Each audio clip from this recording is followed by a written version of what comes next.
Iliad Kingdom Royal Palace. Night. Candlelight flickered. Manfred Kulo sat at a desk holding a letter in his hand, his expression calm as still water. The letter's contents were simple. Tomorrow the first prince and the second prince would unite with the nobles to launch a rebellion intending to usurp the throne. And he as the third prince had to be eliminated before the rebellion began. This intelligence had been purchased from the most trusted confidant of the first prince for a mere 300 million berry, the price to fill Chopper's study with books. 3 months of preparation have not been in vain. Kulo set down the letter, picked up a match, and burned the letter to ashes. He rose and walked to the window, gazing at the night view of the palace. Lights blazed everywhere, music and song filled the air. Everyone was enjoying the peace. But they did not know that tomorrow this palace would be drenched in blood. No panic could be seen on Kulo's face, only calm. From childhood, he had been taught by his father how to become an exemplary prince. The art of governance, military strategy, martial arts training. He strived for perfection in each discipline. But what of his 2 elder brothers? The first prince was addicted to wine and lust. The second prince was cruel and ruthless. The 2 of them united would be a disaster for the Iliad kingdom. And their father, turning a blind eye to all of it. Father, you have trusted my brothers far too much. Kulo murmured to himself. But you have greatly underestimated human nature. Kulo knew well that when ambition swells beyond a certain point, family bonds become worthless. His 2 brothers, for the sake of power, would not hesitate to kill him. Therefore he had to leave. But he was leaving in order to return stronger. But to flee was not to flee in panic. It was to withdraw with a plan, with preparation, with composure. Kulo turned and walked out of the study, arriving at the courtyard. Moonlight bathed his figure, making his silhouette appear especially upright and tall. Your Highness. A cold, clear voice rang out as Asama Yako stepped out from the shadows. She wore a white kimono, a samurai sword at her waist, her expression stern and cold. Her face was cool and detached, her long black hair cascading down to her waist, bearing a resemblance to Kikyo. Asama Yako, Kulo's swordsmanship teacher and the person he trusted most. Yako, how are the preparations? Kulo asked calmly. Everything is prepared, Asama Yako replied. The ship is anchored in the bay behind the palace mountain. Supplies, weapons, disguised identities, everything is in place. Additionally, the 3 decoys you arranged, Your Highness, are already in position. Kulo nodded, a satisfied smile on his face. Very good. The sea was black. Or rather, in this moonless night, the originally azure sea looked like a churning pool of ink. A single-masted sailboat was gliding at the edge of the waves, the hull as light as a falling leaf, at any moment liable to be capsized by the next wave. Manfred Kulo stood at the bow, letting the salty sea wind pour into his collar. Behind him, a woman in kendo attire sat cross-legged on the deck, using a white cloth to polish the tachi in her hand. The blade reflected the light of the lantern hung on the ship's side, flashing intermittently. Yako, do you think there is anything in this world that can bring the dead back to life? Asama Yako's polishing motion paused momentarily. She raised her head, looking at the young man who had his back to her. From the first time she had met him 5 years ago, she knew this third prince was different from others. Other royal children practiced swordsmanship for elegance to win the applause of noble ladies at palace banquets. But he was different. When he practiced, there was something in his eyes. An extreme longing for power. There I assent, Yako said. The dead are simply dead. The living can only move forward. They cannot look back. Kulo's expression remained calm, and he did not turn back. Is that so? 2 simple words, yet they caused Yako to tighten her grip on her sword. She knew what he was thinking. A month ago, the great fire that had blazed in the Iliad royal palace lit up half the sky over the capital. The first Prince Karen and the second Prince George, together with 3 powerful nobles, had launched a coup in the dead of night. The old king's chambers were surrounded, and the royal guards loyal to the throne were slaughtered nearly to the last. Your Highness, since you knew they would, why did you not warn the king? Yako sheathed her sword and asked. A benevolent king who dies will rouse the anger of the people. A fleeing king who lives will make the people feel they have been abandoned. What do you think of this script? A prince of vengeance, enduring in silence, quietly accumulating power, ultimately bringing new life to the people. Kulo curled his lips, walked up to Yako, and gently pressed his index finger against her lips, continuing to speak. An egg broken from outside is food, but broken from within is new life. Iliad has too many flaws. It needs me to give it a little help to welcome rebirth, and this glory I will not keep for myself alone. Having said that, ignoring the faint blush rising on Yako's face, he took hold of her slender white fingers. From today onward, you need not call me, Your Highness. Just call me Kulo. We shall walk this path together. Whatever difficulties lie ahead, we shall face them together. Asama Yako's heart trembled, and her eyes grew moist. This man always managed to move her heart so easily. Yes, Your Highness, Asama Yako said softly. Yako remembered that day's scene. When the rebels stormed into the bedroom, this 18-year-old youth drew the sword at his waist, severed the throats of 3 pursuers, then took her hand, and walked without looking back into the secret passage he had long prepared. From beginning to end, he did not let out a single roar, did not curse the rebels. Only the distant blazing flames reflected in his eyes. Silent, with defiance and ambition shining in his gaze like a wild wolf breaking free of its shackles. Kulo turned, gazing out at the sea ahead. Night shrouded the sea's surface, the distant black horizon line, only stars dotting the night sky. Waves struck the small boat in rhythmic beats. The sea wind carrying salty dampness brushed against his cheeks. This was the sea, the free sea. From this day forward, he would venture upon the great sea. Kolo, where do we go next? Asama Yako asked. Sleeping Ancient Island. Kolo replied. Asama Yako was startled. Sleeping Ancient Island. I've never heard of it, and we don't have a log post for that place. That place is indeed very mysterious. Kolo nodded slightly. I spent 5 years just gathering information on this cursed place. But it has a devil fruit I need. After saying this, he took out the log pose and a sea chart of Sleeping Ancient Island from his clothes and tossed them to Asama Yako. How far is Sleeping Ancient Island? Kolo asked. At the current speed we will arrive by tomorrow evening. Yako stood up, measured direction while comparing the chart, walked to his side, and said, but you need to think clearly. In our country it is rumored that witches and sorcerers have a weakness. They fear the sea. Haha, devil fruits are called the secret treasures of the sea. Compared to the power one gains, that weakness is trivial. Kolo took out a bottle of red wine from the cabin, poured it into a goblet, and gently swirled it. It really makes one look forward to it. A small to medium-sized ship was sailing on a remote stretch of sea in the back half of the New World. Morning. The sun rose from the east, golden sunlight spilling across the sea's surface, shimmering in waves. Seagulls flew in the air, letting out crisp cries. Kolo stood at the bow watching the sunrise, his heart filled with hope. Kolo, look over there. Asama Yako pointed forward. In the distance, the silhouette of an island gradually came into view. That was Sleeping Ancient Island. But unlike ordinary islands, this one gave off an ancient and mysterious feeling. As the small boat drew closer, the full view of Sleeping Ancient Island appeared before the two of them. It was an island shrouded in mysteries. At the center of the island rose a colossal stone tower, towering into the clouds, casting a long shadow under the sunlight. The stone tower was covered in ancient runes eroded by time, yet still clearly visible, as if whispering the secrets of 1,000 years. The island was surrounded by dense jungle with towering thick trees, vines intertwined and spiraling, wrapping the entire island in a blanket of emerald green. Sunlight filtered through the canopy in dappled patterns, and from the depths of the jungle came occasional strange cries, mysterious and dangerous. Scattered across the beach were massive stone pillar ruins, each standing over 10 meters tall. These were carved with unrecognizable ancient text. Waves struck these pillars with rhythmic beats, as if telling ancient stories. On one side of the island rose sheer cliffs hundreds of meters high, piercing straight into the clouds. Faint cave openings could be seen on the cliff face, dark voids seemingly leading to another world. The entire island emanated a desolate and mysterious atmosphere, like an ancient sentinel silently standing in the great sea. This is Sleeping Ancient Island. Asama Yako exclaimed. It really does feel mysterious. Kolo gazed at the island, a glint of light flickering in his eyes. Within my memory, there is a devil fruit hidden here, Kolo said. If I can obtain a devil fruit, I will gain power beyond ordinary humans. He took a deep breath, feeling the ancient aura emanating from the island. Moreover, I can feel this island calling to me. Devil fruits truly actively attract. They find their way to the right person. So it is true. Asama Yako looked at Kolo, saying nothing.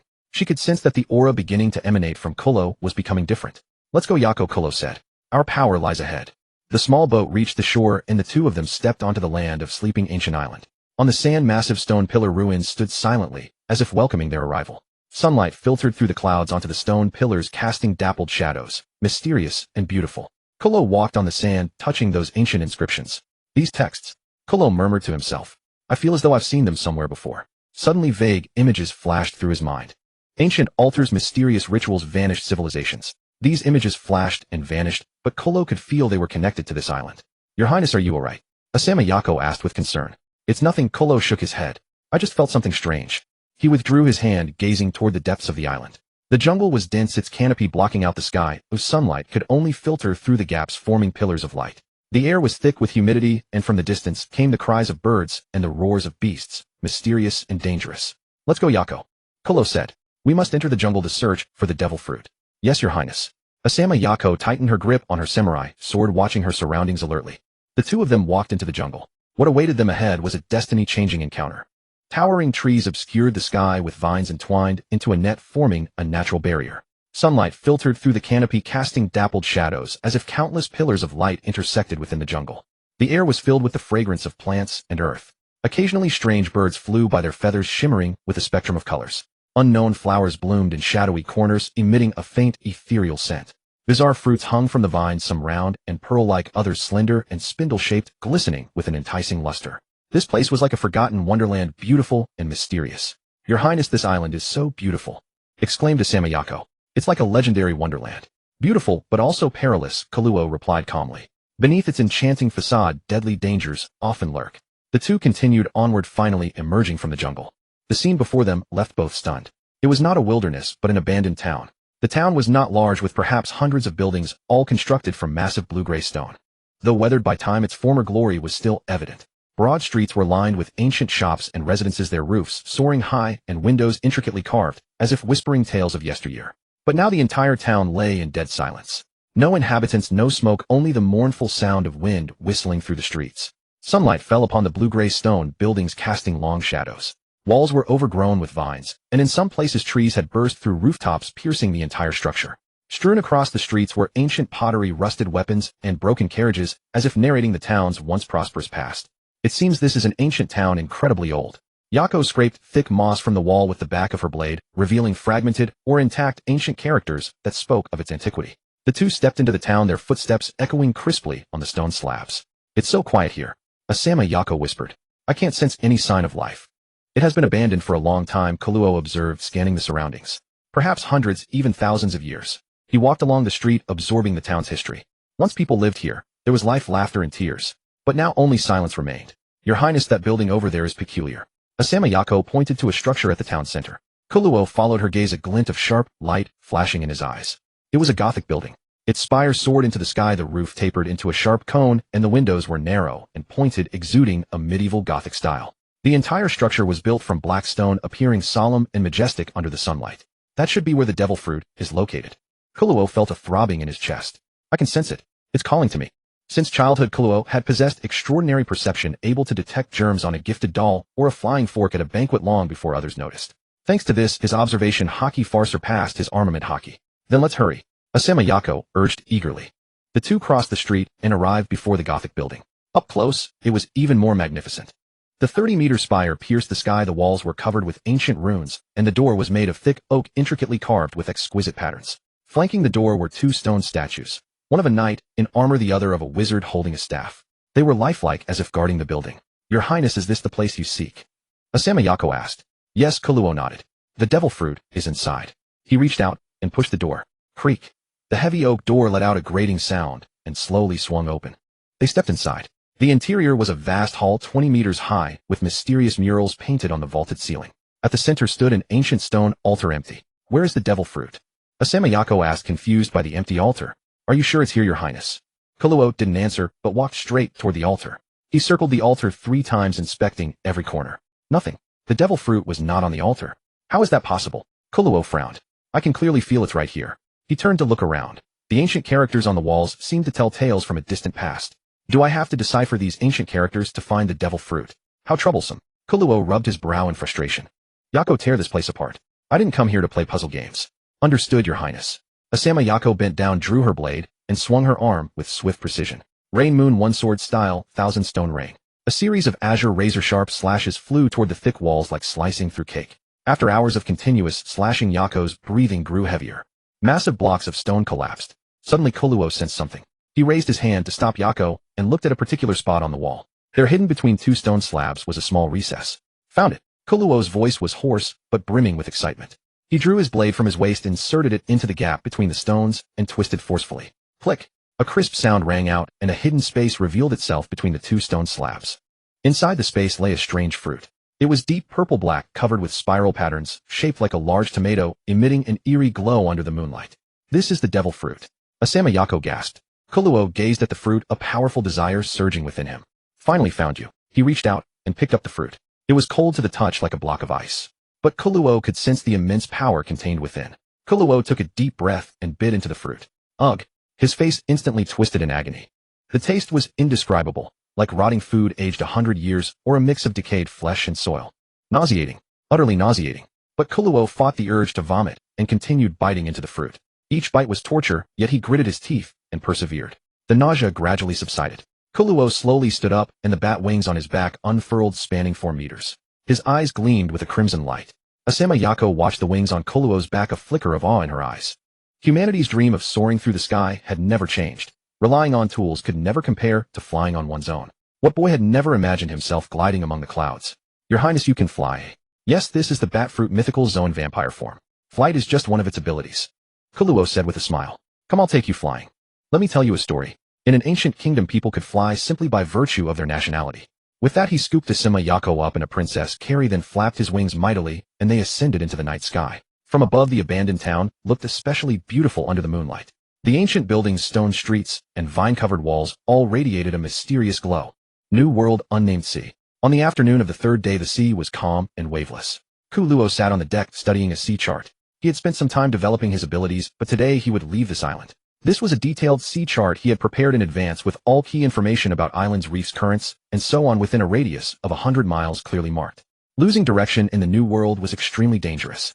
The magnetic fields here were chaotic and unpredictable, making ordinary sea charts useless. Only by relying on special navigation techniques or a log pose could one sail safely in these waters. Ku Luo spent 2 days barely familiarizing himself with the abilities of this mythical Zoan devil fruit. The vampire form granted him night vision, flight, ultrasonic perception, and many other abilities, but it would take time to fully master these powers. Especially the awakening of the offspring talent copy system, which had shown no signs yet. "Your Highness, there are ships ahead," said Qianjian Yazi, standing at the bow and pointing into the distance. Ku Luo looked up and followed the direction of Yazi's finger. In the distance, several massive ships were sailing on the sea. White background with a blue cross-shaped 5-circle emblem in the center. 1 circle in the middle, 1 circle at each corner connected by thin lines to the center. At the bottom, the words "World Government" were printed. "This is..." Ku Luo frowned. "World Government ships. What are they doing here?" Qianjian Yazi thought for a moment. "They might be passing by with the tribute." Tribute. A glint of sharp light flashed in Ku Luo's eyes. The tribute was a tax forced by the world government on member nations, usually escorted by the navy. There were many member nations in the New World, and each year they had to pay enormous tributes to the world government. However, with pirates ravaging the seas, many member nations in the New World frequently launched plundering wars to gather enough tribute. Countries like Ba-Lete's land of endless war were common in the New World. If they could rob the tribute, that would be a huge fortune.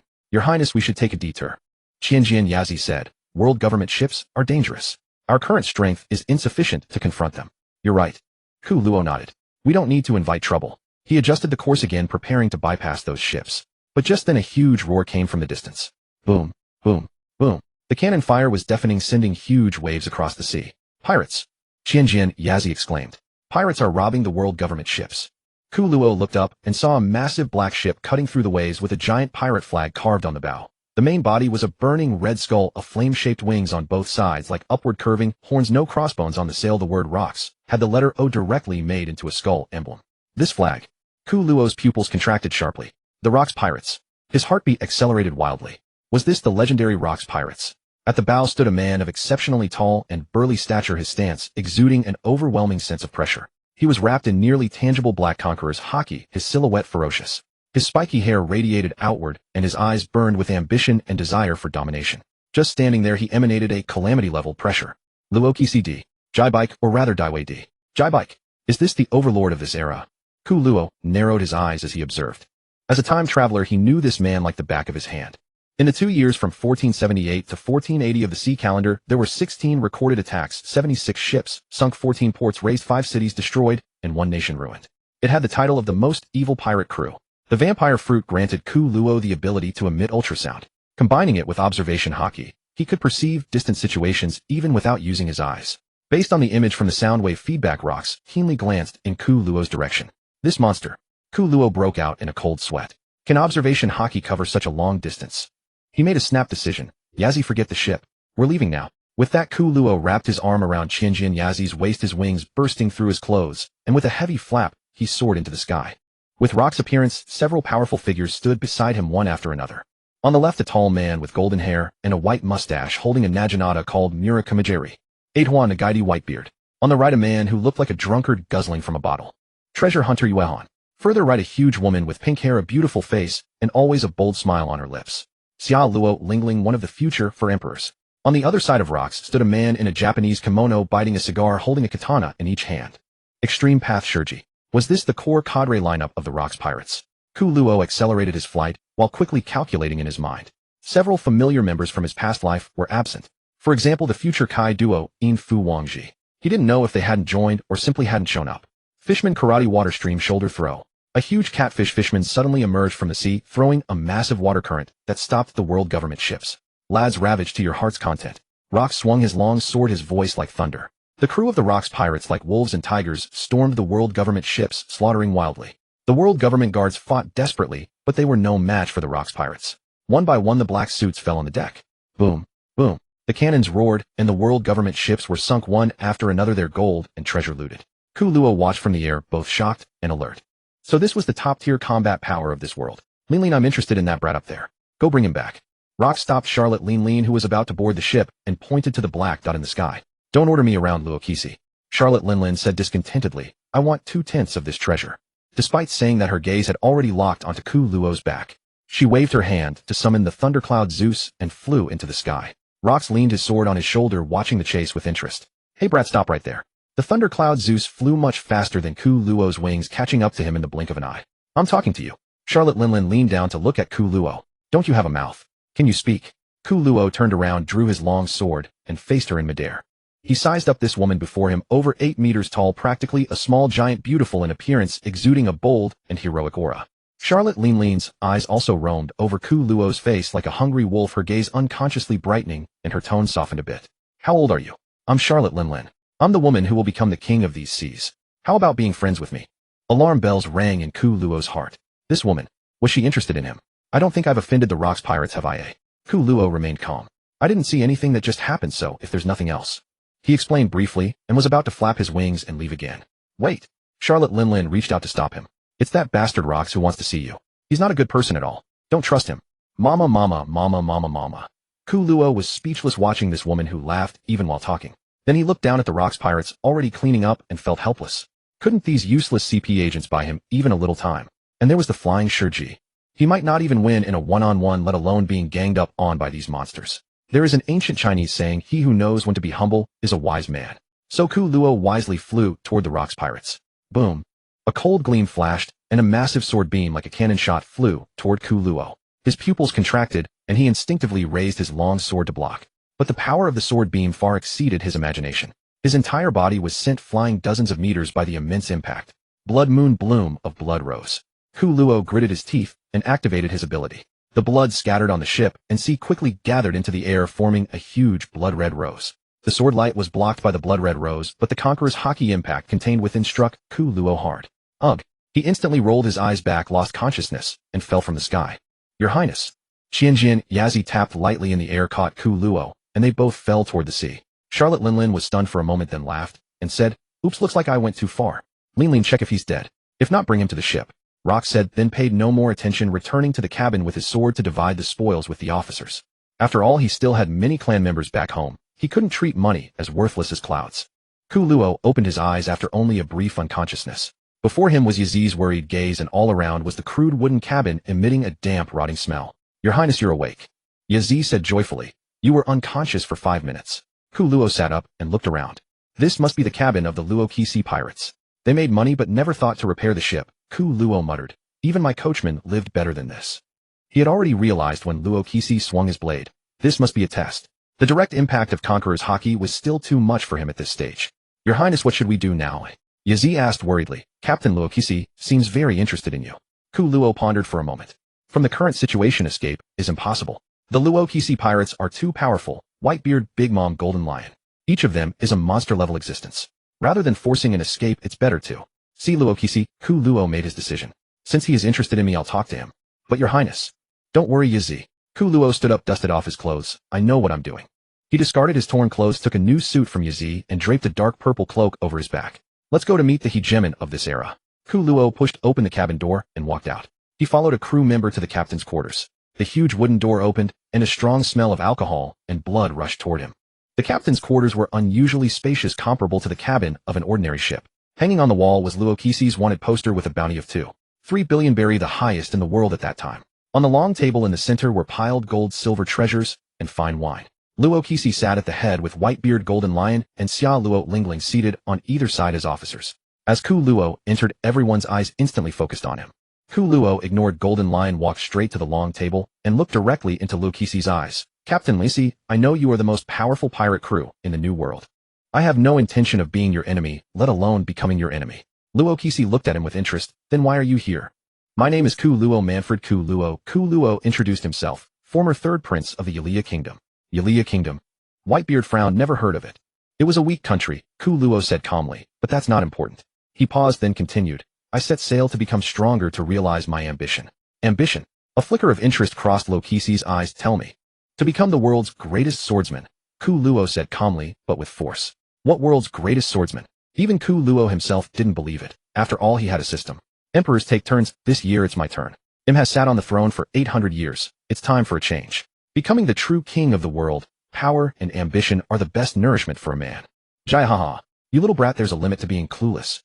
Golden Lion Shiki took a deep drag on his cigar and said arrogantly, if you want to become the world's greatest swordsman, first defeat me. Ku Luo looked around. Every officer had a look of enjoying the spectacle, stepping back to clear the space, as if eager for a fight. If you want to fight, do it after we return to Beehive Island. I don't want my ship destroyed by you too. Luo Kisi sat at the head and slammed the table heavily. Luo Kisi, give me 2 minutes, and I'll take down this noble brat. Golden Lion Shiki drew his swords Ingshur and Kumu, a cruel and contemptuous smile on his lips. I've been underestimated indeed. The one who will be carried out lying down won't be me. My sword is not dull. Ku Luo drew his blade without backing down. Enough. I don't need fools who only know how to swing swords on my ship. If you want to fight, I'll spar with you all day. Luo Kisi's voice was not loud, but carried an unquestionable dominance. His signature mismatched eyes, one normal, the other wide open with bloodshot whites, made him look both insane and dangerous as he stared intently at Golden Lion and Ku Luo. Golden Lion snorted in dissatisfaction, but dared not retort. His gaze swept over Ku Luo from head to toe, as if appraising the value of an object. Your brains and strength are quite good. You barely qualify as a decent tool. Join the Luo Kisi pirates. Either join or die. Luo Kisi's invitation carried no goodwill. It was a naked transaction, an ultimatum. Ku Luo was silent for a moment, thought for a long time, then finally sheathed his sword and said expressionlessly, all right, I'll join. Men, let's have a banquet. Welcome our new officer. Luo Kisi announced to all the pirates. I love banquets the most. Treasure Hunter John burst into laughter. Even Adua Nugoite gave Ku Luo a friendly smile. Xia Luo Lingling laughed and said, Mama Ma Kid, welcome to the Luo Kisi pirates. From now on, follow Big Sister, and I'll have your back. And so Ku Luo joined the Luo Kisi pirates. He knew that this was the first step toward realizing his ambition. In this most evil pirate crew, he would gain the fastest growth, the strongest companions, and the most dangerous enemies. The next morning, Ku Luo groggily opened his eyes, raising a hand to block the glaring sunlight from outside the window. At last night's banquet, he was forced to drink a lot. Being poor at holding his liquor, he soon collapsed drunk. Waking up in the morning, his head was splitting and his body swayed slightly. A timely knock sounded at the door. Yazi entered with hot water, picked up a damp towel, and gently wiped his face. Her movements were gentle and meticulous. The warmth of her fingertips penetrated the damp towel to Ku Luo's face, gradually relaxing his tense nerves. Ku Luo raised his hand and gently grasped her wrist. Yazi paused, looking up at him, her black hair shimmering with a soft luster in the morning light. All right, Yazi. Ku Luo's voice was hoarse from just waking up, yet exceptionally gentle. I hired you as my swordsmanship instructor, not a maid. He paused, lowering his voice. And you were willing to follow me, a stray dog, into exile overseas. I won't forget this kindness. Yazi's pupils slightly dilated. She hadn't expected Ku Luo to say such words. Your Highness. She hesitated, a complex emotion flashing in her eyes. Ku Luo looked at her and said earnestly, from now on you are my family. Family. That word was like a key opening the long-hidden door in Yazi's heart. She was merely a swordsmanship instructor hired by Ku Luo. With her swordsman-level strength, those nobles would not have troubled her. When Ku Luo's 2 elder brothers rebelled, she could have chosen to serve the new king and continue living a stable life. But she didn't. She chose to follow this third prince who seemed least likely to succeed. Not because he was a prince, but because she had never seen a man with such outstanding looks in her life. Add to that his calmness, wisdom, ambition, and boldness, all bonus points. And the resilience that never gives up even in desperate situations. I Qianjin Yazi give full marks. Your Highness. Yazi lowered her head, her voice trembling. Yazi has never had a family. Wano enforced a policy of national isolation. All who left were considered traitors. Barring unexpected events, she would never see her family again. Now you do. Ku Luo's fingers gently stroked her wrist. We are a family, Yazi. Yazi's eyes moistened and 2 clear tears slid down her cheeks. Yes. Your Highness. Yazi will forever be loyal to you. Ku Luo shook his head. Not loyalty, Yazi. It's companionship. We walk together. He looked at Yazi, his eyes shining with a soft light. Yazi wiped her tears and showed a smile. Yes. Ku Luo Dano. This was the first time she addressed him without any class distinction. Ku Luo smiled, stood up, and stretched. All right, time to get up. As a new officer of the Luo Kisi pirates, there are many things to handle. Yazi also stood up, regaining her usual efficiency. Yes, Lord Ku Luo. Hot water is ready. Please wash up first, and I'll prepare breakfast for you. Ku Luo watched her back, a warmth rising in his heart. He knew that no matter how difficult the road ahead, at least she would always be by his side. That was enough. Yazi, come to my room tonight. Let's become true family. Watching Yazi flee like a red-faced steam maiden, Ku Luo couldn't wait to see what the system could do. The moon slowly climbed into the night sky under the anticipation of the 2 young people. Having finished a day of slacking off, Ku Luo rushed back to his room excitedly. Ku Luo turned and locked the door. Yazi, sitting in front of the mirror, let down her ponytail, her black shoulder-length hair flowing like smooth silk. Heat surged in Ku Luo's heart. He bent down and carried her in a princess hold heading toward the bed. Yazi tightly wrapped her arms around his neck, her cheek pressed against his shoulder, her eyes full of dependence. There were not many words between them, only mutual tenderness and intimacy. Occasionally came Yazi's shy hums along with the sound of flowing water interweaving into a beautiful aria. The night deepened, and the bedroom gradually returned to stillness. Yazi leaned in Ku Luo's arms, her breathing steady, and even long eyelashes resting on her eyelids, already fast asleep. The fatigue of the journey coupled with the recent exertion made her sleep deeply, a contented smile on her face, her lips still slightly upturned. Ku Luo gently stroked her hair, his gaze tender. Though he was still not fully satisfied, he could understand Yazi. After all, his own physical condition was indeed a bit too extraordinary. After all, it was a mythical Zoan devil fruit, and the enhancement to the body was still very obvious. Ku Luo began to check the system's rewards. Fruit ability aberration 1. Eliminate the weakness of contact with seawater causing weakness. 2. Partial ability enhancement self-development required. After several days of sailing, they arrived at Fengshao Island. Ku Luo stepped out refreshed while Yazi was still unable to get out of bed. The joy of tasting forbidden fruit made Ku Luo wish he could stay in bed for a year. At Fengshao Island, the southern dock, sails stood like a forest as numerous pirate crews drawn by the name of Luo Kusi anchored here. Some were hawking stolen jewelry, others selling swords, and there were even many restaurants and taverns, provided you could accept that the owner was a ferocious-looking pirate. There were no shortage of pirates hoping to join the Luo Kusi pirates waiting here for job opportunities. Luo Kusi led the way accompanied by a group of executives, and the surrounding clamor fell into dead silence. Eyes of reverence, fervor, hostility, and jealousy constantly swept over the Luo Kusi party. Ku Luo looked in the direction they were heading. In the distance at the center of the island, a great mountain rose. A rocky mountain that in his memory resembled a giant skull, but without the two eyes it would later have. Its overall shape was more like a simple line drawing of a fish. Luo Kusi's conqueror's haki surged straight into the sky, creating a massive hole in the clouds. Seeing the terrified expressions of the pirates below, he nodded with satisfaction. Man Fu lay to Ku Luo. Luo Kusi suddenly spoke, his voice quiet, but reaching the entire dock. From today you are one of the executives of my Luo Kusi pirates. As soon as the words fell, an uproar spread around. An executive? This unfamiliar young man had directly become an executive of the Luo Kusi pirates. After all, every executive of the Luo Kusi pirates was a notorious pirate, powerful and far-famed. This young man, what did he have to deserve it? Eyes of doubt, jealousy, and contempt instantly focused on Ku Luo. Ku Luo paid no attention to these gazes, merely looking calmly at Luo Kusi. Luo Kusi continued, some may wonder, what does this brat have to become an executive? He paused, looked around, and his voice turned cold. I do things my way, and I don't need to explain to anyone. However, my ship welcomes all ambitious fellows. I'll give you a chance. Luo Kusi pointed at Ku Luo. From now on, whoever defeats Man Fu Lei to Ku Luo will get the executive position. As soon as the words fell, the surrounding pirates instantly erupted. The executive position. This was a dream post for many pirates. Just defeat this young man who didn't look very strong, and they could become an executive of the Luo Kusi pirates. One by one they rubbed their fists and itched to try. The first to rush out was a tall, bald pirate wielding a huge spiked club, charging at Ku Luo with ferocious momentum. Brat die. He swung the club, bringing it down with a whistling wind toward Ku Luo. Ku Luo's eyes were calm, and he didn't even draw his sword. The moment the club approached him, he sidestepped, easily dodging the attack. At the same time, he pushed off the ground with his toes, shooting forward like an arrow from the bow toward the pirate. Ku Luo swung his long blade, and a powerful sword aura burst from the tip, cutting through the air like lightning. A sword aura nearly 15 meters long shot out. Before the pirate could even react, he was struck by the sword aura, his body instantly sliced in half, and he fell to the ground. The entire scene fell silent. Flying slash. Damn, he's a great swordsman. A pirate in the distance exclaimed, his eyes bulging, cold sweat on his forehead, speaking in terror. But this was too easy, wasn't it? That bald pirate, though not a top-tier powerhouse, still had a bounty over 100 million. But soon several more pirates charged forward. They exchanged glances, then attacked simultaneously. Together. Kill this brat. Swords, guns, and cannons roared, and various attacks came at Ku Luo from all directions. Ku Luo's eyes were icy, his figure weaving through the attacks with ease as if strolling in a garden. He swung his blade again, and several powerful sword auras burst out simultaneously, reaping lives like a sickle of death. None of the surrounding pirates dared to come within 10 meters of him. Limbs flew everywhere outside the 10-meter range. Only a few pirates with strong armament haki lay on the ground wailing. This gave Ku Luo a great psychological stimulus, and he swung his sword faster and faster. The scene was already hard to see with the naked eye. The pirates who charged were almost instantly killed, falling to the ground with eyes wide open in death. The surrounding pirates were utterly shocked. This young man was really too strong. In just a few moves, he easily killed several pirate captains with bounties over 100 million and their crew members. No, I'm not fighting. I don't want to be an executive anymore. Finally, under such a storm of attacks, someone couldn't hold out.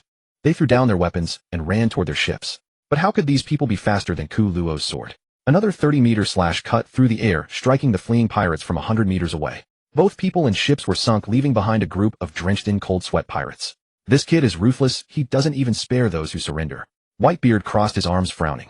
Whitebeard was an old-school pirate who valued honor, so he naturally disapproved of Ku Luo's style of slaughtering all, but he saw no need to make an enemy of Ku Luo over this. This kid is really strong. Ba Jin Gomusi too, she wearing a cowboy hat and a short skirt, commented from the side. Several executives that Ku Luo hadn't seen before had gathered out of curiosity. A man with a large jaw smoking a cigar. A man with a red beard eating grapes. A large catfish-like male fishman. A short man in aristocratic attire. An insidious man with a triple chin and a tongue that forked like a snake's. Just then the other pirates began to hesitate, afraid to advance rashly. Just then an arrogant voice rang out. Gehaha. Interesting. Ku Luo looked up and saw Golden Lion Shiji standing not far away, arms akimbo, a contemptuous smile on his face. Kid, you've got some skill, but to become the world's greatest swordsman, you're still far from it. Golden Lion Shiji drew the two swords at his waist, Ing Shi and Mu Ku, and stared sharply at Ku Luo. Let me teach you a lesson, you arrogant brat. Ku Luo's eyes were icy as he looked at Golden Lion Shiji, his heart filled with wariness. Golden Lion Shiji was one of the core executives of the Luo Kusi pirates, a possessor of Conqueror's haki, powerful and exceptionally talented. He was a user of the float fruit, able to freely manipulate non-living things he touched, and could even fly. Moreover, his swordsmanship was also top-notch, making him one of the strongest swordsmen in the world. Come on, Shiji, Ku Luo said calmly. Let me see just how capable you really are. Gehaha. Kid, you'll pay for your arrogance. Golden Lion Shiji charged forward with astonishing speed. He swung his twin sword auras, crisscrossing, sweeping in like a storm. Slashing wave. A massive sword aura wave shot toward Ku Luo, tearing through the air and cutting the ground wherever it passed. Ku Luo's eyes narrowed, not daring to take it lightly. He swung his blade to block, while activating his ability. Blood Thorn. The blood of the defeated ones gathered like ropes toward Ku Luo, then burst from the air, forming countless blood thorns that shot toward Golden Lion Shiji. Golden Lion Shiji sneered contemptuously, dodging the blood thorns with ease. Kid, is that all you've got? He attacked again. Lion's Thousand Cut Valley. He unleashed a dense barrage of multiple sword auras, easily cutting through Ku Luo's blood barrier. Countless sword auras rained down on Ku Luo, sealing all his escape routes. Ku Luo's eyes were icy, showing no sign of retreat. Blood Rose. His body instantly transformed into countless blood rose petals, evading all the sword auras. This was a pseudo-elementalization technique Ku Luo developed by imitating Logia types. Simultaneously, the petals coalesced in the air, forming a giant blood rose that shrouded toward Golden Lion Shiji. Golden Lion Shiji's expression changed slightly. He hadn't expected Ku Luo to have such an ability. He hurriedly swung his swords to block, while activating his ability. Lion's Might Earth Roll. He upheaved the ground, forming multiple giant lion-headed earth currents to block the incoming blood rose. The ground trembled violently, and countless earth currents rushed toward Ku Luo like ferocious lions. Ku Luo's eyes narrowed, and his body once again turned into blood rose petals, avoiding the earth currents. At the same time, he launched an attack. Bloodthirsty Frenzy. Countless blood bats flew out from behind him, swarming toward Golden Lion Shiji. These blood bats could not only perform physical attacks, but also drain blood, restoring stamina and vitality. Golden Lion Shiji frowned, finding it troublesome. He swung his twin swords, sending sword auras in all directions, slaying many blood bats. But the blood bats were too numerous, seeming endless. Damn you, troublesome brat. Golden Lion Shiji roared in anger and unleashed a more powerful technique. Lion's Might Imperial Residence, Earth Roll. Water from the sea floated into the air, condensing into lion-headed forms. Countless blizzards like ferocious lions surged toward Ku Luo, dropping the temperature sharply wherever they passed, instantly freezing the ground. Ku Luo's eyes narrowed, not daring to take it lightly. He activated his ability, transforming into a shadowy figure that merged into the darkness. Shadow Stealth. He moved swiftly through the shadows, evading the blizzard attacks. Simultaneously, he launched a sneak attack. Corrosive Poison Claw. He burst out of the shadows, his beast-like claws carrying black virus, slashing at Golden Lion Shiji. Golden Lion Shiji hadn't expected Ku Luo to suddenly appear beside him, and his expression drastically changed. He hurriedly raised his swords to block, but was knocked back in a flustered manner. Damn, what a weird ability, you brat. Golden Lion Shiji bellowed, wanting to attack again. But just then Luo Kusi's voice rang out. Enough, Shiji. Luo Kusi looked at the two calmly. Ku Luo's strength has been proven. He is qualified to be our executive. Golden Lion Shiji's face darkened, but he didn't dare defy Luo Kusi's order. He snorted coldly and sheathed his twin swords. Kid, you're pretty good. But next time I won't go easy on you. Ku Luo said calmly. I'm always ready, Senior Shiji. The atmosphere between them was tense, but under Luo Kusi's gaze neither dared to make a move.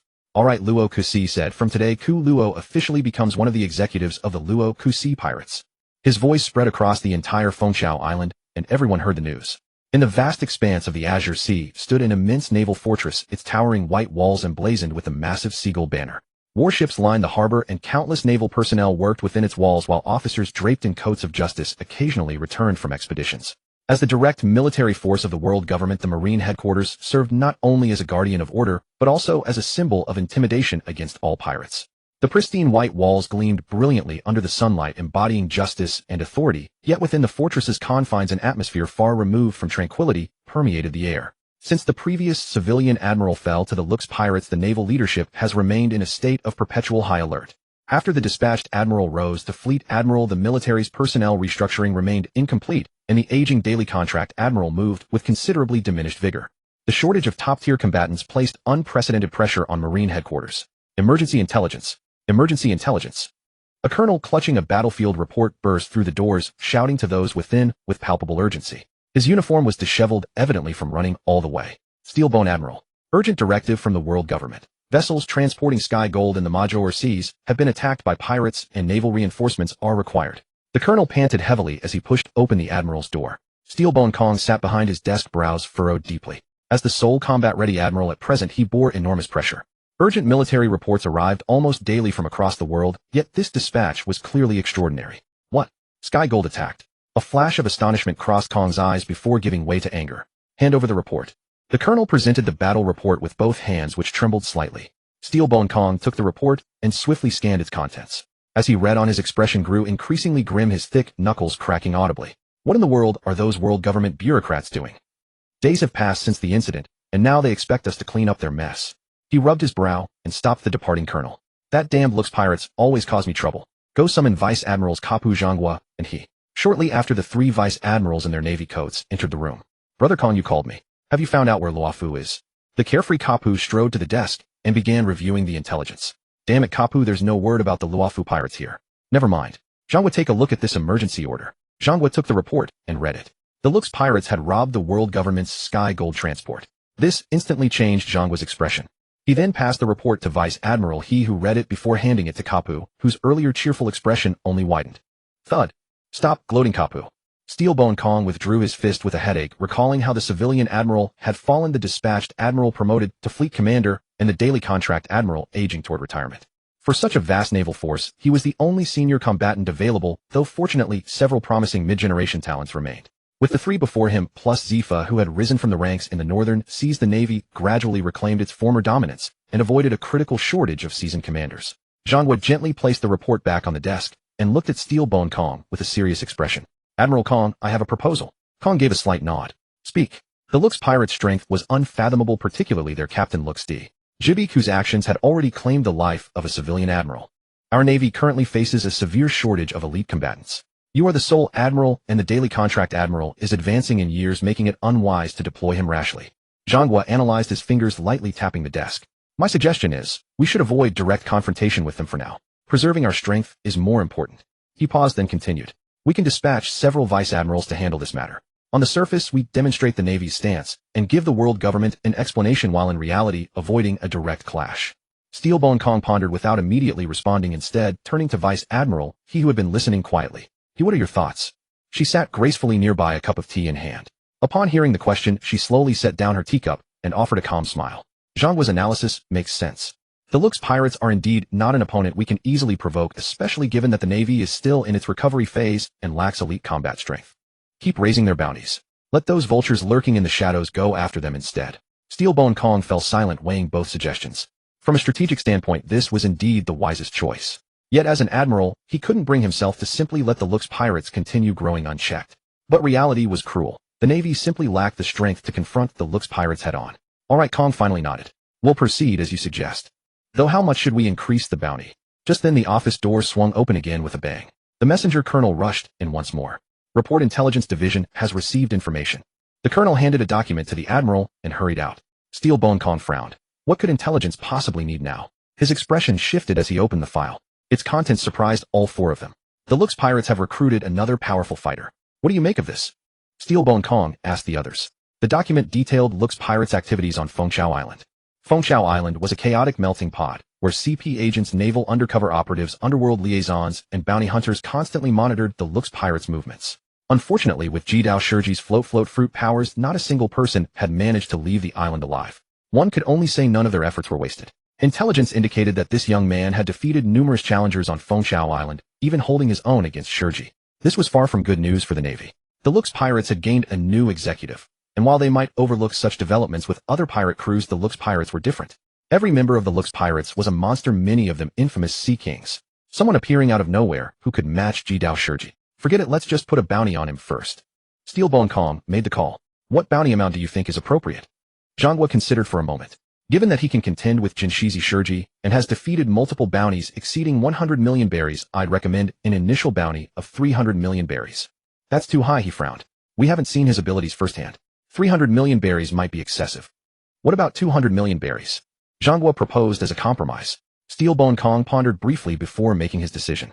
250 million berries. This shows we take him seriously without being unreasonable. As newspapers spread across the world, Morgangsi was still just a boy at this point, and all the media outlets served as the world government's mouthpieces. Luofu, take a look at this. The Lux Pirates have pulled off another major heist. Lei rushed to Luofu's side at the ship's bow, newspaper in hand. Oh, what has that fellow Lux done now? Luofu, wearing his straw hat, took the paper and scanned it. Stealing sky gold, no less. His bounty's gone up again. Looks like the Lux Pirates have a new recruit. TSK Tisk starting out with a 250 million berry bounty. These youngsters really are monsters nowadays. Lei glanced over curiously. In the wanted poster, the young man stood at a 45-degree angle with blood-red roses drifting around him, his crimson pupils carrying an otherworldly allure. How much did this kid pay the Navy to get their wanted poster taken so coolly? Lei clenched the poster bitterly. Let's not worry about him. Let's continue our adventure. I recall the Woofing Dai is nearby, and the Jui Pirates operate in these waters. Jui Pirates. A magnificent vessel sailed across the ocean. The hull bore intricate serpent patterns while powerful sea snakes at the prow pulled the vessel forward, a clear display of its grandeur. This was the Jui Pirates' ship. They had just finished a raid, and were preparing to return to Geodale with their spoils. On board, a group of women moved about their duties. They were all crew members of the Jui Pirates, beautiful and distinctive women. Look, the newspaper's here. A delivery gull swooped down and dropped the paper onto the deck. Vice Captain Shachi immediately rushed over to retrieve it. Let me see what news today brings. She quickly scanned through the pages when suddenly her eyes lit up. Wow, look at this. Shachi exclaimed excitedly. Come look at what I found. Hearing her call, the other crew members gathered around. The Lux Pirates robbed the sky gold again. That guy's as bold as ever. Pianhuo Galolasesa remarked coolly. As captain of the Jui Pirates and emperor of the New Era Kingdom, she possessed a straightforward, no-nonsense temperament. Not that. Shachi pointed at the wanted poster in the newspaper, her voice trembling with barely contained excitement. Look at this new executive who joined the Lux Pirates. Everyone followed her gaze. On the wanted poster, a handsome young man stood at a 45-degree angle, blood-red roses drifting around him, his crimson eyes radiating an unusual enchantment. His entire demeanor was both mysterious and elegant, like a prince stepped out of a fairy tale. Wow, this man is so handsome. The Jui Pirates crew erupted into excitement. As an all-female pirate crew, they rarely encountered men. A wanted poster featuring such a strikingly handsome man was nothing short of a visual feast for them. Look at that face. It's absolutely perfect. I'd slap myself just looking at it. Shachi's eyes sparkled with adoration. And those blood-red pupils. So captivating. She held the poster close, unable to bear setting it down. I've decided, I'm putting this in my room. Galolasesa watched Shachi's infatuated expression and shook her head helplessly. Shachi, compose yourself. You're a global superstar. What's wrong with being the world's most beautiful woman? Shachi retorted boldly. Does being beautiful mean I can't appreciate a handsome man? Look at this poster. The photography is incredible. She pointed at the wanted poster. Look at the angle, the lighting, the gaze. It's practically a work of art. And his aura. I've decided. I'm setting sail to bring him back to Amazon Lily. In these deceptively calm waters, countless rookie pirates from the first half of the Grand Line had met their end as fish food. Yet a colossal pirate ship of bizarre design, painted entirely in vivid red, sailed with extraordinary steadiness across the vast boundless sea, like a sharp sword cutting through waves. Full port rudder. Beware the undercurrent vortex ahead. Yosha, hold the ship's speed. Don't let the sea kings break our rhythm. On the deck, more than 100 tall female warriors dressed in exotic, breezy yet efficient attire were managing the colossal vessel in perfect order. Each of them had a vividly colored venomous snake coiled around her body, and their well-defined muscles were taut with explosive power. They had just finished discussing Kuro's wanted poster. As women who made their living on the sea, they had to remain alert to the hidden dangers of the ocean, so their emotions flared up and faded just as quickly. But their captain and vice captain clearly didn't share that view. Set out to sea? Absolutely not. The Rocks Pirates have no decent people in them. I wouldn't feel safe letting you go alone. Gloriosa sat cross-legged atop a coiling giant serpent, one fair long leg draped over the other. I'm nobody's possession. Don't worry, Sister Gloriosa. I just want to see if he really looks like the photo. Shaki took a drag from her cigarette, her gaze dreamily fixed on Kuro's photo. Sigh. Child fine. I'll take you there once. I should have chased those news gulls away in the first place. Gloriosa let out a helpless sigh. If she didn't send her, the girl might waste away from lovesickness. And not a few empresses of Amazon Lily had died of that affliction over the ages. She had always been raising Shaki as the next empress. And so the course that should have turned them back into an encounter with the Roger pirates split into two opposite directions. Rayleigh, arms crossed, was watching Roger fool around, when for no reason at all his scalp began to itch. Beads of sweat as large as soybeans dripped onto the floor. His upper body bare, Kuro's steel-forged muscles glistened with sweat and rising heat, making him look for all the world like a steam engine. He was using no ordinary training equipment. On his back, he carried a colossal block of iron weighing several tons. And with his entire body inverted, he supported himself on just one index finger, grinding out one-finger handstand push-ups that were enough to make anyone's scalp crawl. 1,241. 1,242. With every rise and fall, the round hole his finger had bored in the ground sank a little deeper. In the previous battle, the bloodbats had drawn Shiki's blood, and the life force transformed from it was nourishing his body. Theoretically, he could grow without limit.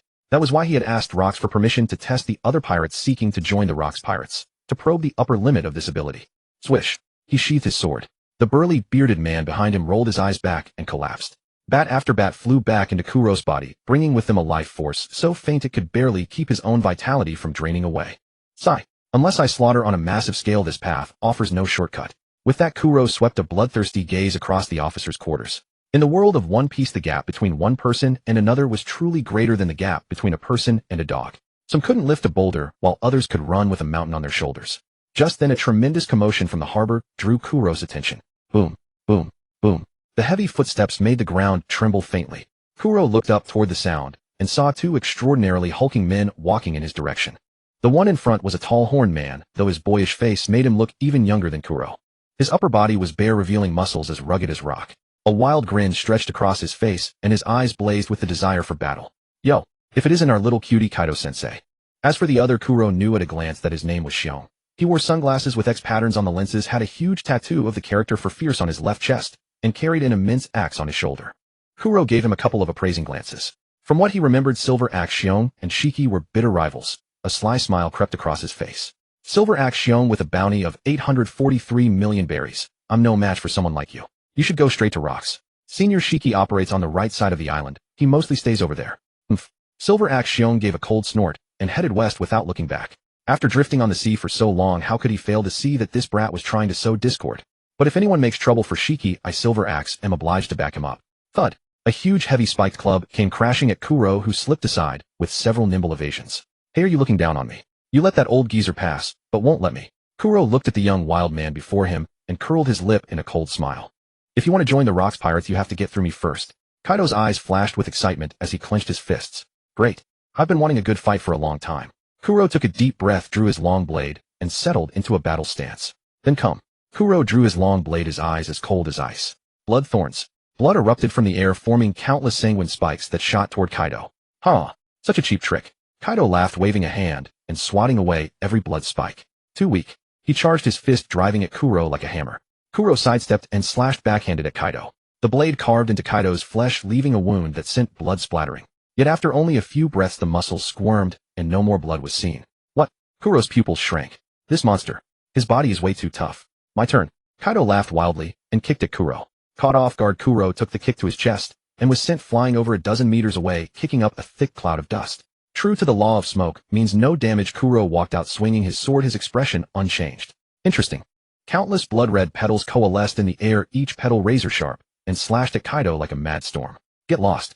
Kaido roared, unleashing powerful haki from his whole body in an attempt to blast the petals apart. But this time the petals were too numerous and too strong. Squelch, squelch, squelch, squelch. Wounds burst open across Kaido's body as blood fell like rain. He was carved apart again and again, yet he still refused to fall. Still want to fight.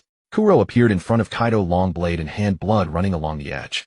Your body is indeed formidable, I'll grant you that. He looked at Kaido, a body covered in wounds yet still standing ramrod straight, and a glint of respect appeared in his eyes. But a strong body alone doesn't guarantee victory. Damn it. Kaido ground his teeth, an unyielding fire blazing in his eyes. I won't lose. His aura surged again. Even with wounds that heavy, he could still fight. Was this the might of the future Kaido of the beasts? Even after being beaten this badly, he could still keep fighting. Interesting. Kuro smiled. Fine, then I'll oblige you. Let you witness true power. He raised his long blade, and a blood-red glow began to bloom along its length. Blood/lunar radiance. He swung once. A colossal blood-red sword aura exploded from the tip, roaring like a blood dragon, as it hurtled toward Kaido.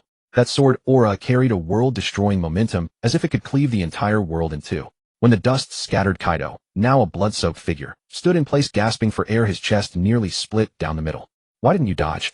If I hadn't deliberately avoided your heart, you'd already be dead. Kuro asked, a trace of puzzlement in his voice. A scar on the back is a warrior's shame. The instant Kaido opened his mouth, blood spurted out uncontrollably. Kuro was left with a face full of question marks. That familiar line made Kuro feel as though the man had picked up the wrong script. Still, his robust, full-throated bearing didn't look like a man on the verge of death. Not bad. You can join the Rocks Pirates, for now as an apprentice crewman. Young man, see yourself clearly, see the world clearly, and grow stronger. I'll be waiting for you at the summit of the world. Kuro swept a pure black mantle over his shoulders and left after his grand exit. You bastard, you're only a few years older than me. Kaido muttered a few times before finally snapping back to reality. Just then a tremendous explosion rang out in the distance. Boom, boom, boom. Everyone turned toward the sound. In the western harbor, flames soared into the sky. It's Silver Axe, Shion, and Shiki. Someone shouted. Kuro's observation haki covered the area in an instant. Shiki floated in midair, slamming ship after ship down into the earth from above. Shion, coated from head to toe in armament haki, swung his axe left and right, cleaving the falling debris to pieces. On the right side, long stretches of intact buildings were forcibly turned into battle-damaged versions. The pirates there fled in panic. The aftershocks of a battle between monsters were more than they could endure. You two bastards, can't you get off Hakanosu and go fight somewhere else? Rocks bellowed. Slowly he drew from his waist a sword that resembled a rapier. Even from where Kuro stood far away, he could feel Rock's terrifying pressure. Survival instinct made him grip the sword hilt with deadly force, and his eyes never left Rocks for a single instant. Under the gaze of everyone present, Rocks moved. He struck no fancy stance and called out no technique. With one hand on the long hilt, he held the blade horizontally over his right shoulder, leaned back, slightly raised his left foot, and made one simple single forward slashing motion. Hum. Without warning, a pitch-black current like ink wound from his arms around the blade, in an instant turning that famed sword into a true black blade gleaming with dark light. That was the highest level of armament haki hardening. Then, zzzzz, boom. Several thick, dark red thunderbolts crackled into existence, twining around that pitch-black blade like living serpents, releasing sizzling bursts that made the scalp crawl. Conqueror's haki coating, a skill possessed only by those at the very apex of the world. A colossal slash like a cannonball was unleashed. The clouds in the sky were split open and cracks raced across the earth. In the distance, Shiki and Shion without a word concentrated their armament haki and faced Rocks slash head on. His deafened eardrums recovered, and the sound of waves crashing against the shore returned. That's absurd, Rocks. Aren't you afraid you'll accidentally kill Shiki? Whitebeard Edward Newgate frowned. Wahaha. If he can't even take one of my slashes, then dead is dead. Rocks bared his teeth and laughed heartily. Newgate, I'm not so easy to kill. Shiki flew in the air, his clothes tattered and torn with blood trickling down his cheek from an unknown gash on his forehead. Below, Silver Axe gasped for breath, nearly bathed in blood, using his axe as support to kneel on one knee. Although Shiki appeared to attack in tandem with the other, he was actually shirking his duty. The moment he received the blow, he used his devil fruit ability to continuously reposition himself. Though his evasive maneuvers were clumsy, he cunningly shifted all the pressure on his Silver Axe. Shiki, you bastard, I'll kill you sooner or later. With that, Silver Axe could no longer hold on and collapsed unconscious. He lay in a pool of blood, his fate unknown. Though Golden Lion Shiki was also wounded, he still stood proudly, his curved blade gleaming with cold light. It seems I am the stronger one. Shiki sneered as he wiped the blood from his blade. Now it's my turn. Grinning slyly, he took a few deep drags from his cigar and sharpened his knife for Silver Axe. It's time to let my Odo and Kagurashi taste your blood. Wait, Shiki. Anyone who can survive one of my strikes is a notable figure. Newgate, go check if he can live. If not, toss him into the sea. If he can, let him join the Rocks Pirates when he wakes. Rocks took a long swig from his wine barrel. Such was the rule of the Rocks Pirates, the strong reign supreme, and all loyalty exists only under the might of power. Wait, Rocks, you'll regret this. You don't know that bastard at all. Shiki spread his hands in protest. Shiki, I am the captain. Rocks drank another mouthful of wine unconcerned. He was about to challenge the monster that had sat upon the world's throne for 800 years. So he needed other monsters to help him turn the world upside down. As for loyalty, he truly did not care. Apart from a few core founding members, the rest were either won through the Davy Back fight or taken by force. How much loyalty could he expect? Night fell, and the banquet hall was brightly lit. Hundreds of members of the Rocks Pirates gathered here, enjoying fine wine and delicious food. Edward Newgate, Shiki, Charlotte Lean, and other executives sat in prominent positions accepting the toasts of the crowd. Kuro sat at the farthest end from Rocks. At 18, he was like a mere underling. Fortunately, on his left was the towering Charlotte Lean, and on his right was Kaido, wrapped in bandages like a mummy. Cheers. Rocks raised his glass, and everyone around followed suit. Laughter and the sounds of finger-guessing games filled the air. Brother Kuro, you really went hard on me. My wounds still ache. Kaido heartily scooped up food and stuffed it into his mouth. Kuro took a light sip of his wine. The sourness and roughness of the barley ale made it almost undrinkable. Yazi, dressed in a kimono, pressed close to Kuro. With her dinner knife, she cut the steak along the grain into pieces and exchanged plates with Kuro. Then you'd better grow quickly. My strength is at the bottom among the executives. Kuro arm around Yazi's waist, feeding her some of the food in his hand. Choo-choo, but didn't I hear choo-choo that you had a close fight choo-choo with Shiki? Kaido hoisted a huge sea beast meat and stuffed it into his mouth, speaking indistinctly. Shiki wasn't serious. If he had used his haki, I would have lost long ago. Yazi sat in Kuro's arms, peeling grapes and feeding them into his mouth. Shiki across the table keenly sensed he was being gossiped about and glared fiercely at the two youngsters. Mama Mashiki's strength is at least top 5 in our crew. Don't underestimate him. Charlotte Linlin stuffed a large piece of cake into her mouth and reached out to place a hand on Kuro's shoulder. Little Katakuri sat quietly on her shoulder like a small figurine. Kuro ate on expressionlessly. Linlin was really beautiful at this time. Pink wavy hair, long legs. Unfortunately, he had arrived too late. Katakuri, Oven, and Daifuku, the triplets, were already born. But Kuro adhered to the principle of not initiating, not refusing, and not taking responsibility. What was wrong with having a child to maintain a friendly relationship? At this point, one might ask how a man over 2 meters tall could court a woman of 8 meters. The answer was to pay tribute to the legendary explorer, Supreme Great Jabba. Men always find ways for dreams and adventures. All right, let the banquet continue. Rock stood up, raising his glass. Tonight we drink to our heart's content. Because tomorrow we have a big move. All eyes were fixed on Rock's big move. Kaido put down his food. What is it? Rox grinned, a mad gleam in his eyes. Tomorrow we will raid the Marine Base G5. Marine Base G5? Everyone was stunned. G5 was one of the most important marine bases in the second half of the Grand Line, garrisoned by numerous elite marines. The base commander was a vice admiral, and it was close to the Red Line, making it easy for admirals to reinforce. Captain G5 base is no easy target, Charlotte Linlin frowned. There are at least 3,000 marines there, along with several marine warships. 3,000 marines. Rox laughed disdainfully. Too many. He looked around, his voice rising an octave. Rox D. Zebek will completely drive the marines out of the second half of the Grand Line. I will rename these seas the New World. Here only pirates can survive. Only the strong can make the rules. Marines, get out of here. Rox's words thundered through the banquet hall. Everyone was infected by his madness, their eyes gleaming with excitement. Drive the marines out of the New World. It was something no one had ever done before. But precisely because it had never been done, it was more challenging, more exhilarating. Count me in. Shiki also stood up, his tone still disdainful, but the fighting spirit in his eyes was already ignited. I'll go too, said Charlotte Linlin. Whitebeard Newgate was silent for a moment, then nodded. I'll go as well. Stussy covered her forehead, clearly reluctant. She glanced at Whitebeard and finally spoke. I'll go too. Wangji stuck out his tongue, weighing the pros and cons for a long time, then finally said. I'll go too. Captain John, Smuggler, Gansey, Catfish, Fishman Barble, and Gangster Malone all agreed. Roar. A thunderous sound echoed through the banquet hall. One by one the executives raised their glasses high, firing a salute to Rox's ambition. Kuro watched the crowd, his mind racing. Attacking the G5 base was not just a battle, it was Rox's first step in declaring war on the world. Moreover, it was an excellent opportunity for Kuro to showcase his strength and establish his prestige within the Rox pirates. I'll join too. Kuro stood up and said. Rox looked at Kuro, a glint of satisfaction in his eyes. Good. Rox laughed heartily. At dawn tomorrow we set off. Let the Marines know whose territory this sea really is.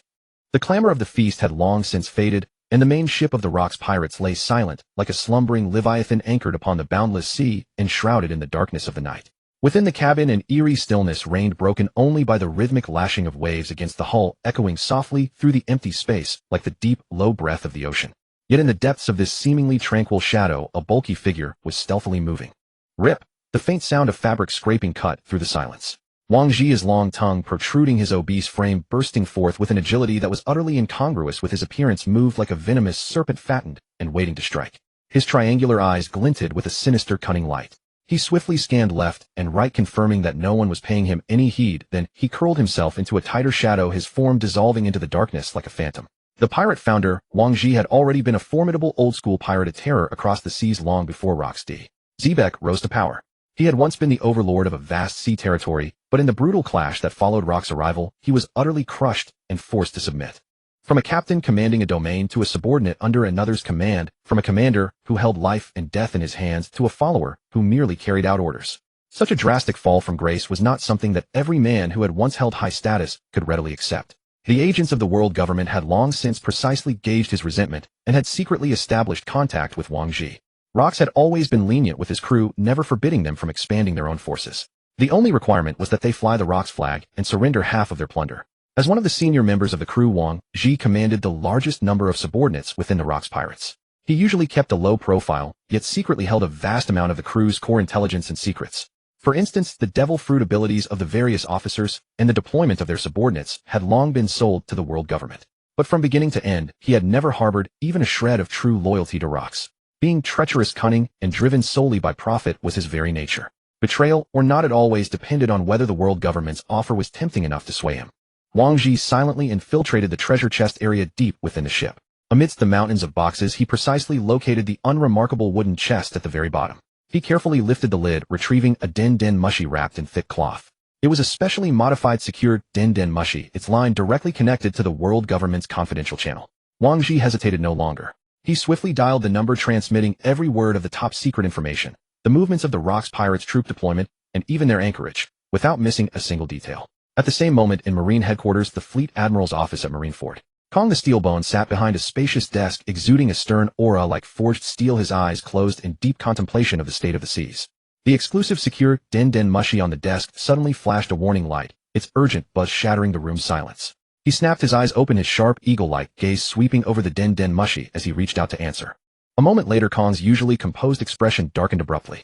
His knuckles whitened from the force of his grip, and the air pressure around him plummeted to freezing point. Without a word of excess, he simply issued a terse command into the den mushi. After hanging up, he rose abruptly, the heavy marine coat sweeping up with a sharp gust of wind. Pass the order. Immediately summon all officer-level combatants to the meeting room for an emergency council. The icy command was relayed swiftly, and Marine headquarters was instantly thrown into maximum alert. In the meeting room, the lights were starkly white, the atmosphere as heavy as the calm before a storm. Kong stood at the head of the table, his hands pressed on the edge, his towering frame exuding an unassailable authority. His brows were knotted with murderous intent. This is the situation. So here we are. Do we avoid the enemy and preserve the fleet, or what are your thoughts? Brother Kong, give me 800 men, and I'll definitely bring the Rock's pirates to justice. Garp, his face brimming with confidence, patted his chest in assurance. Yet everyone present ignored him, seeing him as nothing but a hot-blooded simpleton. Sir, what do you think? Steelbone Kong turned to the young Vice Admiral Tsuru. We are severely understaffed on the latter half of the route, and high-end combat power is also quite stretched. But if we retreat without doing anything, where will the face of the Marines be? How can we be worthy of the justice we bear? Vice Admiral Tsuru fell silent for a moment before speaking. Steelbone Kong nodded in satisfaction. I think the same. We cannot let the pirates continue their arrogance. Our comrades at G5 are waiting. All of you go prepare. We will engage the Rock's pirates. The Marine fleet set sail from Marineford in full force, a moving forest of iron that plowed through the deep blue sea. Beneath the flagship, 10 heavy warships flanked both sides, their cannons all uncovered, gleaming with cold metallic luster. A buster call level force was enough to erase an entire island from the map. On the boundless azure sea, pirate ships of various sizes were sailing in the same direction. The only thing they had in common was the same pirate flag they flew. Ku Luo and Kaido sat opposite Whitebeard, looking around at Whitebeard's ship. The figurehead was a skull with a white mustache, and the ship was much smaller than the future Moby Dick. As for why Ku Luo and Kaido were on Whitebeard's ship, it was because they had joined the Rock's pirates only recently and lacked funds to purchase their own vessel, so they shamelessly hitched a ride. They could have ridden the main ship of the Rocks, the Jibak Sword, but having too keen observation haki wasn't always a good thing. Staying with Rocks gave Ku Luo a sense of crisis from his body, like a commoner locked in a cage with a wild beast. Whitebeard Edward Newgate was a towering figure like a mountain. Just sitting there, he naturally exuded a sense of pressure. His sword, one of the 12 supreme grade blades, was casually thrust into the deck. Newgate held a wine bowl as large as a washbasin in one hand, tilting his head back to gulp down the amber liquid. Rivulets of wine spilled from the corners of his mouth, trickling down his muscular frame.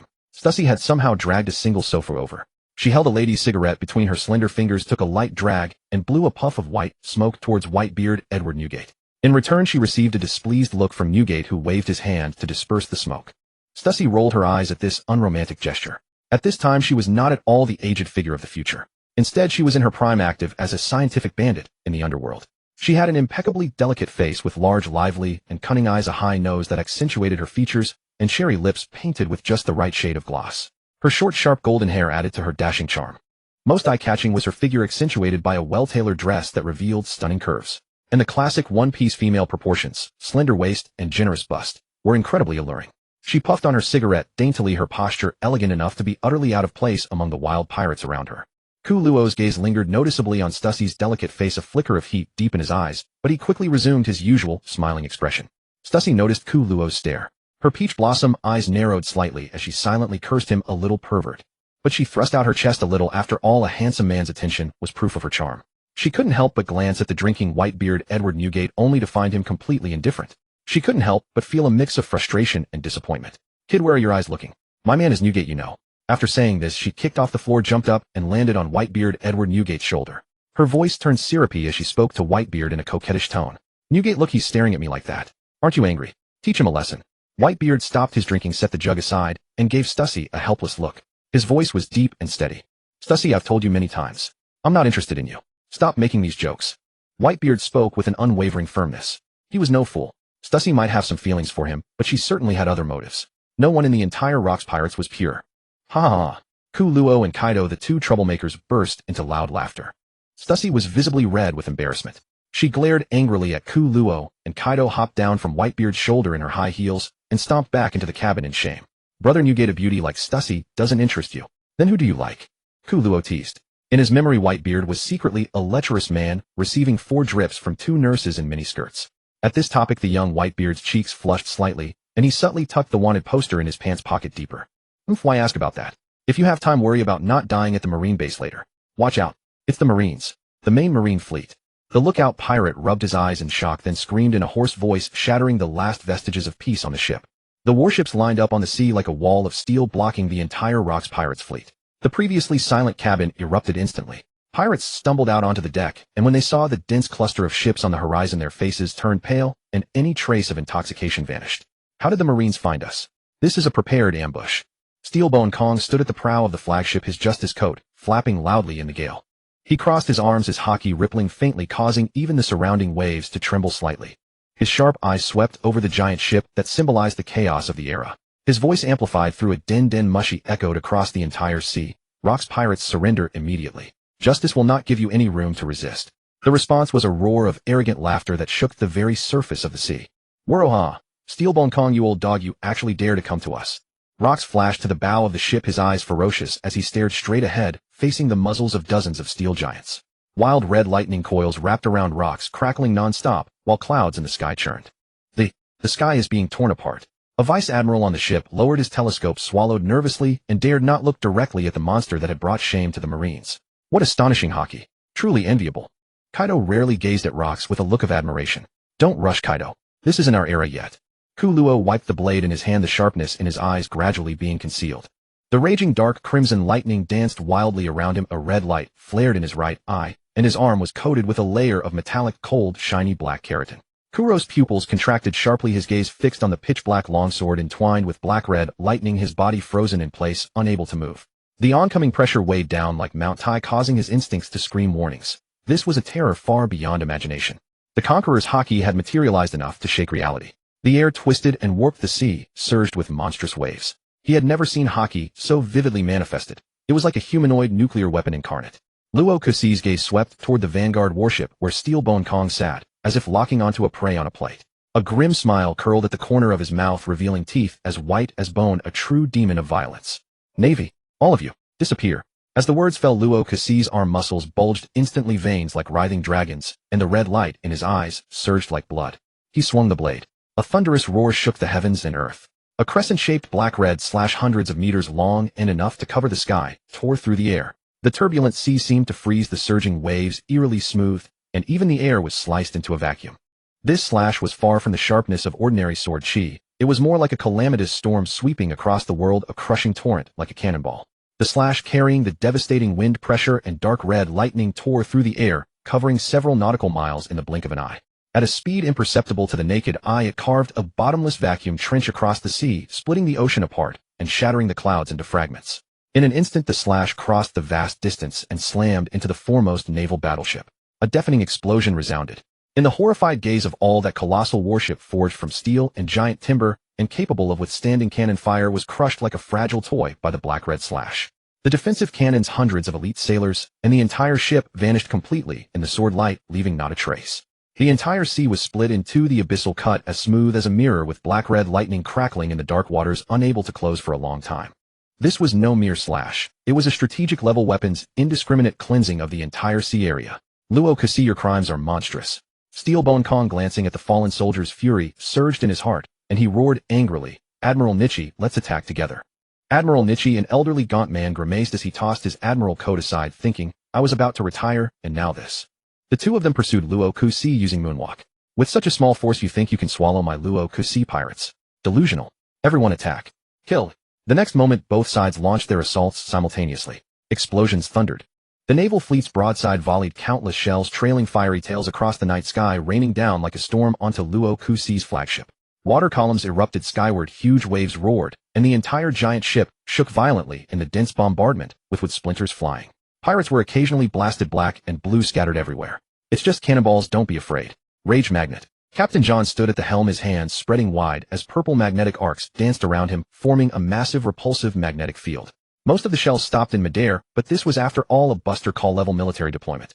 Even though John used all his strength to deflect most of the shells directly hitting the hull, some still slipped through and exploded on the sea surface near the ship, raising towering waves dozens of meters high. Well done, Captain John. The pirate ships varied in configuration. Only a few had long-range cannons, while most were merely targets for the Navy. Close quarters battle.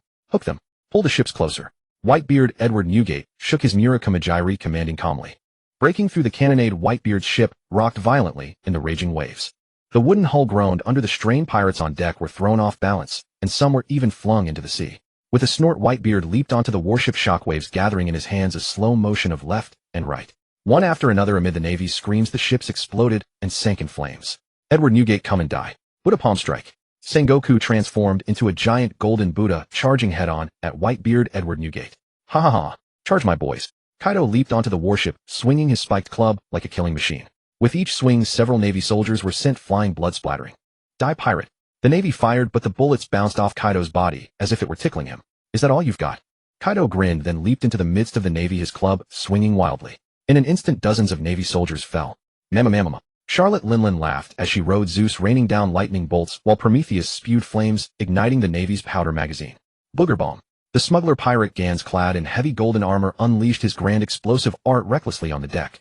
Silver Axe wielded his axe in a fierce battle against a Navy vice admiral. The catfish Fishman Babel took advantage of the chaos to pierce the Navy warship's hull. Wang Ji, using his teleportation fruit, uselessly flashed back and forth among the crowd, only killing the ordinary soldiers who charged at him. Wherever there were soldiers, he rushed, essentially slacking off. Damn it. Tempest Kick Cross, a Navy officer roared. Reinforcements. Ship 16 needs reinforcements. Rear Admiral Lamberton is wounded. Where's the medic? Everyone in G5 branch, hold the line. Cannons fired shells hurtling toward the pirates. Shiki, flying in the air, deflected the shells one by one with a wave of his hand. Slash. He swung his curved sword, and a sword aura fell like a meteor, shattering a cannon to pieces. Navy, is that all you've got? Shiki looked down at the Navy, contempt in his eyes. Meanwhile, Kuro was sweeping across the battlefield while Yazid gripped his longsword, his gaze fixed on the Navy's strong fighters.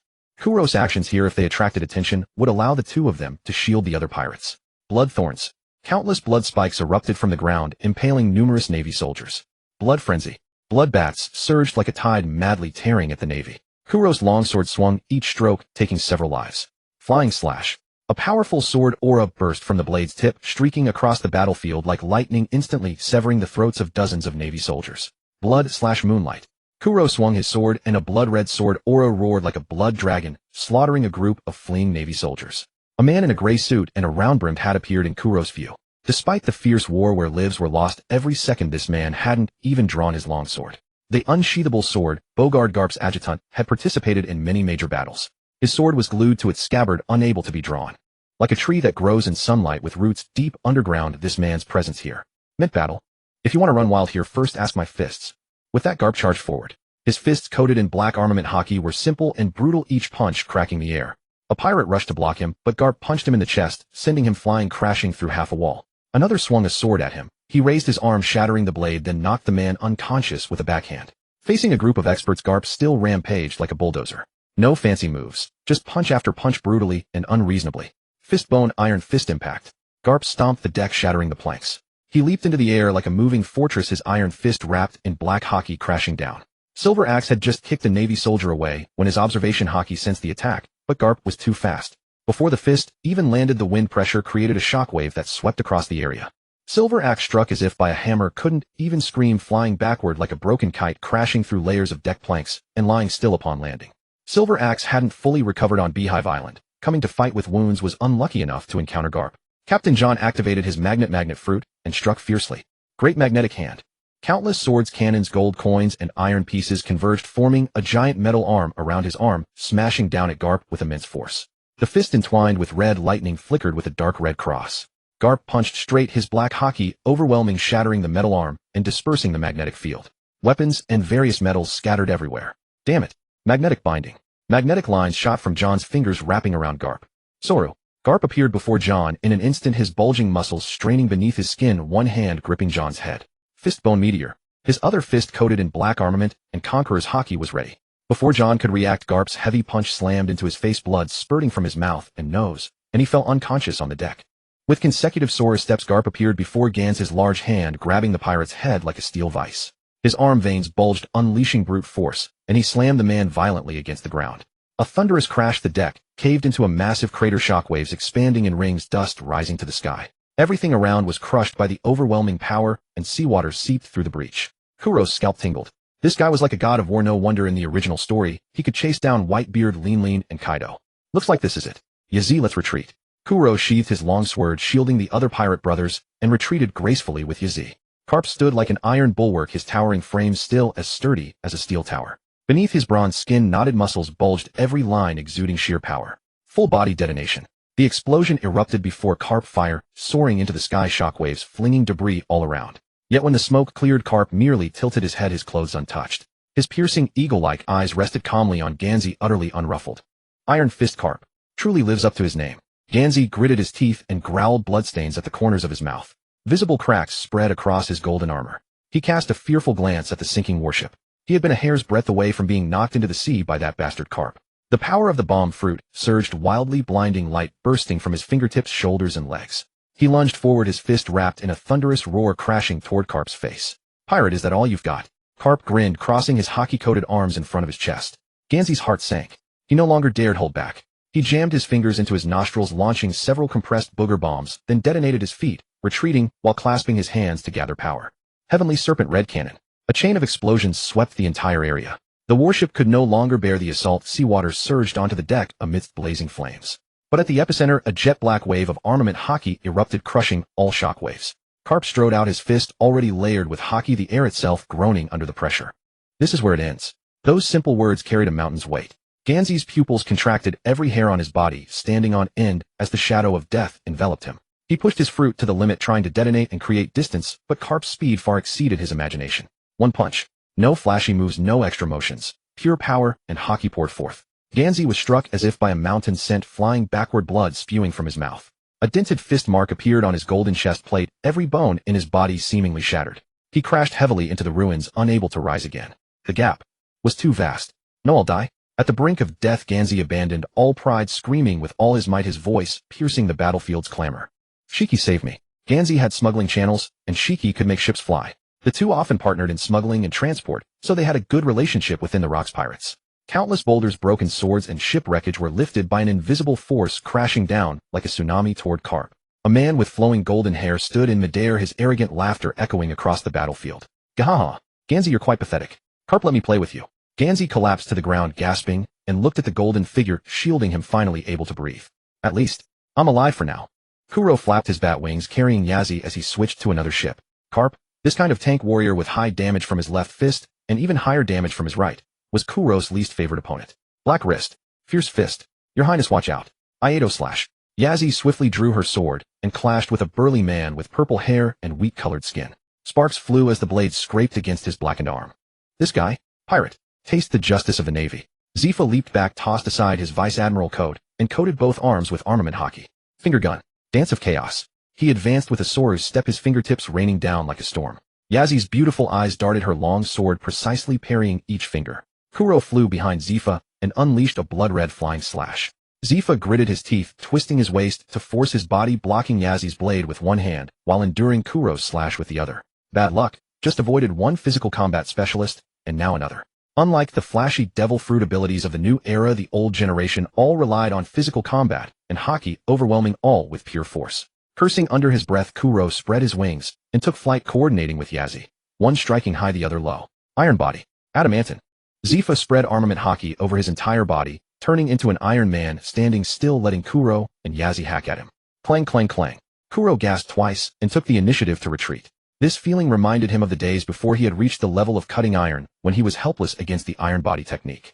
Kuro still had a few moves that could break through Zifa's defense, but they were life-and-death trump cards. Using them would leave him completely drained.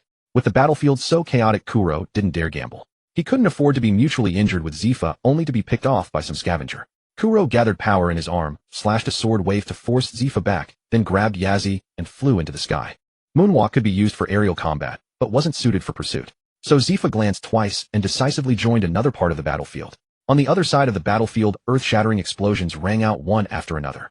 Roxy. Zebek's crimson cape fluttered in the wind, his haki surging like a tsunami. With every swing of his blade, Navy vice admirals were sent flying like broken kites. He fixed his gaze on the figure in the admiral's coat at the center of the battlefield, grinning savagely, madness and brutality in his eyes. Admiral Raiji, the Navy's so-called strongest combat power, nothing more than this. Admiral Raiji's suit was torn, countless blood wounds staining him crimson. On the other side, Kong the Steel Bone wiped blood from his mouth, his arms covered in sword cuts. Kong, retreat, the Navy. This monster isn't something the two of us can handle. I'll cover you. Go now. Kong, justice prevails. Admiral Raiji's face was grave, a bitter smile on his lips. Without waiting for Kong's reply, he wrapped his entire body in layers of armament haki, drew his famed blade, and slashed at rocks with a thunderous sword light. But his opponent's power had long surpassed reason. Conqueror's haki intertwined with monstrous strength, crushing the sword light. Shatter. Rox swung his blade, unleashing a cannonball-like slash that seemed to make space itself tremble. Raiji blocked hastily, and a sharp pain erupted in his arm. The sound of cracking bones was clearly audible. Before he could retreat, Rox was already upon him, his other fist wrapped in world-shattering might hammering into his chest. PFFF. Blood sprayed wildly. Admiral Raiji, like a ragdoll smashed by a giant hammer, crashed heavily onto the deck of a broken warship, his chest caved in, his life force ebbing away rapidly. A Navy admiral had fallen. TCH, how much can you earn with a daily wage? What are you risking your life for? Rox stood beside Raiji's corpse, his chest heaving like a bellows. Fighting two admirals was still quite exhausting. Retreat.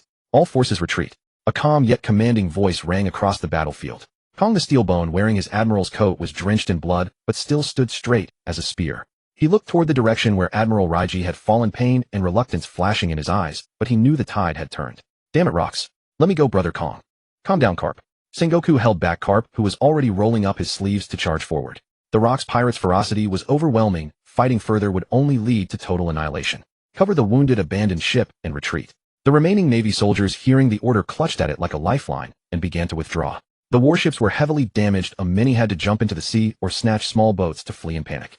Rox watched the fleeing Navy, threw his head back and laughed wildly, his haki sweeping across the battlefield. Rox stood atop a wrecked warship, raising his long blade.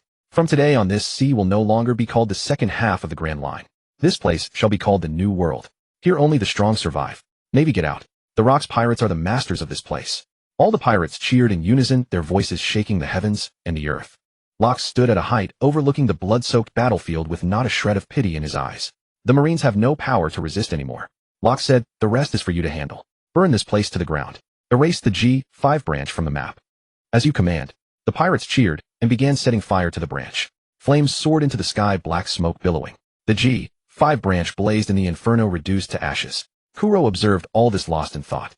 This was Lox's method, brutal, ruthless, yet effective. Through violence, he instilled fear in everyone, thereby achieving his goal of domination. The world was so cruel. Those who were not ruthless were doomed to perish. Hours later, the jubilant pirates aboard the flagship Jibek's sword slowly sailed away from the sea of smoke and wreckage. Just after they left, the news bird circled in the sky several times, and when it confirmed there was no danger, it finally dared to descend. Its eyes gleamed with excitement. Big news. Selling it to the newspaper office would net it a hefty profit. Using the small camera strapped to its chest, it snapped shots of the marine wreckage floating on the sea and the bodies of the fallen. Click, click. A new storm was about to sweep the world.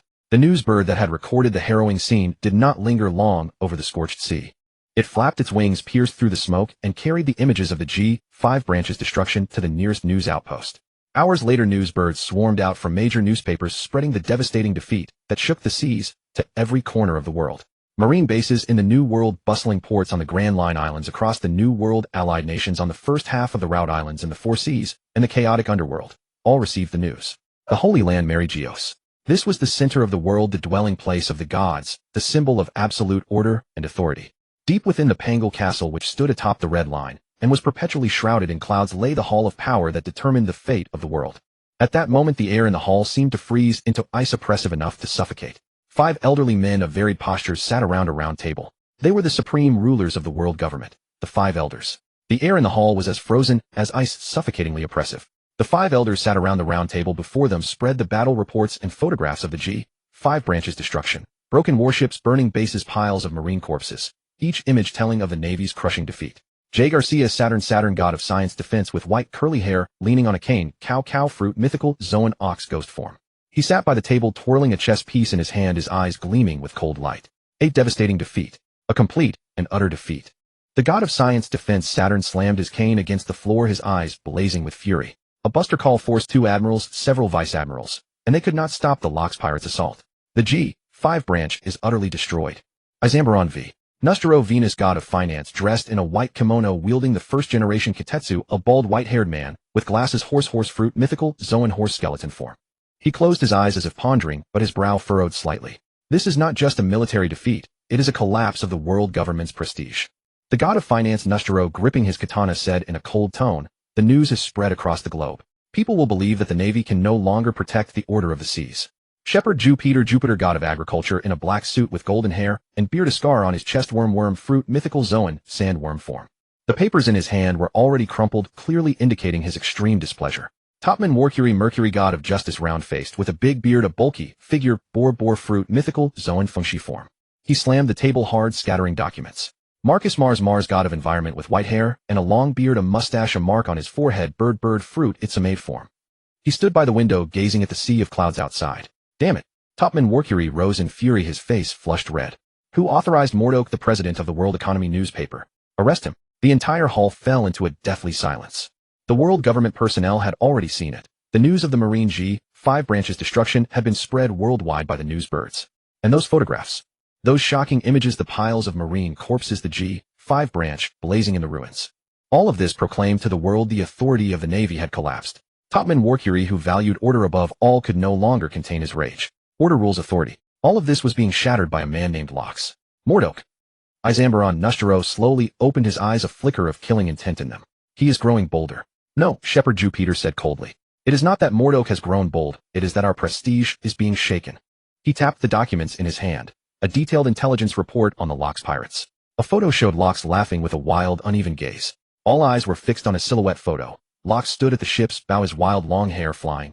Even from behind, his arrogance that looked down upon the world was palpable, making the 5 powerhouses feel a long-lost wariness. Lox D. Jibek. This man has become a thorn in our side. Another of the D. clan. Is it the flame ignited in this era? He must be eliminated. The god of agriculture, Jupiter, spoke slowly, a trace of regret in his voice. 4 years ago, we should have spared no cost to completely erase him. 4 years ago. That was during the previous World Conference. The man named Lox had climbed Mary Geos with his bare hands, kidnapped 5 allied kings, and after a pursuit, he managed to infiltrate the flower room, glimpsing the empty throne. And facing Im, who had hovered over the supreme throne for 800 years. After being repelled by Im, he killed the station's civilian admiral during the chase and fled. To cover up the shame of the admiral's death and maintain the world government's dignity, the 5 elders ordered CP agents to eliminate all witnesses. Only the Navy High Command and the 5 elders knew the truth. Marcus Mars turned to face the other 4. Colleagues, can we allow evil to spread any longer? In the G5 branch battle, the Navy had already deployed 2 admirals, several vice admirals, and a buster call level force. J. Garcia Saturn shook his head, speaking indifferently. But the facts have proven that this is insufficient. The existing balance between the Navy and pirates has been broken.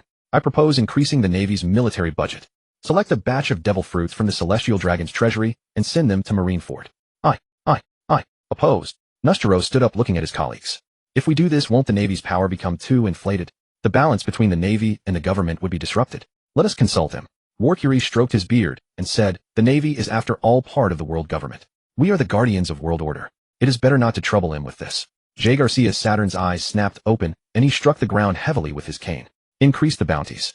Notify the Navy to use the highest possible level. Let every person on this sea know the cost of challenging the world government. After further deliberation, the proposal was passed. On the first half of the Grand Line, the Roger pirates were replenishing supplies at the Sabati archipelago. A flurry of newspapers fell from the sky. Roger's somewhat frustrated stuffed Shakis wanted poster back into his pocket. He had been intending to see if the rumored most beautiful woman in the world was real, but he hadn't found her. Roger looked up curiously, grabbed a newspaper, and read it. Hey, Rayleigh, come see. Roger shouted excitedly, like a child pointing at the headline. What a feat. They say he's the ruler of the new world. The blonde-haired young man who was coating the ship pushed up his glasses and leaned in for a look. A great defeat. Lox killed an admiral. Rayleigh's expression turned grim, his pupils constricting slightly. That guy is really a monster. Even an admiral is no match. Roger, our rival is strong. Roger placed his straw hat on his head and flashed Rayleigh a sunny smile. Don't worry, Rayleigh. We're going to turn the world upside down together. No one, Locks or anyone else, can stop us. In the South, Blue boys set sail. We're heading for the New World. A pirate with a horned hat raised his gun and shouted. New World. Countless pirates roared. In the West, Blue, to hell with Locks. Set sail. We're going to the New World too, shouted a tall, sturdy man with a pointed head. Aye, Captain. The 8 Treasure Navy soldiers dressed in neat uniforms shouted. They looked more like an army than pirates. In the East, Blue, the North, Blue, and even the first half of the Grand Line, one ambitious man after another eagerly set sail. The storm brought by Locks killing an admiral and defeating the Navy head-on plunged the world into unprecedented turmoil. This was an event unseen in hundreds of years. Hence this era was named after Locks, also known as the Worst Generation. New World, Beehive Island, Outer Sea. Jahahaha rocks, we are now famous and many scum want to join us. Golden Lion Shurji had a bandage wrapped around his head holding today's newspaper and freshly issued wanted posters. Kuro sat at the end of the cadre row holding his sword, scanning the room, and almost burst out laughing. Kaido, Charlotte, Lean, Wang Ji, and Stussy had no injuries at all, while Whitebeard could be seen with some newly scabbed small scars. Golden Lion, who fought against Garp, had a bandage around his head and fought in the air without serious injuries. John's entire face was swollen to twice its size. If not for the purple hair, he would have been unrecognizable. Silver Axe Xiong was wrapped in bandages from head to toe. When he first entered, Shurji teased him, and the two nearly got into a fight again. Ganzi took the most beatings. He no longer wore his flashy golden armor and had to be helped into the banquet hall by 2 subordinates, making him look like a mummy cosplay. Rox held his own wanted poster featuring his classic asymmetrical-eyed form, the most vicious pirate in history. Rox D. Zebek with a bounty of 3696 berries. Wanted dead or alive. Whitebeard Edward Newgate bounty 143 berries. Wanted dead or alive. Golden Lion Shurji bounty 1245 berries. Wanted dead or alive. Pirate Patriarch Wang Ji bounty 10 berries. Wanted dead or alive. Charlotte Lean bounty 91 berries. Wanted dead or alive. Treasure Hunter John bounty 878 berries. Wanted dead or alive. Silver Axe Xiong bounty 10 berries. Wanted dead or alive. Lost Prince Manfred Kuro bounty 486 berries. Wanted dead or alive. Catfish Fishman Babel bounty 430 berries. Wanted dead or alive. Oni Kaido bounty 30 berries. Wanted dead or alive. Gangster Boss Malong bounty 138 berries. Wanted dead or alive. Kuro looked at the wanted posters in his hand, surprised that he and Kaido already had code names. But judging by his epithet, the world government's CP agents must have been working hard to dig up his background so quickly. Besides these officers, many subordinate crew members also had wanted posters. He quickly flipped through them. Rain Moon Swordsman, Qianjian, Yazi bounty 86 berries. Wanted dead or alive. Sure enough, Yazi was also wanted. It seems this pirate path will have to be followed to the dark end. Ding detected that Qianjian Yazi is pregnant. Host has promoted the Blue Star bloodline and received the first achievement reward. Universal Super Draw 1 struck by a series of messages. Kuro was stunned. What the hell? Yazi is pregnant. At 18 he was going to be a father, and he almost forgot he still had a system. Coming to his senses, Kuro clicked on the draw button on the page. A brilliant meteor appeared in his sea of consciousness and rapidly fell. Obtained bloodline inheritance, 3 Tomo Sharingan. This is, ugh. A violent hot surge rushed from his limbs and bones toward his eyes. Kuro groaned, clamping his hands over his eye sockets, feeling as if his eyeballs were being scorched by fire with excruciating pain and a strange power churning in the depths of his pupils. The noisy laughter, chatter, and clinking of glasses in the banquet hall were magnified infinitely in that moment, then plunged into a deadly silence. The movements, breaths, and slight muscle tremors of everyone around him forcibly flooded into his perception with a cruel clarity. 3 Tomo slowly rotated in his pitch-black pupils, blood red, like crimson, cold as a blade. A suffocating pressure spread from him silently, causing even the Rock's officers chatting and laughing beside him to unconsciously pause, feeling a bone-piercing chill for no reason. Kuro slowly released his hands from his eyes, fine cold sweat seeping through his fingers. Those originally calm eyes had turned into a crimson hell. Charlotte Lean, most sensitive to soul fluctuations, noticed Kuro's anomaly in time. Kuro, are you okay? Do you need me to call a ship doctor? Rox and the other officers also stopped laughing and looked over. No, I feel great. Just had a new idea about my devil fruit ability. He suddenly opened his closed eyes, revealing the sinister 3 Tomos spinning in their sockets, evil, ghostly, and icy. That chill struck again, even making Rox feel uncomfortable under that gaze. Wahahaha, your eyes are truly oppressive. The stronger you become, the more it helps me. Rox quickly adapted. After all, he was the man known as the strongest pirate. Without the capacity to tolerate others, how could he be a conqueror's hockey user? Charlotte Linlin played with her hair, eyeing Kuro with an amused look, and unconsciously licked her lips. She was already interested in Kuro, and now his eyes made him look like a rare race. Ganzi John Wang Ji and others were quite wary of this newcomer, their eyes filled with unfathomable depth and caution. Rox crumpled the newspaper into a ball and tossed it to the ground. Announce a grand recruitment for the Rox Pirates. Recruit anyone with strength. Arm all the fleets. I'm going to conquer the world and become the king of the world. The task of evaluating newcomers. Give it to. Rox looked around. Several were wrapped in bandages. Sending them would be a disgrace to the Rox Pirates. Whitebeard, Edward Newgate, Charlotte Lean and Golden Lion Shurji were all conquerors, hockey users with overwhelming strength. Kuro had already done recruitment once and Kaido was still a trainee. Well, it's decided. Malon, you go. Among the officers you are the weakest. Malon was taken aback, then stood up with a wry smile. Yes, Captain. He knew in his heart that he was indeed the weakest officer. After all, the Rox Pirates were full of monsters. Meanwhile, at the outer sea port of Beehive Island. After nearly a month of sailing, a strange red giant ship appeared on the horizon of Beehive Island. That's Beehive Island ahead. Gloriosa stood on the deck squinting at the faint island in the distance. That's the headquarters of the Rox Pirates. Shaki stood at the bow still holding a cigarette between her fingers, but her gaze involuntarily fixed on the direction of the island. I heard that place gathers the most powerful pirates in the world. A young female warrior whispered, her eyes flickering with unease. Don't be afraid. Gloriosa patted her shoulder. Our Kuja pirates are no pushovers either. She paused and added, besides, we're just here to visit Kuro, not to fight. Visit? Shaki blew a smoke ring, a wry smile curving at the corner of her mouth. Sister Gloriosa, are you sure it's a visit? Not to steal someone. Gloriosa's face stiffened, then she coughed a few times. Cough. How can you call it stealing? This is, strategic cooperation. Strategic cooperation. Shaki laughed. What strategic cooperation? The Kuja pirates are going to ally with the Rox Pirates. Well, Gloriosa was at a loss for words. Anyway, let's go first and talk later. Shaki shook her head and didn't press further. She knew Gloriosa was worried about her, afraid that she would do something foolish because she fell for a wanted man. But Shaki was not that kind of person. She just wanted to see for herself whether this man, known as the world's most handsome man, was worth her attention. That was all. Prepare to dock, Gloriosa ordered. The Kuja pirates' crew immediately sprang into action, skillfully maneuvering the giant ship toward the pier. The port of Beehive Island was already packed with Rox pirates. Noise, rudeness, the smell of blood, and alcohol mixed together, hitting them in the face. The moment the red giant ship of the Kuja docked, the pier instantly fell silent. All the female pirates, agile and sharp, stood on the deck with guns and bows, forming a stark contrast with the slovenly, ferocious male pirates around. Shaki, with her stunning beauty, jumped off the ship, eagerly waving back as she said, Sister Gloriosa, you all go back first. I might stay here for a while. Hey, am I seeing things? Is this the Kuja pirates? Countless outside pirates with heart-shaped eyes crowded around. Why is this? You actually came to this shabby and dirty island. Please don't go further inside, your shoes will get dirty. If you really must enter, please step on my back. No, two dazzling tears blur my vision. Is this real? I feel like I'm dreaming. Lady Shaki, are you going to join the Rox Pirates? Shaki was tall and slender, her red and black outfit tightly hugging her curves, accentuating her slender waist and straight long legs. She tossed her hair, and her jet black fluffy wavy curls flew wildly in the wind. The most stunning high-hanging flower in the world has actually come to this beast's den. Goddess has descended. So beautiful I can die without regrets. Shaki's eyes slightly tilted with a cunning look, a cigarette held between her full lips, the swirling smoke adding a touch of hazy charm. No, I just want to live here for a bit. After all, I'm a pirate too. Will you all protect me? Thinking of maintaining her image in front of Kuro, Shaki tossed her cigarette, but into the crowd. Of course, Lady Shaki. Bastard, what are you grabbing? That's given to me by Lady Shaki. I'm Iron Bull Tucker, bounty 96 million berries. Give me the cigarette, but...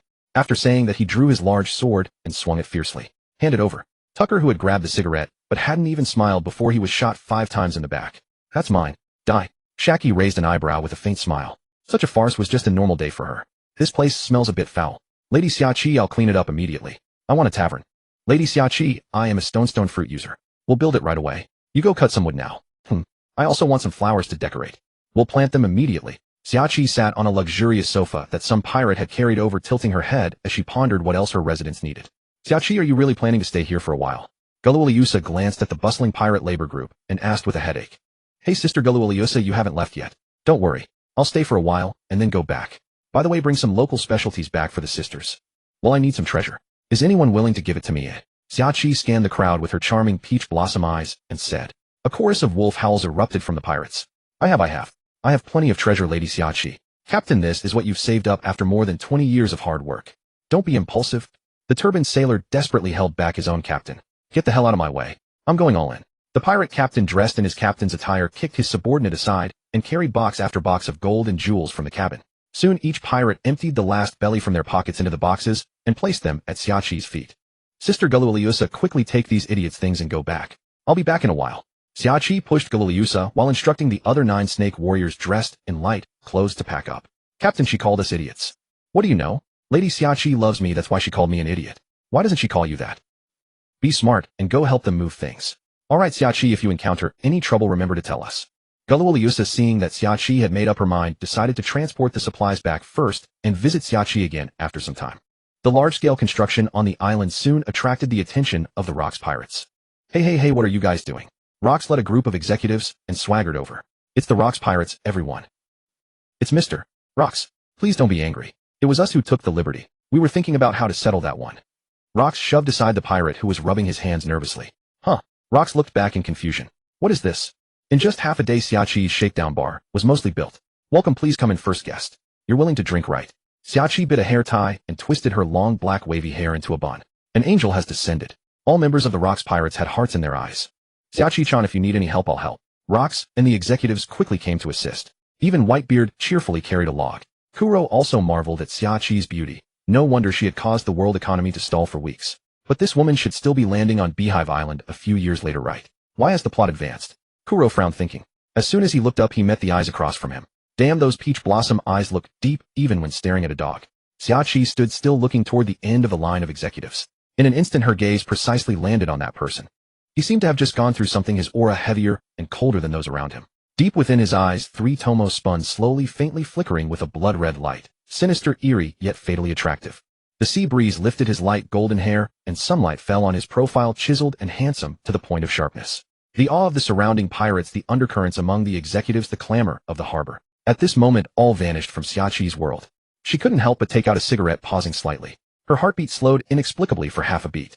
Xiaoqi took a light drag, calming herself. Amid the swirling smoke, the smile in her eyes deepened and brightened. Not curiosity, not probing, but the certainty of love at first sight.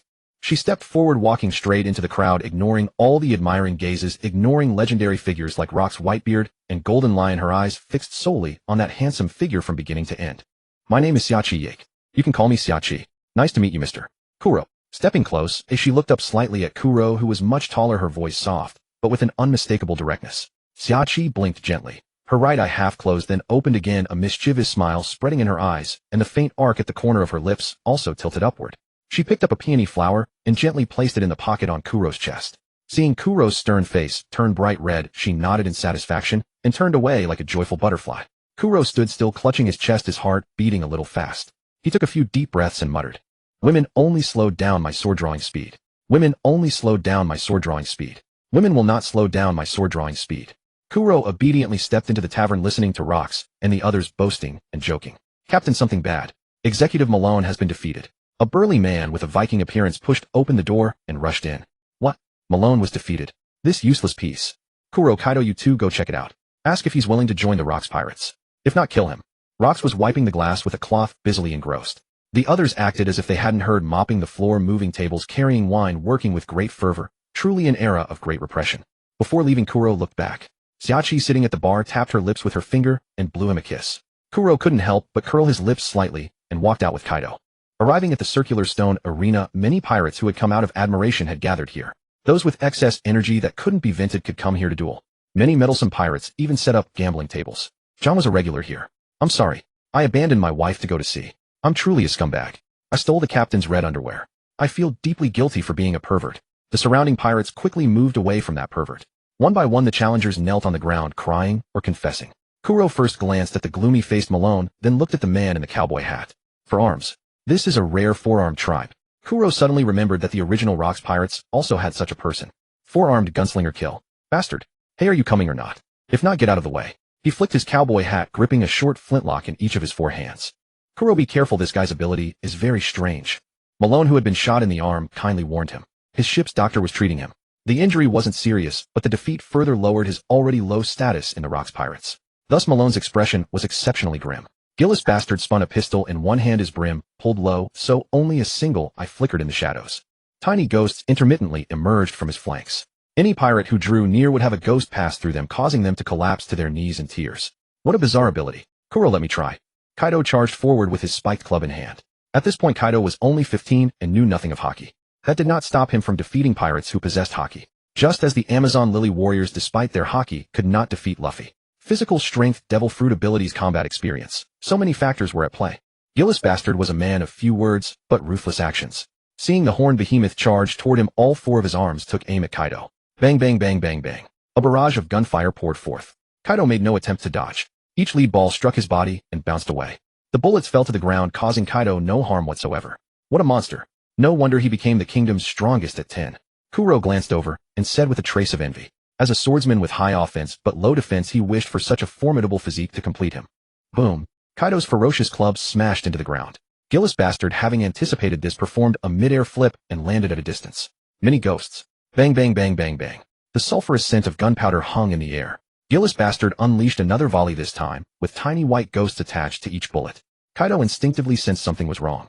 His spiked club moved like an impenetrable barrier, fending off bullets as deftly as a batter hitting baseballs. Explosions rang out continuously. Negative ghosts.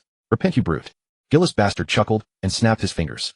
4 or 5 white ghosts burst from the ground and instantly pierced through Kaido's massive frame. His club clattered to the ground. Kaido lay face down, tears streaming, his expression utterly defeated. My very existence defile this land. If there is a next life, let me be reborn as a maggot. Click. Ha ha ha, Kaido, I've noted this. This leverage is mine for life. Kuro laughed loudly, quickly pressing the shutter and printing the photographs. I believe I have passed the test, Mr. Kuro. Kuro was already somewhat renowned on the seas, so he was not surprised the man recognized him. Yes, welcome to the Rocks Pirates. You may go see Rocks now. Gillis Bastard glanced at Kaido, chuckled, and slipped away toward the towering skeleton castle. 2 minutes later, as the negative ghost's effect wore off, Kaido regained consciousness. Remembering everything that had transpired, his face turned crimson with embarrassment. Damn it, I'll kill you. Kuro returned to his monorail sailing vessel. Since he had not yet assembled a crew, only he and Yako lived aboard. Other pirates dared not cause trouble here, for Kuro had killed many since joining the Rocks Pirates. Your Highness. Yako's round bright eyes sparkled with joy. Her long black hair was tied into a ponytail. She had changed out of her usual kimono into a white t-shirt and slim-fitting jeans. Paired with the long blade at her waist, she carried an indescribable elegance. Kuro nodded and then wrapped his arms around her slender waist. Yako reached up to touch Kuro's cheek, her eyes brimming with adoration. Then she suddenly remembered something and stammered, Why, Your Highness? I'm pregnant. Kuro feigned ignorance, his expression one of surprise. Pregnant? When did this happen? Today I felt unwell and visited the ship's doctor for an examination, and that's when I discovered it. Yako blushed deeply and dared not meet his gaze. Kuro gently lifted her chin with his finger, gazed into her moist eyes, and kissed her. Since you're pregnant, then give birth to this child. Across both lifetimes, this was his first offspring. This blood connection gave him a profound sense of belonging in this world. Before Yako could protest, he swept her into his arms and carried her toward the bedroom. Why, Your Highness, the doctor said. Don't worry, I'll be careful. We'll keep things gentle tonight. 3 days later, the port of the Rocks Pirates remained bustling and noisy. Pirates of notorious reputations came and went, the air thick with the smells of alcohol, gunpowder, and ambition. Kuro stood at the bow of his oddly shaped monorail ship and patted the rail. The vessel was not top tier, but it was sufficiently concealed and agile, perfect for his solitary style of operation. Yako's belly was still flat, yet Kuro carefully shielded her from every movement, no longer allowing her to perform any heavy labor. The once sharp and capable girl now carried a gentle maternal quality in her features. Yet Kuro's overly meticulous care made her somewhat uncomfortable. Your Highness, are you setting sail?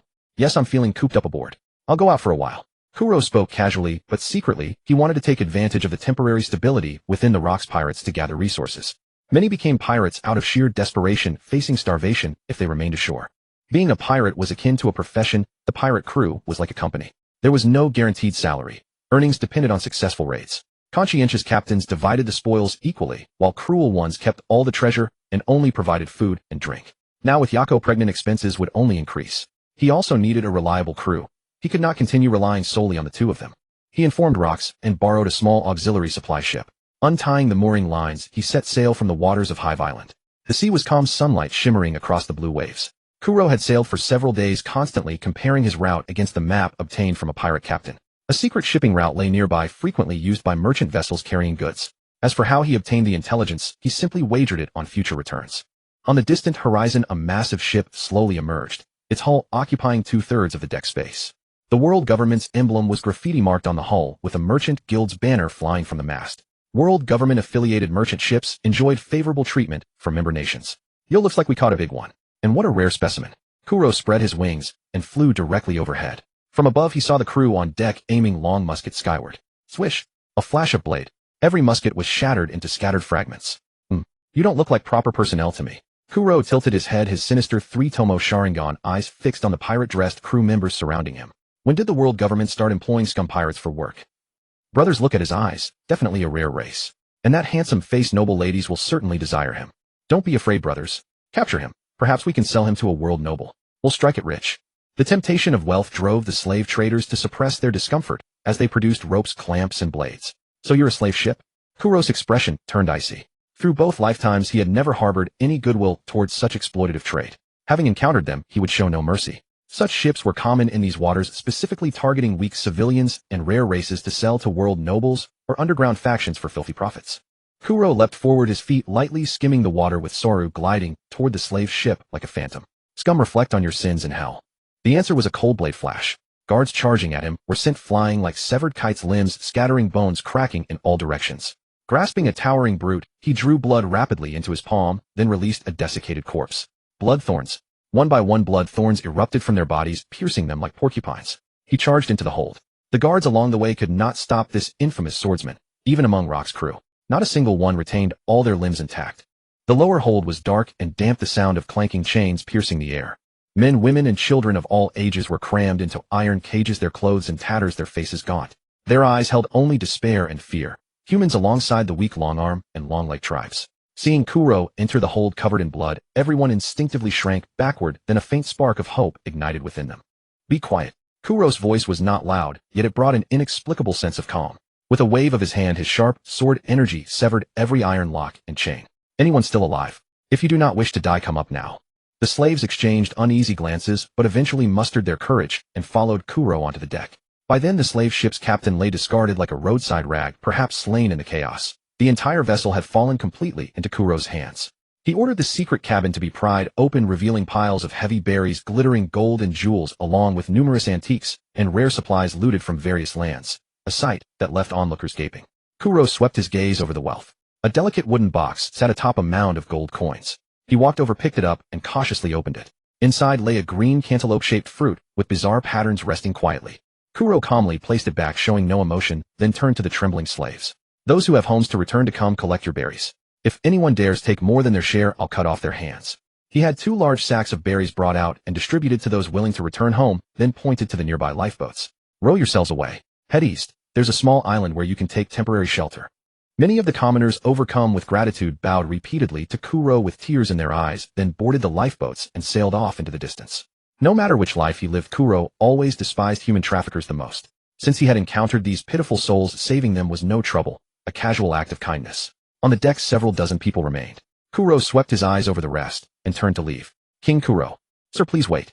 From a corner, a crisp female voice rang out. Kuro turned back to see a tall woman being given way by the frail crowd. Her legs were strikingly long, and though her face was smudged with dirt, her beauty was undeniable. I am Kelly, the sheriff of the Northland Kingdom. I saw you in the Aaliyah Kingdom, Prince Kuro. Kuro glanced at Kelly's lovely face and blue hair. No wonder she had been captured as a slave. He recalled that the Northland Kingdom was a neighbor of Aaliyah, and the 2 countries had good relations with their royal families, often intermarrying. Had it not been for the rebellion in Aaliyah, Kuro's princess would have been a princess of the Northland royal family. I've already killed all those scum from the slave hunting group. You can go home now, Kuro said calmly. Your Highness, these slave ships have long been colluding with the nobles back home, trafficking people. If we return, we'll only meet the same fate. Please take me in, Your Highness. I am very capable. I'm skilled in marksmanship and have some knowledge of navigation. I am a useful person. Kelly immediately knelt before Kuro, her forehead striking the deck hard. All right, you will follow me from now on. Be my maid and call me young master. Kuro said indifferently. Yes, young master. Kuro's gaze swept over the others. Most were homeless orphans, those abandoned by their families, or pitiful souls who would starve even if they returned. People who simply wanted to survive. A boy of about 10 years old stepped forward, his voice hoarse as he lowered his head. Sir, we have no home. If you don't mind, we wish to follow you. The others echoed his plea, their eyes earnest. Kuro's eyes swept over the crowd. A motley mix, some frail but with determined eyes, some broken by life with numb stares, and others who would risk their lives for a single meal. A faint smile tugged at the corner of his mouth. You want to follow me? Fine. But I don't keep useless people. Once aboard, obey the rules and follow orders. From now on, you are my people. Those who are young and willing to become pirates stay. Those with skills can also stay. Children can be trained slowly. The dozens of people burst into barely restrained excitement, falling to their knees in unison. We swear to follow you. As for the old, Kuro couldn't care less. He wasn't their parent. Those without value would have to survive on their own. When Kuro returned to Beehive Island with his people, he saw in the distance a giant fish-shaped rock with 2 large holes carved into it resembling a colossal skull. Kuro's lips twitched slightly. He guessed rocks had suddenly wanted to enjoy the view. Young master this is. Kelly stared at the eerie skull rock, barely believing her eyes. It's the headquarters of the Rock's pirates, Kuro said calmly. Kelly was stunned. Could humans really live in such a place? The warship slowly docked at the port of Beehive Island. Many members of the Rock's pirates had already gathered on the pier. When Kuro led dozens of new recruits down the gangplank, all eyes turned to him. That man known as the deposed prince had returned with a group of slaves. Were they female slaves? So many beautiful ones. Especially when they saw Kelly, many pirates' eyes lit up.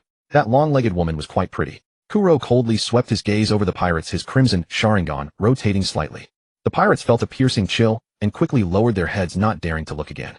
On the shore, Yazzie stood, waiting, her sword planted in the ground. Are you all right, your highness?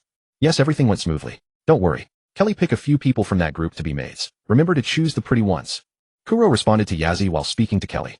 These are the people I rescued. They will take care of your daily needs. Also keep this safe for me. Saying this, Kuro glanced around to make sure no one was watching, then pulled out a wooden box from his pocket and handed it to Yazzie. It wasn't that he was overly cautious. This was a devil fruit, a treasure of the sea. It was common for pirates to kill for such treasures. Blackbeard for the Yami Yami no Mi had even murdered his own brother after more than a decade together. After watching Kelly escort Yazzie back to the ship, Kuro was about to head to the Skull Fortress when another woman stopped him. Shaki, holding a bottle of rum, ignored the lovesick pirates and blocked Kuro's path. I heard you went out to sea alone for days. I was quite worried, you know. How about coming to my place for a rest? I've prepared plenty of good wine. Shaki, her cheeks slightly flushed, raised the bottle in her hand. Kuro smiled warmly. He wasn't some naive schoolboy, and he didn't play coy. He reached out and took Shaki's fair hand without hesitation. You bastard, how dare you touch Lady Shaki? I can't take this. Bring me my sword. Lady Shaki, fight back. He must be forcing you, right? Kuro pulled her close, and Shaki, blushing, fell into his arms, causing the other pirates to boil with rage. I'm going to perform an elbow drop from Skull Rock straight into the ground. Brother Kuro, don't touch her. I'll give you all my treasure. Please don't. Lady Shaki, I'll go buy 10 pairs of black stockings for you. Let me at least feel involved. Lord Kuro, please don't. I'll go out to sea and make a name for myself. Wait for me, Lady Shaki. Ignoring the lovesick pirates' howls, Kuro pulled the nearly limp Shaki into the tavern. Escorted by the anguished cries of the pirates, Kuro half supported and half carried the limp Shaki into the small tavern marked with the wooden sign reading Shakedown. As the door closed, the clamor outside was instantly muffled, leaving only the faint scent of sake, the salty tang of the sea breeze, and the warm breaths between them. Shaki's cheeks were still flushed with a faint red. Being held in his arms like this, her heartbeat had long since lost its rhythm. On Hakanosu, she was used to seeing rough and arrogant pirates, used to seeing brutes who fought over treasure and women. She had never experienced being held so assertively yet tenderly, to the point where even her fingertips trembled slightly. Only when he led her to a soft chair by the bar did she muster a bit of strength. She raised a hand and gently pushed against his chest, her voice carrying a hint of post-drinking languor. You bastard. Just finished being all tough outside, and now you're getting handsy with me. Your courage is growing, isn't it? Kuro released his hold, but didn't step back. He leaned over the bar, caging her, and his gaze falling on her reddened ear tips, a lazy smile on his lips. On Hakanos, you're the only one who dares to stop me like this, and even invites me for a drink, Shaki. He reached out his fingertips, gently brushing the wind-tousled strands of hair at her temple. The motion was as natural as if he had done it 1,000 times. Shaki, feeling a jolt at his touch, instinctively turned her head away, only to meet his eyes. Those eyes, usually calm and indifferent, occasionally tinged with scarlet, now held only warm amusement. No trace of plunder, no hint of condescension. A sudden flutter of panic seized her. She quickly grabbed the bottle on the table, poured herself a glass, and took a long gulp, hoping to quell the heat in her heart with the strong liquor. I saw you go out alone for so long, I was afraid you'd die out there, and I'd have no one to drink with. Worried about me? Drink less. If you're really worried, say something honest. His palm was warm, the pressure slight, yet it rendered her entire hand immobile. Shaki looked up and glared at him, but there was no fire in her eyes. Only a glistening sheen. The truth is, among all the men on Hakanosu, you're the only one I find somewhat agreeable. The words left her mouth, and she herself was stunned for a moment, then her ears grew even redder. Kuro watched her rare display of composure slipping, and his heart stirred. He had seen her scold rowdy pirates with cold eyes, seen her shrewdly collect money and settle accounts, seen her navigate effortlessly among these thugs, but never had he seen her like this.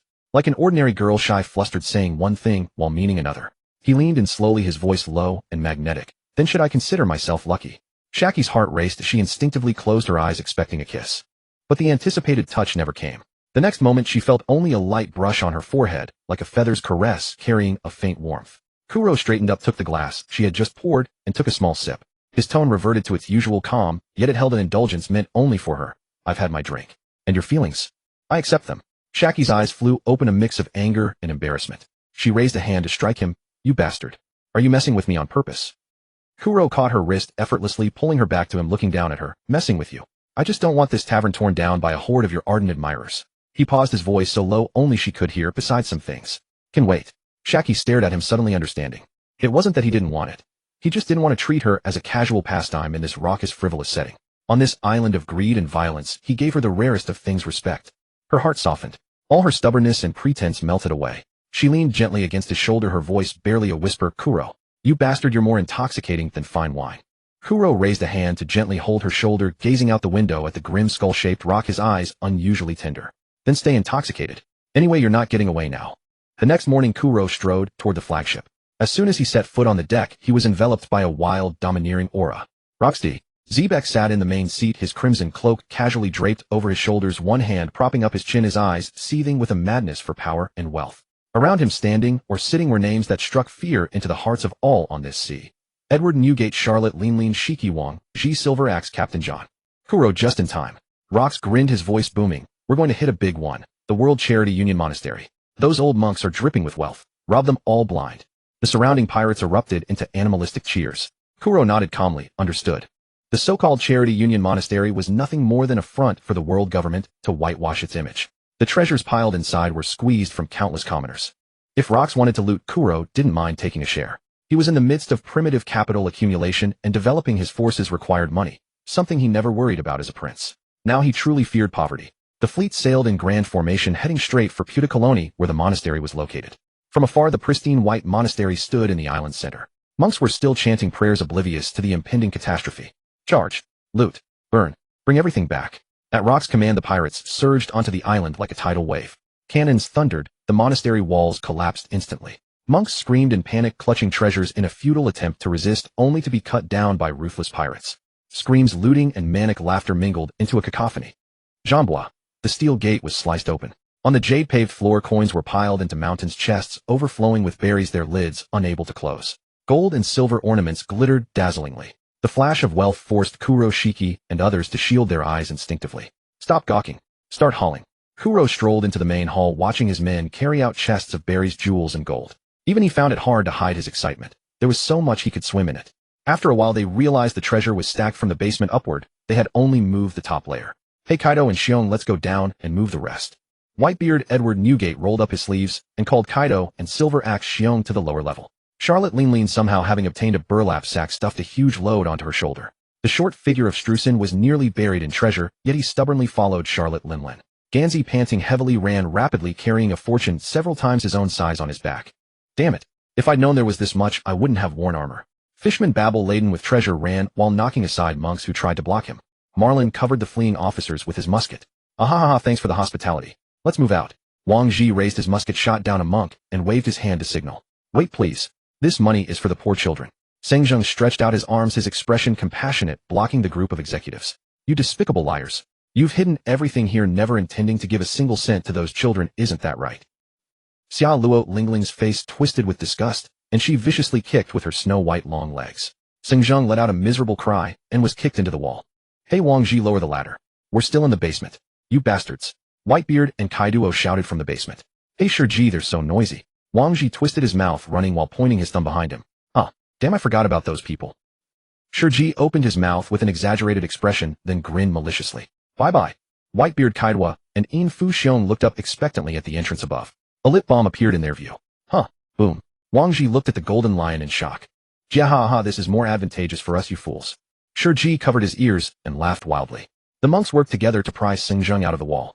Seng Zheng was no ordinary man. Despite his old age, he survived Lingling's kick. These bastards know everything. We can't let them leave. Seng Zheng roared angrily. The Marines are not far from here. Then don't let them escape. Understood, de Zhu Qi. Several fat monks worked together to move a wooden wheel. Rows of steel bars descended at the monastery gate. We're trapped.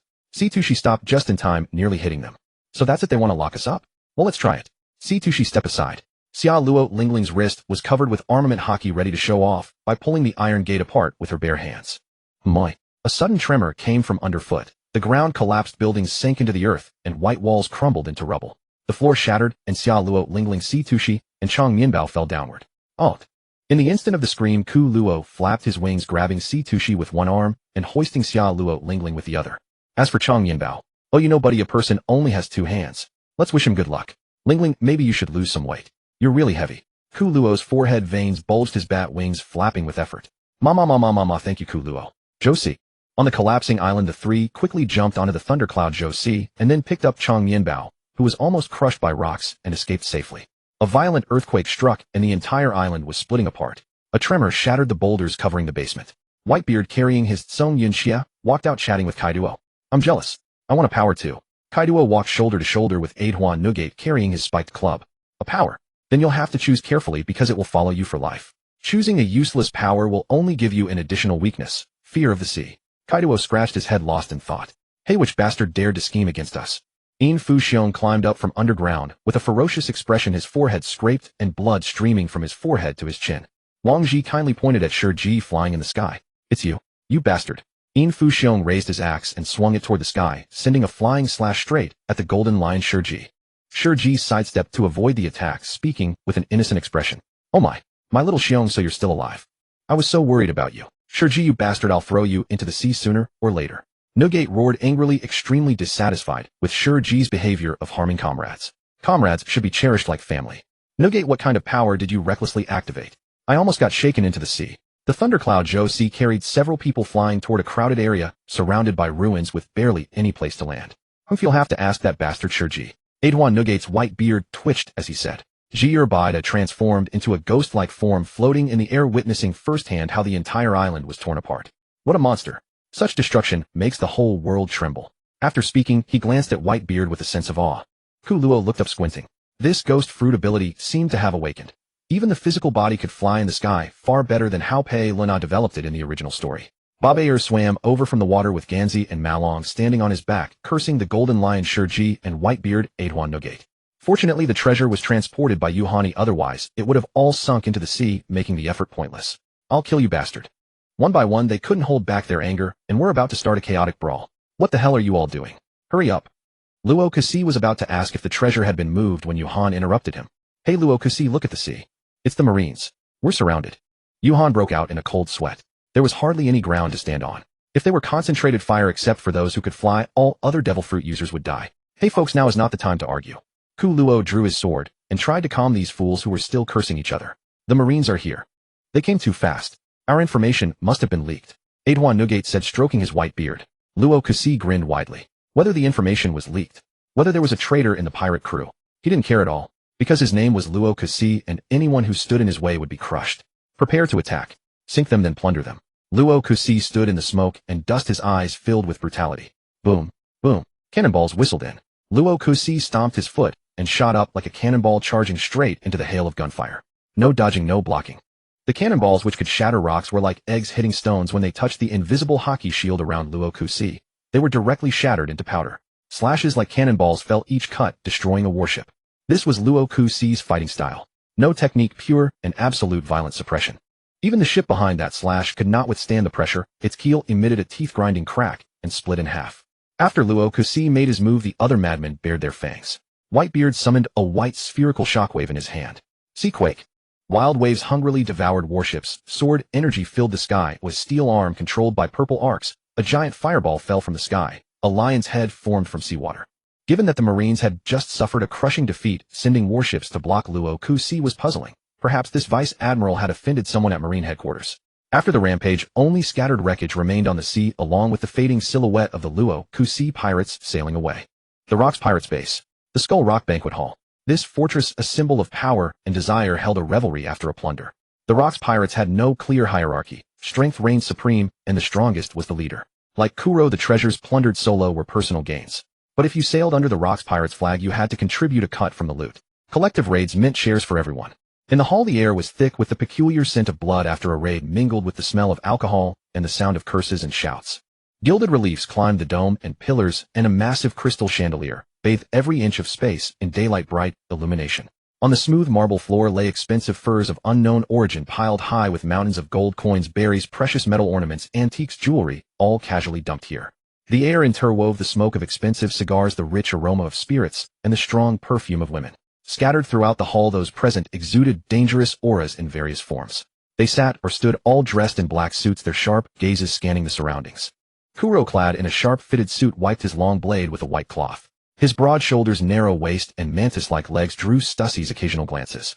A gathering of almost all the core members of the Rocks Pirates could only mean one thing. A shocking plunder enough to enrage the world government, and spike newspaper sales had just concluded. It was the eve of dividing spoils and indulging in pleasure. Rock's imposing figure like a mountain sat at the highest seat. He wore a black suit without an inner shirt, holding a clay bowl as large as a washbasin, gulping down the drink with a gurgle. With each swallow, the clear liquid rolled down his throat into his stomach, followed by unrestrained hearty laughter. On one side of the hall, Gansey stuffed a bunch of grapes into his mouth and chewed voraciously. Charlotte, lean with pink hair, fair skin, and striking features, leaned on a spacious luxury sofa, eating cake from a plate. Licking the cream from her lips, she stared at Kuro with an aggressive gaze. Good little brother, after we divide the loot, wanna come play on my ship? My Prometheus just learned a backflip. Her gaze like sticky threads roamed unashamedly over Kuro's body. Her full chest heaved with excitement. In her mind, Kuro was about to be in for a rough time, starting with a Russian leg sweep. Kuro felt a chill from Charlotte Lean's stare. He wouldn't mind a friendly spar, but that look was too ravenous. Look at you, so hungry your saliva's about to drip on the cake. Don't scare little Kuro. Stussie, holding a makeup mirror and applying lipstick, teased mockingly. Charlotte Lin bent over suddenly, her big eyes fixed on Stussie. Mama, you're not secretly coveting Kuro too, are you? Stussie's hand trembled, smearing lipstick across her delicate face. How could that be? I'm devoted to Newgate. Isn't that right, Newgate? Edward Newgate, who was wiping his bicinto, replied without turning. I've never liked you. Whitebeard's answer sparked a wave of laughter. Golden Lion and John laughed so hard they almost bent over. Stussie's face flushed red as she stubbornly retorted, I am Miss Buckingham with many suitors. Single forever, humph. On the left, Kaido paid no attention to the other's antics. His left hand, right hand, slow motion. His focus was entirely on the mountains of food. He ate with both hands, wolfing it down, his cheeks bulging. His naturally gifted physique granted terrifying recovery and growth, but also came with a bottomless appetite. From Kuro's perspective, the guy seemed to have grown taller again. Gansey rubbed his belly, let out a belch after eating and drinking, then shouted at the pile of gold coins. Hey Wangji, are you done counting yet? You're so slow. Did you even go to school? Don't mess up the count. Known as the pirate mentor, Wangji sat cross-legged on the floor, excitement on his face. His hands moved so fast they blurred as he counted berries and gold coins, setting aside each batch. Almost done, almost done. Don't bother me. The first time I counted money, you were still a drop of liquid. Wangji stuck out his long tongue, occasionally licking his fingers to count, replying impatiently. Kuro frowned at the sight, deciding to exchange everything for gold coins later, not berries. Both operations had the Navy tipped off in advance, and Kuro knew it was Wangji the traitor. But exposing Wangji wouldn't benefit Kuro, and there was no evidence either. Besides, that guy was one of the original 7 founders of the Rocks Pirates, far more trusted than newcomers like Kuro and Kaido. Almost done, Gansey, wait a bit longer. The amount's huge, I need to be careful to avoid mistakes. You don't want me to shortchange you because of a slip, do you? He said that, but his gleaming eyes and ceaseless hands revealed his extreme greed for wealth. In a corner stood Captain Marlin and Kilbast, both staring at Wangji. If someone else were counting the treasure, no one would bother supervising. But Wangji was notorious as a cunning villain. It was unsettling not to watch him. Who knew if he'd use his teleportation fruit to pocket some? No one wanted their rightful share to mysteriously shrink. The dirty, tiring task naturally fell to Marlin, the weakest among the officers, and the newcomer Kilbast. All right. This 50 is for Rocks. The rest is for us to split. Based on the value of the treasure, each person can get about 1 billion berries. Wangji wiped the sweat from his forehead, rubbing his hands together like a fly, and picked out his share. Though Rocks got the largest portion, the subordinates' weapons, ships, and food all came from his share. A short pirate rushed over with a newspaper. Captain Rocks, the news you've been waiting for. Rock's expression tightened. He strode over, picked up the newspaper, and read it. After finishing, he suddenly burst into laughter. That fool Harold. Now he's finally seen the world government's true face. That fool Harold. Now he's finally seen the world government's true face. Kuro leaned in curiously to look. The economic news reported that King Harold of Elbaf's alliance with the world government was a scam. He had attacked an innocent warship. Kuro recalled that in the original story, CP agents had captured a group of people from a non-ally country. Coincidentally, that country had helped Elbaf with food during a famine. Harold, out of gratitude, defeated the capture team. By the way, it's been months. Have you found any news about the Great Strike Fleet, as I instructed? Rocks asked, spreading his hands. Charlotte Lean, placing her share of treasure on the thundercloud, Zeus replied, I've searched through my intelligence network. Nowhere has heard of any frozen giant army. Whitebeard, even if it existed, they'd be corpses after hundreds of years. Longbread, indeed, they couldn't be revived. The only fishman member of the crew, Babel added, and even if they came back to life, they'd have no reason to follow your orders. Everyone shut up. I'm talking about dreams.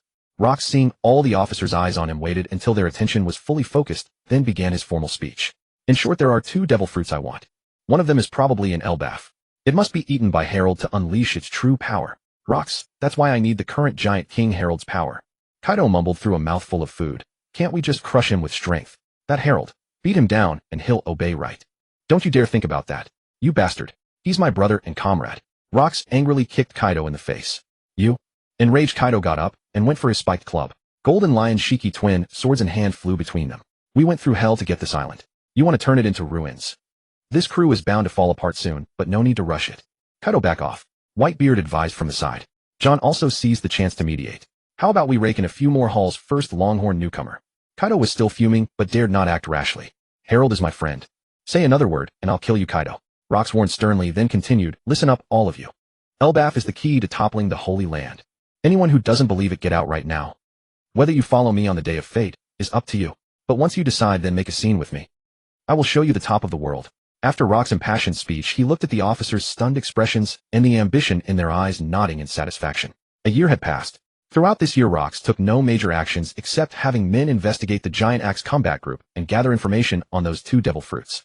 They simply lay idle on the island, drinking and harassing Harold with letters. The other officers were equally indulging in reckless revelry and extravagant spending, as if the fortune plundered from the International Charity Alliance's temple was so vast they had no need to move. After all, being a pirate was a profession where one hung their life by a thread. No one could say whether they would still be able to drink freely tomorrow. Naturally, they chose to seize the day, drinking deeply today, without thought of tomorrow. Over the course of a year, Ku Luo's height surged to 3 meters and 2 centimeters, yet his combat strength had barely increased. Though still young, the ceiling of his physical aptitude was plainly evident. Regarding Haki, aside from his observation, Haki covering a wider range according to Oda's framework, Haki was the manifestation of one's willpower. However, his armament Haki showed zero growth, and Conqueror's Haki remained infinitely distant. Ku Luo even began to question whether he possessed the so-called aptitude of a king. Those transmigrated predecessors, even if they had been nobodies in their past lives, none of them failed to master the fusion of Haki within just a few chapters upon arriving in this world. Even within the Rox crew, most members had seen little growth in strength except for those 4 Conqueror's Haki users: Whitebeard, Edward Newgate, Gold Lion Shiki, Charlotte Lean, and Kaido. In just 1 year, Kaido had nearly reached parity with himself. It was truly infuriating. The same was true of Silver Axe Xiong. A year ago, he could still fight on even terms with Gold Lion Shiki, making them notorious rivals across the seas. A year later, Silver Axe Xiong was no longer a match. Ku Luo heard that Xiong believed his weakness stemmed from lacking a devil fruit, so he reported to Rox and set out to sea in search of one. As for increasing his strength, Ku Luo had his own methods. White clouds drifted lazily across the sky, the sea breeze gently caressed his face, and warm sunlight dispersed the heat lingering in the air.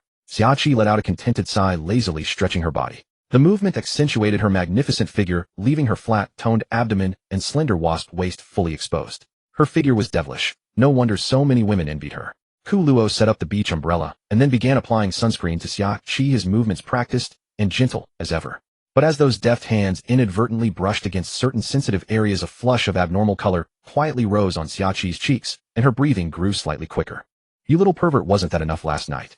Xiaoqi shot Ku Luo a playful glare. Ku Luo chuckled softly, his fingertips never stopping, his tone carrying a casual certainty. Only you would know whether it was enough. They were all children of the sea. There was no need to wait until marriage to consummate their bond. Not far away on a beach chair, Yazzie wore sunglasses, cradling a swaddled infant in her arms, her features radiating tenderness. That was Ku Luo's eldest daughter, only a week old, named Manfred Elsa. Like Yazzie, she had black hair, but her eyes were crimson Sharingan.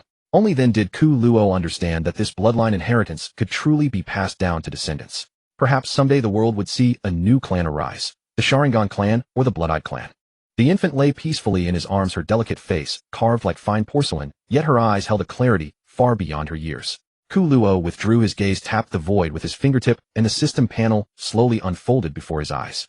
Name Manfred Elsa. Age 7 days. Race human. Talent tags: sword, heart, clarity, killing, intent, perception, monster strength. The 3 tags floated quietly, clear as if engraved. Ku Luo's gaze fell upon them, a knowing smile flickering in his eyes. Elsa's 3 talent tags, each one precisely aligned with his expectations.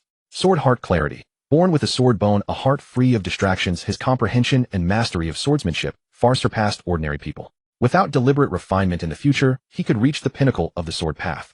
Killing, intent, perception. An innate instinct for danger, able to detect all malice and killing intent in the vicinity in advance. In the pirate world, this was the most top-tier survival talent. Monster strength. Natural colossal power that required no training.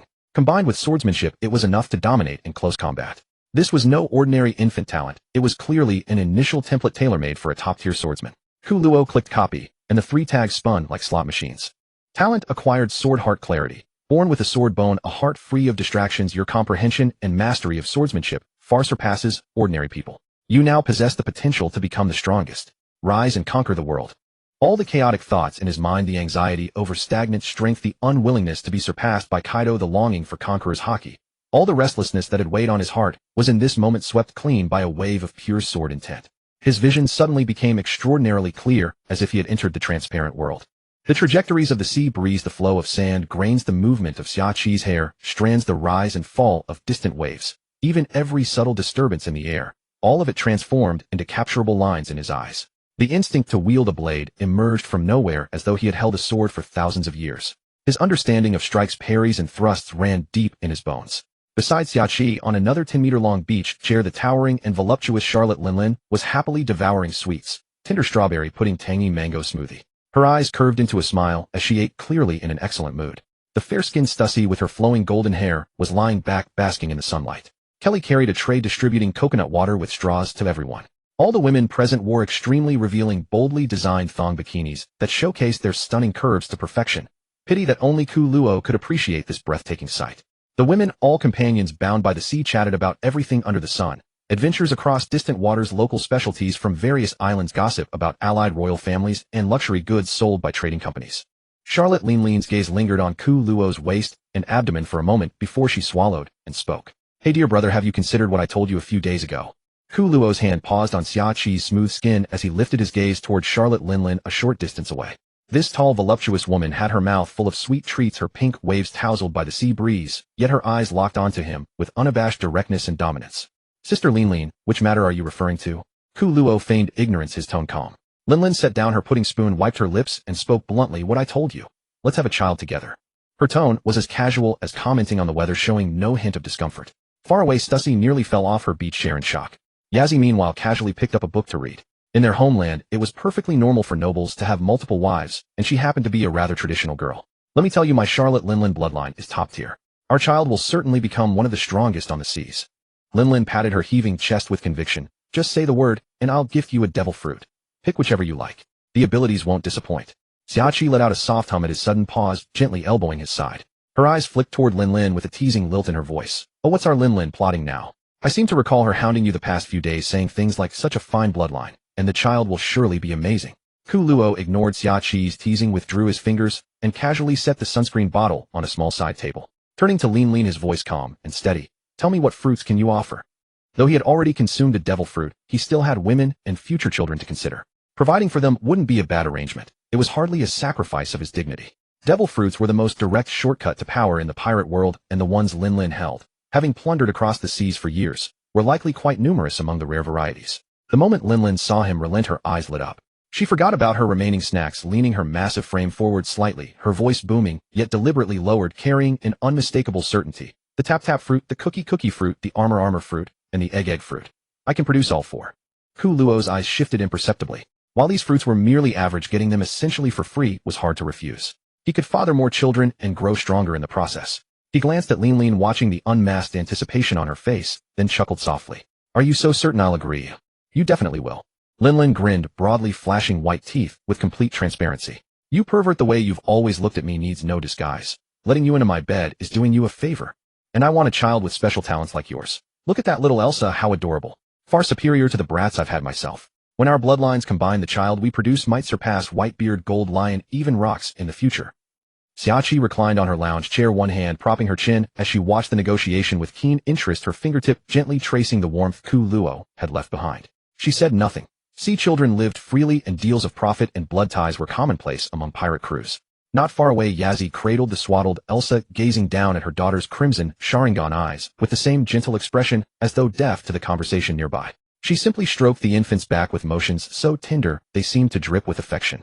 Stussy basked in the sun, her gaze flickering slightly behind darkened lenses, yet her lazy posture unwavering. Kelly's hand paused mid-distribution, then resumed as though nothing had occurred, treating it all as mere idle chatter. Ku Luo fell silent for a moment as the sea breeze carried coconut fragrance past him. The sharpness in his eyes mingled with pirate ambition, ultimately crystallizing into a single decisive reply: deal. The words hung in the air as he turned to Linlin, his tone calm, yet carrying an irrefutable finality. Give me the fruit now. As for producing an heir, we're doing this tonight. Linlin slammed her palm against the beach chair with such force that surrounding sand grains leapt into the air, her laughter booming across the scene. Excellent. I appreciate your directness. I'll retrieve the fruit immediately. Rising to her feet, her imposing frame carried an aura of authority, yet she moved with quickened steps toward the campsite, muttering to herself as she went. A single devil fruit costs quite dearly. I'd consider any night without you a loss. She approached such matters with characteristic openness, viewing them as both pleasure and necessity, seeing no shame in it whatsoever. Ku Luo withdrew his gaze and returned his attention to Xia Qi, his fingertips resuming their gentle movements, though his tone now carried a note of casual amusement. Looks like I'll have my hands full from here on out. Xia Qi shot him an exasperated look, but leaned closer to him anyway, her voice laced with playful reproach. You really know how to take advantage, selling yourself for a single fruit. It's not selling. It's a transaction, Ku Luo murmured against her ear, his breath warm. She's different from you. Between us there exists only desire, while you are my true wings. His gaze drifted toward the distant horizon, where within that pristine sword intent the edge of a true powerhouse was gradually kindling to life.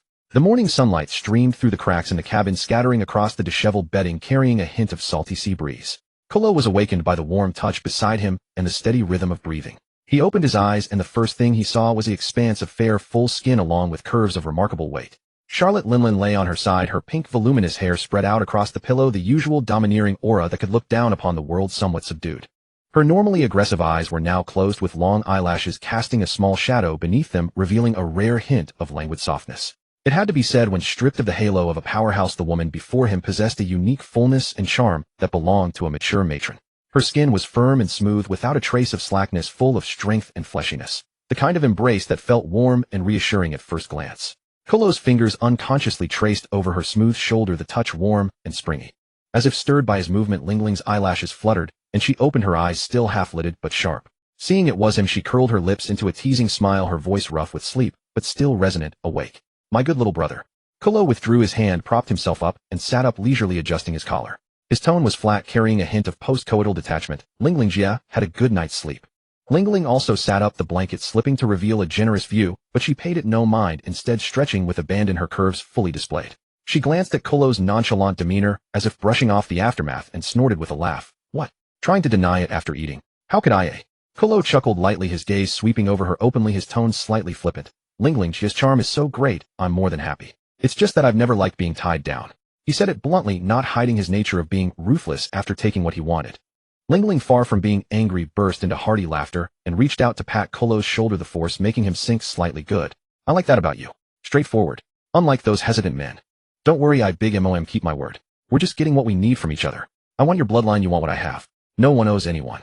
With that, Lingling picked up an exquisite wooden box from the bedside, and casually tossed it to Kolo. Here, the fruit you wanted. I had people search for a long time. This armor fruit has top-tier defensive power. Kolo caught the box, opened it, and saw inside a fruit with peculiar patterns, a dark golden hue emitting a faint ripple of energy. A flicker of satisfaction passed through his eyes. He closed the box and tucked it into his chest. Thanks, Lingling Jia. No need for thanks. Lingling put on her clothes, regaining some of the authority of a conqueror's hockey user, yet still teasing with familiarity. Remember to come find your sister for a chat next time you're free.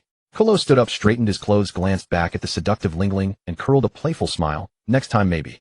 With that, he turned and left without a second glance, showing no lingering attachment, leaving Charlotte Linlin behind, watching his back with a meaningful smile. On the afternoon of Hive Island, the sun was scorching, but the sea breeze carried a lazy comfort. In Xia Qi's bar, the air was faintly tinged with the aroma of alcohol and tobacco. Behind the counter, Xia Qi was polishing a glass, dressed in a sleek black slip dress that outlined her mature yet charming curves. Her red lips were slightly pursed, her eyes languid, every gesture exuding the worldly allure of a seasoned woman. At that moment, the most eye-catching figure in the bar was Ganzi, seated at the counter. This veteran cadre of Hive Island was usually a well-known figure on the island. But now he was like a young hothead, leaning forward, his gaze burning on Xia Qi, his tone filled with undisguised fervor and flattery. Ganzi had just snatched a small bag of berries and had changed into a relatively clean jacket, his hair hastily smeared with fish oil to slick it back. Miss Xia Qi, I'm here. He beamed a bright smile, pushed the money bag onto the counter, and barely dared to breathe. Just a little something, buy yourself some nice perfume or jewelry, or add some good wine. Don't be polite with me. Xia Qi's cigarette dangling from her lips slowly wiped the glass, without even lifting her eyes. Mr. Ganzi, the bar's business is doing well enough. No need for you to spend. Ganzi immediately waved his hand, smiling even more eagerly. Spending. It's my honor to spend berries for Miss Xia Qi. This island is full of roughnecks, only here is it refined. I feel empty if I don't come for a day. A nearby table of pirates couldn't help but snicker, earning a fierce glare from Ganzi. He quickly switched back to a fawning smile, leaning in closer. Miss Xia Qi, if you close late, and it's unsafe on the road, I can stand guard at the door. If anyone dares to look at you too long, I'll gouge out their eyes. Ganzi's voice wasn't loud, but it was enough to make several drinking pirates glance sideways. Xiaoqi took a slow drag from her cigarette.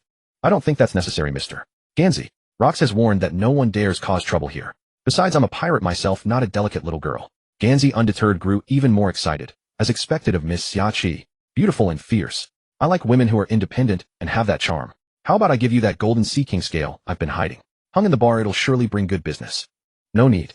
Then I'll relay the bar floor with the best wood. No, I'll polish all the glasses for you. I can do it myself. He looked at Xiaoqi, the infatuation in his eyes nearly overflowing. The women on this island are either too wild or too vulgar. Only you are elegant, mysterious with that elusive air. Would you do me the honor of having a drink?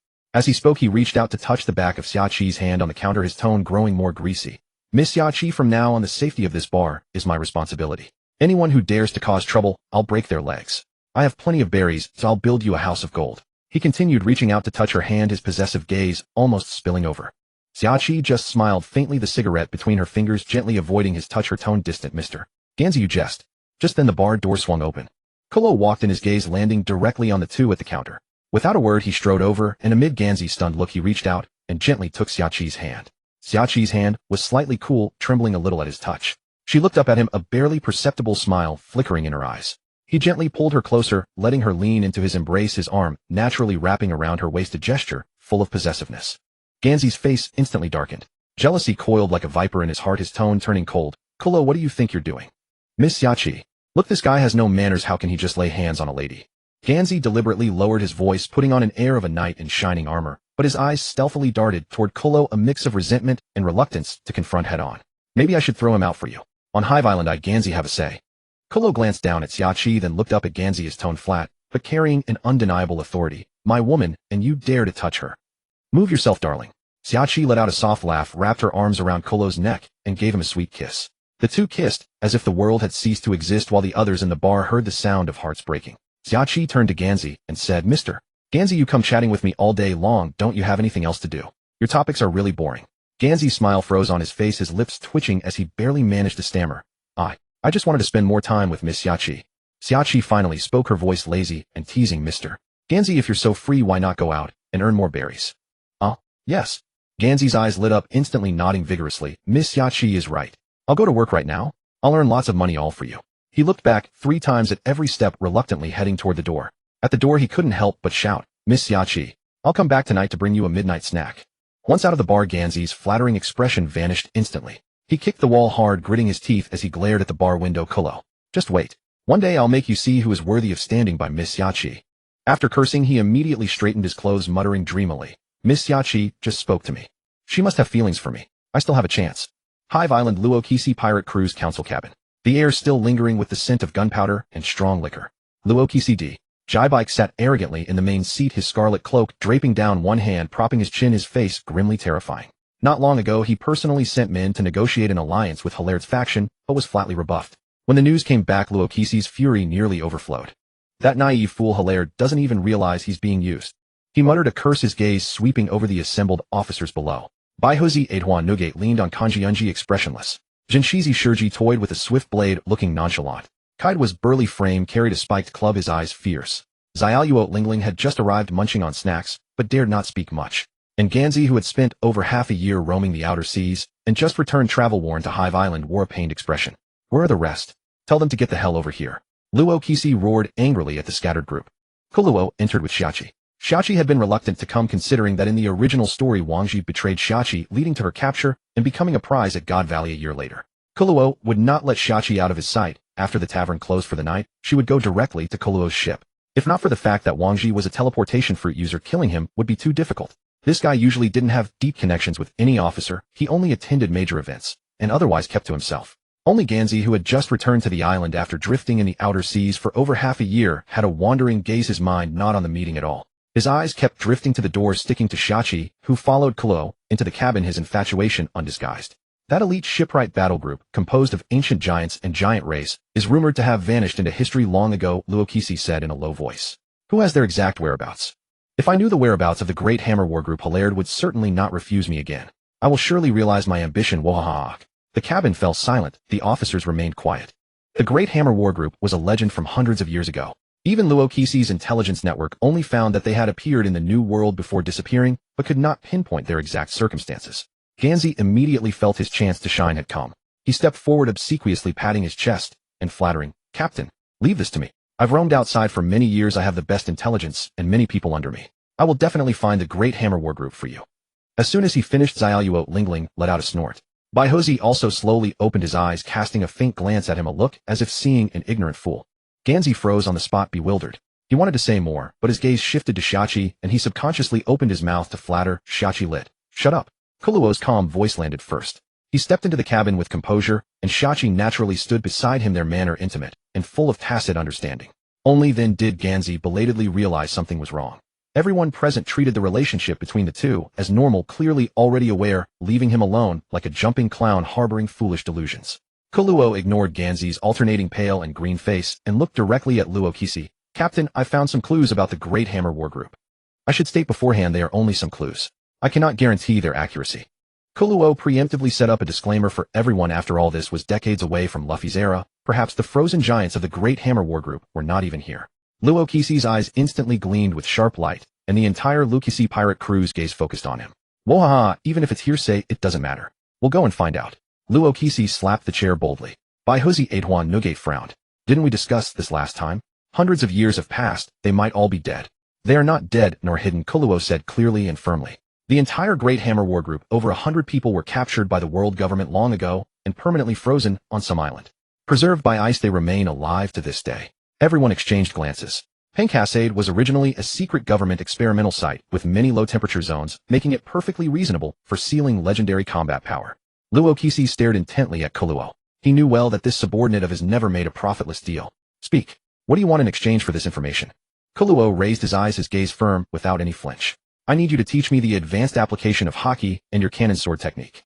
At these words, several people in the cabin turned their heads. That was Luo Kisi's unique technique, combining his formidable haki with top-notch swordsmanship, domineering in power and astonishing in range. This young man dared to ask for it outright. Luo Kisi was silent for a moment, then burst into loud laughter, the sound causing the entire council cabin to tremble slightly. "Good. Bold enough. Direct enough. As long as your information is true, this cannon sword technique is yours." What the hell sword technique? Luo Kisi didn't have any at all. It was just pouring haki into the blade and swinging hard. Simple and unadorned. Able to get a piece of information for free with something that didn't exist, Luo Kisi was overjoyed. With these words from Luo Kisi, Kuluo hesitated no longer and decisively blurted out the intelligence he knew. "On an island near the G5 branch we destroyed, someone saw a secret base of the world government with a large number of frozen giants wearing prison uniforms." Hearing this, Luo Kisi's eyes instantly lit up. However, only Luo Kisi and Bai Hezi showed some anticipation. The others seemed uninterested. "Wohaha, all of you get your spirits up, Luo Kisi pirate crew. Set sail." 10 days later. Pankasade. Here some Marines and CP agency personnel were stationed. A loud alarm was sounded. The Marine soldier on reconnaissance and lookout raised his telescope, too frightened to utter a word. "Enemy attack. It's the Luo Kisi pirate crew. Quickly notify the Vice Admiral." The Marine Vice Admiral, who had just woken from a sweet dream, held the Den Den Mushi with a trembling, helpless hand. How could this be? "Avoid the enemy and protect the ship. Avoid the enemy and protect the ship. Let all researchers we retreat." Before the words faded, the sturdy wall of Pankasade was blasted open with a rumble. Bai Hezi Aduan Nugate withdrew, his fist wrapped in shockwaves. Luo Kisi kicked aside the rubble, pointing forward. "Little ones, get in there. Bring back everything valuable." A group of tall, diverse-looking pirates filed in. Kuluo walked at the back, looking up at the Pankasade restricted zone sign above, confirming they hadn't taken the wrong path. When he entered, most of the Marines had already fallen. Kuluo caught a glimpse of Situshir sneaking toward a corner in his peripheral vision. The sudden onslaught of the Rocks pirates threw Punk Hazard into utter chaos. Like starving wolves, the pirates rampaged through the research institute. Cries, screams, and gunfire intermingled as everyone frantically searched the storerooms, the laboratories, and every corner that might conceal treasure. "Found it." Stussy sauntered forward with an elegant feline gait. Her long straight legs, clad in black stockings, carried a unique allure, and on her head rested a white bucket hat decorated with rose petals. She gave the round sunglasses on her face a gentle push, while the exquisite blunderbuss in her left hand held steady, aimed squarely at the trembling cluster of lab coats before her. "B. Buckingham Stussy. The science bandit is here. We will never let you take our research results. Hurry, destroy the data now. Don't leave it for her." The researchers' faces turned pale as they frantically gathered the reports and data on the desks. Buckingham Stussy, a name that might not be top tier in the pirate world, yet within the global scientific community, it was a dread-causing alias whispered with fear. She never devoted herself to genuine research. She made her name solely by plundering the fruits of others' labor. A true science bandit. Buckingham Stussy. She murmured her own name nonchalantly, her finger easing onto the trigger. Bang! A single shot caught the man square in the head and blood splattered across the cold laboratory table. She moved nimbly through the forest of glassware and precision extraction equipment, the blunderbuss as agile in her hand, as if it were part of her body. She kicked the lunging researcher away, her muzzle locking precisely onto the heads of the white coats. One shot, one kill, not a single miss.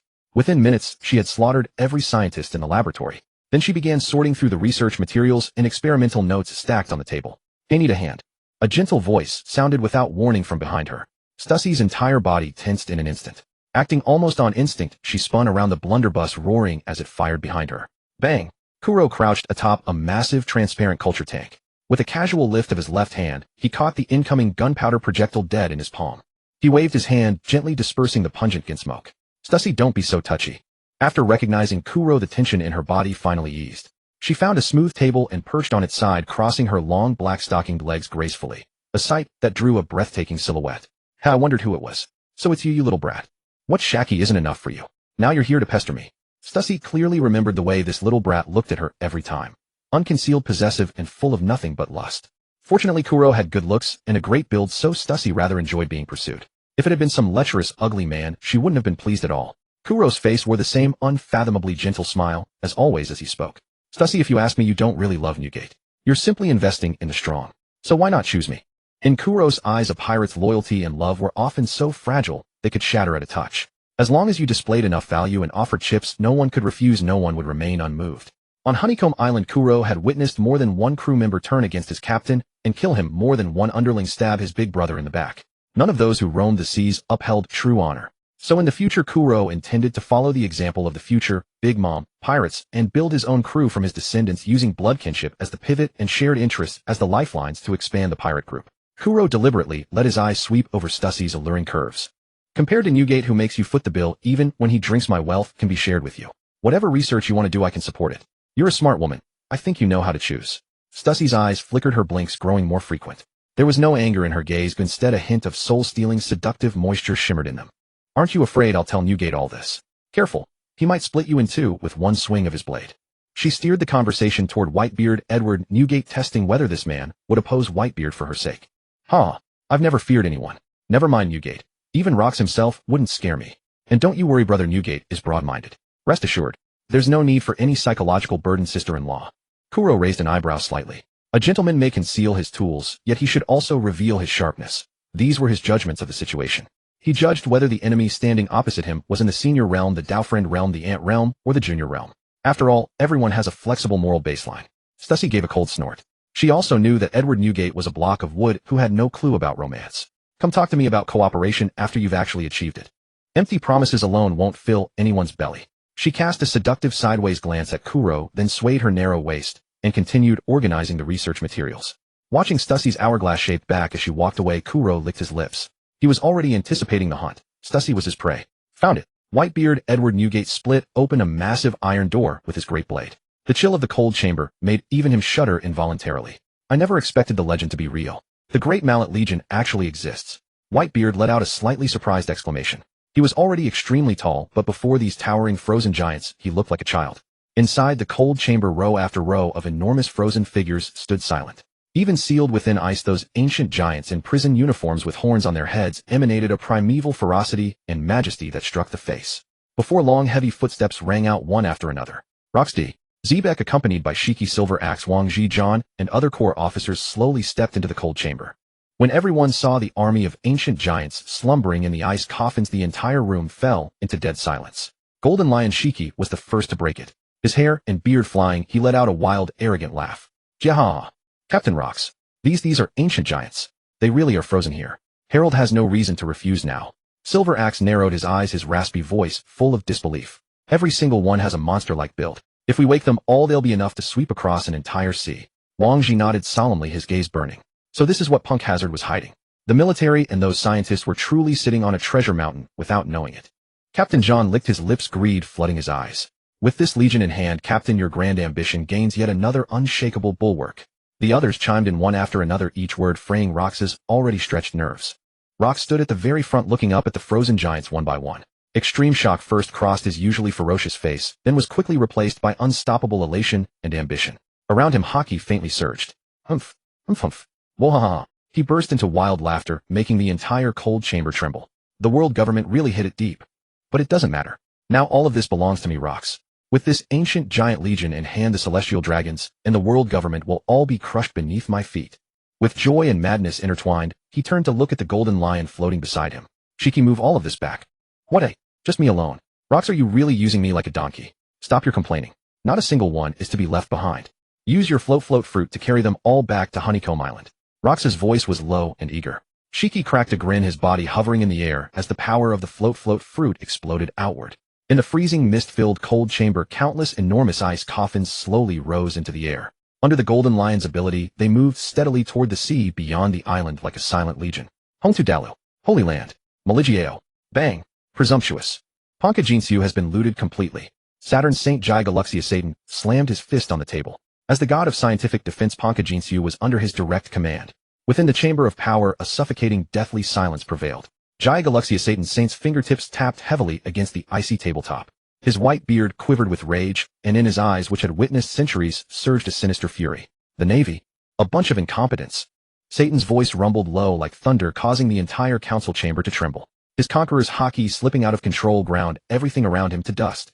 Roxdy. Jibek rampages unchecked across the seas, his powers swelling day by day, yet you can't even track his movements, let alone contain him. The so-called mightiest military force in the world. Before a single pirate, it proves utterly useless. The other four elders remained grim-faced. Below, the CP0 agents in white suits knelt, their heads buried deep, not daring to draw a single breath, enduring the wrath of the god of scientific defense. And the CP agency. Satan's saint's glare cut, like a blade, toward the intelligence division, his tone icy. Years of investigation, and you haven't uncovered a single weakness of Rox. His character, his vulnerabilities, his taboos, even his past traces, all a blank slate. I keep you fed just to have you muddle through like this. The air was stifling to the extreme, fury almost materializing. After the reprimand, the kneeling CP0 agent Guernica lowered his head even further. They knew all too well that Rox's ambition had long since surpassed mere domination of the seas. He coveted the summit of the world, everything the celestial dragons controlled. As long as this scourge remained, the world government's rule would never be secure. Once his anger subsided slightly, Satan's saint slowly straightened, the fiery rage in his eyes replaced by a sinister calculation. Rage is useless.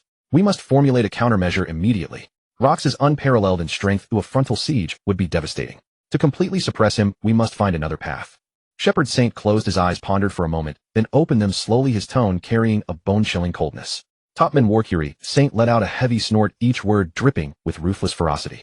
Issue the order, mobilize all intelligence assets at any cost. Scour the four seas to find Roxdy, Jibek's birthplace, and his blood relatives.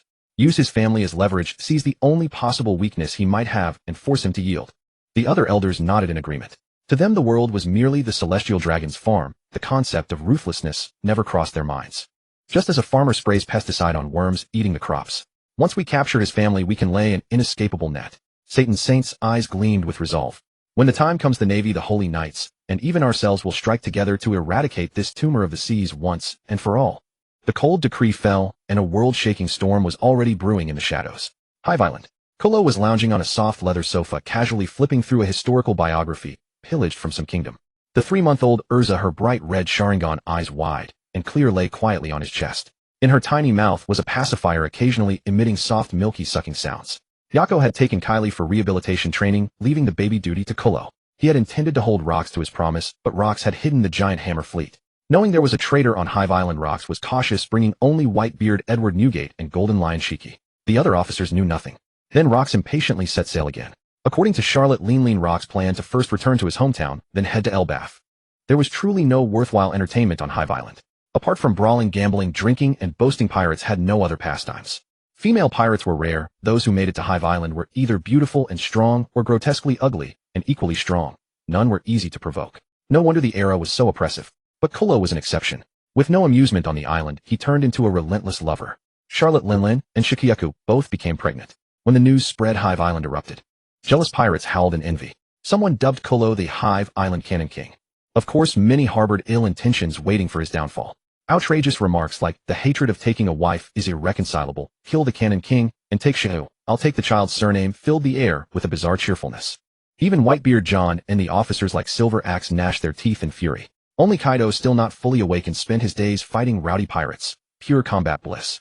Kolo placed a small pouch on his chest, put Urza inside, and strolled along the coastline. until a commotion broke out among the pirates ahead. Why is Hive Island still so filthy and disorderly after a year? A lazy, seductive female voice drifted down. A woman with light orange wavy hair stepped onto the island. Radiantly beautiful, tall and graceful, with a strangely patterned snake coiled around her waist, and a white cape draped over her shoulders, her cold charm was lethally alluring as she set foot on Hive Island. Oh, is this real? It's the pirate Empress Gloriosa. Heavens, Gloriosa, the great figure. Am I dreaming? A group of pirates erupted in frantic cheers, their hearts captured by her beauty, turning into her devoted fans. Oh my, you're still so adorable after all this time. Gloriosa threw a seductive glance at the crowd, and a swarm of pirates instantly fell to the ground, hearts in their eyes. Lady Gloriosa, please accept this small token of my respect. Get lost. Don't mess with my all-in. How similar to the scene a year ago. Kolo immediately spotted the man in captain's clothes with a tricorn hat.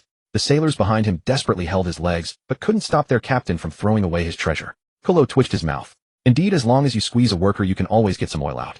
Can anyone tell me where Shikiaku is? I came to see her. I know. Don't push me, damn it. Who's groping my ass, you bastard? Let me lead the way. Beauty is the best pass. No one blocked her. Soon Gloriosa saw Shikiaku's bar. Surrounded by flowers with delicate decorations, it was evident the owner lived well. She pushed the door open, the wind chimes tinkled. Shikiaku was wiping a glass. She looked up at the visitor, paused, then smiled a long-lost smile. Gloriosa. What brings you here? Gloriosa walked slowly to the bar, her gaze sweeping lightly across the tavern. Her tone held a hint of reproach. If I hadn't come, were you planning to stay in this pirate den forever and never return to Amazon Lily? Shikiaku paused, set down the glass, and her smile grew more complex. Gloriosa's sharp eyes immediately noticed the subtle change in her figure. Combining it with the rumors on the island, she frowned, her tone a mix of exasperation and disappointment. You're pregnant. It wasn't a question, it was a statement.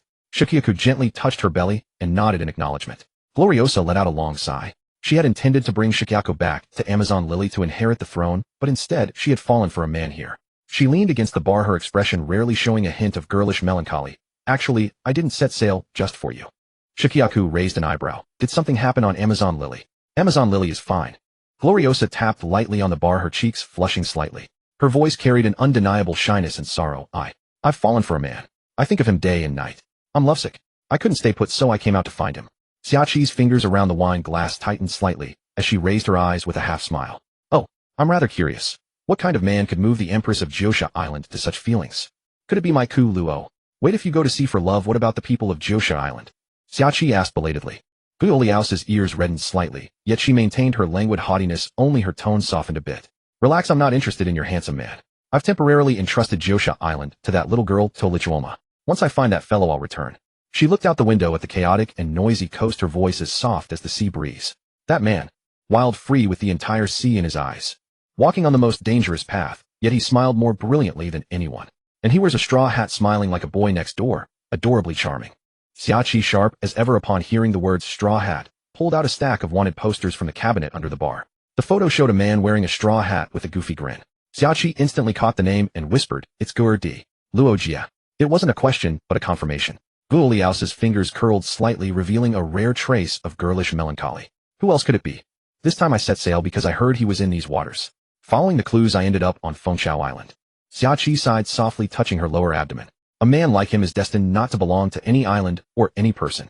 I know. Guo Liao lifted her eyes, her queenly aura once again enveloping her. I never thought of tying him down. I just want to see him. As the words fell, the bar door swung open. A wind chime tinkled softly. Ku Luo walked in slowly, carrying Ai Lu Sha in a cloth sling against his chest. The little one stared with bright crimson three-tomos yelling yin eyes, a pacifier in her mouth, lying softly on his chest, utterly out of place on this ferocious island. Upon entering, Ku Luo's gaze landed on Guo Liao. Their eyes met. The Empress's charm was deadly poison to others, but to him it was merely a gentle breeze. Guo Liao only gave a faint glance, no flirtation, no deliberate seduction. Her mind was not on any man on this island. Guo Liao. Ku Luo casually pulled out a chair and sat down, lowering his head to poke Ai Lu Sha's little cheek. Long time no see. Why does the Empress of Jiosha Island have the time to come to a place like this? 2 years ago, when he had brought Xiaqi to Fengshao Island, Guo Liao had caught a glimpse of Ku Luo from the ship, so she still remembered him. Just passing by to see Xiaqi and take care of some personal matters. Guo Liao's tone was flat, a far cry from her earlier longing for Luo Jia. As for you, I've heard all the recent rumors about Fengshao Island. She glanced at Xiaqi, then lightly back at Ku Luo, her tone carrying a hint of the Empress of Jiosha's judgment. Even Xiaqi has been entangled by you. You're living quite the high life in this pirate den. Ku Luo chuckled lightly, unbothered. Just mutual benefit. The venomous snake around Guo Liao's waist flicked its tongue. She raised an eyebrow slightly. I'm not interested in your private life. I'm here to join the Luo Kusi pirate crew. Ku Luo raised an eyebrow. Then you've come at a bad time. Luo Kusi has taken the crew out to sea, and I don't know when he'll be back. Is that so? A flicker of disappointment passed through Guo Liao's eyes, fleeting, then she resumed her lofty demeanor. Then I'll stay on this island for a while. With the reputation of this island, Luo Jie should come looking. Ku Luo heard the familiar name, and was curious to ask about the future pirate king's recent situation after all the Luo Jie pirate crew had made a name for themselves this year with many major incidents. Just then Ai Lu Sha seemed startled by the two's presence. Her little mouth released the pacifier, emitting a soft chirp. Her bright crimson Xiaolin Yin lightly turned, staring straight at Guo Liaosa. An invisible spiritual pressure quietly spread. Guo Liaosa's pupils contracted sharply. She instinctively took a half-step back, her muscles tensing. Just a baby's gaze made even this empress feel a palpitation. Ku Luo gently patted Ai Lu Sha to soothe her, looking up with a smile. It seems my daughter is quite curious about you, Empress. Guo Liaosa composed herself, lifting her chin again, her gaze toward Ai Lu Sha growing more serious. This child. Her eyes are very eerie. You monsters are really abnormal. Xiaoqi with a smile put down the cleaned wine glass in her hand and took Ai Lu Sha from Ku Luo's arms. Holding the baby in her arms, she was in a wave of maternal love, having no resistance to cute human cubs. Ku Luo showed his standard gentle smile, folded his arms, and spoke to Guo Liaosa with a meaningful look. Since you've decided to stay on this island for a while, why not come aboard my ship? No one else on the island will trouble you, and the living environment is the best on Fengchao Island. Hearing this, Xiaoqi knew exactly what Ku Luo was up to. She gave him an annoyed glare, but said nothing. Guo Liaosa was silent for a moment, thinking that living with Xiaoqi would be nice, and she could also take care of Xiaoqi. I agree, but Boichan, don't you have any ulterior motives? The python coiled around Guo Liaosa's waist cooperatively flicked its tongue. As she reached the door, she paused slightly without turning back. Then I'll leave it to you, Boichan. The wind chime tinkled again. Guo Liaosa's tall, coldly elegant silhouette pushed open the door and left, leaving behind only a faint fragrance and the island's pirate's wild obsession. Ku Luo leaned back in his chair, appraising Guo Liaosa's graceful curves.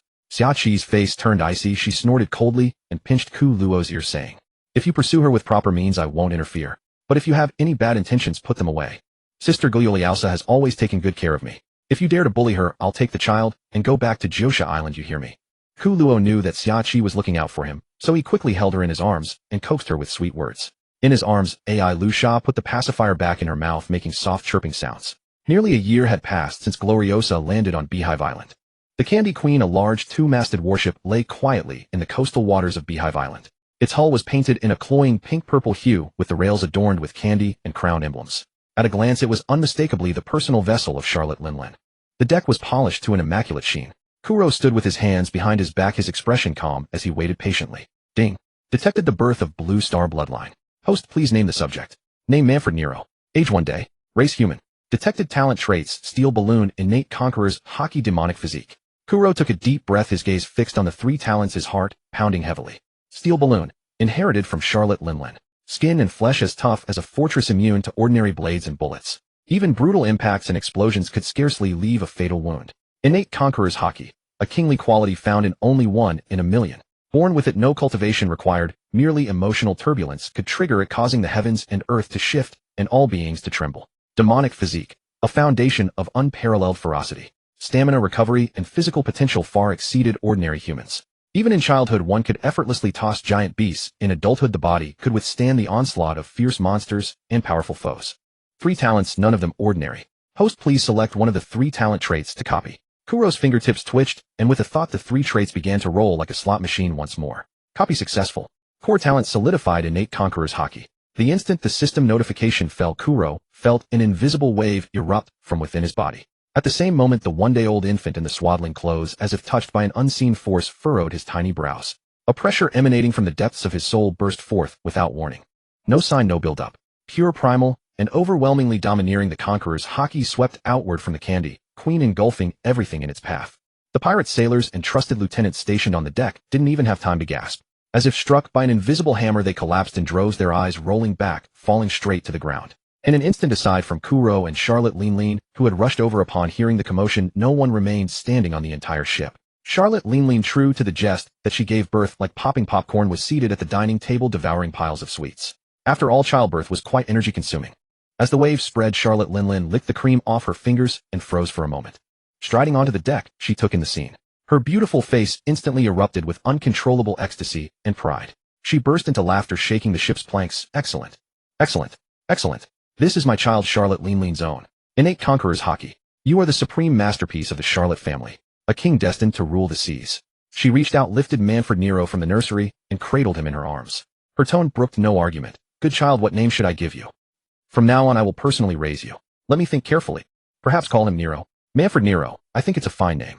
Kuro gently sidestepped, and with an unassuming movement took the baby back into his arms. His motions were tender, yet carried an unyielding resolve. He will be raised by me. The smile on Charlotte Linlein's face instantly froze. A trace of dangerous aura began to seep out. What did you say? What do you mean? We agreed. The child belongs to me to be raised by the Charlotte family. Manfred Kuro, do you intend to break your promise? Charlotte Linlein's conqueror's haki erupted, lifting her pink wavy hair. The ripples of her haki shattered the deck. Prometheus, the fireball, and Zeus, the thundercloud, drifted silently to her side. The air grew taut. The homies on the ship began to stir, a wave of malice surging toward Kuro. Even the clouds in the sky turned oppressive. Kuro held the newborn Nero in his arms. His gaze was calm, but he showed no sign of backing down. I remember the promise. But this child is different. Different? Linlin laughed in fury. What's different about him? He carries my blood. Before she finished, she struck. Her long arm swept forward, carrying overwhelming brute force. The wind pressure alone nearly tore the deck apart. Kuro dodged with a flicker of movement, the infant still in his arms, while releasing a faint sword aura to deflect Linlein's relentless assault. Prometheus. Yes, Mama. Heavenly fire. Charlotte Linlein squeezed Prometheus, and a massive fireball hurtled toward Kuro. The searing heat made his skin scorch. Blood Moon Azura's wrath. A colossal blood-red sword aura coiled around Kuro's blade. The enormous fireball was cleaved in two by the crimson sword light that flashed across Beehive Island. The flames reformed behind Kuro into Prometheus, spitting fiery projectiles. Kuro swung his blade, dispersing each fireball, explosions echoing in succession. Thunder. Charlotte Linlein burst from the smoke, her arm crackling with lightning. She seized Kuro by the throat and hurled him violently toward Beehive Island. After crashing through over a dozen buildings, Kuro crawled out of the rubble, spitting a mouthful of blood. He untied Nero, who was safely protected against his chest. A swarm of blood-sucking bats emerged from Kuro's body, tasked with escorting Nero to his own ship. It seems we can't reach an understanding without a fight. Kuro wiped the corner of his mouth and raised his longsword. Across from him, Charlotte Linlein leaped onto the island, her lithe figure landing with Napoleon in hand, pointing at Kuro. Brad, I'll say it one last time, give me back my son. Blood Moon Hellstrike. A blood-red crescent blade aura over 50 meters high shot towards Charlotte Linlein. The entire Beehive Island was illuminated by a crimson glow. The pirates who had arrived on the island felt their faces bathed in red light, and the other officers sensed the battle unfolding. Whitebeard, lying on the beach, lifted his sunglasses with a puzzled expression. In his memory, weren't Charlotte Linlein and Manfred Kuro on good terms? Why were they fighting? Elbaf Spear Hakoku. A surge of armament haki was released. Two shockwaves collided, reducing trees to dust, shattering rocks, and toppling countless buildings. Gold Lion, flying from his rocking ship, shouted angrily, Hey, you two bastards, that's enough. Napoleon. Yes, Mama. Imperial sword back high. Napoleon's blade, wreathed in haki and flames, slashed toward Kuro. You think I fear you, Linlein? Kuro's longsword was completely coated in haki, turning into a black blade. Clang. The two swords clashed sharply. A crisp, resonant ring pierced the air, sparks flashing at the edge, a sound that numbed the ears. A rapid series of clinks followed as the blades met in a flurry of swift exchanges, a dense cascade of metallic sounds. No one knew whose sword aura flew out and scored a diagonal cut on Rock's favorite skull rock.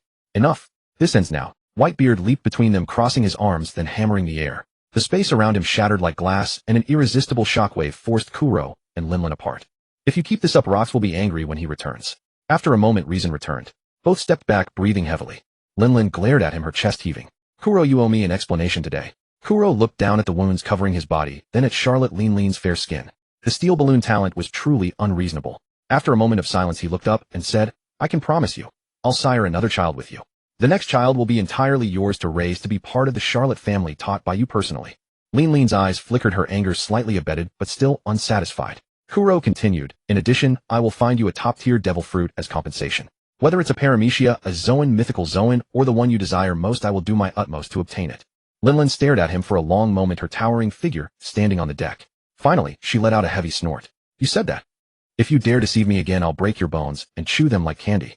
Kuro nodded slightly, and the aura of his conqueror's haki quietly receded. Kuro was not the kind of hypocrite who would both take and deny. Since he had broken the agreement, first offering compensation was only fitting. The biting night wind swept through the towering Gothic arched windows, pouring into the pristine European-style castle. In 2 years, Kolo had gathered over 1,000 men under his command. Some were slaves brought back from sea voyages, others were pirates recruited on Beehive Island. He was no longer the destitute youth who had arrived on the island with Yazi. The gray-white stone walls stretched for miles with ornate railings and a vintage domed fireplace, where a leaping flame flickered its warm light, barely dispelling the chill in the hall. The floor was covered in a dark red patterned wool carpet, and the air still carried the faint scent of medicinal ointment along with the lingering metallic smell of blood from recent wounds. Kolo lounged lazily on a spacious velvet leather recliner, his black shirt collar unbuttoned his chest, and forearms wrapped in layers of pristine white bandages. The battle with Xia Luo lingering not long ago was still vivid in his mind. The fierce collision of two supreme Haki power souls trembling, his hardened armament Haki blocking her giant-like brute force. Even though he ultimately fought Lingling to a draw, he had sustained many minor injuries. His eyes half-closed, a crimson hue hidden in his narrow pupils. He tapped his fingertips lightly on the armrest, slowly regulating the turbulent and chaotic energy within his body. That madwoman Lingling, at least she could have waited until I finished speaking before attacking. It was indeed the right decision not to take her into my family. Steady footsteps echoed from the end of the corridor. A woman in a sharp black outfit, her long hair tied up, appeared with a calm and solemn expression. Kelly walked slowly into the hall, knelt on one knee, and bowed respectfully. "Young master." Kolo raised his eyes slightly, his voice low and hoarse, carrying the fatigue of battle. "Speak, what is the situation of our various territories lately?" Kelly responded, and began to report in a clear and orderly manner. "Currently the estates and industries under your command are running steadily. The liquor smuggling has yielded a net profit of 300 million Bailey this year. The weapon smuggling, however, has been operating at a loss due to constant competition from Ganzi. The offshore casinos have also been seized by the Navy one after another and are currently also operating at a loss." At this point Kelly spoke with some difficulty. "The training of the cadres stationed in various places has not ceased. The newly recruited pirates have completed basic reorganization, forming a total of 3 squads. All the previously expanded supply outposts have been completed, and the intelligence network has spread to the seas beyond the New World, but funds are very tight. The placement of wounded weapon forging and material reserves also lack financial support." Kolo rubbed his brow in irritation. Since Xia Qi opened a tavern, he had been supplying the liquor for the shakedown bar. Given the population base of Beehive Island, making over 100 million Bailey was already beyond his expectations. He didn't want to keep drifting at sea either. After all, this was Pirate Island with his entire family on the island. If an accident happened, he wouldn't be able to rush back in time. Therefore, establishing some physical industries to collect money while sitting still was far more stable than robbing at sea. However, Kolo couldn't help but grumble about the business model of the pirate world. The industries he engaged in were all dominated by head trusts in every sector. He wanted to get a piece of the pie, but the underworld emperors would never agree. The nearest example was that bastard Ganzi, who had been slashing prices frantically in the smuggling business despite him not even caring about losses. Forget it, since Luokisi is still alive, let Ganzi jump around for now. But send some men to keep an eye on Ganzi's personnel channel strongholds and shipment locations, as well as his main cadres. Once the Luokisi pirates disband, I'll take out Ganzi first, and take over all his smuggling channels. Let him work hard for me for now, huh? Kolo commanded calmly. But we're severely lacking in funds. It seems I have to go to sea after all. The essence of a pirate is plunder. If we have no money, we just go and rob. Summon the 3 squad leaders. The first squad leader was a Oxox fruit ability user, Buffalo. Take Lamar, a tall, burly man with a full beard. The second squad leader was a swordsman, Kaisha Kunin. Feng Yue Xiao Tsilong, a fugitive from the land of Wano whom Yazi had discovered among the pirates and recommended to Kolo. The third squad leader was a Gecko Getcho fruit ability user, Gecko, Jason, notorious among the pirates of Beehive Island as a perverted sadist who enjoyed inflicting cruel tortures on captured enemies. The 3 men stepped forward in their distinct forms. Kolo was studying a map, selecting targets. The nearby ones had long been looted clean, without a second thought, so his gaze fell on the more distant member states. The biting night wind had long been replaced by the salty sea breeze. At the deep water port of Beehive Island, the 100-meter-long flagship, Raven, flew the black and red flag of the Luokisi pirates. The gun ports on both sides of the hull were cold and menacing, and on the yardarms was embroidered Kolo's personal emblem, a crossed ancient longsword, and a shattered crown. On the deck, Kolo was still wrapped in pristine white bandages, a black long coat, draped over his shoulders, perfectly concealing his unhealed wounds. He held a rolled-up sea chart between his fingers and casually tossed it to Kelly beside him, his gaze sweeping over the 3 neatly lined-up squads. Buffalo Take's towering body was like a small hill, his heavy breathing causing the deck to tremble slightly. Feng Yue Xiao Tsilong's twin swords at his waist hummed softly, his Wano-style swordsman attire clashing with the surrounding pirates. Gecko Jason licked his lips, his fingertips unconsciously stroking his sharp claw blades, a surge of sadistic desire churning in his eyes, already unable to contain himself. Target the Iron Sword port of the Martial Kingdom. Kolo's voice was carried far by the sea wind, filled with unquestionable arrogance. Full speed ahead. Anyone who dares to block us, crush them directly. At the command, the flagship set sail, cutting through the waves, followed by dozens of medium and small pirate ships advancing grandly into the waters of the New World. Along the way, any pirate crew that encountered the Luokisi flag would hastily turn their rudders to steer clear, not even daring to take a peek. A few scattered merchant ships, upon spotting the Luokisi pirates' flag from afar, simply abandoned their vessels and fled. The pirates whispered among themselves, all speculating which country this formidable figure under Luokisi was about to target. After several days of sailing passing through turbulent seas, the horizon finally revealed the outline of continuous Japanese-style buildings. Upturned, eaves wooden townhouses, stone-built docks. It was the Martial Kingdom, whose customs were extremely similar to the land of Wano, and the Iron Sword port was right before their eyes. Kolo leaned against the ship's railing, gazing at the merchant ships coming and going in the port, and the city guards on duty, a cold smirk curling at the corner of his mouth. Open fire.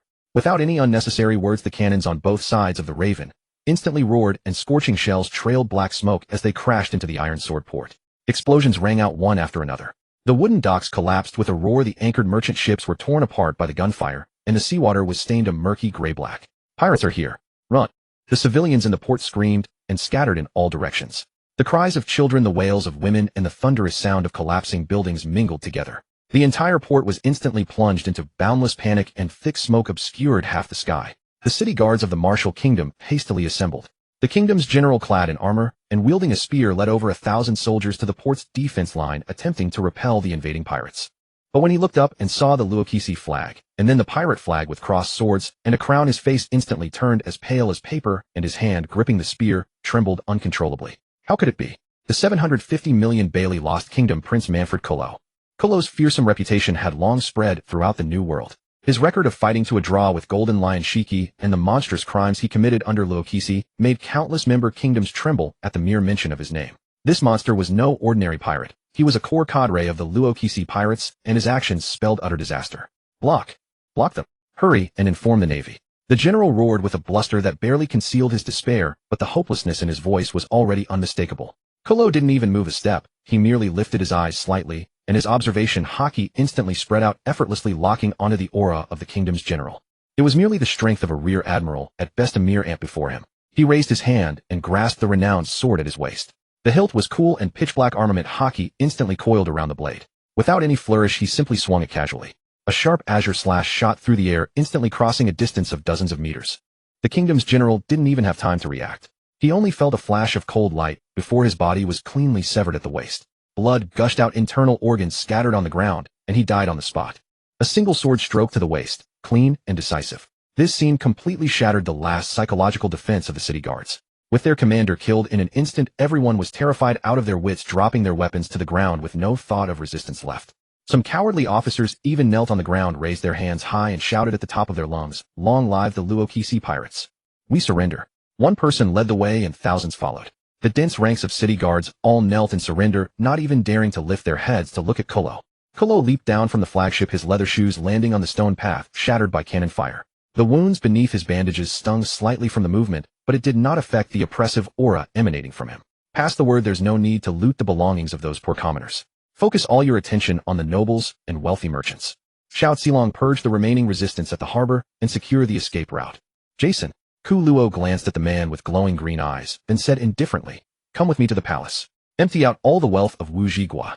Buffalo Take roared and led the first division of pirates charging toward the harbor warehouses. Feng Yue Shout Silong drew his blade, vanishing into the alleys with a single stride. Gecko Jason grinned wickedly as he followed Ku Luo, the claws on his fingertips glinting coldly, already eager to inflict torture on those inside the palace. Kylie followed closely behind, ledger in hand, already calculating how much of the funding gap this plunder would fill.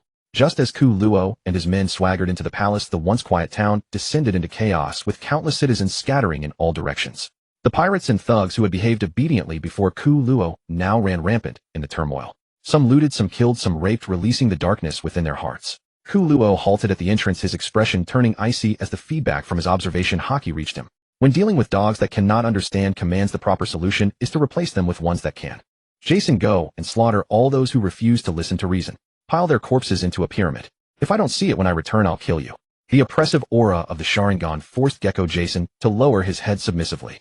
Only after the freezing gaze left did his tense muscles relax. Those scum really know how to cause me trouble. Jason's eyes turned into reptilian slits, scythe-like claws extended from his fingers, and he crawled along the walls toward the streets and alleys.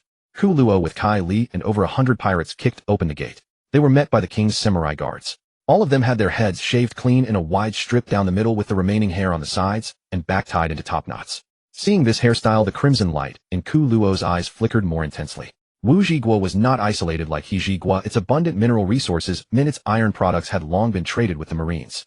The entire nation was more secular, yet so many samurai still existed. Your Death Stars are flickering. Cut all of them into human stumps. Charge, brothers.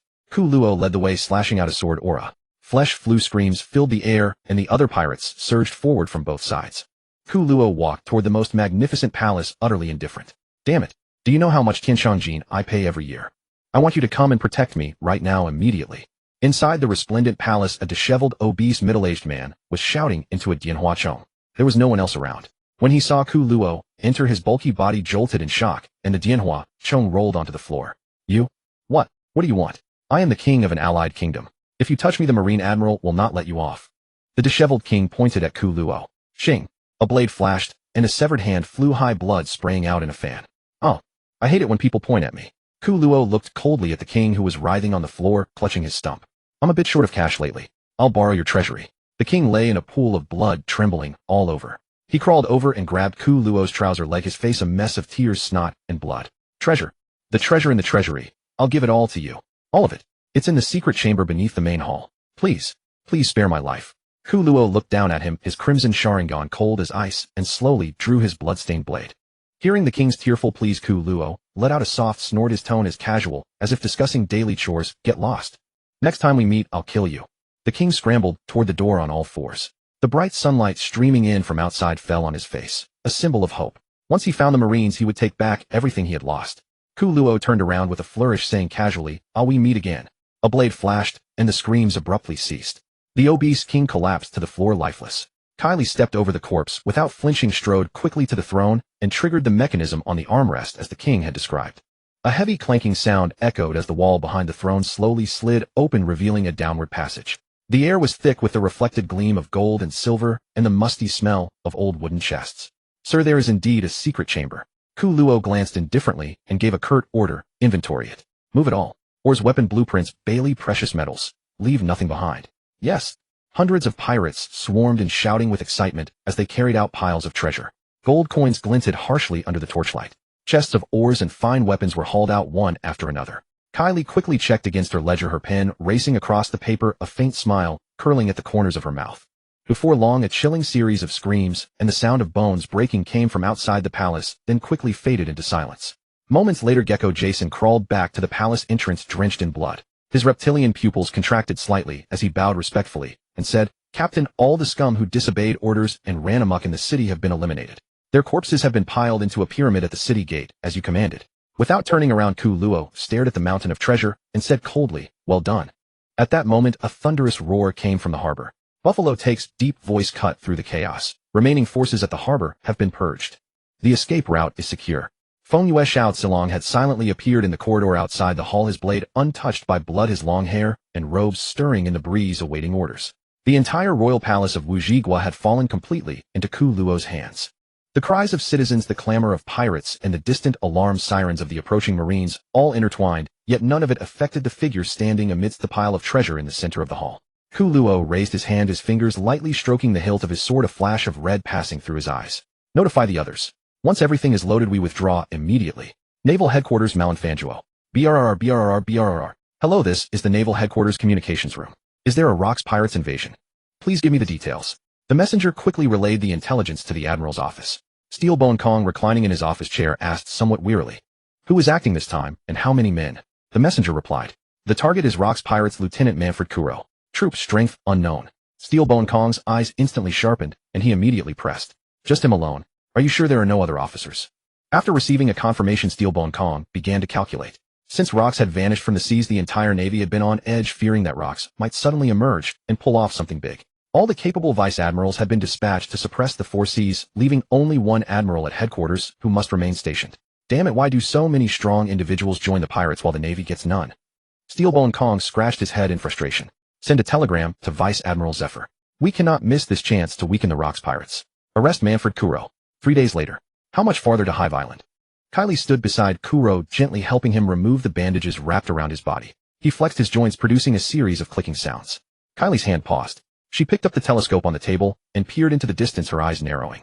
"Young master, there are Navy ships ahead." Kuro stood up from his chair, reached for the telescope, and took a look. He was instantly startled. Why is it this guy?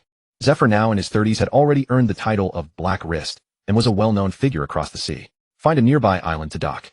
Even though Vegapunk had not yet joined the world government, the Navy's ships were far superior in technology. Speed, firepower, and defense were all a notch above. Moreover, the ship was laden with treasure sitting deeper in the water.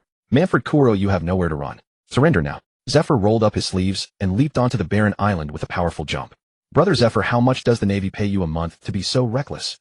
Kuro spread his wings, flew over, and landed gracefully on the ground. Shut up. Justice is not so shallow. Save your words for impel down. Armament hockey coating his arm, he used Soru to instantly appear before Kuro, his black fist tearing through the wind and aiming for Kuro's face. Clang. Kuro drew his sword in a backhand motion, the sound of metal clashing ringing out. The armament hockey covering his wrist was so powerful that it could actually withstand his own slash. This Zephyr's armament hockey is truly monstrous. Rankyaka shouldn't. Zephyr spun around and kicked out a blue-white slash. Blood/moonlight. A broad blood-red sword aura collided with the blue-white slash, and the shockwave kicked up a massive cloud of dust. Blood thorn bloom. The blood on his hand transformed into countless thick, sturdy blood thorns, instantly bursting through the dust and binding Zephyr tightly. The sharp blood thorns scraped against Zephyr's dark armament hockey, producing a shower of sparks. This Tekai technique is quite cheap, a true litmus test for experts. You think I haven't improved at all in these 2 years? Blood Moon, Wrath of the Blood Demon. The pitch-black longsword was enveloped in a blood-red aura. Red mist rose from the blade. A blood-red slash bearing a skull-like visage hurtled towards Zephyr. Zephyr's pupils contracted, he clasped his hands together in front of his chest, and his muscles began to bulge. 6 King's gun maximum rotation. The violent impact caused the small barren island to begin cracking. When the dust cleared, Kuro was nowhere to be seen. Zephyr immediately realized Kuro was trying to escape. He was about to return to the ship and give chase when an invisible wave swept through, causing the sailors on the warship to roll their eyes and collapse to the ground. Zephyr's eyes widened in shock. Impossible, this brat actually has the quality of a king. He's too dangerous for the world. He must be arrested. However, seeing that all the sailors who could steer the ship were unconscious, even Zephyr, strong as he was, couldn't sail the ship alone. He could only pick up the Den Mushi and report the situation. BRRR. Hello, this is the Admiral's office. Mission accomplished, Zephyr. Zephyr found a clean rock and sat down. Admiral Kong, the mission failed. I didn't catch him. Steelbone Kong was somewhat surprised. Zephyr, that kid had climbed up step by step from the bottom with more combat experience than even Sengoku, yet he let that brat get away. Before Admiral Steelbone Kong could ask, Zephyr volunteered. That brat is hiding deep. He has the quality of a king. Steelbone Kong suddenly stood up from his chair, his face darkening like water. This brat is actually a Conqueror's hockey user. We had no intelligence on this at all. He's a tough one, hiding deeper than anyone. From Rock's Whitebeard, Edward Newgate, Golden Lion Shiki, and Charlotte Linlin. All these Conqueror's hockey users are troublesome and formidable existences. It seems that Manfred Kuro's danger level needs to be greatly increased. The news coup circled overhead a few times, took photos, and then flew away. World Economic News head office. The newspaper editor was just marveling at the negatives. The images clearly captured the traces of the fierce battle and the shattered island. There was also a scene of Zephyr standing alone and the entire warship crew lying unconscious. Any discerning person could tell that the Navy had come out on the losing end of this confrontation. Morgan's, a reporter who had just joined this year, held the manuscript and quickly scanned it for sensational points. Although only in his teens, he had successfully entered the shock department and had written several explosive articles. But before they could finalize the layout, several world government intelligence agents in black suits barged into the editorial room, an icy pressure instantly enveloping the entire newspaper building. You are now under world government control. If you publish without authorization and damage the world government's prestige, you will be invited to a trip to Eni's lobby. The newspaper's President Murdoch looked at the order document handed over his face, shifting through several expressions. On one side was a real explosive piece of news that could ignite conversation across the entire world. On the other side was the oppressive power of the world government. If they refused, the newspaper would be shut down and banned in an instant. After weighing the options again and again, the president ultimately gritted his teeth and chose to compromise with the world government, personally altering all the content of the report. Morgan's, his face pale, watched his article being discarded. He secretly harbored his discontent, vowing that one day, when he could take charge of the newspaper, he would report the real news. A few days later, news coups swarmed to every island in the Four Seas and the Grand Line. The front page of the latest issue of the World Economic News boldly displayed in large bold font, black wrist, Zephyr's great victory. Defeated Rock's pirates, Lieutenant Manfred Kuro. The Navy's name of justice must not be defiled. The report glorified Zephyr's strength, making it seem as if the entire battle was a one-sided Navy victory. For a time, commoners across the Four Seas praised the Navy's might, and many pirate factions were misled by the news, believing that Rock's officers were nothing special and that the Navy remained the absolute deterrent in the New World.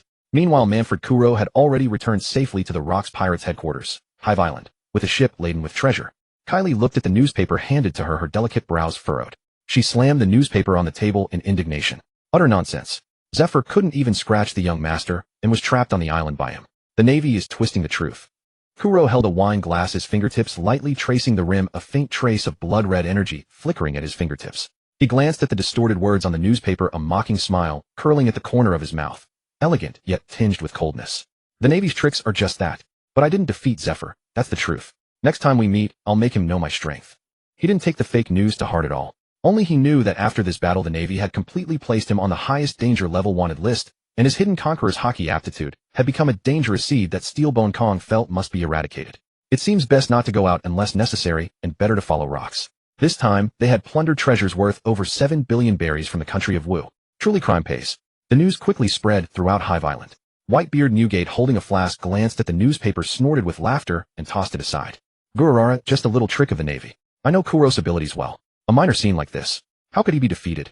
Golden Lion Shiki, hovering in midair with the power of his float fruit, raised an eyebrow in interest as he looked at the news. Oh, Kuro Kid didn't get caught. The Navy is becoming more and more useless. Back at the Navy headquarters in the Admiral's office, Steelbone Kong looked at the newspaper in his hand, his tense expression finally relaxing a bit, and he nodded with satisfaction. At least the newspaper was wise to suppress this. It stabilized the morale of headquarters and didn't let the Rocks Pirates' reputation swell further. Zephyr, who had been listening to the report via Den Mushy, clenched his fists until his knuckles turned white. He knew the truth better than anyone. Kuro had escaped unscathed, and not only had he failed to complete the arrest mission, but he had also been outmaneuvered. But orders were orders. He could only suppress his resentment, and said in a deep voice, "Next time I meet him, I will never let him escape again." The tides of the era surged forward relentlessly. Aboard the Oro Jackson, the Roger pirates were gathered. Roger, holding a newspaper with a displeased expression, muttered, "Miss Xia, she actually went to open a bar on Pirate Island." "Yes, I heard she's received high praise. Now all pirates are heading there." Mamora spread his arms and said. Roger was an unwavering fanatic of Xia. The last time their fleet passed through the Sabiti archipelago, he had deliberately detoured into the calm belt, hoping to encounter the Kuja pirates and catch a glimpse of her beauty, only to be left disappointed and sulking for days.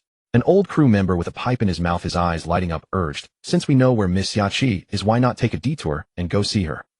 At these words, the trio of impatient Roger, Rayleigh, and Gabon immediately became exhilarated, howling with excitement, eager to turn the ship around and charge toward Beehive Island. Head Chef Max hesitated before speaking. "During the last banquet I heard from someone who had been to Beehive Island that Miss Xia already has someone in her heart." "What?" 3 deafening exclamations burst out simultaneously. "Then we have no chance." The group instantly deflated like punctured balloons, slumping dejectedly over the ships, railing their lamentations, echoing one after another. Roger suddenly clenched his fists, instantly revitalized, and shouted to the sky, "I won't give up so easily. Plundering is the essence of a pirate.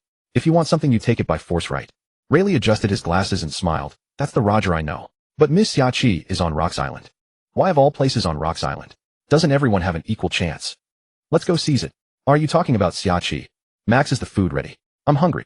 Laughter and joy echoed across the sea, enveloping the Oro Jackson in a cheerful atmosphere. At Xiachi's rip-off bar, a winding queue had long since formed outside. Pirates from all 4 seas and the Grand Line crowded together, packed shoulder to shoulder, creating an impassable throng. Everyone came drawn by her legendary reputation, hoping to catch a glimpse of the peerlessly beautiful Xia, hailed as the world's most stunning woman. Inside the bar, Roxy Zebek slumped in the main seat, staring blankly at his glass, muttering obsessively, "Hockey is the extension of will. The stronger your will, the stronger your hockey. The essence of cannon sword techniques lies in." Ku Luo sat nearby, frantically taking notes. Ever since Rox returned from his hometown with a joyful demeanor, Ku Luo had been persistently pestering him to fulfill the reward for the information on the Great Hammer Group. After his previous battle with Garp the Fist, though he hadn't lost, he was forced to retreat. With the monumental event of God Valley looming, a powerful sense of crisis weighed heavily on Ku Luo's mind. Relying solely on the system to slowly enhance his strength was far too slow. He had to gain enough formidable power to protect those around him before the Rocks Pirates inevitably disintegrated. "Hey Rocks, you're not messing with me, are you?" Ku Luo paused, his pen, a vein bulging on his forehead. "What do you mean by brute force makes miracles? Does swinging a sword just require full power?" Rocks glanced at him, stroked his chin, and sneered, "That makes sense. With just words you brat won't understand." In the next instant, Rocks drew his sword. Black-red hockey coiled around the blade like lightning. He struck Ku Luo with a single slash across the air. A thunderous roar shook the heavens. Xiachi's rip-off bar was instantly blasted open, leaving a massive hole. Ku Luo didn't even have time to scream. He flew backward like a cannonball, crashing through building after building, sending debris and with splinters flying everywhere. Many unlucky pirates waiting in line were knocked flying, tumbling to the ground with cries. In the end, Ku Luo was embedded deep into the iconic skull rock of Beehive Island, smashing another large dent into the already half-destroyed formation. From the bar to the skull rock, he had traversed nearly half of Beehive Island. "Rocks, Xiaoqi, furious and anxious, grabbed a bottle from the table and hurled it at Rox, her beautiful face twisted with anger. Wahaha, don't worry. That brat's life is tough, he won't die. Rox caught the bottle easily, took a long gulp, and laughed recklessly. When he first returned to the island and saw his beloved Skull Rock missing half, he nearly thought he'd come to the wrong place. Upon asking, he learned that Ku Luo and Lin Lin were responsible. He had been itching to teach those two a lesson. The pirates outside the bar were stunned for a moment, then burst into laughter. Is this an internal conflict? Haha, that bastard Ku Luo finally got what he deserved. The other pirates on the island celebrated joyously, while spies from various major factions observed the situation. Hey, bring that brat Ku Luo back. Rock's voice echoed from the tavern. Xiaoqi led a few people, carefully prying the unconscious Ku Luo off the Skull Rock. They gently placed him on a stretcher and carried him back to the bar with utmost care. When Ku Luo woke up again, Xiaoqi was weeping as she bandaged him, wrapping him up almost like a mummy. Rox, you bastard. Unable to move, Ku Luo cursed, but his words only provoked Rox into throwing his head back and roaring with laughter. He finally understood where Kaido's crude yet effective teaching methods had originated. Still, the teaching style of the pirate world was quite useful. Taking a blow firsthand offered insights and realizations about haki that mere words could never convey. Rox, why were you gone so long this time? What did Harold say? Edward Newgate, in his black coat, sat at the bar, took a swig of rum, and asked. Rox's mind wandered for a moment. He recalled the woman he had met in the Lelugia Kingdom, the time they spent together, the pregnancy and the birth of their child. A rare happy smile appeared on his face. Everyone was startled. How could the always arrogant and unruly Rox look like he was in love? I knew it. Something felt off about Rox since he returned. Xiaoqi took a drag from her cigarette, eyeing Rox with a gossipy, probing gaze. Huh. Mama, a woman's intuition is terrifying. Charlotte Linlin grabbed a small cake and tossed it into her mouth. Shut up. Don't say it out loud. This is a top secret matter. Rox tilted his head and said. Did something happen? Whitebeard asked curiously, slow on the uptake. It's clearly about a man and a woman. Stussy elegantly propped her hand on the table, but her gaze secretly drifted toward Ku Luo. She had heard that Ku Luo had plundered an entire kingdom on his recent voyage, and the treasure hauled from the ship's hold made every pirate envious. The more Stussy looked at Ku Luo, the more she saw him as a solid investment. Wang Ji licked his lips, listening with curiosity. No one answered him, so he could only speculate silently. In the evening, Kai Li and Xiaoqi supported Ku Luo back to the castle. Yazi was rocking a baby carriage while Nai Lu stared with sparkling eyes at a ship model. Ai Lu Sha, who was over a year old, could already run around the castle, though she was always followed by maids, so there was no need to worry about her safety. Your Highness, how did you get hurt again? Yazi, distressed, felt around Ku Luo for injuries and only breathed a sigh of relief when she found that none were serious. That Luo Kusi guy doesn't know his own strength. Don't worry, Yazi. Ku Luo smiled bitterly and explained the process. Yazi smiled helplessly as she was almost used to the roughhousing among the members of the Luo Kusi pirate crew, even though they made quite a racket when they fought. Baba eat. Ai Lu Sha ran out from some corner, holding in her hand a fruit with strange patterns. The maids behind ran until they were out of breath, but couldn't catch up. Yazi turned around and was instantly furious. You little rascal, where did you dig that out from? She reached out to take the devil fruit. The 2 devil fruits that Ku Luo had given her had been kept locked in the bedroom. She had no idea how the little brat had found them. Ai Lu Sha's chubby little face immediately pouted. She hugged the devil fruit to her chest and started running backward. Ku Luo looked closely and recognized it as the Kai Kai fruit they had obtained from Xia Luo Lingling. The maids behind spread their arms like an eagle catching a chick, blocking Ai Lu Sha. The little girl looked around, stuck out her tongue at Yazi, and then shoved the devil fruit into her mouth. Oh no, don't. Yazi rushed over, quickly grabbed Ai Lu Sha by her 2 short legs and shook her downward vigorously. Spit it out, spit it out. You. Yazi was so anxious she was almost in tears. His Highness had told her to keep them safe as they would be needed later to develop their power. Alright, Yazi, let the child eat it if she has. Ku Luo smiled and shook his head, taking from Yazi the wide-eyed, tearful Ai Lu Sha, who looked adorable as she gagged from the nausea. He patted her back gently. But your Highness, that is. Alright, nothing is more precious than family. Ku Luo put an end to the matter, picked up Ai Lu Sha, and went to play her favorite games. Kai Li and Xiaoqi settled Ku Luo onto a soft chair to rest. Seeing Yazi still standing there red-eyed, clutching her clothes in self-reproach, they walked over gently. Don't take it too hard, Sister Yazi, Kylie said softly, reaching out to pat her arm. His Highness said it himself. No matter how precious the thing is, it's not as important as the child. Ai Lu Sha is still young and doesn't understand. How could she know the value of that fruit? She was the head maid of the Manfred family who had taken care of Yazi since she first arrived. The two had the best relationship, almost like sisters. Xiaoqi, leaning against a pillar on the side, chuckled and chimed in. Exactly, if you want to blame someone, blame Ku Luo himself for not hiding it properly. It has nothing to do with you. Yazi sighed deeply, her face still full of regret. But His Highness specifically told me to keep them safe. I failed to watch over them and let a little girl find them and eat them in one bite. As she spoke, she looked up at Ku Luo, who was playing with Ai Lu Sha in the distance, then turned to Kai Li. A mischievous smile suddenly appeared in her eyes, and her tone became suggestive. But speaking of which, Kylie, you care about the child more than anyone, comforting me and worrying about His Highness. If you like children so much, why not just give His Highness one? Kylie's cheeks instantly flushed as she subconsciously turned her face away and spat lightly. Yazzie, what nonsense are you talking about? Yazzie stepped forward and gently bumped her shoulder, smiling with eyes curved like crescent moons. I'm not talking nonsense. His Highness already has you in his heart. Tonight, I'll make arrangements for you to serve His Highness in his bedchamber. As she finished speaking, she deliberately winked at Kylie, making Kylie's ears burn with heat, leaving her unsure whether to refute or acquiesce. As night deepened, the lights in the castle dimmed one by one, leaving only a few warm yellow wall lamps in the corners of the corridor. Kylie was half pushed, half escorted by Yazzie to the door of Ku Luo's bedroom. Her fingers clutched her skirt, her cheeks burning hot, and even her breathing became light. She wanted to refuse, but Yazzie smiled, patted her back, and whispered, "Don't keep His Highness waiting," then turned and quickly left, leaving her alone standing at the door, torn between going in and backing out. Inside the door it was quiet, with only the faint sound of burning flames. Kylie took a deep breath and gently knocked. "Come in." Ku Luo's voice came from inside, low and gentle, stripped of the day's sharpness and tinged with laziness. Kylie pushed the door open and entered. The room was filled with calming incense, the air warm and soft. Ku Luo had already changed out of his blood-stained coat and was wearing a loose robe. He sat on the edge of the bed, wiping ointment on his hands. The wounds on his body were still clearly visible, but he showed no sign of dishevelment. Hearing footsteps, he looked up and saw Kylie standing awkwardly at the door, her ears red, her eyes downcast, not daring to look at him. He couldn't help but chuckle softly. "Why are you standing there? Did Yazzie tell you everything?" Kylie hummed softly in reply, her voice as faint as a mosquito's. She slowly moved to the center of the room, her heart racing. She had followed Ku Luo for a long time and had long been in love with him, but at this moment, she couldn't help but feel nervous. Ku Luo put down the ointment and reached out his hand to her. "Come here." Kylie hesitated for a moment, then placed her hand in his palm. His palm was broad and warm. With a gentle pull, he drew her lightly in front of him. Kylie lost her balance and instinctively steadied herself by holding his shoulder. Their distance suddenly closed, their breaths intertwining, and the atmosphere instantly became intimate and tender. "Nervous?" Ku Luo looked down, his gaze falling on her flushed cheeks, his tone carrying a hint of indulgent amusement. "No need for that. After all, you've been with me for 2 years.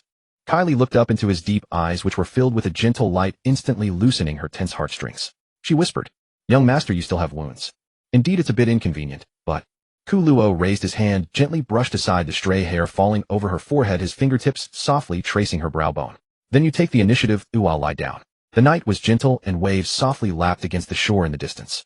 In the blink of an eye, morning arrived. The mountain torrent battered the tender grass, morning dew adorned the leaves, and the delicate pistils held the promise of new life. "Hey Rox, I've spent all my money. When are we going out for another raid?" Shiki the golden lion, sitting cross-legged in midair, boisterously yelled at Rox on the main seat.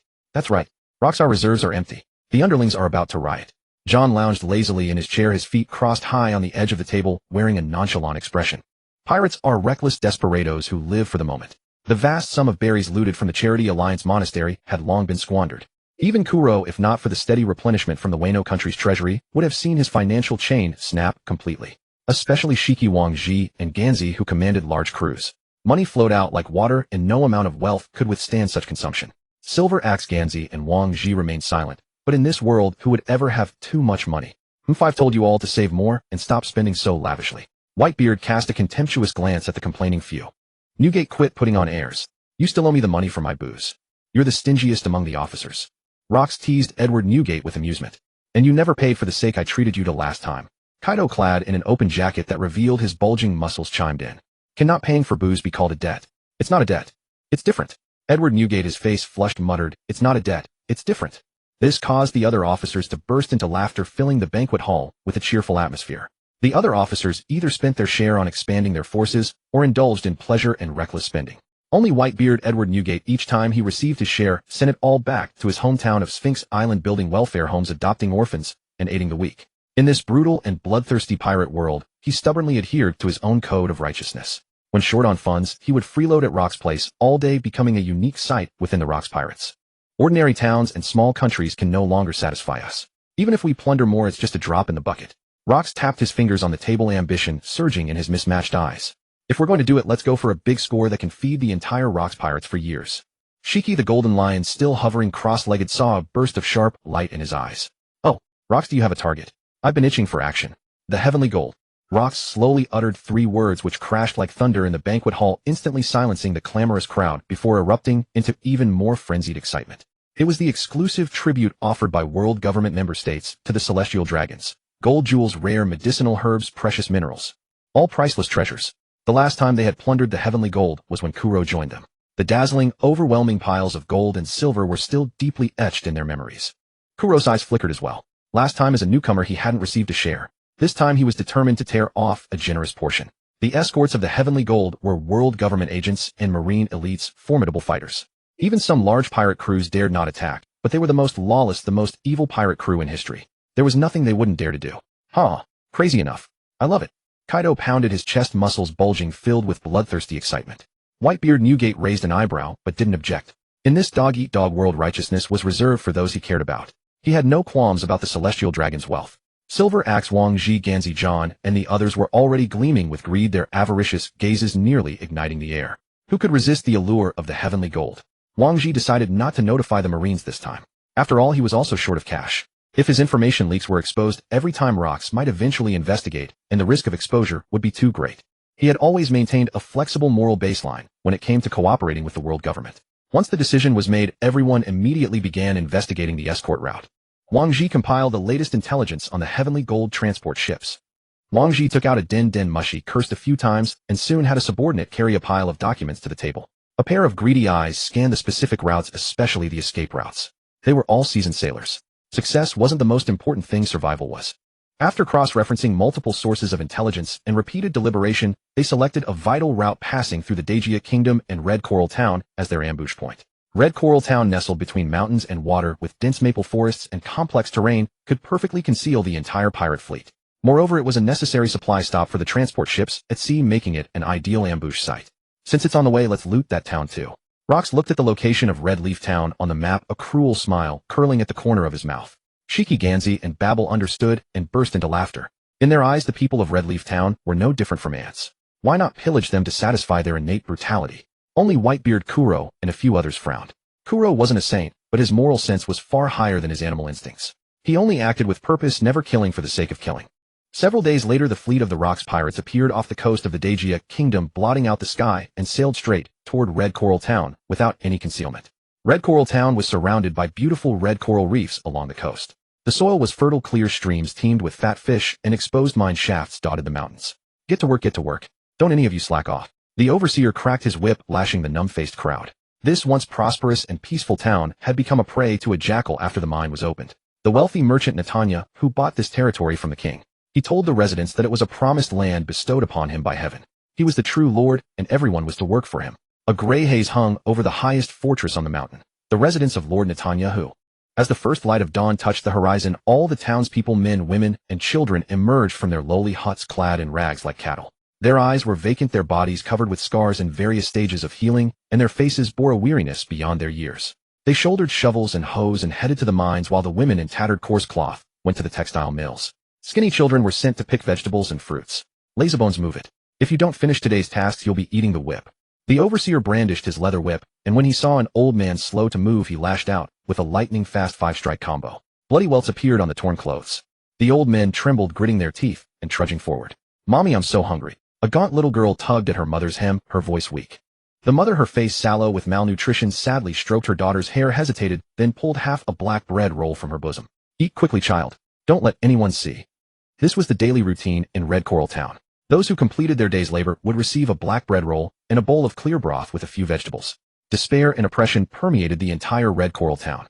The guard at the watchtower at the edge of the town was dozing off until a dense fleet of pirate ships emerged on the horizon, causing him to widen his eyes in terror and let out a heart-wrenching scream. "Pirates! Pirates! It's the Rocks pirates! They're here!" Desperate cries instantly shattered the tranquility of the small town. Panic spread like a plague. The toiling slaves turned ashen-faced, their strength to even flee dissipating in an instant. The infamy of the Rocks pirates had long spread across the seas, but now they lacked the strength to escape. Years of labor had drained their bodies. The overseers dropped their whips and fled in panic, and the Lord's guards, who normally bullied others, were so terrified that they dared not resist. A horde of screaming pirates charged onto the beach, flooding into Red Coral Town like wolves. Wasn't this supposed to be a wealthy town? I don't see a single coin on these starving wretches. Rocks, carrying a large blade, pointed at the emaciated figures before him and asked, maybe the intel was wrong. Let me check." Wang Ji rubbed his hands awkwardly as he explained. He pulled a timid middle-aged man from the crowd and learned the full story. "So someone beat us to it. Damn it." Rocks waved his hand dismissively. "Kuro, Kaido, go kill that whatever his name. The rest of you change clothes. When the Marines come, don't let a single word leak. Kuro simply nodded, his fingers lightly twisting as a wisp of blood energy swirled in his palm, instantly radiating a suffocating pressure. Beside him, Kaido grinned with excitement, casually spinning his spiked club, causing the ground to tremble slightly. Killing someone. Easy. I've been itching to stretch my muscles. Behind them, dozens of Kuro's subordinates immediately followed their footsteps, kicking up sand as they rushed toward the Lord's castle deep in Red Coral Town. Along the way, there was no real resistance. The guards had fled or scattered, leaving only discarded weapons and slaves cowering in corners. Kuro and Kaido's group advanced unopposed, reaching the ornate, but now chaotic castle gate in no time. The gate guards, their legs trembling with fear, lacked the courage to draw their swords upon seeing Kaido's massive frame and ferocious visage, and turned to flee into the castle. Trying to run, Kaido snorted, his arms surging with power as his spiked club swept out, with a howling gale shattering the heavy castle gate into splinters, the entire castle seeming to tremble.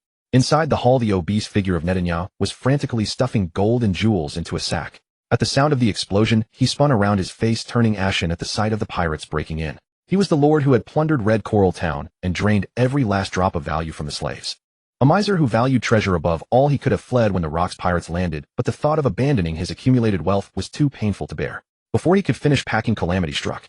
Don't come any closer. I'm the lord of these waters. I can give you money. All the treasure to you. Netanyahu's obese frame trembled as he stumbled backward, tripping and falling to the ground, his former arrogance completely gone. Kuro strode into the hall, his gaze coldly sweeping over the man, his voice devoid of warmth. You're quite sensible. You've already prepared the treasure for us. So how do you want to die? Slit throat. Cut in half. No. Netanyahu screamed in terror, just beginning to scramble up to beg for mercy, when Kaido stepped forward, impatiently grabbing him by the collar with one massive hand and lifting him into the air like a chicken. Blah blah blah, so annoying. Kaido hurled Netanyahu violently onto the hard marble floor, blood spurting from his mouth, the sound of breaking bones clearly audible. Kaido grabbed Netanyahu by the leg and swung him like a rag, smashing him left and right until he was reduced to a bloody pulp. After watching coldly, Kuro glanced at the scattered treasure and said flatly, "Leave the loot. Go back and report first." Kaido flicked the blood off his hand and laughed heartily. "Let's go. Killing such small fry is no fun at all.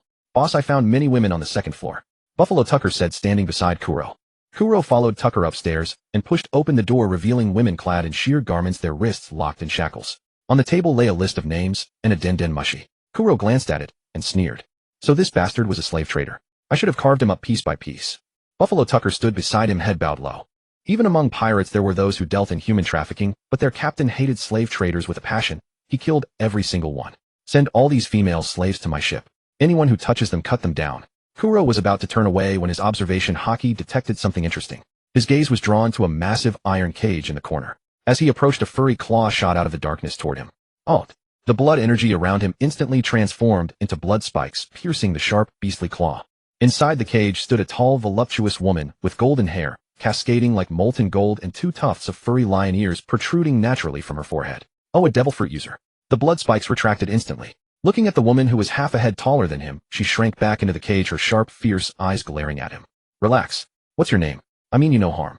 Kuro put on a gentle, coaxing smile. Leon. Leon stared for a long time, repeatedly confirming that Kuro meant no harm before she relaxed. Kuro's gaze swept over her black tube top, short fighting pants, and tightly muscled long legs. Who would have thought I'd find such a gem in this godforsaken backwater? Even if we didn't get the heavenly tribute, this trip wasn't wasted. Kuro thought to himself. Do you have any family? Need me to ask? His fingers moved like a conductor's baton, and the blood energy formed a sharp sickle cutting through the thick cage bars. No, thank you for saving me. I'm an orphan. By chance I ate a disgusting fruit and gained this strange ability. Netanyahu said I'd fetch a good price and captured me. Leon smiled bitterly, a hint of pain in her voice when mentioning family. Kuro's smile curled upward. Talking about her original family with an unfortunate girl was always the right move. Since you have nowhere to go, why not join my family? From now on I'll be your family. Kuro extended his hand to Leon, his face sincere and radiant in the light. Ah, family. Well then, nice to meet you. Leon looked at Kuro's sincere face, feeling a stirring in her heart. She was no longer a homeless child.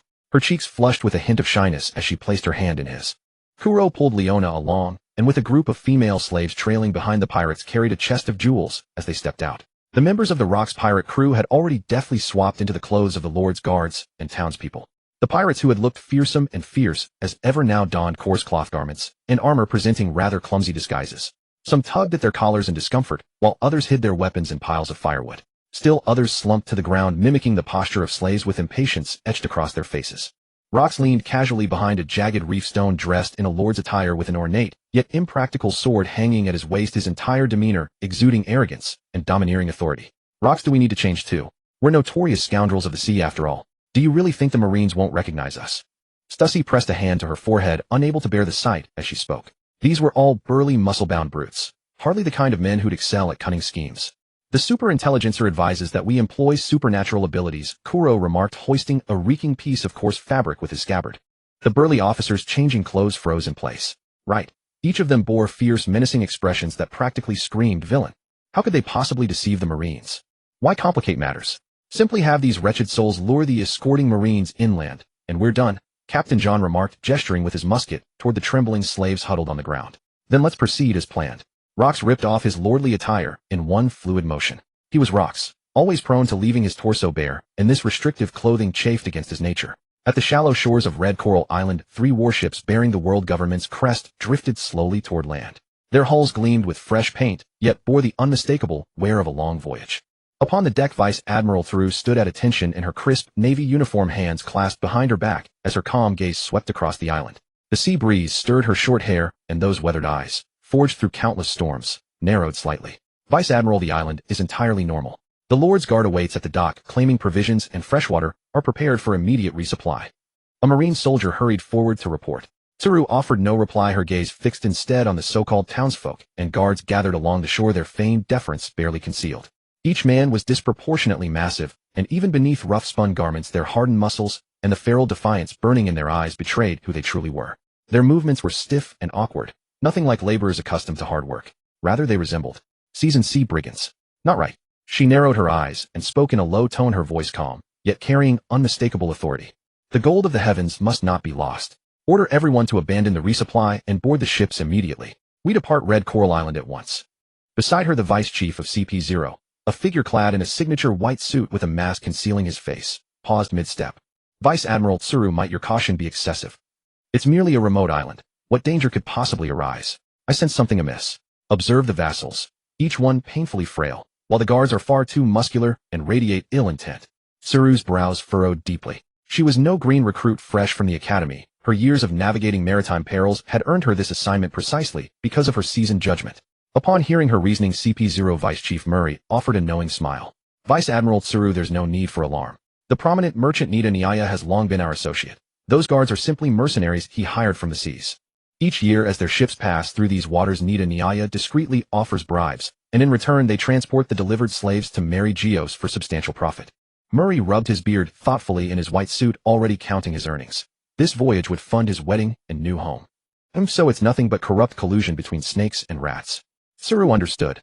Unlike Garp's blinding sense of justice, the Navy itself navigated morally gray waters where compromise was inevitable.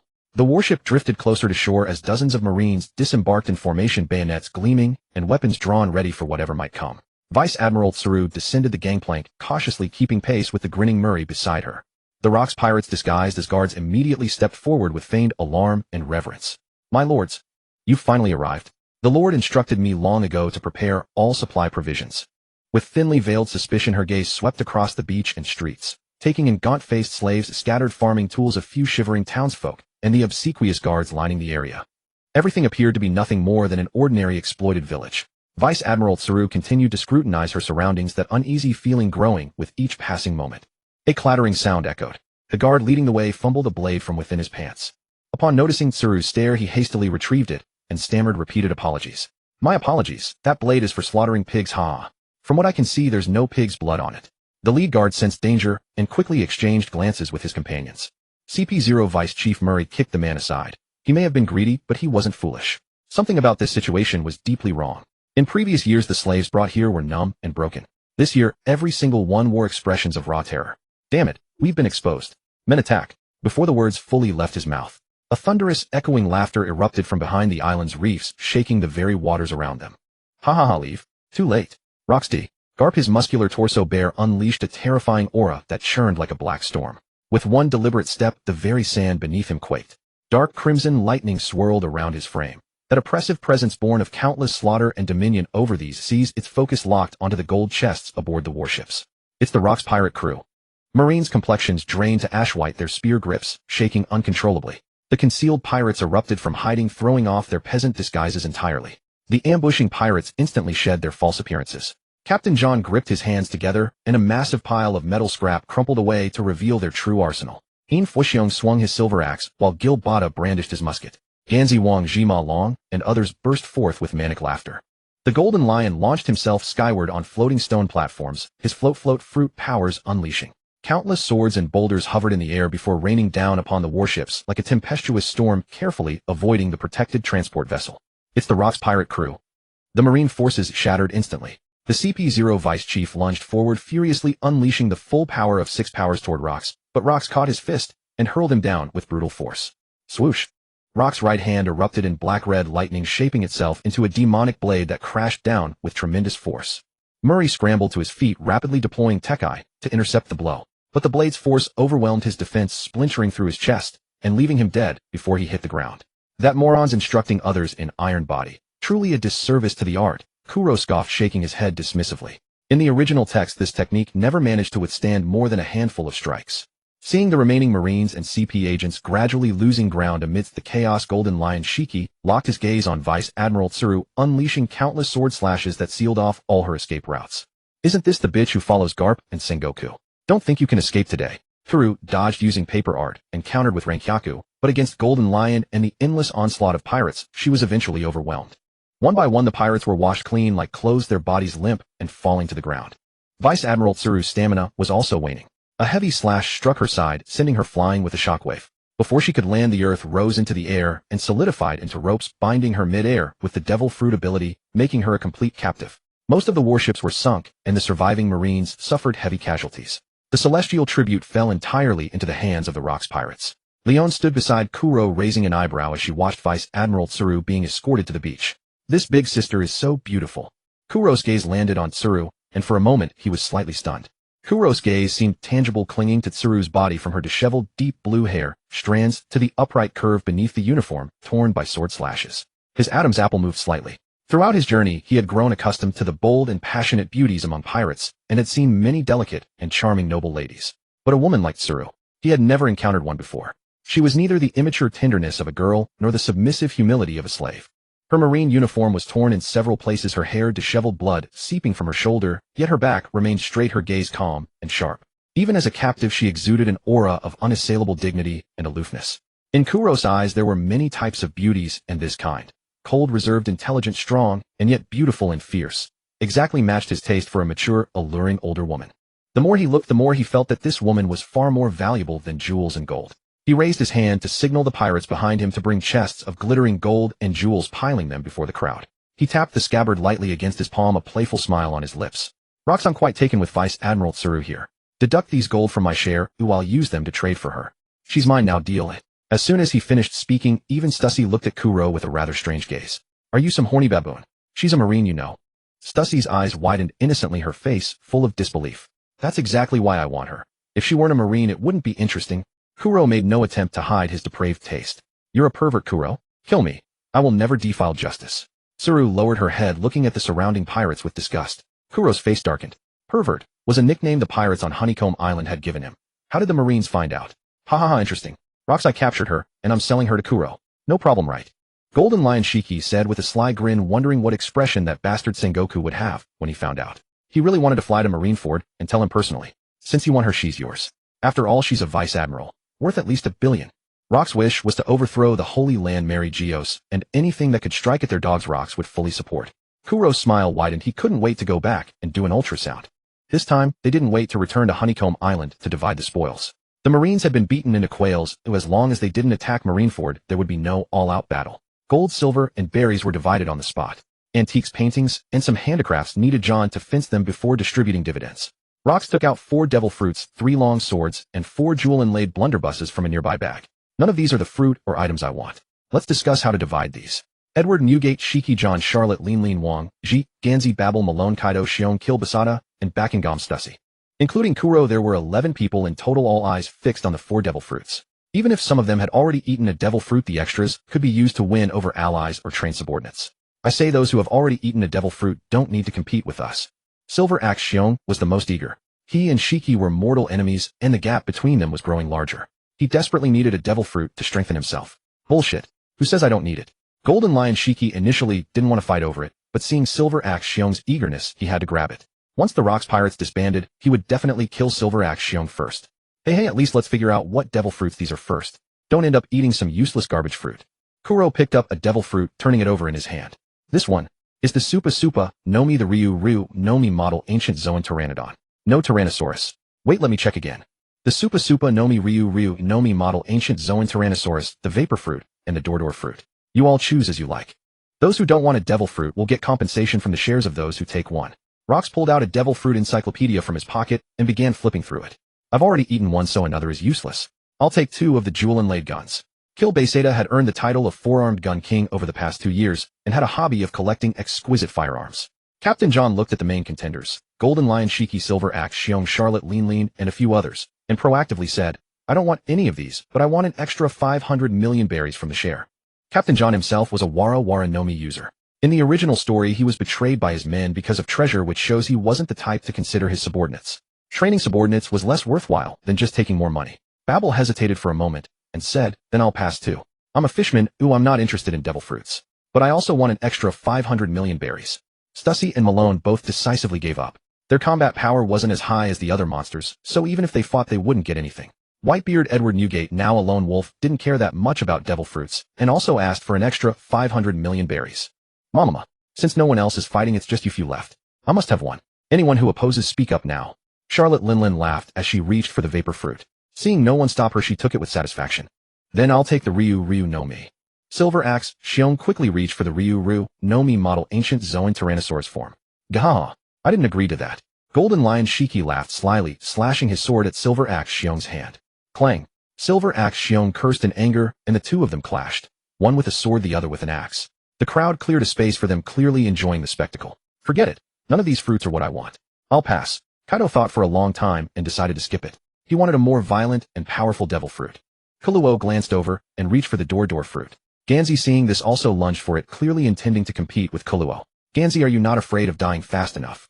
A rare bloodthirsty glint flickered in Kuluo's eyes. Beads of blood seeped from his fingers. With a flick of his hand, the blood droplets shot toward Ganzi's eyes, throat, temples, and other vital points like bullets. Ganzi's golden armor instantly darkened. After a series of clinking sounds, he glared at Kuluo with a fierce expression. Instead, he raised his hand and patted his own cheek, then forcefully smoothed his tousled hair, looking determined. I'm going to fight you for it. I'll prove to Miss Shachi that a pretty boy like you doesn't deserve her. I Ganzi am the best choice. This inexplicable bravado with no real strength to back it up. Where's my sword? Kuluo could no longer hold back. His Adam's apple bobbed, and an intangible sound wave echoed forth. Overclocked howl. The sound wave exploded outward from Kuluo, the air, trembling violently, gravel on the ground leaping and cracking. The compressed air burst with a thunderous roar. Bystanders instinctively covered their ears. Even Ian Fu Xiong and Golden Lion Shiki, who were locked in a fierce battle, were affected and forced to stop. Where the sound wave passed, the wind ceased, and the space itself seemed to be struck by a heavy palm. This kid Kuluo has developed his devil fruit abilities in quite diverse ways. Luo Kisi, digging his ear, commented. Kuluo is very strong. Ganzi is about to hit a steel plate. Whitebeard Edward Newgate remarked calmly. In the entire Luokisi pirates, the only ones he respected were Luokisi Kaido Ko, Charlotte Lean, and Golden Lion Shiki. The rest were mere cannon fodder. The high-frequency shriek was deafening. An ordinary person would have bled from all 7 orifices and fainted. Ganzi felt only severe pain in his eardrums, dizziness, and a momentary sluggishness in his body. Seizing the opportunity, Kuluo charged forward. Each step he took was accompanied by a low-frequency vibration, cracking the ground beneath him. Armament hockey spread along the ground like an invisible heavy hammer, constantly striking Ganzi's foothold. Kuluo gripped the long sword at his waist and assumed a bow stance. Aido thoughtless slash. Though only ordinary armament hockey was applied, the sword energy struck Ganzi like a cannon blast. The internal destruction of the armament hockey shattered Ganzi's defense. The golden armor on his chest cracked, revealing a deep, bone-deep gash. Blood splattered across Kuluo's cheek, making him look like a demon from hell. Yo, you actually learned it. Luokisi was visibly surprised. He hadn't expected that his signature swordsmanship would be picked up by this kid in such a short time. The other officers of the Luokisi pirates let out a collective gasp. No way. This kid. When did he learn that? This is Luokisi's sword technique. How did he learn it? Luokisi, when did you teach him? You weren't secretly giving him extra lessons, were you? Everyone's attention turned to Luokisi, who laughed heartily. Didn't you all see when I taught him? Kaido stroked his chin, suddenly recalling the day Kalo was slashed away by Luokisi in the bar. He pondered, realizing that this was the true method of teaching. I understand now. If I have subordinates or children in the future, I'll teach them the same way. Look how fast Kuluo improved. Kuluo swiftly defeated Ganzi with a single sword strike, then calmly sheathed his blade. He didn't bother to finish him off knowing that Luokisi wouldn't allow him to kill Ganzi. Though the Luokisi pirates were restless, lacking unity, and operated on a might makes right principle, there were still some bottom lines to observe. Previous Luokisi's strike at Shachi's bar had failed to teach Kuluo Conqueror's Haki infusion, but it allowed him to master armament Haki internal destruction in a single day. Luokisi never expected that this slapdash teaching method would actually let the kid learn something. Perhaps he could use it to teach in the future. Kuluo got his hands on the Door fruit. Golden Lion Shiki obtained the dragon fruit ancient Zoan Tyrannosaurus Rex form, and In Fu Xiong was unlucky enough to get the slice fruit. But judging by In Fu Xiong's gloomy expression, he was clearly dissatisfied. He hadn't fought his old rival and had gained several new scars. Babi, or take that fool Ganzi with you. Let's go. After dividing the vast treasure, Kuluo also demanded a great grade sword Karasuma. He wanted the fruit, the famous sword, and a beauty, so he ended up with almost no money. Kuluo tossed the fruit and the sword to Leona, then ignoring the disgusted expression on his face, picked her up in a princess carry. That's right, keep that expression on your face, never change it, ha ha ha. Luokisi waved his hand, and the group set off cheerfully on their return journey. The joy of pirates was that simple. A good leader who brings wealth to everyone. A low-level marine only earns 3,000 berries a month. Why risk your life for that? Marine headquarters, Marine Fort. In the fleet admiral's office, the atmosphere was as heavy as the eve of a storm. Steelbone Kong gripped the intelligence report, his knuckles white from the strain. Reading about the Luokisi pirates' rampant plundering of the heavenly tribute, their theft of several powerful devil fruits, and the capture of Marine Vice Admiral, he could no longer contain his fury. He slammed his desk and roared, arrogant. Luokisi and his lawless pirates. They simply don't take the Marines or the world government seriously. A crack appeared on the edge of the desk and documents scattered across the floor. The office door was flung open. Kapu strode in his justice coat, flapping in the wind. He bellowed, Brother Kong. I've heard the news. That scum Luokisi and his crew have gone too far. They've even captured he. I'm going to take my men to Beehive Island, beat those bastards to a pulp, and rescue he. He rubbed his fists, his eyes burning with fighting spirit without a hint of hesitation. In his eyes, pirates were pirates no matter how big their power, just beat them. Following closely behind Zhangguo's face was terrifyingly dark. He was impeccably dressed, but his fists were clenched so tightly that his knuckles turned white and trembled slightly. He had been taken. That calm, intelligent woman, who could always bring order to chaos, had fallen into the hands of the infamous Luokisi pirates. What would pirates do? Humiliation, coercion, exploitation, or even worse things? Thinking of those possibilities, Zhangguo's heart felt as if it were being squeezed by an invisible hand, throbbing with pain. He had harbored feelings for he for years, never expressing them, only silently guarding her from behind, because he had always liked Kapu. Even after Kapu married and had children, he didn't choose him, but chose someone else. Now that the person he had protected was in danger, he wished he could rush to Beehive Island immediately. But reason pulled him back violently. The Luokisi pirates were now at the height of their power, with Golden Lion Whitebeard Ko, Charlotte Lin Wang Ji, and fierce warriors gathered together. A rash attack would not only fail to rescue he, but could also cost the Marines dearly, even triggering a full-scale war and disrupting the world government's plans. Worry, anger, helplessness, conflict. All these emotions churned in his chest, causing his usually composed face to show its first obvious cracks. Zifa stood aside, his gaze sharp as a blade, exuding the chilling aura of an instructor. Marshal Kong, he is our Navy colleague and a vital combat force. She must never fall into the hands of pirates to be toyed with. I am willing to lead a team and cooperate with Kapu and Zhanggua. We will launch a surprise attack on Fengxiao Island and take back he. His tone was resolute without any sign of retreat. Gongu Kong frowned, deeply pacing back and forth. Kapu's combat prowess was unmatched, Zhangguo's strategies were extraordinary, and Zifa was the ace among elites. The three of them together indeed had a fighting chance. However, the current lineup of the Luokisi pirate group was no longer something that could be easily shaken. Once war broke out, it would be a fight to the death. Just as he was hesitating and unable to make a decision, the transponder snail on the table suddenly rang. Bruru, bruru, bruru. It was the ringtone of the direct line to the highest authority of the world government. Gongu Kong's expression turned serious, and he immediately answered, hello.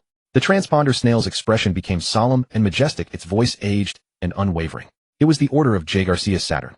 Gongu Kong, I have been informed of the incident where Luokisi plundered the heavenly gold. The handling method is to be set aside for now. Now the world is in turmoil, with pirate forces rising everywhere. The world is facing unprecedented danger. The Navy's primary task is to complete military expansion and reinforcement, strengthening defensive forces. Do not initiate large-scale warfare lightly. As for Vice Admiralty, hold back for now. Do not act impulsively, lest you lose the greater for the lesser and disrupt the overall plan. Every word was cold, unyielding, leaving no room for negotiation. Kapu exploded on the spot. What do you mean? He is still in the hands of pirates. Saturn IFCKU. Enough, Kapu, you are a soldier. Obey the order. Gongu Kong quickly covered the receiver, preventing Kapu's voice from being transmitted. Zhangguo's clenched fists loosened and tightened again. His eyes were filled with reluctance, but he understood that the orders of the 5 elders represented the will of the world government and could not be defied. Zifa closed his eyes, and when he opened them again, only deep helplessness remained. Gongu Kong was silent for a moment, then let out a long sigh and slowly put down the receiver. Understood. A fury and expedition that was about to erupt was forcibly suppressed at Malinfando by a command from the top of power. All that remained was the oppressive atmosphere in the room and the deeper hatred for pirates in the hearts of the 3 along with their lingering worry for he. Hey brother Kong, if you're not going to rescue he, then I'll go myself. Gongu Kong quickly grabbed Kapu's clothes and said, it's not that we won't rescue her, but we'll rescue her with a plan. I'll arrange for a Navy spy to investigate his specific situation. After we find out the details, we'll figure out a way. Hey Kuluo, are you sure you can handle so many female slaves? Why not share a few with your big brother here to help relieve your stress? John, holding a wine bottle, stared lecherously at the women on Kuluo's ship. Kylie was counting the women willing to join Kuluo's command. Those with a bit of charm would be organized into the maid corps. Brother John, your treasure is only more than mine, not less. If you want something, go buy it at Xiangbidi. There's no need to lie, my people. A cold glint flashed in Kuluo's eyes. He hated it when someone tried to touch his belongings. If he didn't want to give it, even touching a single gold coin would get your hand chopped off, let alone women. Haha, just kidding, don't take it seriously. John took a swig of his drink, but his heart was filled with vigilance. How did this guy know he had so much treasure? Could it be that there was a mole among his men? The two exchanged pleasantries like brothers on the surface. In the corner of Kuluo's eye, Leon was holding a little girl's hand and handing her a piece of bread. Diyuan, only 8 years old, was sallow and thin. She stared at the soft white bread and swallowed her saliva. Come on, eat up. Leon proactively stuffed the bread into Diyuan's mouth. Watching Diyuan finally couldn't help but devour the bread in big bites, she smiled with satisfaction. Diyuan's parents had died from overwork. Netanyahu thought that some celestial dragons had peculiar tastes and might like this kind of mature woman, so he captured her to be a slave. Kuluo withdrew his gaze, only feeling that this child looked a bit familiar. After exchanging pleasantries for a while, Kuluo made a note of John in his little book. His gaze swept over the treasure mark armband on John's arm. After seeing John off, Kuluo couldn't wait to enjoy his spoils. She was now in her 30s, the most mature stage for a woman. For a woman of this age, romance and love were useless. She wouldn't fall for that. Just go all out and conquer her. Passing by Kylie, he told her to take care of the ship. Kuluo pushed open the door to the room where he was held. The cabin was dimly lit with the air pre-scented by the maids with fragrance. Luminous pearls emitted a faint glow. He, wearing a navy uniform, was tied by all 4 limbs to the corners of the bed. Seeing Kuluo enter, he was far from the panic she had at the beginning. She stared at Kuluo calmly and said, Kuluo. He spoke slowly, her gaze fixed on him. I've read your file and heard the rumors on the Luokisi ship. You are not someone who naturally wants to associate with these thugs. The reason you've come this far is mostly because you had no choice, forced by the world and fate onto the Luokisi ship. Kuluo raised an eyebrow, slightly non-committal, just casting a curious glance at her. The path of a pirate. The farther you go, the more blood you can never wash off. The Luokisi pirate group may seem glorious, but it will eventually bring disaster upon itself. When that time comes, forget about standing firm. You might not even keep your life. Her tone softened, carrying a hint of admonition and sincerity. You are still young with exceptional talent and notable strength. As long as you are willing to turn back and stop aiding the evil, I can return to Navy headquarters and plead for leniency on your behalf. With my status and credibility, having your bounty revoked and securing a lighter punishment is not impossible. Leave Luokisi, let go of everything now, and you still have a chance to start anew. After hearing this, Kuluo let out a low laugh tinged with mockery. He slowly approached, looking down at her, his tone light, but unyielding. Vice Admiral, you still don't understand. I boarded the Luokisi ship, not out of necessity. What I want the Navy cannot give, and the world government cannot give either. As for the bounty, he curled his lips, slightly revealing a playful yet cold arc. Do you think I care about that thing? Kuluo's smile grew even more sinister, and the light in his eyes became brighter. Now I should taste your flavor properly. Wait, I think. Kuluo demonstrated his 2-year trained 1-second undressing technique to he. In the early morning, Kuro moved aside the arm Crane had draped over him. As everyone knew, the wrist ball was an excellent exercise for strengthening the grip of the wrist and palm. After toying with it for a while, Kuro, under the service of the maids, buttoned up his pristine white shirt one button at a time. A deafening crash echoed through the room. The thunderous noise rattled the window frames, and the door lock shattered on impact. The heavy door flew backward like a broken plank, smashing violently against the wall. Urza withdrew her small arm and bounced in cheerfully, her short legs thumping loudly against the floor. Daddy, play with me. Kuro let out a helpless sigh at first, but then his face softened into a tender, affectionate expression. He bent down and scooped up his daughter, pressing her soft little cheek against his. Urza was still too young, her cognitive abilities not yet fully formed, yet her power had awakened far too early, and she had no idea how to restrain it. In her eyes, anything in her way, doors, walls, statues, even people, was simply meant to be pushed aside. Over time, the little one had become the castle's resident destroyer, demolishing anything that displeased her. Yako had complained to Kuro several times that many of the castle's maids had been accidentally injured by Urza. Kuro felt helpless as well, so he had Kelly arrange for trained sturdy maids to take care of her. Yako had already complained to him many times, saying that numerous maids had been accidentally bumped or knocked over by Urza. Kuro's head ached from the situation, so he could only have Kelly specifically select maids who had undergone training and possessed strong physiques to attend to Urza personally. He lifted Urza high into the air, then suddenly released her only to catch her securely before she could cry out in surprise. The motion made her giggle incessantly, her clear laughter echoing through the entire room. A layer of armor coalesced around Urza's body, and a pair of pure white wings sprouted from her back, the winged armor. The boundless imagination of a child had unlocked a peculiar ability from the fruit. Kuro watched Urza fly through the air like a little angel, his face filled with delighted surprise. He reached out and pinched her chubby little cheek. Feeling uncomfortable, Urza slapped his hand away, swatting at Kuro's mischievous fingers. Sensing the strength comparable to an adult's, Kuro pulled back his hand and broke into a grin. This probably wasn't even her full strength. That little troublemaker had once gone rummaging through Yako's hidden stash of devil fruits, and had simply snapped the iron lock off the chest. A soft clink of chains sounded from the side as Crane struggled to prop herself up on the bed. She lowered her head and glanced at the crisscrossing red marks and bruises covering her body. Her gaze was as cold as ice, sharp as a blade. She shot Kuro a fierce glare, then, without a word, lay back down again. She was a wise woman. Arguing with a pirate was nothing but asking for trouble. Rather than talk back and invite even harsher treatment, she chose to endure in silence. She firmly believed that her old friends would never abandon her. That bond was engraved in their very bones. She believed that her several old friends would not give up on her. After all, this was their bond. Kuro, assuming she had completely resigned herself to her fate, was in a good mood. He picked up his daughter and planned to head to Shaki's Rip-Off Bar for a drink. The tavern door was pushed open carelessly. Shaki's Rip-Off Bar was still buzzing with noise. Even though Shaki had long since chosen to stay by Kuro's side, countless pirates and adventurers still traveled vast distances to Honeycomb Island just to catch a glimpse of the legendary, most beautiful woman in the world. But when the crowd saw Shaki's prominently swollen belly, every single one of them ground their teeth in fury, cursing under their breaths. This is a mortal enemy, the hatred of a stolen wife. Leaning against the bar, Shaki had a lady's cigarette pinched between her fingers. She took a slow, elegant drag, and amidst the swirling smoke her charm remained as captivating as ever. Kuro, holding Urza, walked straight to the bar. Under the resentful yet restrained gazes of the crowd, he reached out, pulled the cigarette from her lips, and stubbed it out in the ashtray. Still smoking in this condition?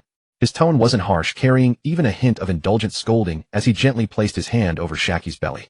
Think not just of yourself, but of the child. The gesture was natural and intimate, his voice tender enough to melt. A dead silence fell over the surroundings. The next moment, countless twisted gazes of envy and jealousy shot toward Kuro, as if they wanted to devour him on the spot. Why him? How could this man hold Shaki in his arms and be so gentle in controlling her? The hatred of a stolen wife. This was a blood feud. Shaki, we're here. Roger, grinning widely, pushed open the door, and the rest of the Roger pirates filed in behind him. It's the Roger pirates. As a rookie pirate crew that had gained considerable attention over the past 2 years, the Roger pirates' various exploits on the seas were well known, even to the Rocks pirates. Roger, Rayleigh, and Gabon immediately searched for Shaki. What came into view was Kuro tenderly holding Shaki with her heavily pregnant belly looking utterly dependent as she lay in his embrace. The three of them fell to their knees as if turned to stone. We're too late. Damn it. It's all Roger's fault for insisting on going to Skypiea. We're complete failures. Roger scrambled to his feet, clenched his fists, and shouted, forget it. Let's snatch Shaki back. Hey, how many times do I have to say it? This is my island. Rock stepped forward, pressing his forehead against Roger's. Stop arguing, you porcupine. I remember Shaki's bar has a no-fighting rule, right? Wait, wasn't there a long line outside? Did you even bother to queue? I didn't really notice. Whatever, let's all drink up. As Roger's blasé demeanor swept over them, the others extended their observation hockey outward and discovered that the pirates queuing at the entrance had already collapsed unconscious. But no one was particularly surprised. Many of the crew's officers had encountered Roger on their solo voyages and knew well what kind of strength he possessed. I can't stand those noisy bastards. Put my tab on Rock's account. Whitebeard turned and headed for the door. Kuro blocked Roger's gaze fixed on Shaki and pushed a bottle of vodka toward him. So you're the one Shaki has her heart set on. Damn you. Roger fumed in impotent rage. Kuro couldn't be bothered with this thick-headed fool. The one he truly needed to watch out for was that sly drinking man Rayleigh, who kept sneaking glances at Shaki while sipping his liquor. Roger, it's you. I've missed you so much. Gloriosa ran out from the back kitchen and threw herself at him. Tonight's the night I board your ship, right? I told you no. I'd never let a lovesick woman like you on my ship. Of course Shaki is different. Roger pushed Gloriosa away. What kind of twisted logic is that? Gloriosa replied angrily. Sorry, but I'm not interested in boarding your ship. I've already found my treasure. Shaki's hand reached up to caress Kuro's chiseled cheek. Of course, darling. If Roger tries to steal you away, I won't let him get away with it. Kuro hooked his finger under Shaki's chin, and they kissed as if no one else was around. The sly drinking man felt his heart shatter into pieces. Damn it, you lecherous brat. Roger's conqueror's hockey instinctively surged toward Kuro. In response, Kuro's own conqueror's haki tinged with red lightning exploded outward. The low-ranking pirates who had been drinking and brawling instantly rolled their eyes back and lost consciousness. No way. That brat Kuro actually has.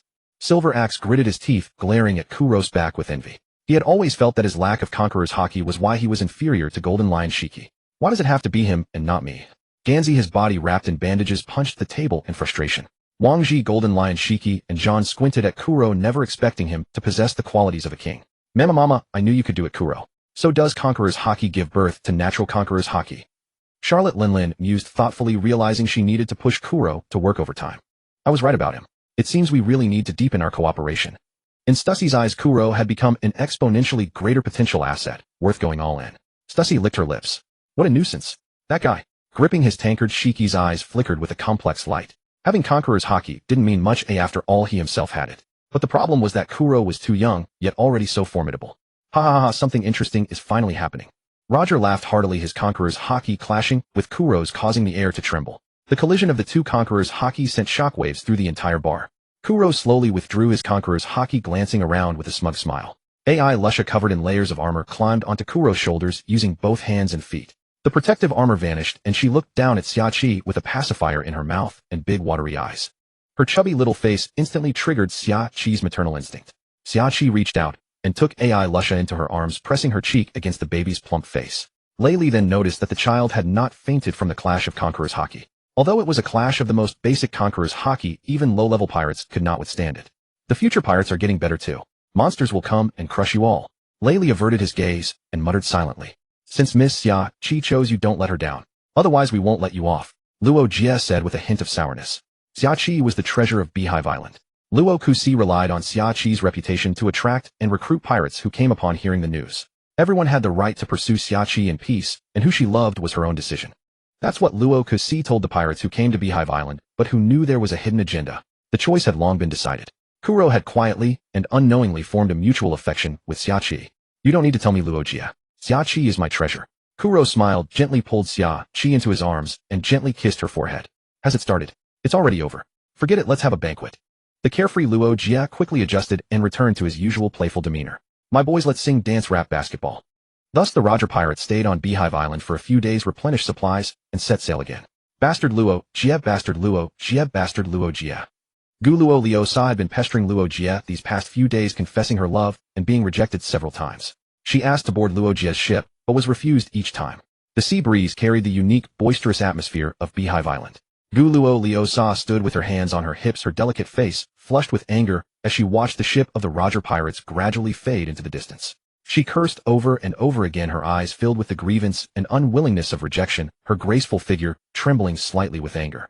All right, Gu Luo Liosa, stop staring at that blockhead, who only has the sea and adventure in his eyes. How about following me? Kuro lay lazily on a beach chair in his swim trunks, basking in the sun. Each of his muscles was perfectly proportioned, a unique golden ratio physique in this world. Whether viewed from the front side or back, it exuded an aura of beauty. Yazi bit on a straw, her gaze passing through her sunglasses to fix on AI Lusha, who was playing in the sand and building a castle. Her hand stealthily crept toward Kuro's 8-pack abs. Xiachi beside Kuro was chatting with Kylie. Hearing Kuro's words, she looked up and teased.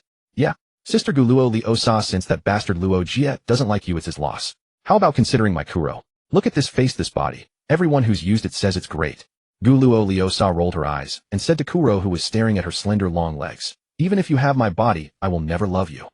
My heart belongs to Luo Jie. Kuro was stunned for a moment, then couldn't help but laugh. I'm only interested in your body, and I'll have many women in the future. Not every one of them will be deeply loved by me. Of course, though, he said that Kuro's possessiveness was still strong. Women instinctively gravitate toward the strong. Women are creatures deeply controlled by physical instincts. Once you conquer their bodies, conquering their minds and emotions is only a matter of time. Gu Luo Liosa walked past Kuro's back, and Xiachi was winking at her. But I, Gu Luo Liosa, am the Empress of the 9 Serpent Island. Ooh, I don't understand hints. Still upset from being rejected by Luo Jie, she blurted out. Humph, you naturally lecherous brat. If you can beat me, I'll be yours from now on. Hearing this, Kuro's eyes lit up, and he leaped to his feet. Deal? Sword, come. Wait. Gu Luo Liosa had spoken impulsively and immediately felt a hint of regret. Before she could retort, Kuro had already closed in to within half a meter. Blood Moon Secret Art 8-level Great Gale. Gu Luo Liosa's jet-black armament haki erupted wildly from within her, wrapping around her arms. With her arms crossed and body slightly bent, she was pushed back by the massive sword energy. Little brother, no need to be so impatient. Guluo Li Osa's expression turned serious. That sword strike, just now though lacking haki, was pure slashing power that felt like a cannonball, numbing her hands. Before Kuro could swing his second sword, Guluo Li Osa's snow-white long leg lashed out. Kuro's arm instantly transformed into a beast form to block, but the leg. So long. The sight made Kuro momentarily distracted. Honestly, even the Tang monk would have to look twice. Guluo Li Osa used her right foot as a pivot and swung her left foot in a spinning kick. Kuro was hit in the neck and sent flying backward. Haha, you want to see that badly. Guluo Li Osa stood on one leg, the other slightly bent, her vintage Cheongsam, highlighting her perfect figure. That was just a warm-up. Now I'm serious. Kuro dusted himself off and got up from the ground. His crimson Sharingan fixed on the beauty before him, discarding all distractions. Kuro thrust forward with his sword, closing the distance, and aimed a slash at her waist. Guluo Li Osa raised her thigh, her high heels firmly wedging against the blade's angle. Are you really a great swordsman? You seem like a half-baked one. Guluo Li Osa tossed her curly hair and said mockingly. Kuro pushed upward with force, and she stepped on the blade, flipping gracefully through the air and landing lightly on the ground. The sword is a killing technique. Facing a beauty like you, I'd be heartbroken if I accidentally cut you. Kuro smirked, sheathed his long sword and tossed it aside. Streams of blood energy seeped from his pores, gradually solidifying into thick, long scarlet tentacles that reached for Guluo Li Osa. Her slender, graceful figure spun like a windmill, kicking away and breaking the wicked tentacles trying to grab her. Kuro closed an armament haki coating his arm and punched toward Guluo Li Osa's abdomen. The belt wrapped around Guluo Li Osa's waist suddenly moved. It was the snake she had brought to the island. The snake's head suddenly opened wide, its venomous fangs lunging for the neck. Armament haki covered the entire body, blocking the fangs. The tentacle that Guluo had kicked apart split into blood-sucking bats and attacked again. Kuluo directly met Guluo's tempestuous kick with his fists. The clash of fist and high-heeled shoe was momentarily indecisive, but the blood-sucking bats kept tearing at her fair skin, forcing her to occasionally divert her attention to protect herself with armament haki. Snake arrow. A venomous snake crawled onto Guluo's hand, and with the dark armament haki imbued, it transformed into a rigid longbow. Armament haki solidified into arrows shooting at the blood-sucking bats fluttering in the sky. With each shot, the released armament haki cleared a large area. After clearing a large area, Guluo suddenly noticed that Kuluo's figure had disappeared. Not good.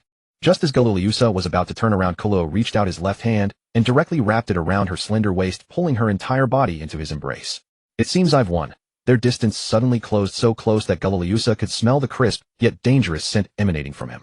Kuluo's nose tip was almost touching her ear, and his warm breath sprayed onto her sensitive skin, causing Guluo's body to instantly tremble. Guluo bit her lip, a flicker of panic and reluctance flashing in her eyes, which then turned into determination. She suddenly raised her leg and slammed her knee fiercely into Kuluo's abdomen. Looks like I need to teach you what obedience means. Kuluo arched his body, instinctively bending to dodge the kick. Not just Kuluo, any male would have to bend to avoid it. With a trace of lingering fear on his face, Kuluo crouched, slightly grabbed Guluo's thigh, and slid behind her with a slide tackle. Body technique, secret 1,000 years of death. Kuluo pressed his palms together, index and middle fingers joined, and in the horrified gaze of Shachi Yazi and others, he successfully struck Guluo. After letting out a scream, Guluo flew forward 2 meters and fell to her knees, her vacant eyes filled with disbelief. You lost, Guluo. Bastard, how dare you? Wait, I haven't. Guluo said unwillingly. Kuluo had already stood before her, one hand supporting her back, the other adjusting her legs, and passing through the crook of her knees, lifting her horizontally into his arms. Haha, I'm going to enjoy my trophy now. Tell Luokisi not to bother me unless it's important. Kuluo waved to Shachi Yazi and the others, then spread the ugly bat wings on his back and flew toward the castle, carrying Guluo. Meanwhile, Guluo was in a state of immobility due to an attack on a certain part of her body. For 3 consecutive days, the officers of the Luokisi pirates hadn't seen Kuluo's trace. Shachi, where did brother Kuluo go?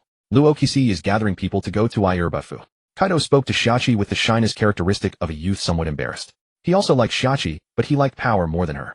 He's been at home. Training. I'll go inform him right now. Shachi responded somewhat awkwardly. During these 3 days, she had cooked meals every day and personally gone to observe the battlefield. The battle was fierce, and the two had not closed their eyes for 3 days and 3 nights like monsters. Shachi gently knocked on the door, and Kuluo walked out of the room with a satisfied expression. Shachi curiously glanced inside and saw Guluo, who had fallen asleep from exhaustion with tear stains still at the corners of her eyes. Can't you hold back a little? You're going to kill her. Shachi glared at him reproachfully and repeated the news that Luokisi was going to Irubafu. After Kuluo packed up and left, Shachi took the initiative to clean up. She wiped the tear stains from Guluo's face with a towel and noticed a dried patch of dark red on the bedsheet. Shachi couldn't help but recall her first time with Kuluo, her face reddening and her body warming. When she found a pair of sea stone handcuffs and a whip in the corner, she opened her mouth in shock. It was as if she had gotten to know this sister anew. Sisters, you're this wild. The conscripted Kuluo, as soon as he boarded Lokisi's ship, found a place to sleep. When he woke up again, they had already arrived at Ayurbafu. Satuxi was sitting by Kuluo's bed. How can you sleep for so many days? Could it be the influence of the devil fruit's characteristics? In early settings, devil fruit characteristics affected people. For example, the poison fruit made Mazelin prone to diarrhea, and the rubber fruit made people carefree. No, just overtraining, a bit exhausted. Kuluo climbed out of bed and rubbed his eyes, which still had dark circles. What? Caring about me so much, have you decided to give up Nagaiti and come to me? Kuluo crawled over and tried to pull her into his arms. Satuxi panicked and pushed away Kuluo's hand that was trying to embrace her. I've made up my mind. But you have to first fulfill the wealth you promised me. Kuluo pulled her hands apart, ignoring Satuxi's resistant expression, and laid his head on her two black-stockinged legs. Don't worry, I always keep my promises. Ayurbafu Mingjie Yida's tavern. Yida had already reported the news of the Luokisi pirates' visit, and Hilliard was already waiting at the coast in advance. This giant king with a burly figure and over 60 meters in height possessed the bloodline of ancient giants. His upper body wore a scale armor in a vest style, a black cape draped over his shoulders, a bald head, and a pair of huge black, curved horns on his forehead, seemingly piercing through the clouds. Kuluo remembered from the newspaper that when Hilliard attacked the world government ship, he still had a thick head of black hair. Giants have long lifespans. Could they also suffer from midlife hair loss? Both Kuluo and Kaido looked up, but couldn't see Hilliard's face. Kuluo chuckled and elbowed Kaido. Hey Kaido, you both have horns on your heads. Maybe he's your long-lost father. How is that possible? I don't have giant blood. Kaido flatly denied it, but he had been orphaned since childhood, an orphan start. Their country had no people with horns on their heads, and he had grown up without enough food or warm clothes, yet he was still taller than his peers. Could there really be a blood relation? Kaido fell into deep thought. When Luokisi saw Hilliard, he enthusiastically greeted him. Yo Hilliard, I'm here again. Let's go, we'll have a drink at Yida's tavern first.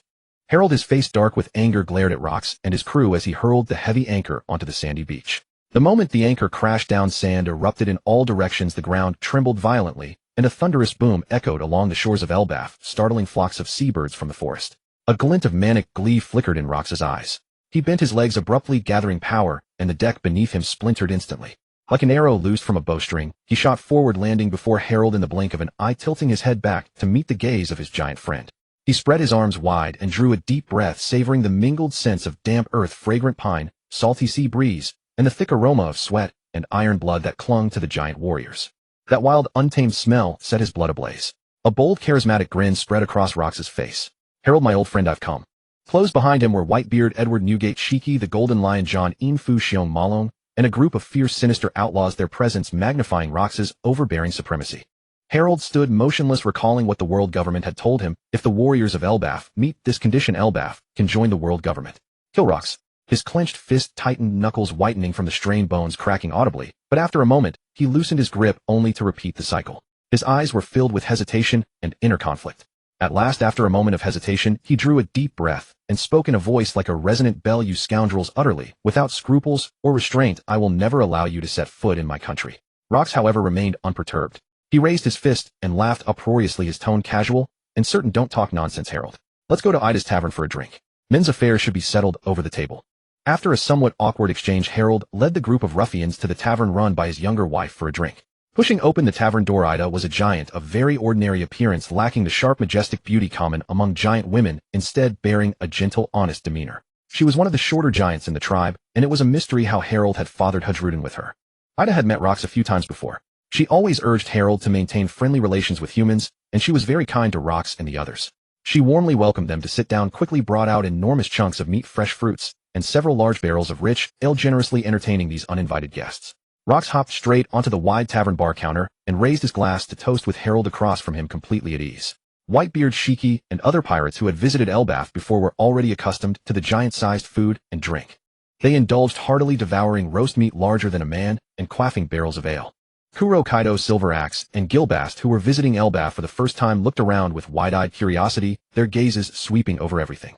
Houses taller than ancient trees, giant fruits the size of small boats, and primeval pines that seemed to reach the sky. Every sight left them awestruck. Harold noticed their curiosity. With his generous nature, he didn't take offense, and waved his hand magnanimously. If you're curious, feel free to wander around Elbaf. As long as you don't cause trouble, you can go wherever you like. Silver Axe and Gilbast soon set off to explore the surroundings on their own. Kuro, who had no interest in this pirate version of Songjiang, turned to the burly, defiant-looking Kaido beside him and said, "Let's go, Kaido. Let's take a look around." Kaido nodded after a brief pause, and the two walked out of the tavern side by side. Kuro and Kaido walked around finding only towering trees and giant beasts. Kaido pointed upward, and Kuro understood his meaning. Kaido climbed hand over foot agile as an ape, while Kuro spread his wings and flew alongside, striking up a conversation. Kaido, have you ever thought about the future? Kaido grabbed a protruding rock with one hand, searching for a foothold with his foot, and glanced at Kuro's spread wings. The future?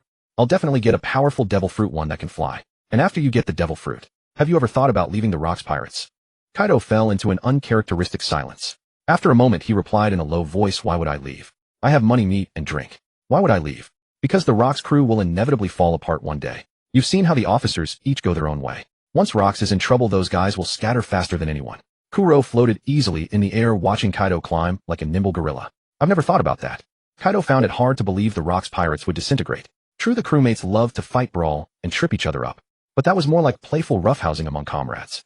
Wasn't the way monsters played simply to smash a few buildings or destroy an island with ease. It wasn't about truly wanting to kill. Besides, whether it was drinking and feasting or plundering and dividing spoils, Rocks had never treated him unfairly. He felt a strong sense of belonging to the Rocks Pirates. At 10 he had become the strongest warrior of his kingdom, winning many merits. At 13 he was betrayed by the kingdom, sold to the world government, then broke out of a prison ship alone and became a pirate, until he met Rocks. The king forced you to kneel with hereditary vanity, but I, Rocks, want you to stand.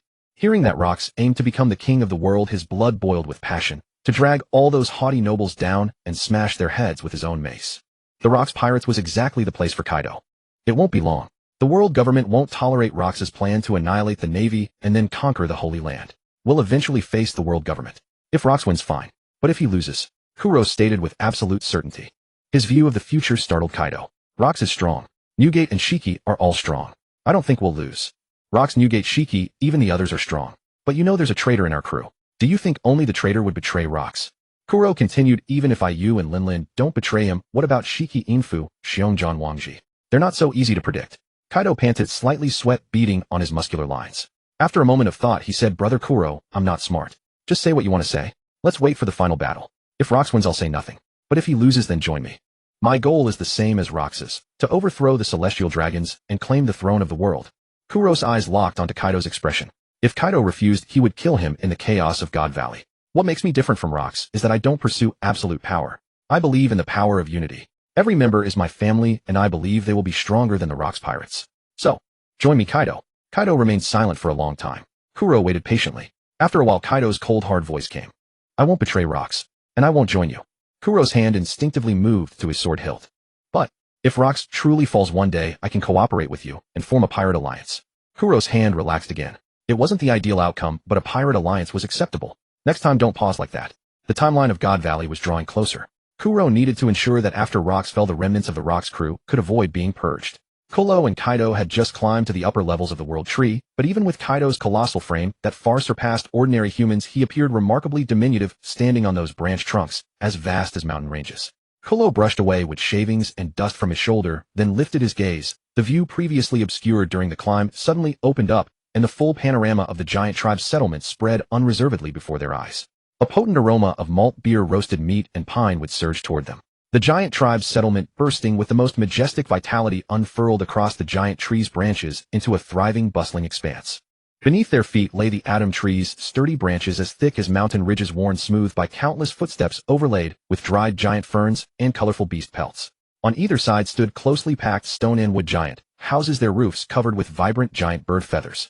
The walls bore carvings of sun and warrior totems, while cooking smoke rolled steadily from chimneys as thick as ship masts, weaving into a pale golden mist in the air. The rough-veined branches of the giant tree stretched out beneath their feet toward an endless horizon. This is truly prosperous up here, Kolo remarked with evident wonder. Kaido took several deep breaths of the air. It's the scent of roasted meat, so fragrant. A market avenue over 100 meters wide cut through the heart of the settlement, bustling with giants whose mountainous figures dominated the scene. The clamorous din instantly enveloped the two. Most giant tribe men and women bared their solid bronze chests wrapped in pelts of great wolves and black bears across their shoulders and waist, their builds towering and robust. Any adult giant stood, well over 20 meters tall. Standing before them, ordinary humans were like ants. They held pottery wine cups and iron roasting forks larger than adult humans themselves, feasting on meat and drinking. Gathered in small groups, they chatted and laughed aloud, their deep, thunderous voices rising and falling, shaking giant leaves that rustled down around them. The deafening sound carried no sense of chaos. Along both sides of the avenue, stalls crafted from whole millennium-old giant trees stood in neat rows laden with a wide variety of goods. Rye bread the size of millstones was piled like small hills, their crusts golden and crisp. Whole giant pigs and sheep skewered on iron racks roasted over campfires, fat dripping along the meats, grain into the coals with sizzling sounds intensifying the aroma. Earthenware jars as tall as a person brimmed with golden malt beer, its rich fragrance detectable from afar. And jewelry crafted from deep-sea coral beast teeth, and colored gems sparkled in the sunlight, drawing many giant maidens to pause and browse. These big fellows seemed to live quite comfortably. Kaido rumbled, his voice carrying a hint of approval. He casually adjusted his clothing at the waist, his gaze falling on a steaming malt beer stall not far away. Kolo took out berries from his chest and offered them to the wine-selling giant. Surprisingly, these giants were warm and hospitable. They refused Kolo's berries and simply handed the malt beer to the two. During the past famine on Elbaf, when many humans had sent food thanks to herald, the giants here generally held a favorable impression of humanity. The roast meat shop owner turned and spotted a female giant carrying a huge wild boar on the market avenue and greeted her with a smile. "Ah, it's Lipri coming. Another fruitful day indeed." That female giant was tall and fit, her wine-red hair braided into two pigtails with bangs on the right side. On the left side ran a thick black line tattoo that stretched across. "Uncle Balia brought the prey this far." Lipri waved valiantly at the roast meat shop owner. "Kaido, I think I've suddenly fallen in love. You stroll around here on your own. Oh, I'll head back later by myself." Kolo's scarlet eyes followed Lipri's departing figure, the future mate of Jabba. Greedily, Kolo licked his lips. Kaido first glanced at Kolo, then at the female giant walking away in the distance. A sudden tremor erupted deep within his pupils. His ears might be playing tricks. There must be something in that malt beer. Why am I hearing things? After all, he stood over 7 meters tall, yet seemed like a child among those 20-meter giants, while Kolo was only about 3 meters. Kolo didn't wait for Kaido's reply, but chased after Lipri. Kaido's eyes bulged instantly, a flash of extremely complex emotion passing deep in his gaze. A recognition of a true man. A union between human and giant tribe. The disparity was not ordinary. The afternoon sun was warm and lazy, sparse clouds drifted slowly away from it. Lipri glanced at the sun, stretched languidly, and found a shaded spot beneath the giant trees. Her head resting on her arms, she lay supine on the green grass, freely stretching her wild body. A black crop top adorned with a horned skull pattern enveloped her proud snow-white peaks, rising and falling steadily with her breath. Below, she wore a fringed short skirt and boots revealing strong, slender thighs. Kolo jumped down from the tree and landed squarely on Lipri's chest. The ground was somewhat uneven, causing Kolo to lose his balance and tumble directly into the abyss of death. Was that intentional or accidental? Lipri felt some pressure on her chest, assuming it was some small animal, and waved her hand with her eyes closed. However, that small animal was extremely slippery and couldn't be caught. Lipri frowned discontentedly, her thick eyelashes trembling a few times, and cracked open her tightly shut eyes slightly. Eyelids snapped open like drawn curtains, and his vision gradually came into focus. Above him remained the same blue sky and white clouds. His gaze swept downward to find a slender figure with pale golden hair mimicking his sleeping posture lying atop her natural soft bosom. Lipuli was momentarily stunned, but the sight instantly ignited her fury. "You impertinent wretch, get off me this instant." Lipuli's voice still carried the huskiness of just waking her temper, flaring instantly at the disturbance of her sleep. Her enormous palms swept down like she were swatting a fly, but Kuro braced his hands against her supple skin, twisted his waist, and sprang into the air with the grace of a swallow. Slap! Lipuli's palm struck her own chest, sending a dramatic surge of soft flesh rippling outward enough to make Kuro mid-leap, stumble visually, and miss a breath. Gazing at those violent undulations, a barely perceptible smile of satisfaction flickered in his eyes, as though the warmth of her skin still lingered upon his fingertips. Truly impressive, the child's granary is both generous and bountiful. Human, I care not who you are. Dare lay hands on me, and taste my fist. Lipuli rose to her full towering height, evoking the ancient terror of humanity under giant dominion. They say a woman whose feet vanish from view is peerless in beauty. Then what of one whose face disappears entirely from sight?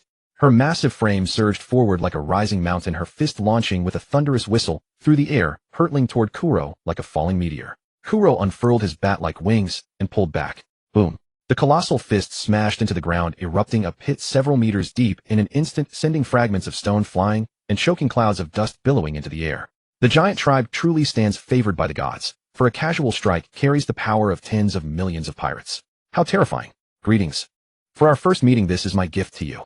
As the dust and smoke slowly cleared, Lipuli prepared to strike again, but found Kuro raising his hand slowly, a vivid red rose materializing in his palm from thin air. The rose's petals swelled with deep crimson, glistening with morning dew and shimmering in the sunlight. You are the most beautiful giant tribe maiden I have ever beheld. Your eyes hold the very stars. Kuro stepped forward slowly, his gaze settling upon Lipuli's face. The earlier mockery had faded, replaced by earnest intensity and fierce passion, his voice low yet clear. Lipuli paused, then comprehension dawned. That teasing banter, that bold provocation. It had not been random at all, but an overt declaration of pursuit. She hesitated briefly, then a wild smile spread across her lips. Her clenched fist rose once more, pointing at herself, her voice ringing like a temple bell with the untamed grandeur of her people. Want to court me? Very well. But my husband shall never be a coward who speaks only empty words. She stepped forward, the ground yielding beneath her weight as her oppressive aura intensified. If you wish to become my husband, there is only one path. Defeat me here with your own hands. Meanwhile, upon learning that the main forces of the Rock's pirates were absent from the island, Garp, Sengoku, and Zephyr rushed to Honeycomb Island without delay. Garp stood at the edge of the warship's deck, his naval coat snapping in the sea wind, his face carved with granite resolve, and his gaze sharp as a hawk's, as a faint black aura of Conqueror's haki began to flicker around him. Garp bent his knees and sprang, a mighty kick that shattered the deck like brittle cardboard. The multi-ton warship slid backward several meters, as though it were a toy propelled by the sheer force of his launch. Fistbone galaxy impact. He launched himself skyward like a living cannonball, piercing the sea surface and diving toward Honeycomb Island's coastline, black lightning of Conqueror's haki splitting the heavens in his wake. His clenched right fist drove forward through empty air. Wreathed in dual layers of haki, a colossal blast of golden light erupted, engulfed by torrents of black lightning. It descended upon the coastal fortress like a collapsing galaxy, the air tearing apart into vacuum fractures in its path. Boom. The haki shockwave crushed all before it, coastal rocks and buildings shattering in an instant as pillars of smoke and dust erupted skyward, blotting out half the heavens. Countless pirates who had been laughing and drinking one moment became corpses amid the ruins the next. Ha! Hand over Tsuru to me now, you scum. Garp stood atop the wreckage, his clenched fists radiating oppressive authority. Garp, Vice Admiral Ku, ordered us to rescue Tsuru as swiftly as possible and avoid unnecessary entanglement. Sengoku transformed into a colossal Buddha, smashing pirates wherever they appeared with devastating palm strikes. This surprise assault was conducted entirely without the fleet admiral's knowledge, and they deliberately ignored the world government's command against provoking conflict. Steelbone Kong, ever loyal, willingly shouldered all the consequences on their behalf. One after another, low-ranking pirates fell to Zephyr's single punches. Those who survived on Honeycomb Island were cunning operators, well aware of Zephyr's renowned policy of non-lethal force, and chose to surrender themselves willingly to be knocked unconscious. Low-ranking pirates barely earned enough to survive the month.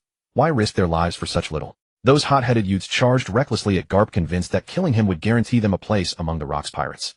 Fistbone impact.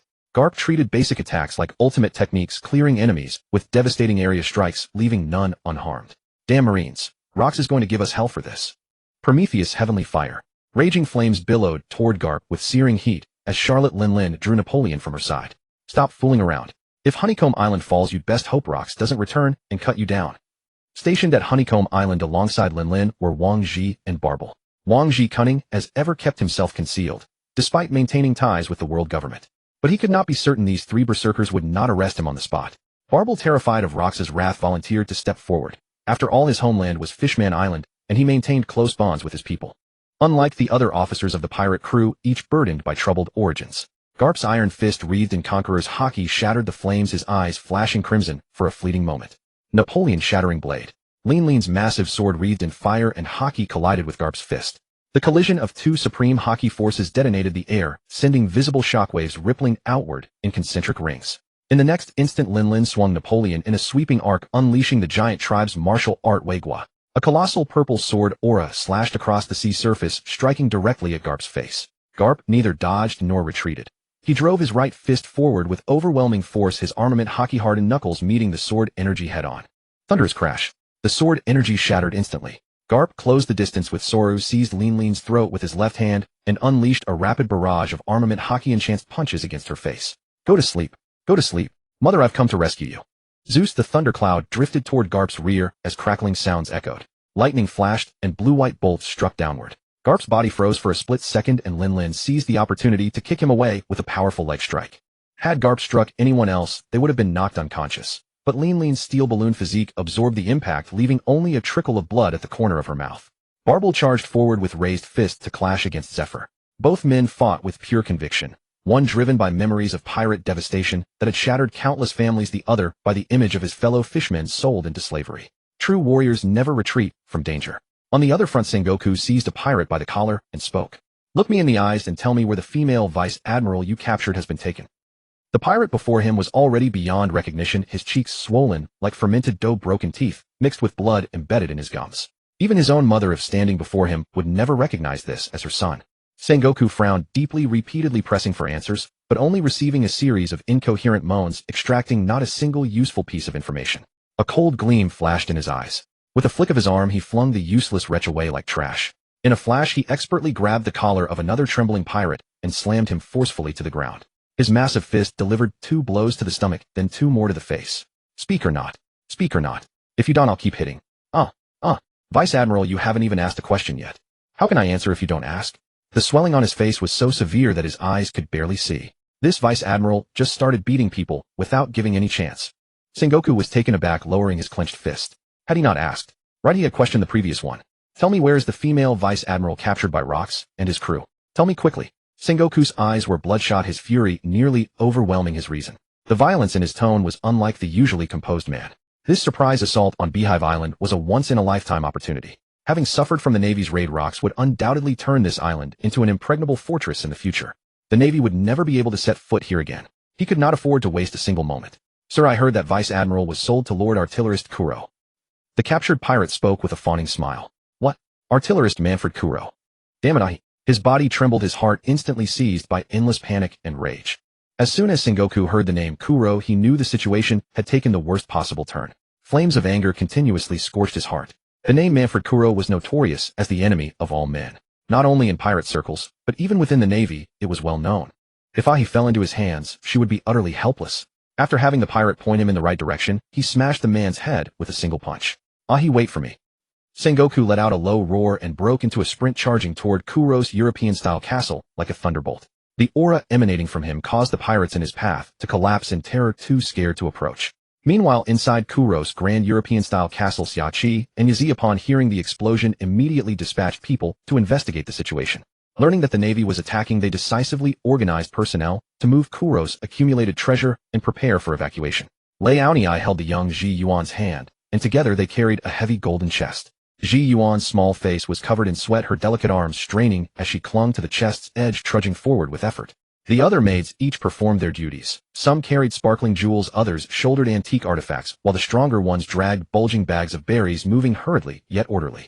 How could Kuro rest easy knowing that while he was away from the island, the traitor Wang Ji was left on the same island as Xiachi and the others? Among the crowd, Kai Li remained calm. Her hands swiftly traced a smooth arc in front of her, and pale blue spatial energy surged instantly. A faintly glowing spatial portal materialized before everyone, revealing the deck of Kuro's flagship, the Raven. Kai Li had eaten the door fruit, which allowed her to help them escape at a critical moment. Unfortunately, her development of the fruit was still limited, so she could not maintain the portal for long, only allowing the important personnel to evacuate first. The pregnant Xiachi and Yazi carrying Ai Lusha left first, while Guluo Li Osa and Kai Li stayed behind to cover the retreat. All maid members, take the treasure and evacuate now. I'll go arrange the 3 squads to protect the castle and buy you time. Guluo Li Osa, in high heels and a sharp outfit, spoke with decisive resolve, then turned and strode out of the castle. Sister Guluo Li Osa, should we take that woman with us? Lei Aonii pointed to he who was being watched by 2 maids and wearing seastone handcuffs. He was pale and listless, lacking any strength, yet she still straightened her back, watching the bustling pirates evacuating with cold eyes. That inherently evil pirate brat, staying on the island doing only 2 things, sleeping with women over and over again, had tormented her terribly. Fortunately, such days were finally coming to an end. She had heard the commotion outside. The bond between her and her comrades was beyond what these pirates could imagine. They had entered the Navy together, grown together, and hunted pirates together. People she could trust with her life. Leave her here for now. We'll use her as a hostage later. Lei Aonii nodded, instantly transformed into a beast, and carried Ji Yuan with her as they jumped through the spatial portal. Have you ever seen a palm technique coming down from the sky? The wind howled as Conqueror's haki and armament haki merged and concentrated into his palm, striking downward from the air.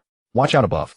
A golden giant Buddha plummeted from the sky, aiming at the defensive troops in front of the castle. Feng Yue Xiao Zilong, sensing the anomaly with his observation haki, looked up and warned. Boom! Golden Buddhist light instantly enveloped the entire sky. Sengoku, transformed into a colossal golden Buddha, crashed down from the sky, his massive palm slamming precisely into the defensive formation before the castle. White shockwaves mixed with black lightning radiated outward in rings. The ground cracked instantly, grass and stones flew, and dust filled the air. The hundreds of defenders stationed there rolled their eyes and lost consciousness immediately. Feng Yue Xiao Zilong struggled with all his might to resist, but was still shaken by the aftermath, spitting blood. His vision went black, and he passed out on the spot, completely losing contact. Inside the castle, the first squad captain, Buffalo, Take Lamar, holding a Den Mushi, repeatedly tried to contact Feng Yue Xiao Zilong, but received no response, a foreboding feeling surging in his heart. Buffalo, Take Lamar was a slave rescued by Kuro after destroying a slave ship. He had been a pirate captain betrayed by his own crew and sold into slavery. He was the most loyal among the 3 squad captains. He made an immediate decision and contacted the 3rd squad captain Gecko Jason. Jason shouts Silong has lost contact. Come and rendezvous with me. Don't let them pick us off one by one. The 2 joined forces to defend the interior of the castle, determined not to let the navy break in easily and to hold out until the evacuation was complete. However, by now Sengoku was completely overwhelmed by rage and worry. His haki surged wildly, and the originally golden Buddha seemed to be stained with ink, transforming into a demonic Buddha. Buffalo, Take, Lamar, and Jason struck together. Both were pirates with bounties over 100 million, their moves vicious, and their cooperation seamless. Yet before the enraged Sengoku, they were utterly powerless. Each punch carried the power to split mountains and crack rocks, trampling them with Conqueror's haki. The weight of over 30 years of experience made the 2 only dare to dodge repeatedly. But in just a few exchanges, Buffalo, Take, Lamar was struck in the chest by a single punch, his bones shattering. He flew backward, slamming heavily into the wall, losing combat capability on the spot. He murmured, Kuro, Lord. Jason saw that the situation was turning dire and decisively wrapped his tail around Sengoku, then severed the tail, which crawled away along the wall. Sengoku's muscles tensed, snapping the gecko's tail into several pieces. He glanced at the fleeing Jason, but did not pause. He strode deeper into the castle, annihilating any pirates who blocked his way, advancing unimpeded. As she turned the corner of the corridor, a cold, glamorous figure blocked her path. It was Gloriosa, who had been covering the rear. Her posture was erect, her gaze icy, and an imposing aura surrounded her. Marines, don't take another step. Sengoku wiped the blood that had splattered onto his face and said in a deep voice, You are Gloriosa, captain of the Kuja Pirates, Empress of Amazon Lily. Have you also joined the Rocks Pirates? At that time, Vegapunk had not yet joined the world government, and the Marines lacked the technology to cross the comm belt. Otherwise, he would have threatened the woman before him with a buster call just to let her know the stakes. Grand Aroma Kick. With those words, Gloriosa struck first, her moves fierce and precise, as fast as lightning, each kick aimed at vital points. Yet her strength was still worlds apart from Sengoku, who was at his peak and consumed by fury. Sengoku neither dodged nor evaded, relying solely on his physical body to withstand her attacks, his entire body coated in armament haki. Such was the caliber of the old generation. Sengoku's arm erupted with golden light, then he thrust out a palm, unleashing a white shockwave, raising his hand to suppress Gloriosa. Gloriosa crossed her arms and struggled with all her might to block, but the irresistible force numbed her arms, forcing her back several steps, blood trickling from the corner of her mouth. Such a strange power. Gloriosa wiped the blood from her lips with her hand. Sengoku's human fruit, mythical Zoan model Great Buddha, was both offensive and defensive with long-range suppression capabilities. He was a true, all-round warrior. Fortunately, Sengoku had been frequently using his abilities along the way, and it was evident that he was heavily fatigued, with noticeable heaving in his chest. She could still stall for a little longer. The 2 had been locked in fierce combat for only a moment before Gloriosa gradually fell into a disadvantage, her movements becoming increasingly erratic and her breathing more disordered. Seizing the opening, Sengoku struck her shoulder with his palm, and a terrifying force instantly invaded her body. Gloriosa let out a cry of pain, her body uncontrollably crashing to the ground. As she struggled to rise, Sengoku stepped on her back, completely subduing her and rendering her immobile. Where is Tsuru? Take me to her. Sengoku's eyes were ferocious, his tone icy, and he pressed down slightly with his foot, causing Gloriosa's face to turn pale with pain. Stop. Let her go. Let's make a deal. I'll exchange her for Vice Admiral Tsuru. Kylie stepped forward with a grim expression, gripping Tsuru tightly with both hands as she emerged. Looking at the captured Gloriosa, then at Sengoku, she spoke harshly. Tsuru, are you alright? I'm here to save you. Seeing Tsuru before him, Sengoku spoke with some excitement. I'm fine, Sengoku. Don't let these wicked pirates go. Vice Admiral Tsuru could not hide the pallor on her face as she spoke sternly. Let's talk. One for one. I'm just a weak woman, no match for Vice Admiral Sengoku. For fairness, you let go first. Kylie pulled out a flintlock pistol and pressed it against Tsuru's head.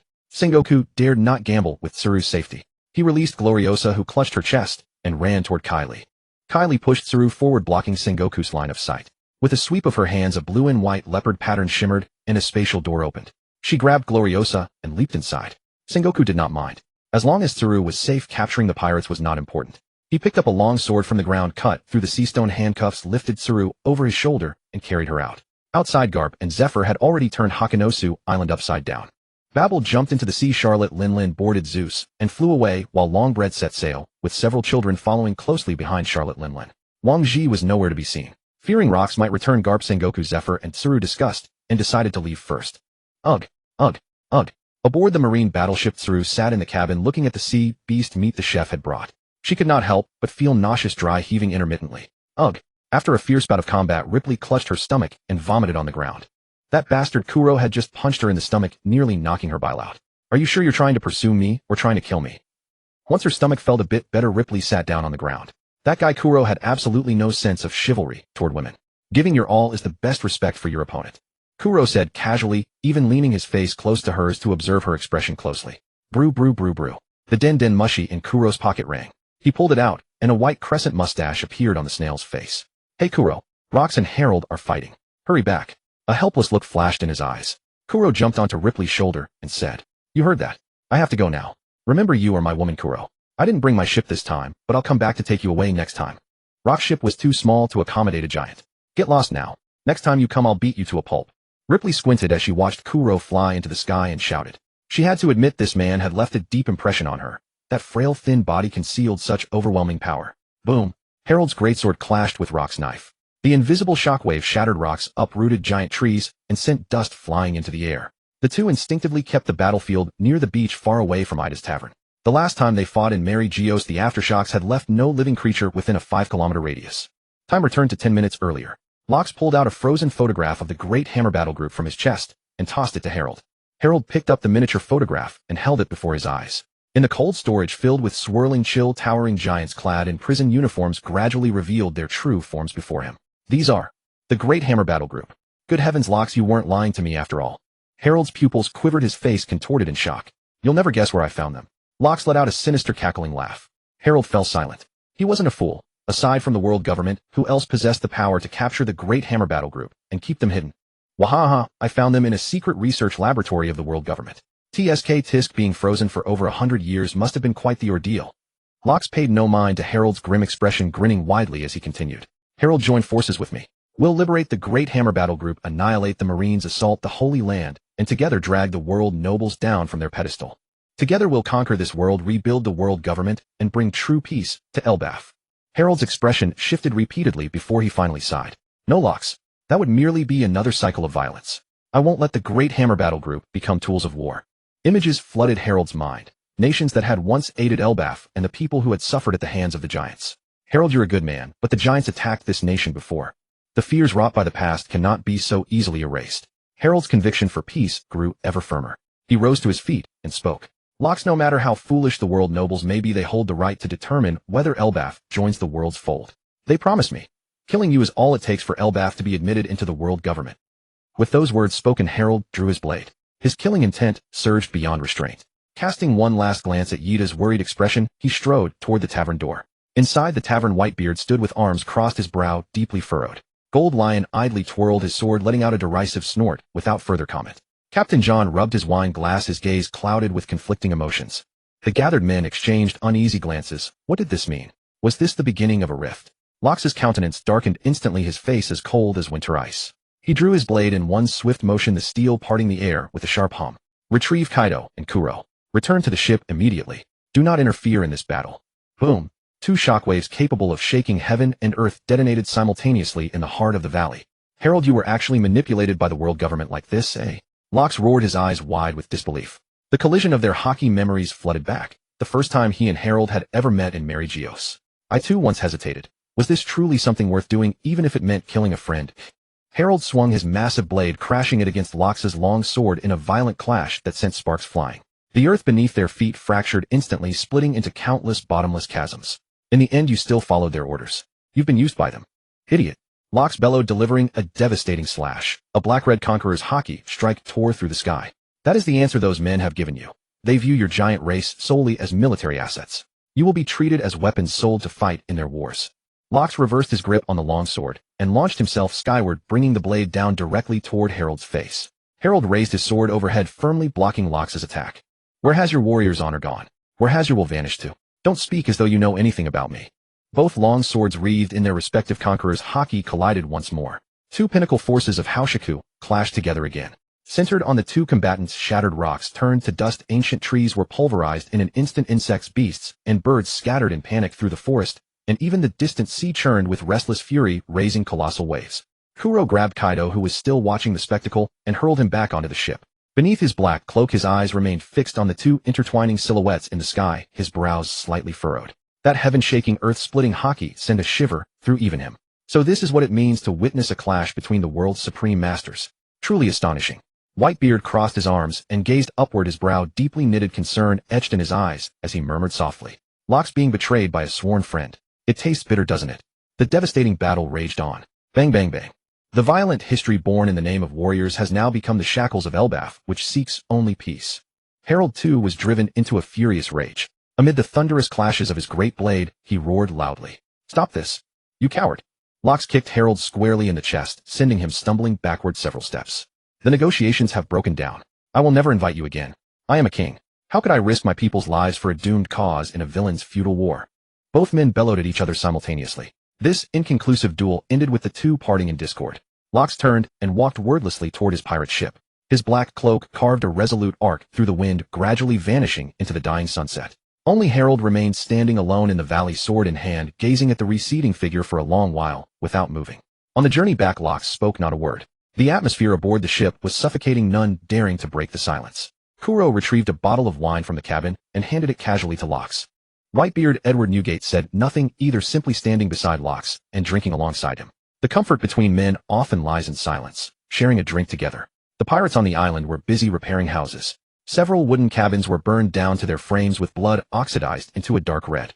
A large number of houses had collapsed with wisps of smoke still rising from the ruins. Scattered planks and broken barrels were everywhere, and the air was thick with the smell of gunpowder and dust.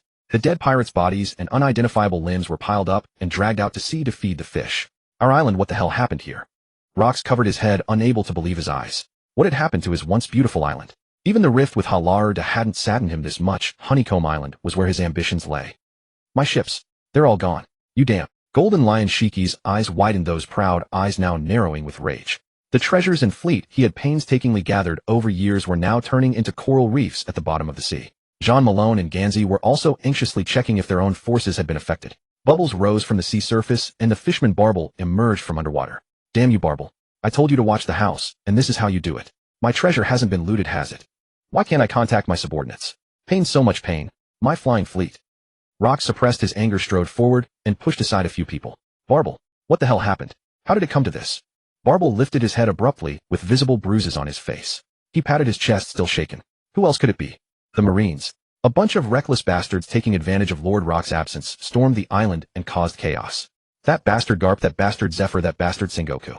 Barble counted on his fingers as he explained, indicating he couldn't be blamed. Too many big shots from the Marines had come. The wind howled past. Kuro's body stiffened for a moment, then without hesitation a pair of huge bat wings unfurled from his back, stirring up a gust of bloody wind as he turned into a black shadow, flying toward his castle. Golden Lion Shiki also floated up, urgently flying into the sky to assess his losses. The other officers likewise rushed ashore, dashing madly toward their strongholds to check the damage to their treasures and forces. Kuro stood before the damaged castle gate, his fingertips unconsciously stroking the hilt of the sword at his waist. He lowered his eyes, his long lashes obscuring the emotions beneath, but in those deep crimson eyes a flicker of barely perceptible worry passed. Kuro crouched down and sensed remnants of Conqueror's haki from the damaged wall. The fierce battle traces indicated that Xiachi and the others had indeed encountered the Marines. Just then a faint glimmer of spatial distortion lit up in the corner of the castle. A magnificent blue door materialized out of thin air, and Kelly's figure stepped out, her skirt hem dusted with fine particles, a hint of caution on her face. After a search, she found that the Marines had indeed withdrawn. Just as she was about to go back and call for help, she spotted Kuro crouching in front of the ruins. She hurried over, her voice trembling. "Young master, you're finally back. Everyone is fine, don't worry." Kuro looked up sharply, his crimson eyes instantly relaxing. His gaze locked onto Kelly, and he strode forward and embraced her tightly. "Great, you're all safe." A blush crept onto Kelly's face, then she remembered something and quickly reported. "But our stronghold suffered heavy losses. Many of our subordinate pirate crews were casualties, and the female Marine you bought was taken away. The stronghold can be rebuilt, the treasure can be plundered again, the pirates under my command can be recruited anew. As long as you all are safe, that's what matters." Kuro breathed a sigh of relief, patted Kelly's backside, and told her to bring Xiachi and the others back. As for he, losing that young woman was indeed a pity. "Boss, we're here." Kuro heard the voice and turned to see Gecko Jason and Fonue Kojiro supporting Buffalo Tucker Lamar on either side as they walked over. He had failed to stop Sengoku and had run away in fear. Afterwards, the more Jason thought about it, the more terrified he became. Cannon King Kuro would surely split him in two when he returned, so he steeled himself and came back to find him. He didn't find Kuro's maid group or those mistresses, but he found an unconscious Fonue Kojiro and a bone-broken Tucker Lamar at the door. Although Kuro didn't know the specifics, he wouldn't blame them. After all, asking a catfish spirit to catch Tang Sung, that's truly impossible, your majesty. When Xiaoqi and the others returned, Kuro comforted and hugged each of them, including the maid group members who followed, even the little Gion. You've worked hard, Guoliaosa. Kuro looked at Guoliaosa, who was still wrapped in bandages, his eyes full of tenderness. He gently gave her a kiss, but when he heard Xiaoqi and the others teasing Guoliaosa, pushed him away in disgust. Afterwards, the officers gathered in the banquet hall for a meeting. Rox berated Wang Ji and Charlotte Lin, especially Wang Ji, who had run away without firing a single shot. Golden Lion Shiki proposed to execute Wang Ji, and even his sworn enemy, Yin Fu Xiong, rarely agreed. Fortunately, Rox, in a rare moment of nostalgia, due to the Hala air de matter, let Wang Ji off. After listening to the complaints of the officers, Rox made a harsh vow that he would never let the Marines off. Marine year 1500. The entire Honeycomb Island fell into a gloomy atmosphere of complaints because today the bar Shikaka's knockoff was closed. Their goddess Yakaik was giving birth. Countless pirates wept like babies. The sexually frustrated officers were all quite melancholy, with Ganzi crying the loudest. Only Rox, the first deeply affectionate pirate, remained unmoved and continued drinking. Kuro welcomed his third child. As soon as it was born, Guoliaosa's venomous snakes gathered around the baby with unusual closeness. So, name Manfred de Shi1, age 1 day, race human, detected talent slots 1. Seismic hearing, perceive movements within 1,000 meters through ground vibrations, precisely locate sound sources, counter silent stealth, and long-range ambushes, maximize battlefield alert capability. 2. Hibernation, starvation resistance, extremely low metabolism, can maintain combat power for months without eating. Core talent for survival in desperate situations, long-term lurking, and attrition warfare. 3. Soul devouring, absorb a small amount of energy from prey after devouring it.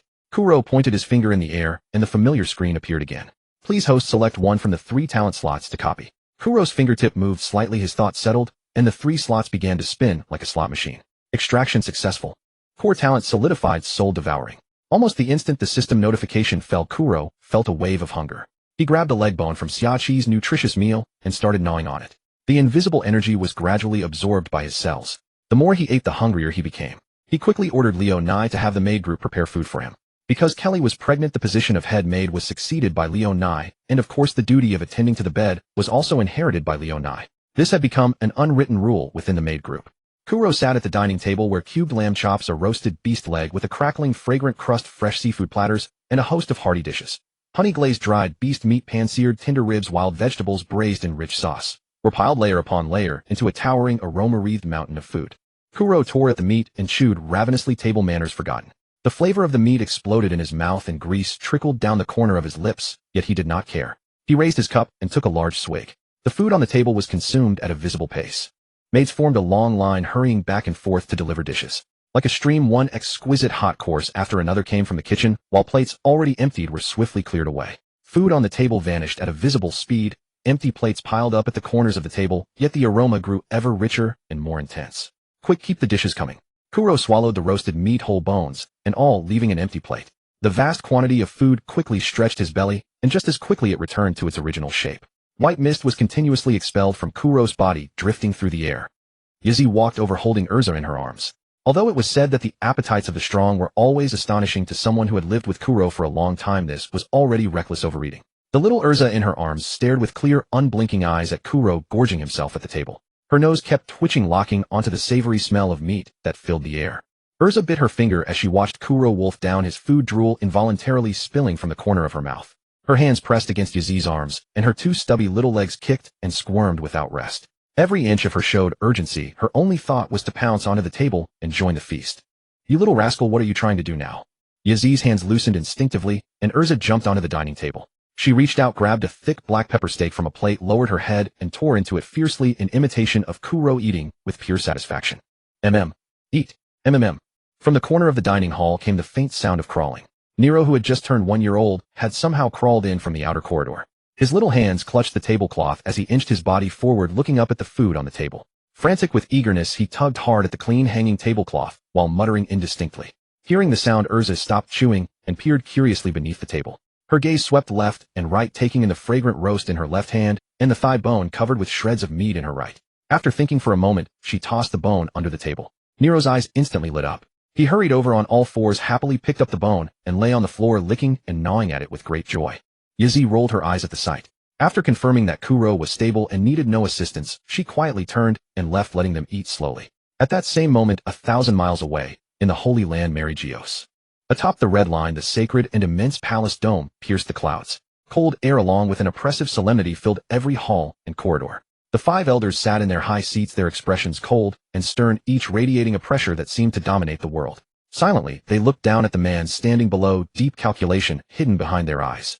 Aren't you being too impatient, Garling? Didn't we already agree to hold the hunting tournament on that island? Saturn looked at Garling with some puzzlement. St. Garling wore a formal ceremonial suit. His golden hair stood upright like a curved horn, and his bearing was as straight as a spear. He took a step forward, bowed in salute, and spoke in a low, sonorous voice, every word striking with unmistakable force. I thank you, respected lords, for your consent. I came this time to ask that you grant me one small request. Speak. For one of the most outstanding members of the younger generation of celestial dragons, as long as the request is not excessive, we will grant it. St. Nostero said while lowering his head and wiping his glasses. A hint of delight flashed through St. Garling's eyes as he said in a deep voice, as for the hunting tournament a year from now, I have had the Marines deploy across the entire ocean and stand ready to seal off all sea routes leading in and out of God Valley at any time. Advance inventory of idle slaves and convicts and their reassignment. These preparations have all been carried out in secret. Garling paused for a moment before continuing. But regarding the reward for the winner, I feel it is not conspicuous enough. The corpulent St. Warcury interrupted, waving his hand. I remember I have already had those quite excellent devil fruit sealed away, ready to be transported to God Valley.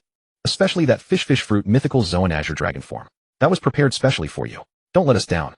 St. Garling lowered his head slightly, the heat in his eyes undisguised, and said, I thank the lords for your kindness, but more than a devil fruit, I want her.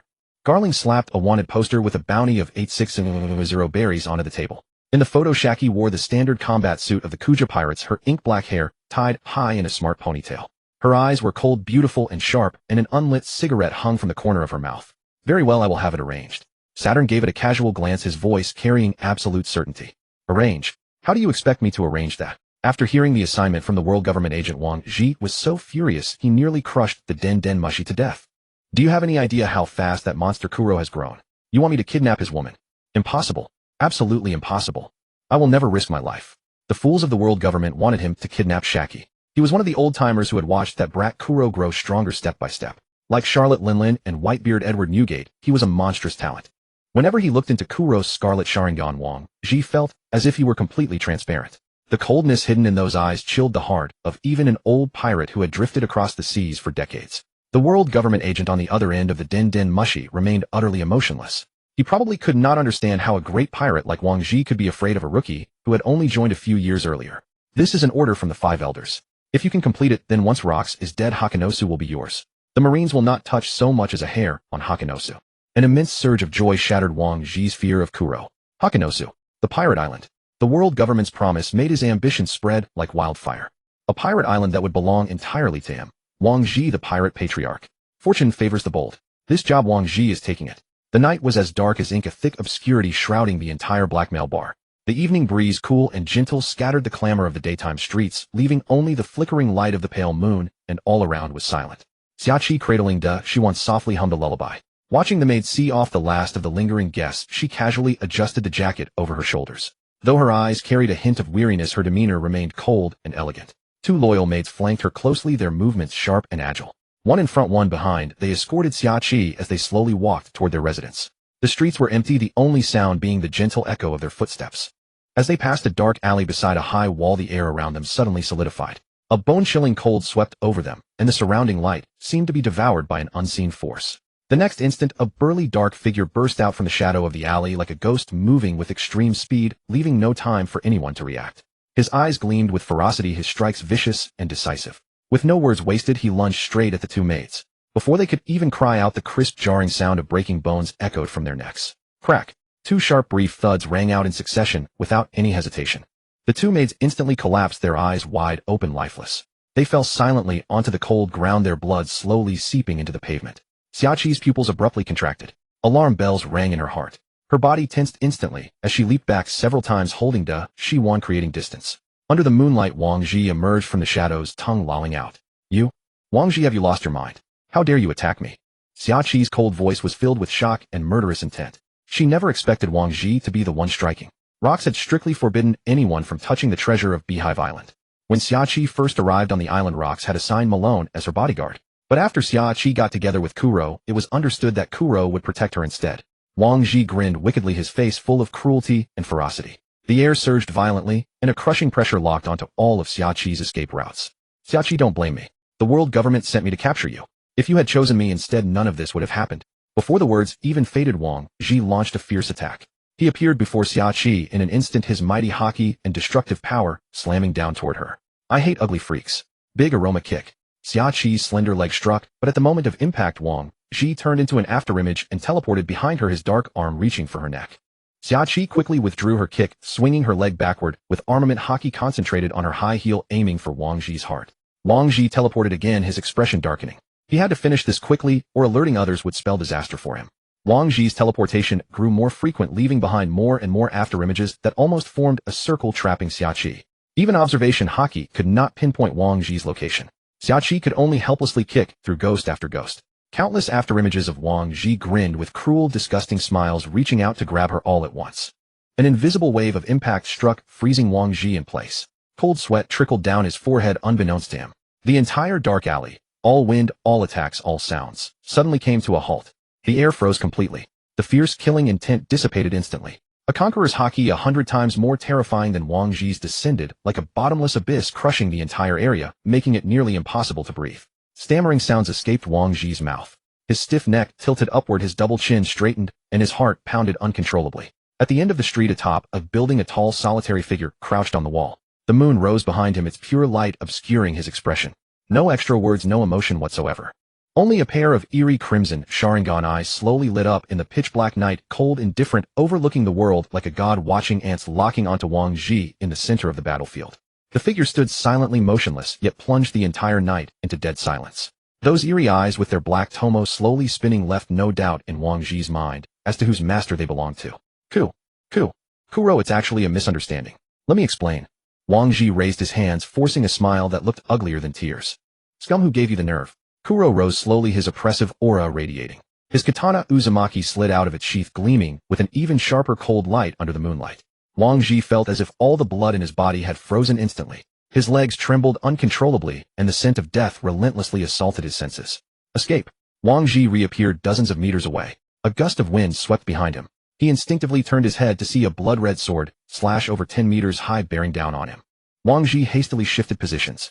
Everyone in the pirate crew knew that Kuro had learned Rock's cannon sword technique. Only a fool would try to take it head-on. Every day people died on Beehive Island, blood was spilled every moment. This was the perfect battlefield for Kuro. Crimson blood chi gathered from the walls and the ground, forming a skull-like apparition that lunged at Wang Ji. Forced to teleport continuously, Wang Ji's position was clearly revealed to Kuro through the echo of his sonic waves. Blood moon moonlight slash. Kuro vanished and reappeared above Wang Ji, slashing down with another blood-red sword light. Wang Ji coated his arm with armament haki and met the blade head-on. You. Under the moonlight, a severed arm flew high into the air, blood gushing out. Wang Ji curled up on the ground, clutching his arm in agony. I was wrong, Kuro. I'm sorry. I was blinded by greed. The world government threatened and bribed me. I didn't dare to resist. Wang Ji fell to his knees with a thud, raising his hands high, screaming and begging incoherently. All his previous cruelty and ferocity had vanished, replaced by sheer terror and desperation. You don't know you were wrong. You know you're about to die. Kuro didn't stop walking. His cold gaze swept over the two lifeless maids on the ground, then fell on Xia Qi's slightly trembling shoulders as she held the sleeping Dashiwan. The chill in his eyes grew even more intense. Without any warning, without a sound, he appeared in front of Wang Ji in the next instant. Uzumaki slashed horizontally with a sharp cutting sound, thick armament haki coating the blade, its cold light tearing through the night straight for Wang Ji's neck. Driven by the instinct to survive, Wang Ji burned his last ounce of strength, teleporting dozens of meters away. You're dead. I said it, and even rocks can't save you. The next moment, Uzumaki's blade precisely caught up to Wang Ji, who had just appeared at the alley's entrance. A bone-chilling cold pierced his neck, followed by searing pain that engulfed his entire body. Before he could even let out a final scream, his consciousness plunged into darkness. Blood gushed out, splattering onto the cold cobblestones, staining the ground with crimson under the moonlight. Wang Ji's massive body crashed to the ground. His head still twisted in terror, and unwillingness rolled several meters away, his eyes wide open, utterly lifeless. Kuro sheathed his blade with a clean, decisive motion, without any hesitation.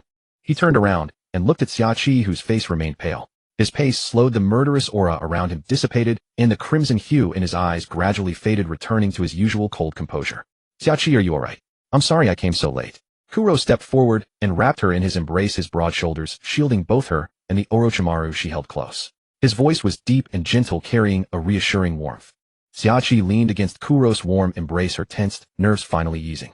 Remembering what had just occurred, her nose tingled and her eyes welled up with tears. She nestled into Kuro's chest, listening to his steady heartbeat and breathing in his familiar scent. The terror and lingering fear from moments before surged back through her heart. Hiccup! Hiccup! Xiaoqi snuffled through her tears and burst into sobs. You scared me to death. I thought I'd never see you again. Wah! Xiaoqi wrapped her arms tightly around Kuro's waist and let out all her pent-up sorrow and fear. Her tears and snot stained his clothes as Orochimaru in her arms was moved by her wailing and began crying loudly too. I can't forgive myself for letting things reach this point. I'm sorry, Xiaoqi, Kuro said with self-reproach, patting her back comfortingly. He had known from the original story that Wang Ji would target Xiaoqi, but he had deliberately ignored this possibility. He was confident that his combination of observation haki and the vampire fruit had granted him a sensing ability akin to Enel's God's chessboard completely covering Honeycomb Island. Not a single rustle on Honeycomb Island could escape his perception. He was certain that the moment anything stirred near Xiaoqi, he could appear instantly to protect her. In reality, Wang Ji's attack on Xiaoqi had only taken a few minutes before he arrived. What he hadn't anticipated was that this sudden assault would frighten Xiaoqi into such a state. Looking at the trembling, weeping figure in his arms, guilt weighed heavily on him. He could only soothe her with gentle words. After returning to the castle, he told Xiaoqi to rest peacefully, then summoned his 3 division captains to issue secret orders. The night passed in the blink of an eye. Early the next morning, during their routine patrol along the island's perimeter, several pirates spotted Wang Ji's corpse slumped in a desolate corner, his face twisted in agony, eyes filled with unwillingness, long dead. This is unbelievable. Who did this? Say, this is Wang Ji, the pirate prophet. The men were stunned and without hesitation hurried back to the island's central stronghold to report everything to Rockstar immediately. The news spread quickly throughout the base, instantly stirring up considerable commotion among the pirates. Wang Ji was a veteran pirate who had roamed the seas for decades, known for his treacherous cunning. Nobody expected him to meet such a silent, brutal end on the island. Shortly after, Rockstar summoned all the core executives to the main hall. Who did this? Who killed Wang Ji? Rockstar's expression grew dark as he demanded the full account of Wang Ji's gruesome death. Just as everyone exchanged wary glances and suspected one another, Kuro walked forward from the crowd with an open demeanor. There's no need to search further. I killed Wang Ji. Kuro's crimson eyes swept across the executives before locking onto Rockstar. Kuro, I remember telling you that comrades must not kill one another. Whitebeard Edward Newgate frowned, his gaze fixed on Kuro's crimson eyes as his hand instinctively tightened around Nika Majiri. Though he disliked Wang Ji's treacherous nature, Kuro's betrayal of his comrades disgusted him even more. Last night, he launched a secret ambush, deliberately targeting Xiaoqi with malicious intent. I see no need to defend someone like that scum. Kuro interrupted decisively.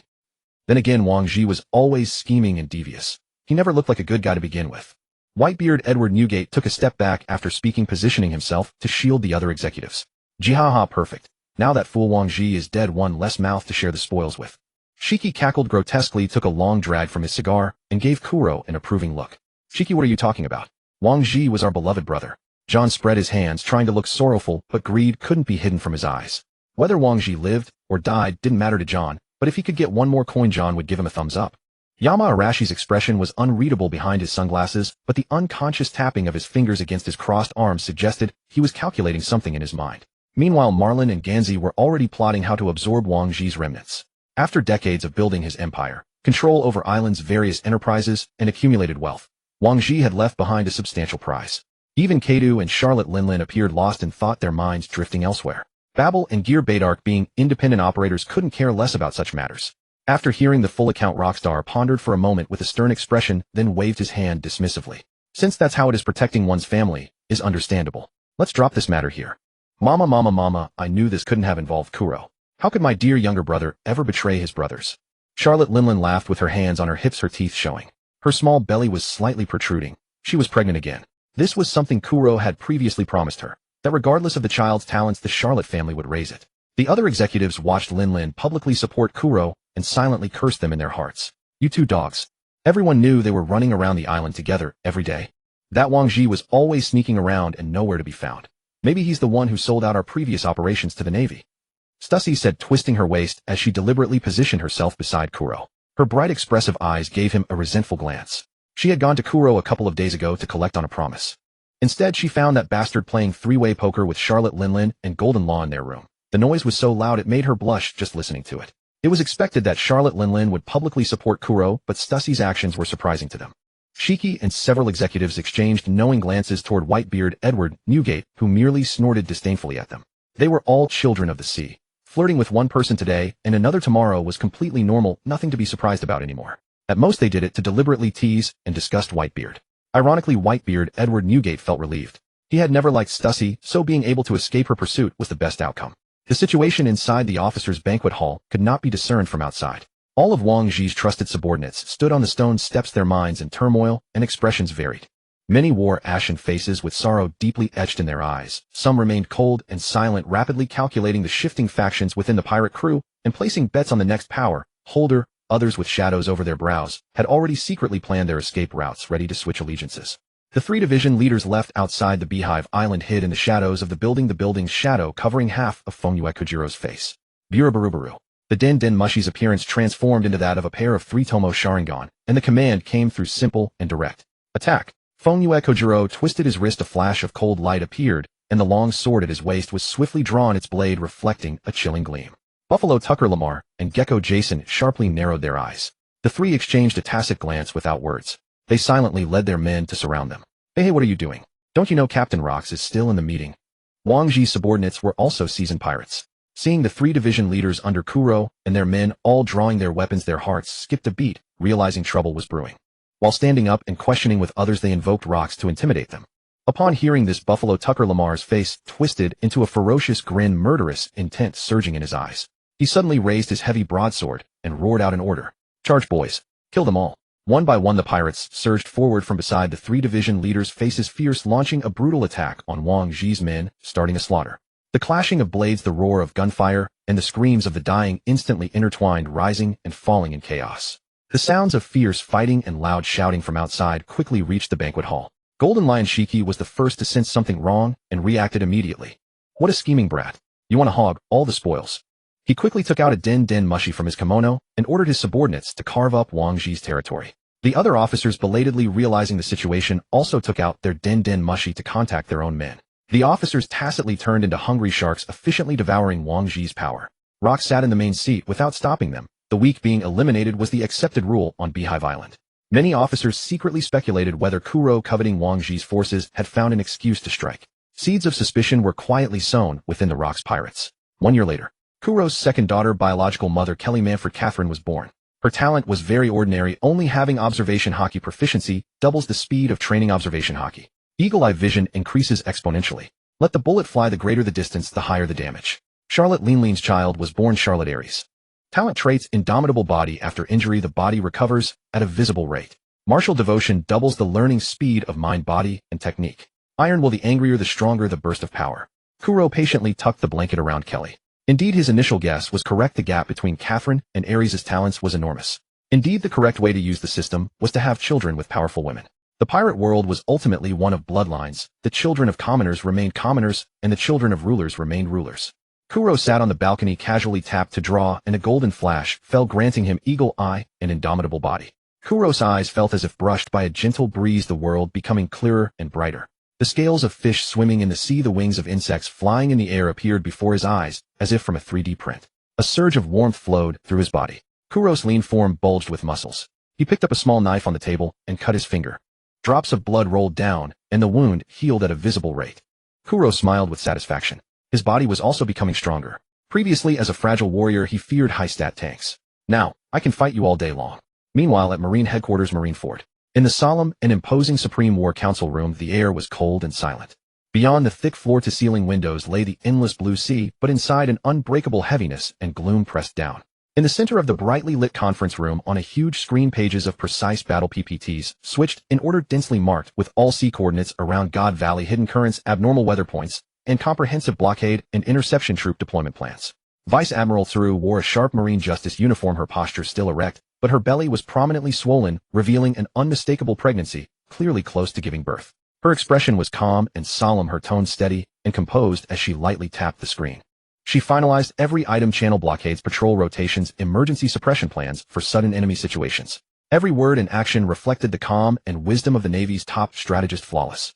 But only Sengoku, sitting beside the main seat in the first row, felt a turmoil of mixed emotions, his expression extremely complex, his heart aching with bitterness and pain, unable to express his feelings. His gaze fell on Tsuru's slightly swollen belly. His heart felt as if gripped by an invisible hand, heavy and suffocating, his breath catching. After returning from Beehive Island, he took Tsuru to the medical room. Only after confirming she was unharmed could he relax. But the military doctor told him that Vice Admiral Tsuru had no injuries except fatigue. She was simply pregnant. The doctor even joked about getting some celebration candy, but Sengoku felt as if the sky had fallen. The goddess of the past was carrying the enemy's child. With pain, pity, and resentment, he told Tsuru, hoping she would abort the child. After much hesitation, Tsuru decided to keep the child. Her boyfriend, unable to bear the sneers from others at headquarters, came to argue with her.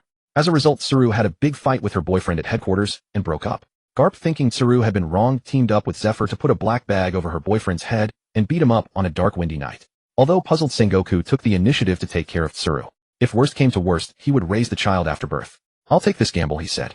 Watching Tsuru calm and resolute, yet radiating maternal glow, Sengoku felt jealousy, resentment, helplessness, pity, and indignation. Thousands of emotions twisted into a knot, blocking his chest, suffocating him. Yet the occasion was solemn, surrounded by officers. As a Marine Vice Admiral, he had to maintain a calm and dignified demeanor, revealing nothing. He could only forcefully suppress all his pain and turmoil deep in his heart, with no one to confide in. Finally, after enduring until the meeting ended, he silently raised his hand, suppressing the surging emotions in his heart, and spoke in a low voice with a barely noticeable rasp. "All troops, listen up." According to Vice Admiral Tsuru's deployment, immediately mobilize elite warships from headquarters to heavily surround all external routes to God Valley. Maintain a strict defense and never allow any unauthorized force to approach even half a step. Out on the open sea, the waters were calm, and the ink-blue expanse stretched endlessly. A forbidding marine prison ship plowed through the waves, advancing at a steady pace, ferrying shipload after shipload of slaves toward God Valley in the west blue. A Marine on duty happened to hurry past the isolated communications room, then came to an abrupt halt. He turned his head and cast a suspicious glance through the open hatch. It feels like someone has been here. Was I imagining it? He murmured to himself, looked around, and finding nothing amiss, suppressed his misgivings and walked away. At the same moment, deep in the slave hold at the very bottom of the prison ship, a thick metal ventilation duct that ran through the hull had been silently sliced open with a clean gash, and Ginny dropped down from inside. "Ginny, thank heavens you're safe." Ivankov's eyes brimmed with genuine emotion and delight as he exclaimed. Gap-toothed Ginny trotted over on her small, skinny frame, grinning. "Big brother, everything went perfectly. The rest is for the news organization to compile and spin." Fear of death is an instinct innate to every living creature. Spurred by the will to survive, Ginny had slipped through the ventilation duct into the communications room and delivered information about the Celestial Dragon's hunting game to a certain news organization. "Please keep quiet, young one. You'll only bring suffering down on all of us." Around them huddled a crowd of slaves resigned to their fate. One gaunt old man, his face a web of deep wrinkles, slowly looked up, his eyes devoid of light and filled with nothing but dead calm. His life as a slave had already been miserable enough. All he wanted now was to leave this hopeless world quietly and without pain before death came for him. "You fool, what fate could be worse than this? We're all going to die, without even knowing where this ship is bound. Don't think you can just do nothing and be saved by luck. Miracles happen only to those who never give up. Don't underestimate the power of miracles." Ivankov jabbed a finger at the speaker and retorted fiercely, his voice exploding through the suffocating hold. Ginny rushed over, reaching out to gently pull him back, afraid that his blazing words would draw the attention of the Marines patrolling outside.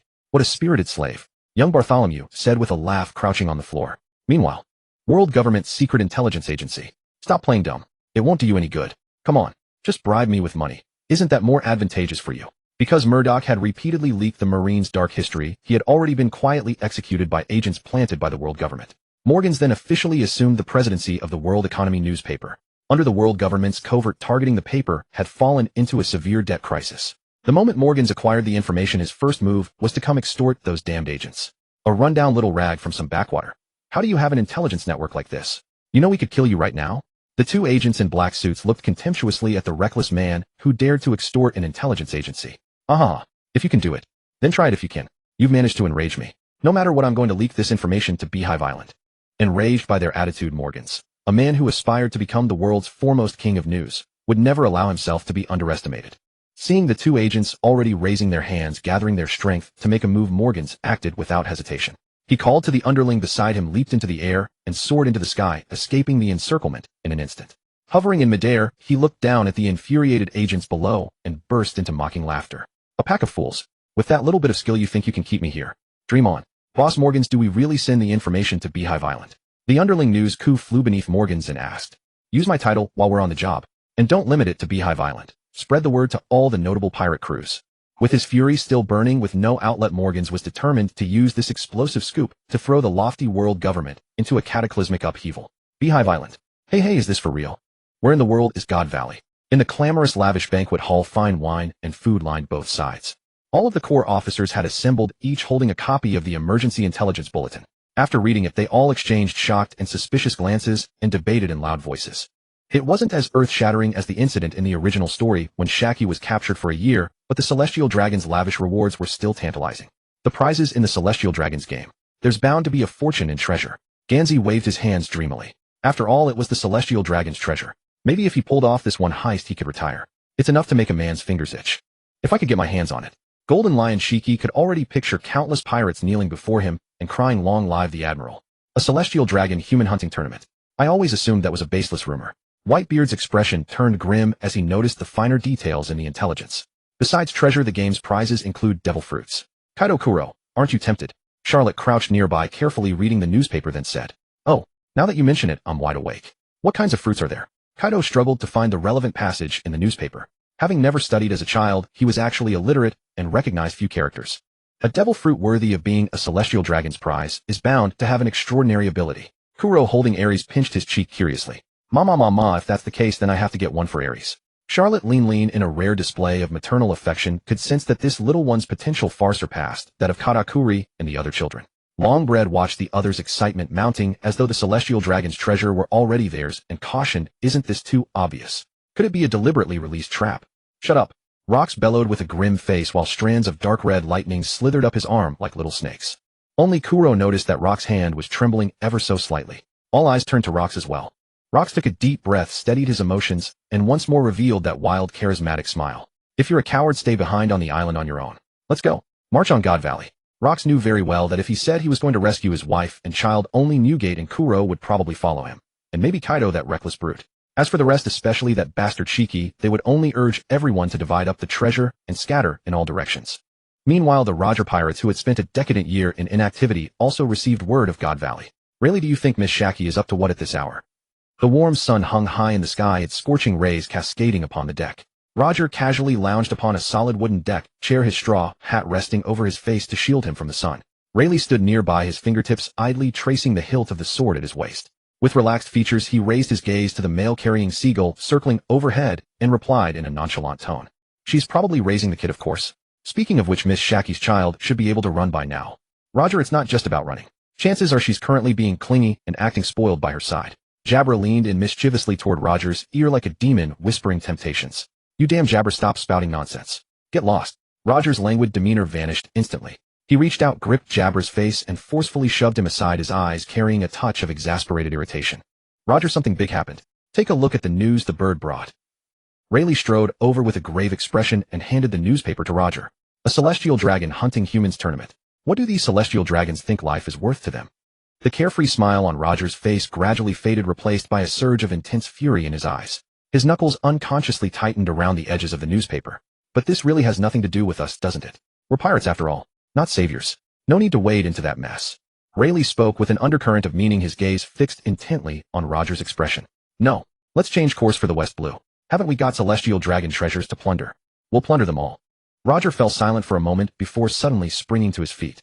He thrust his arm forward with mighty force, his voice booming like thunder across the entire ship, earning enthusiastic cheers from the crew. "What a hypocrite. Jabra, how far is God Island?" Rayleigh shook his head, yet his eyes brimmed with understanding and approval as he spoke. "Not too close, but we'll make it." Jabra measured the distance against the sea chart. A marine warship positioned not far from the Oro Jackson trailed behind the Roger pirates at a distance. News of the Roger pirates' movements was reported to Fleet Admiral Steelbone Kong by Marine Intelligence. Steelbone Kong had been overwhelmed with coordinating troop deployments and escort fleet operations for God Valley. However, upon noticing the Roger pirates' unusual activity, he still managed to call Captain Garp, who was on leave in the East Blue. God Valley, why is it located on such a remote island? I can't say that. Although it's uncertain, something going wrong would be catastrophic. Steelbone Kong said apologetically, squeezing the den mushy. "I refuse. I have no interest in Celestial Dragon School trips. Weren't enough guards already assigned. Why should I be afraid?" Captain Garp laughed while watching a bikini-clad beauty playing volleyball by the poolside. "If those disgusting Celestial Dragons got attacked by the Rocks pirates, it would be the best outcome. As for me, Captain Garp, protecting them, don't even think about it. Well, it's not like we expected the Roger pirates to show up too. You should have told me earlier. I'll go." Upon hearing Roger's name, Garp instantly sprang to his feet from the beach chair, clutching the den mushy as he spoke. On the other side of the seas, dark clouds pressed low over the ocean surface. Waves began to churn, and a fierce momentum brewed in the air. The Gibissier. Crocodile swirled his wine glass, the crystal-clear liquid clinking against the glass, releasing a faint fragrance. The glamorous Stussy leaned in gracefully, deftly snatching half the wine from Crocodile's lips. She brought it to her alluring red lips and drained it in one swallow, her posture dripping with lazy seduction. How unsightly, Stussy. Golroysa sat beside Crocodile with her legs crossed, her slender limbs brushing against his knees almost imperceptibly. A teasing glint shimmered in her eyes. Same to you, Golroysa. Stussy twisted her ankle and slid onto Crocodile's lap, her hand reaching up to caress his cheek. I've agreed to enter into a deep cooperation with you. You'd better not deceive your big sister. I've never had resistance to beautiful women. I couldn't possibly deceive a woman. Crocodile leaned back on the sofa, his left arm embracing the petite Stussy, while his right arm encircled the mature and glamorous Golroysa. Crocodile, you really know how to enjoy life. Gold Lion Shiki watched the scene of being flanked by two beauties, his tone brimming with envy laced with disdain, as he muttered sourly. Shiki, why don't you find yourself a woman? You've been repressing yourself for too long. Crocodile opened his mouth to accept a grape fed by Golroysa, chewed it, and then spat the seed into her pale, outstretched palm. You wouldn't understand. Once you have a woman, your sword grows dull, your back aches, your legs weaken. Most importantly, your money runs out. Shiki said with the expression of someone who had seen it all. Just as they were bantering, the entire gibeciere suddenly shuddered violently. The ship lurched to an abrupt halt, the wooden planks groaning under the strain with a loud jarring sound. Noises erupted from outside the ship. Stop, hold on, everyone wait. What the hell? Don't hold me back, Rocks. Crocodile and Shiki stepped out. Blocking the path ahead of the gibeciere was a colossal vessel dozens of times their size, its shadow engulfing their entire ship. Is that a giant tribe ship? Shiki looked upward. He and Rox had visited Elbaf many times. He had always coveted the ancient tree atom material from Elbaf and had witnessed numerous giant shipwrights at work. Such precious material was exactly what he needed for his dream of building a flying fleet. No problem. Sink it. John finished speaking, purple electric arcs flashing between his fingers. There was enough metal on the ship for an electromagnetic shell. Rox raised his hand to stop John. Harold led a group of giant warriors forward and declared, "Do you see that ship in the distance? The world government is watching us. I am ordered to stop you. If we risk our lives, sinking your little ship would be as easy as snapping your fingers." Rox glanced sideways at the faint outline of a marine surveillance ship in the distance, then nodded subtly to Newgate behind him. "I'm not your subordinate, Rox." Whitebeard Edward Newgate grumbled discontentedly, but still turned toward the surveillance ship and punched the air. The churning ocean surged like a famished shark, instantly tearing the marine surveillance ship apart and swallowing it whole. "So you think this will earn you more virtue in the eyes of the world government and allow you to join them?" Rox crossed his arms, flanked by the likes of Charlotte Lean Kaido and Edward Newgate.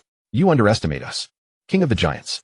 Harold fell silent, noticing that Rox had not addressed him by his name with warmth. Bitterness, regret, and guilt flickered in his eyes.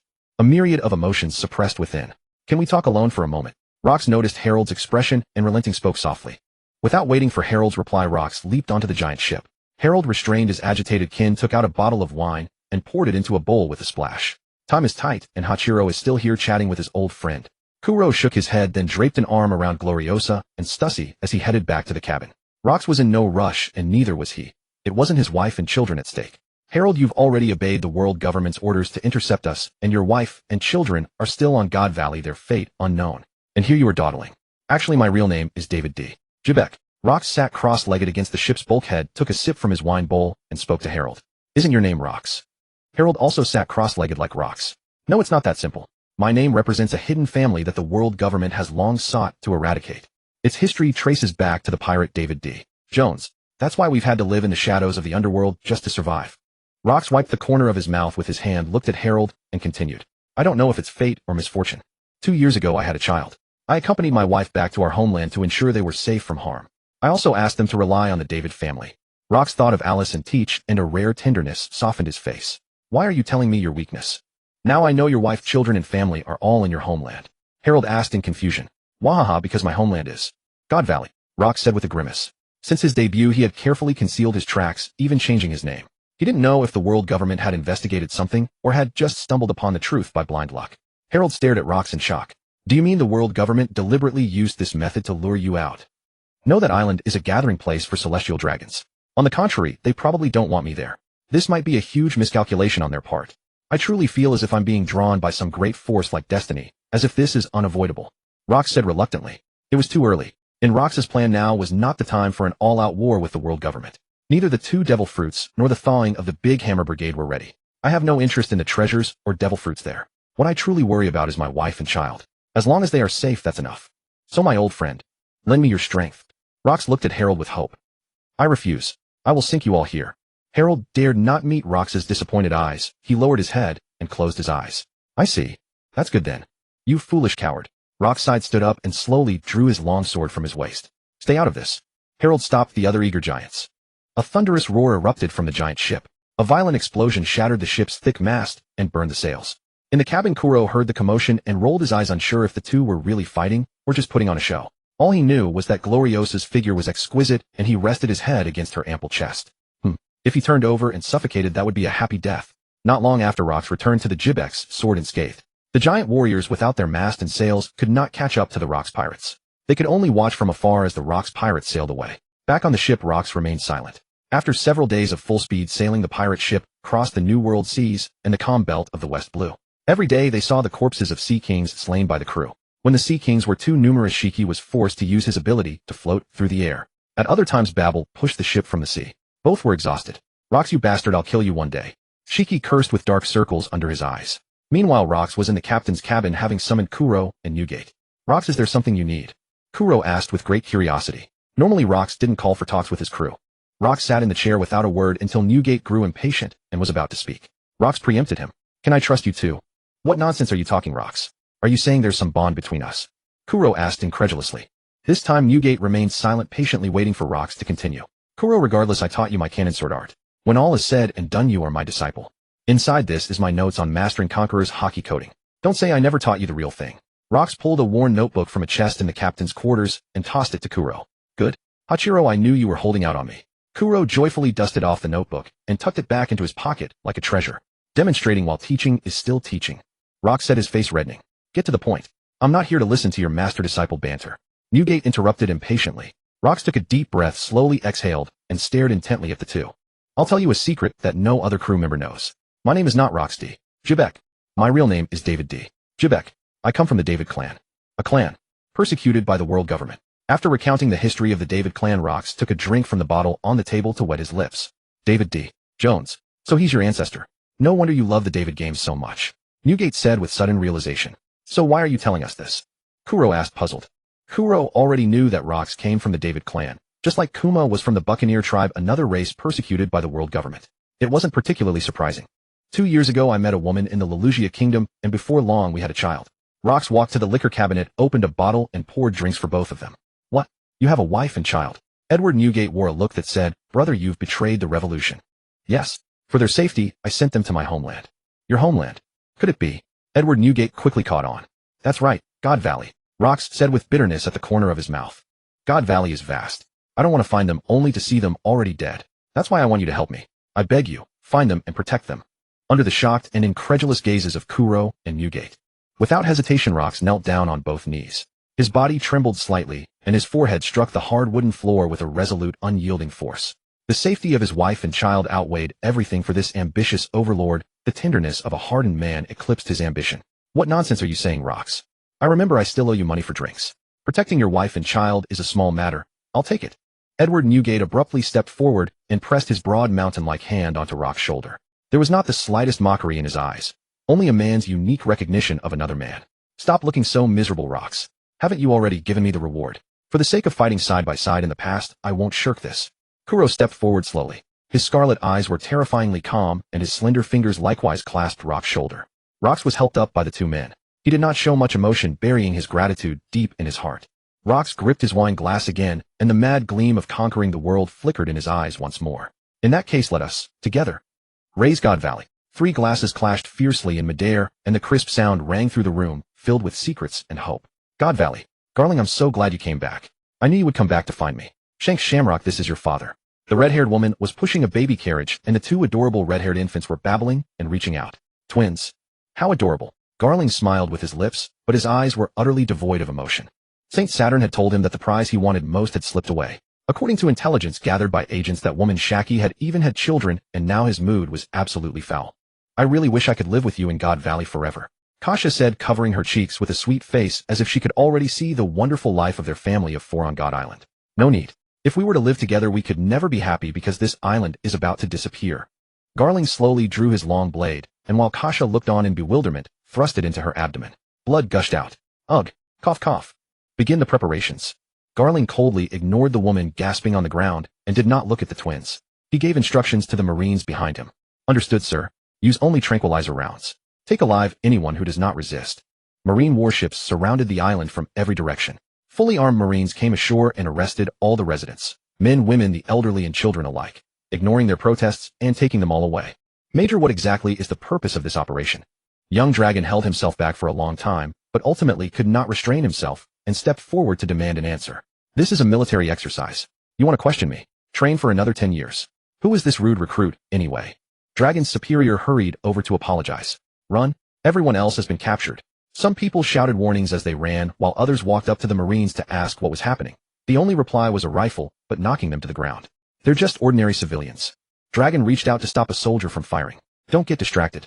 Personal thoughts only obstruct a soldier's collective will. A soldier's duty is to focus and complete the order. The soldier shoved Dragon aside, aimed his gun at the man shielding his wife and child behind him, and said, "Don't resist, and you'll be fine." Boom. After the preparations were complete, sorry to keep you waiting, everyone. The triennial contest, the native elimination tournament, is about to begin. With great ceremony, the Celestial Dragons held the tournament's opening ceremony. Below, a large crowd of Celestial Dragons in bubble suits gathered, holding ornate long swords and guns forged of gold. The site selected this time is this land of a non-member country of the world government, God Valley. This land, shamelessly named God Valley, has been confirmed to possess abundant resources. Here we will conduct our customary human hunt, and at the same time, turn this island into the world government's possession. Next, I will introduce this competition's rewards. First, the devil fruits, the pawpaw fruit, and the fish fruit, mythical Zoan model Azure Dragon. Among them, 13 SR-class runaways are worth 10,000 points each. Apart from one Buccaneer brat, the other 12 are members of the Davy clan rediscovered after 800 years. There are also 150 R-class runaways. One-hit kills will earn outstanding bonus points. The hunt begins in 1 hour. Release the prey. Runaways, you can now flee in every direction. The Marines on the perimeter fired ceremonial salutes at the appropriate moment to celebrate the start of the hunting contest. The handcuffed people fled in every direction with absurd, incredulous expressions of terror. They could not believe that the hunting of human beings was happening to them. Alice huddled with Teach behind the crowd, and Teach clung tightly to his mother in fear. Ginny and Ivankov, however, turned their eyes to the Celestial Dragon's treasure, those devil fruits. Garling, so you actually managed to sniff them out. Saint Saturn said with a cold gaze, his cane pressed against the ground as he looked down at the Davy clan below. I can only say fate is truly ingenious. I'll take my leave now. I have to join the competition as well. With that, Garling led the elite God's Knights among the Celestial Dragons behind him into the hunt. I won't let you win, Saint Garling. I will dedicate the trophy to the Manmaya family. Bang, bang, bang. Several Celestial Dragons riding grotesque birds shot down several fleeing civilians. Let the hunt begin. Where are they? Where are they? With cruel smiles on their faces, they pulled the triggers at the civilians on the ground, who kept begging for mercy. Blood splattered onto the bubble helmet of a female Celestial Dragon. Disgusting rabble. Let me hear you scream louder. Ah. If we can just hold out for 3 weeks, we'll be saved. All we can do is run and find a suitable hiding place. The other civilians fled, crying to other places. This hunting game would last nearly a month, and if they survived that long, they would live. Of course, this was what the Celestial Dragons had told them, merely to keep them from giving up hope and make the hunt more interesting. In truth, the survival rate in every previous game was 0. The world government would never allow such news to spread. Where are you? Come out, ha! A Celestial Dragon wearing an extremely lecherous smile looked around, holding a long spear. A couple hiding behind a large boulder covered their mouths, daring not to make a sound. Only the child in the woman's arms let out a whimper. Please stop crying, I beg you. The woman pressed her hand tightly over the child's mouth, ignoring his struggles and holding it firmly. The man cautiously peeked out from behind the boulder. Haha, found you. A hideous Celestial Dragon rode his grotesque bird up to the family of 3. Staring at the fear they could not hide, he felt a smug thrill rise in his heart. Please spare our child. The couple knelt on the ground, sobbing and pleading. Bang, bang, bang. Wahaha. When the gunfire faded, 3 bloody corpses were left behind. A din mushy in the trees silently recorded the slaughter, transmitting the images to the Holy Land Mary Geos. Many Celestial Dragons who had not joined the hunting game were watching the live broadcast. Oh, go. Go. The Bapete and Manmaya families are fast in pursuit. Place your bets. Which one are you backing? Family. I'm going with Shepherd. Individual. I'll put my money on Junko. Garen rode his strange bird, his blades sweeping through 4 or 5 people fell one after another. With a light flick of his hand, blood droplets scattered onto the ground. Score from the Figureland family. It's Saint Garling Sama. In the Holy Land, more than a few plain-looking female Celestial Dragons were fangirls of Garling. Several black arrows twisted through the dense jungle and pierced 3 civilians. A beautiful woman in black military uniform with bandages around her mouth walked up from behind. Her hands were wrapped around and around with black arrow-shaped strips like bandages. Divine thicket of blades, Junko's court. Another outstanding score for the Manmaya family. You climbed up high, didn't you? I'll give you a thorn mattress. Jump right down. Soma's hands in his pockets smiled at the child up in the tree while kicking the trunk. The child could only cry and cling tightly to the branch. Stop. That's my child. The father stumbled over with arms outstretched to catch the child. How touching. Then I'll grant you two to be together. Somaz covered his forehead as he spoke. Several thorny vines bound the two together tightly, and the barbs on the vines stabbed into their flesh. Somaz listened to the screams with rapturous pleasure. What a delight. Behind the tree dragon covered his mouth. The agonizing wails kept piercing his heart, but he did not dare make a sound. If he resisted the celestial dragons, his entire squad would be beheaded. A celestial dragon spotted a buccaneer runaway worth 1,000 points. He was talking with some slaves. The dragon raised his rifle and aimed at his back. We have to escape this game. Don't count on surviving in this shitty game. Dragon heard the slaves in the distance discussing how to escape the island. Slowly he raised his own gun barrel toward the celestial dragon, holding the rifle. Boom. Fierce cannon fire bypassed the Marines' defenses and struck God Valley. What's going on? At the edge of the sea, ships flying the banner of the Rocks Pirates appeared. It's the Rocks Pirates. The Marines in a panic sounded the alarm to alert all naval forces. It's not just them. Famous pirate ships are coming one after another. Open fire no matter what they intend. The Marine warships defending the outer perimeter began to thunder, yet they still could not stop that Jibike sword from reaching the shore. Lads, don't kill each other. Work together for now and move as one. Rox was the first to leap from the bow of the pirate ship and charge into the jungle. Lads, the Rocks Pirates. Follow me. Hey Rox, who are your subordinates? You idiot. Whitebeard jumped onto the land and shouted. Whoever gets the treasure wins, right? Golden Lion Shiki followed closely, dual swords in hand. What are you talking about? Of course it should be mine to take. Charlotte Lean, holding Prometheus in her hand, jumped down as well. It would be useless even if you took it, Lin. Kaido jumped out behind her. Forget the others. Go for the devil fruits, first Stussy. Don't order me around, Gloriosa. Stussy and Gloriosa came out in succession. The treasure is mine. Ha ha. Jean tilted his head back for a drink, his purple hair fluttering in the wind. Today is the decisive battle. Let's all go all out. Kuro, with great swagger, jumped before the crowd and declared. That fool Rox will definitely get tangled up by someone. Kuro, let's each take one side. Whitebeard Edward Newgate cast a glance at the island. You two stop acting like leaders. Careful, or I'll knock you all flying. Golden Lion grumbled in frustration. Kuro spread his wings and soared into the sky, closing his eyes. Observation hockey covered the entire island, and all kinds of negative emotions came flooding back through a series of images. Newgate, there are too many people on the island. I haven't found it yet for now. Let's split up. The devil fruit is in this direction. Gloriosa, Stussy this way. Kuro finished speaking to Whitebeard and dashed off in one direction with the two women. Hey Kuro, you bastard. Ares is your son too. I need a devil fruit too. Charlotte Lin and Kaido followed close behind.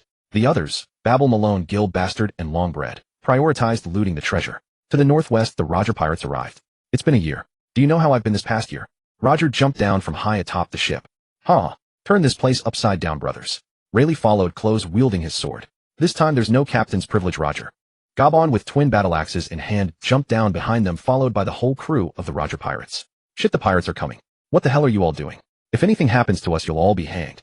Several obese celestial dragons were interrogating the Marines, stomping their feet in fury. A fierce gust of wind swept past their heads, and the explaining Marines and celestial dragons looked up in shock. The grotesque bat wings gradually retracted into his body as Kuro landed gracefully, his signature cocky grin spreading across his face as he regarded the celestial dragons before him. Calamity Kuro, executive officer of the Rocks Pirates, bounty 1,460,000,000 berries. The Marine lieutenant, drenched in cold sweat, swallowed hard and tremblingly drew the sword from his waist.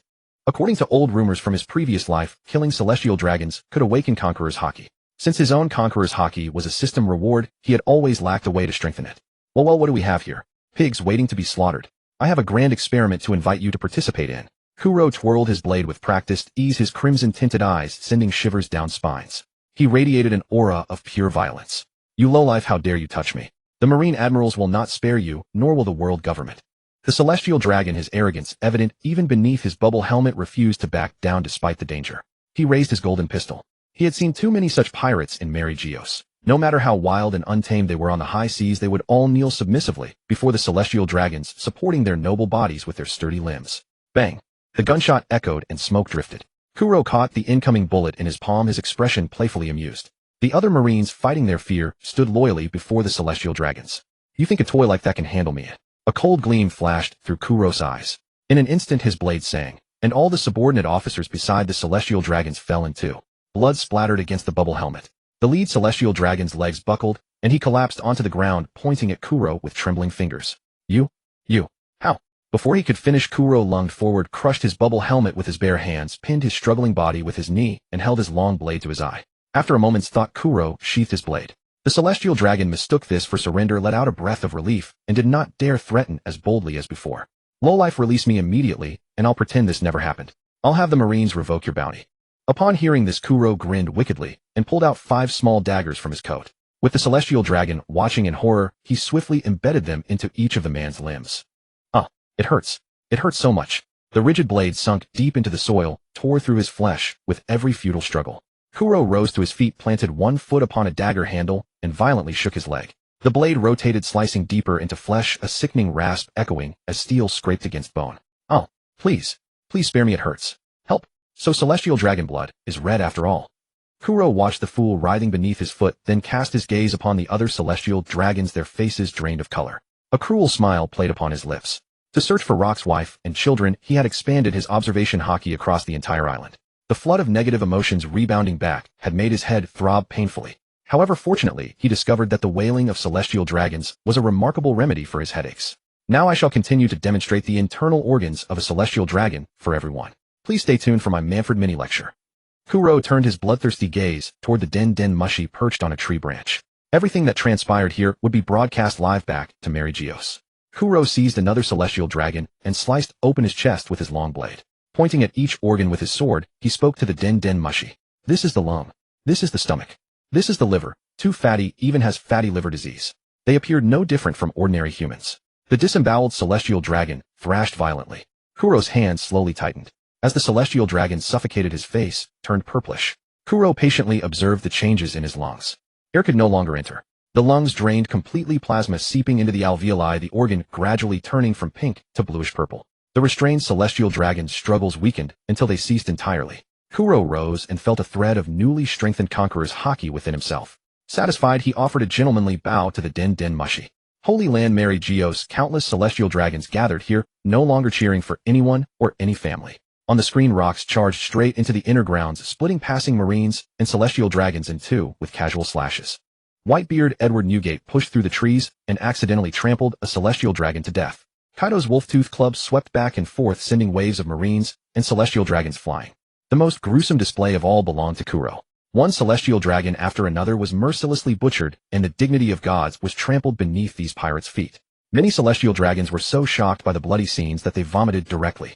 They would not mourn the death of slaves, but the deaths of their own kind struck deep into their genetic fears. Where are the Marines? What are the Marines doing? Our clansmen are being slaughtered. What are you good-for-nothings doing? No, please spare my brother. My son. How horrible your death. Cursing and weeping were all these people could do. The remaining 4 Emperor Stars silently witnessed the scene, but their clenched fists and grip upon their sword hilts betrayed their composure. Since the Holy Land was attacked by the giant Elder Emite 200 years ago, they required defenders. Only when matters threatening the Holy Land's safety arose would all hands mobilize. Where are the reinforcements? Have the nearest Marines already arrived? Von Full stared expressionlessly at the bloody madman on the broadcast screen. Garp has already gone. The Marines have no other top combat power on the God's Island. Tell Garling to deploy the Knights of the God Island. The only forces we can rely on are our own clansmen. Nezataro's eyes were equally filled with killing intent. The slaughter at God Valley raged on. Not far away, a pair of twin brothers carefully covered themselves with branches and crawled low across the grass.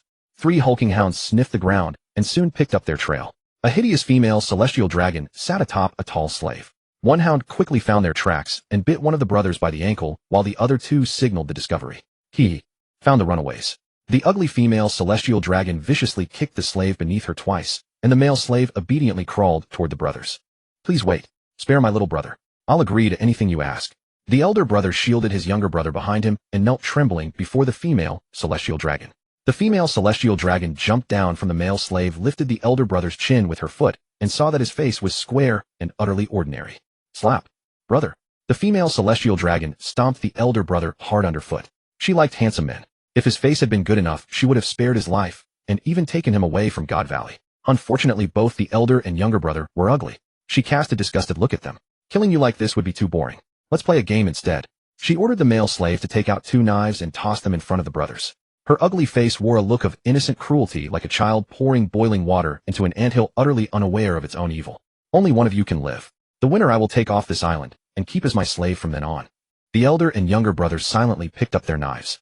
Brother, let's act. The elder brother gritted his teeth, gripped his knife, and turned toward the female celestial dragon. He had barely taken 2 steps when a searing pain exploded in his chest. The elder brother looked down in disbelief at the blade piercing through his chest. Vivid blood gushed out. He turned slowly to see his younger brother standing behind him, tearfully gripping the hilt. I'm sorry, brother. I'm so sorry. The elder brother looked up at the sky. In a daze, he remembered promising his parents to protect his younger brother. His eyelids grew heavier, his awareness of the world dimmed, and his lips stirred twice as he said, "Live on, little brother." As his brother collapsed, the younger brother's expression crumbled. He had expected disappointment, even curses, but never forgiveness for his betrayal. He knelt there dazed and devastated. Ah, how moving. The female celestial dragon laughed until she clutched her belly. This was exactly what she wanted to watch, better than any stage drama. Damn it. Shut up.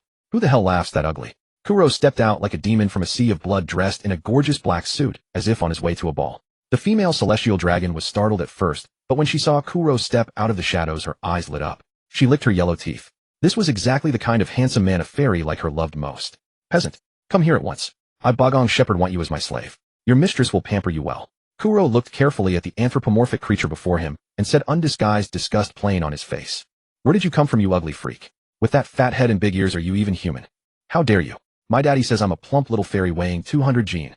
After saying that, Kuro could no longer endure her aesthetic bullying. He raised his blade and charged. Blood moon. Moonlight slash. In a single scream, the thick crimson sword aura split Bagong Shepherd into two halves. Kuro let out a breath. Suddenly sensing a faint presence nearby, he was surprised that someone was still alive. He stepped forward a few paces. You're a pirate, aren't you? Please take me off this island. I'm willing to become your disciple and take care of you in your old age. The younger brother ran over and knelt before Kuro, speaking earnestly. Kuro sneered.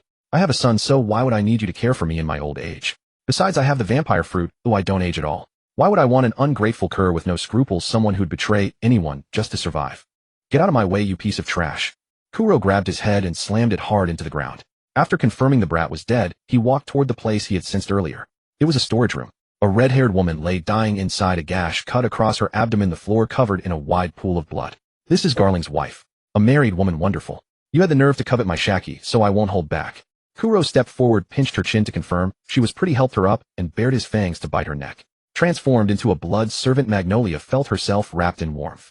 At the wound, flesh began to writhe and knit, quickly restoring it to wholeness. Her face, once pale from blood loss, regained a healthy flush.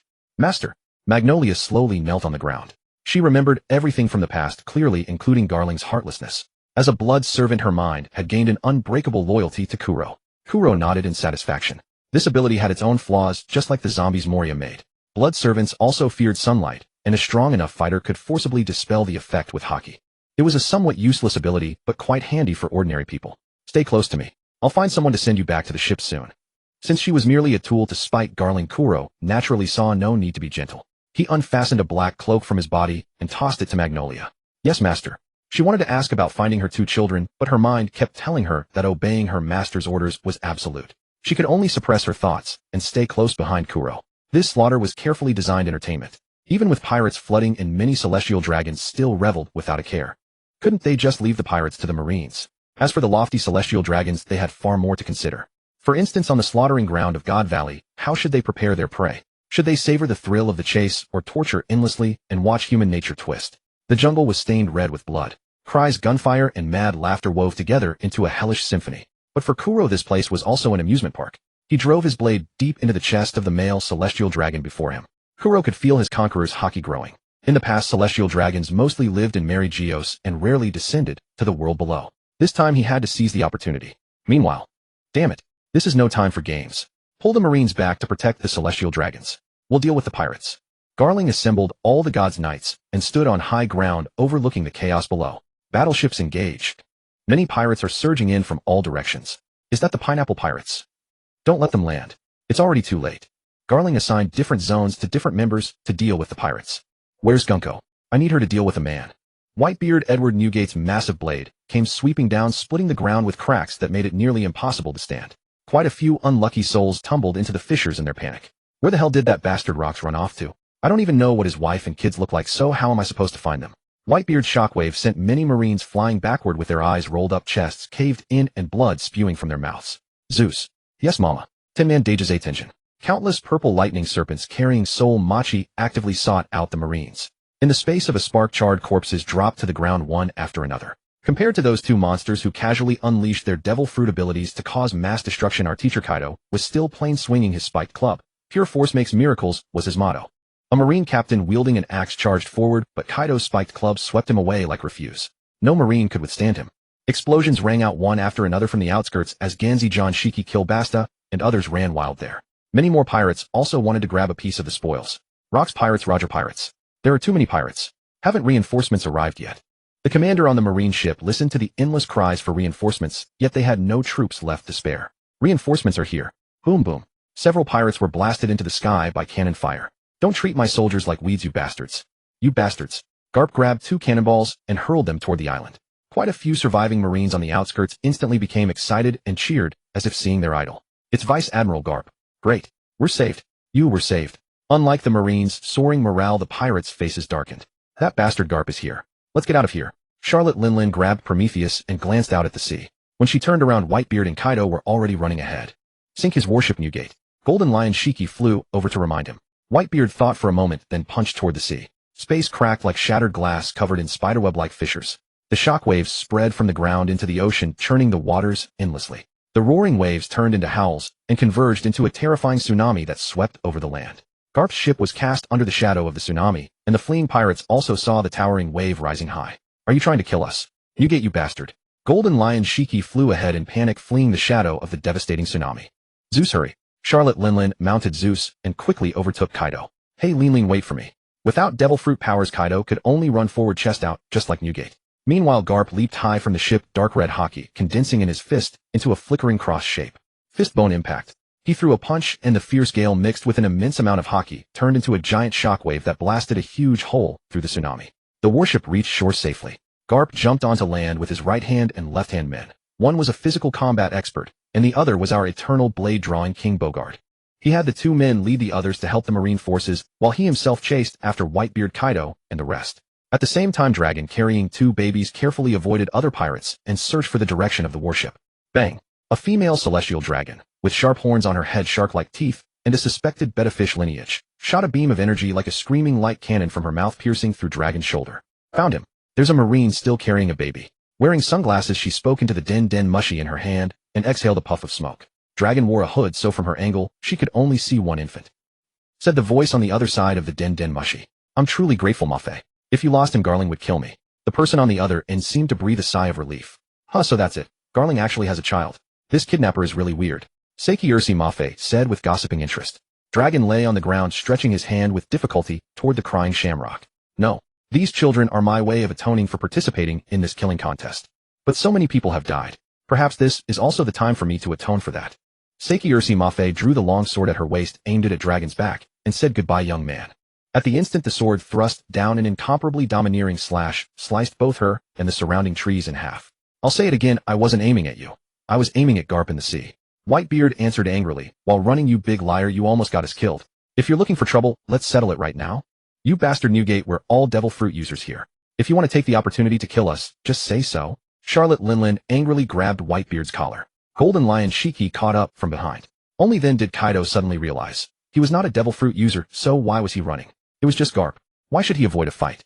The 4 of them ran past Dragon and Mafe, who was only half a body but still clutching the infant, without any of them noticing the one lying at the roadside by their feet. Boom. A massive shockwave kicked up clouds of dust, and a deep voice rumbled like thunder. A figure shot out from the other side of the forest like a cannonball, raising a cloud of dust upon landing.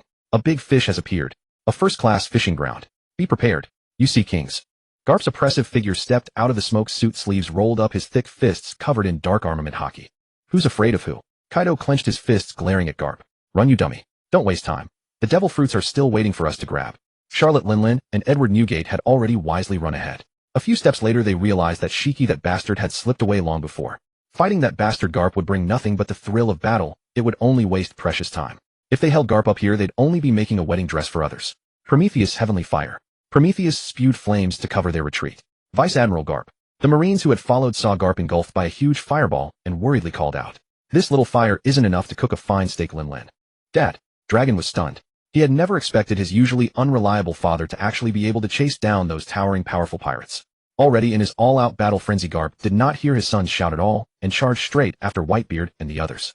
Seizing the moment while no one was paying attention to them, Muffy silently slipped away, holding Shamrock tight in her hand. Those monsters really are terrifying. Muffy bent over to look at her abdomen, which had already healed. If it weren't for the immortal body bestowed by that lord, she would have died just now. Bring. The transponder snail rang. Muffy picked it up from her waist and said that we ran into some trouble. The kidnapper is undoubtedly dead. I found the child. Before Garling discovers anything, I'll come back as quickly as I can. This is Garling. What? Muffy's hand twitched and the transponder snail almost flew out of her hand. She replied awkwardly. Garling. I can't be bothered to sort out your mess. Hand the child over to anyone you like. I need you to rush over to support Gunko now. The location is. There's a very dangerous man on Gunko's side slaughtering our people on a massive scale. You and Gunko go kill him. Garling's cold hard voice came through from the transponder snail. Bang. Bang. Bang. Head hit. Gloriosa scores 10 points. My turn. Stussy excitedly shoved the cheering Gloriosa aside. Before them stood 6 wooden crosses, and on them hung 6 men and women, all wearing bubble-like clothing, their faces hideous. Every one of them had daggers stabbed through the tendons of their wrists and ankles, leaving them hanging on the crosses. Half an hour earlier, Gloriosa and Stussy had followed the trail of sword slashes and found Kuro in a blood-crazed frenzy. They had thought Kuro had gone mad and wanted to calm him down, but Kuro told them that killing celestial dragons would strengthen Conqueror's Haki in those who had it, and increase the chance of awakening Conqueror's Haki in those who did not.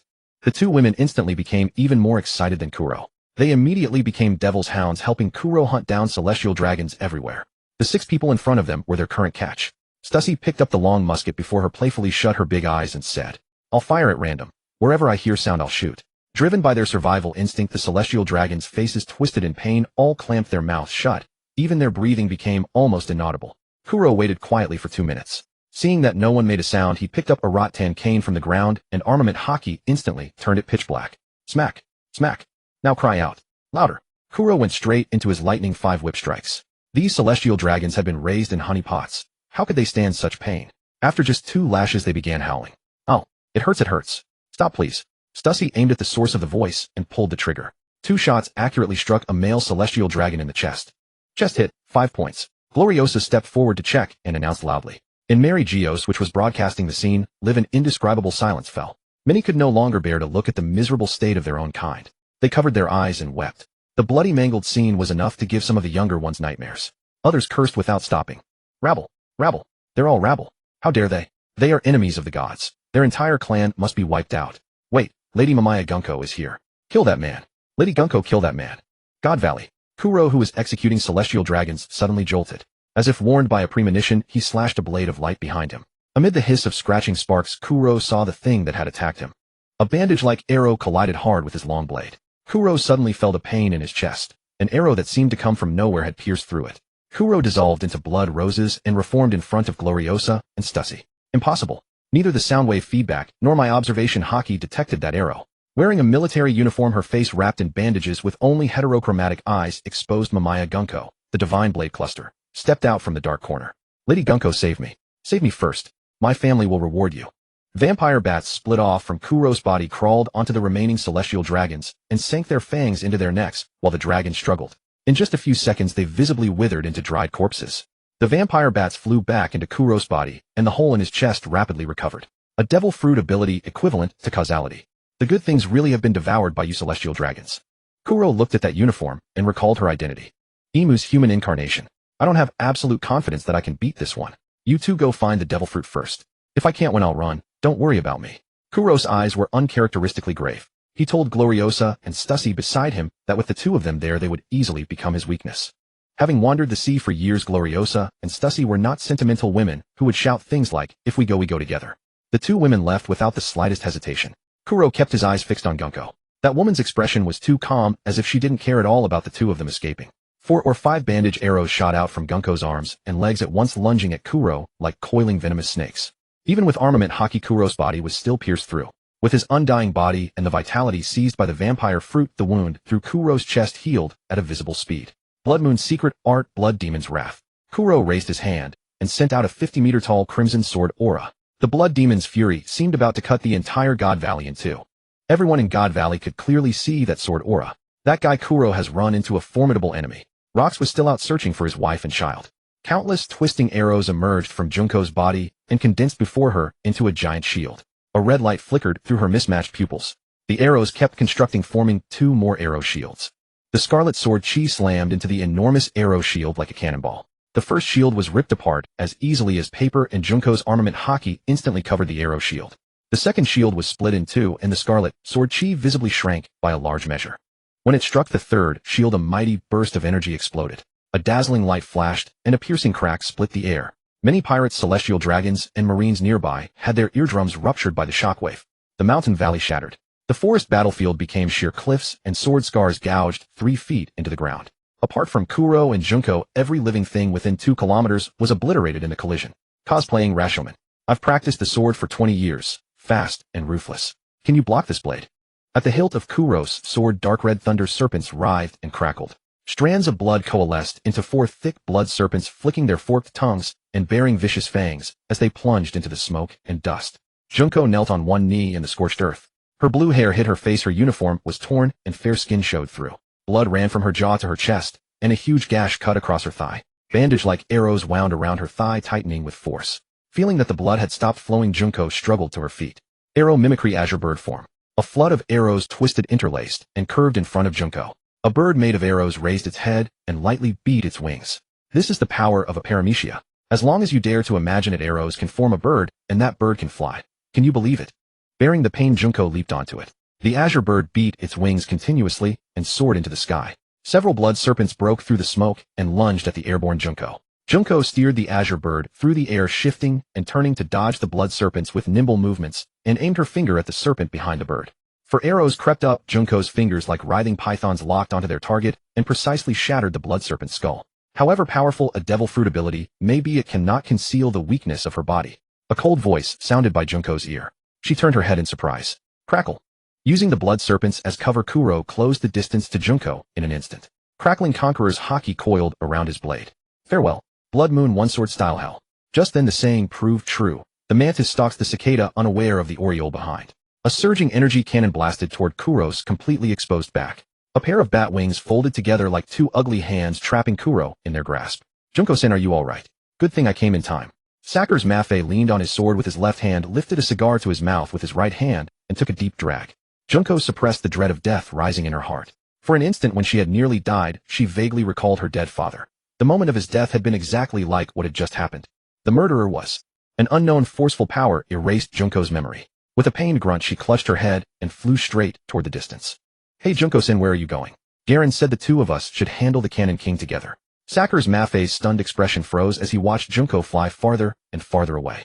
You wicked woman, are you pleased with yourself for ambushing me? And stop calling me the Cannon King. Brutal killing intent mixed with Conqueror's haki raged outward. The bat wings spread apart, blowing away the white smoke formed by the energy wave. Kuro's eerie Sharingan stared down at Sakura's Maffei on the ground. An icy chill crawled up Maffei's spine. Maffei looked up, though she did not know much about the man nicknamed the Cannon King. All the information from Garen's side said only that he was a powerful pirate with fine swordsmanship and a mythical Zoan-type vampire fruit user. His combat strength in the Rocks Pirates was considerable, but the bizarre pressure now made Maffei feel as though she was being stared at by an apex predator. TCH, just a single pirate. An opening. Maffei noticed Kuro's gaze flicked toward the direction Junko had fled. She kicked off the ground, clenched an ancient longsword in her hand, and thrust at Kuro's chest. Clang. Woman, I just had a brilliant idea. Kuro raised his longsword and easily caught the thrust. His gaze swept over Maffei's body like radar, pausing for a moment at a certain spot. Blood thorns. Endless blood transformed into a thicket of thorns and tightly bound Maffei. Maffei slashed her sword wildly, but countless sharp thorns pierced her skin, and her blood poured into the thorns as if dragged by a suction pump. Maffei sank her sharp teeth into her arm and tore it off, ripping away the blood thorns with it. Oh, so you have fishman blood, a shark fishman or a fighting fish fishman? Kuro raised an eyebrow, quite pleased. He glanced first at her sharp teeth, then at the arm slowly regenerating. You bastard. Ignoring Kuro's question, Maffei opened her mouth and aimed it at him. A thicker laser beam gathered inside her mouth. Boom. Blood Moon Moonlight Slash. Kuro faced the searing heat wave head-on. His longsword, as if mimicking moonlight, blocked the blast from below. The pitch-black blade trembled and changed the cannon's angle upward. The shockwave exploded in midair, becoming brilliant fireworks. Corrosive Poison Claw. Kuro's arm completed its beast transformation, his claws sharpened and Conqueror's haki wrapped around them. His fingers, like scalpel blades, easily tore into Maffei's chest. He gripped Maffei's pounding heart with exquisite precision and squeezed. Maffei instantly curled up like a hornet, drawing itself together. Aya, it hurts. Please stop squeezing. Tears of pain leaked from behind her sunglasses. Kuro's mouth curled into a sinister smile. His palms suddenly clenched and the heart, unable to withstand the pressure, burst apart. Maffei screamed, once collapsed to the ground, and went lifeless. Kuro flicked the remaining blood and bits of entrails from his hand to the ground, then quietly watched as within Maffei's corpse blood vessels interlaced, new flesh writhed, and a heart was rebuilt. Her skin healed without a trace and returned to its former fairness. Like a drowning victim, Mafe arched up from unconsciousness and breathlessness, gasping for air. When her mind fully cleared, Mafe saw that devil Kuro crouching beside her, brimming with smiles, and instinctively recoiled. Kuro seized her by the neck and slowly lifted her up. Come to think of it, I've never tasted a celestial dragon before. If you cooperate, I'll spare you. Don't think your immortal body is such a big deal. I don't believe your immortality is without its limits. If worst comes to worst, I'll take you to the sea like red hair and forcibly dissolve the contract. Wait, I'll do anything, just let me go. Mafe was unlike her foolish kin. She could see sincerity in Kuro's eyes. This man truly could undo her immortal body. The gods' knights were after all the elite among the celestial dragons. She understood what it meant to know when to yield. Kuro swung his hand and sliced the den mushy spying on him from the tree to pieces. He grabbed Mafe by the neck and dragged her toward the nearby little black room like a dead dog. He was going to savor the fruits of victory.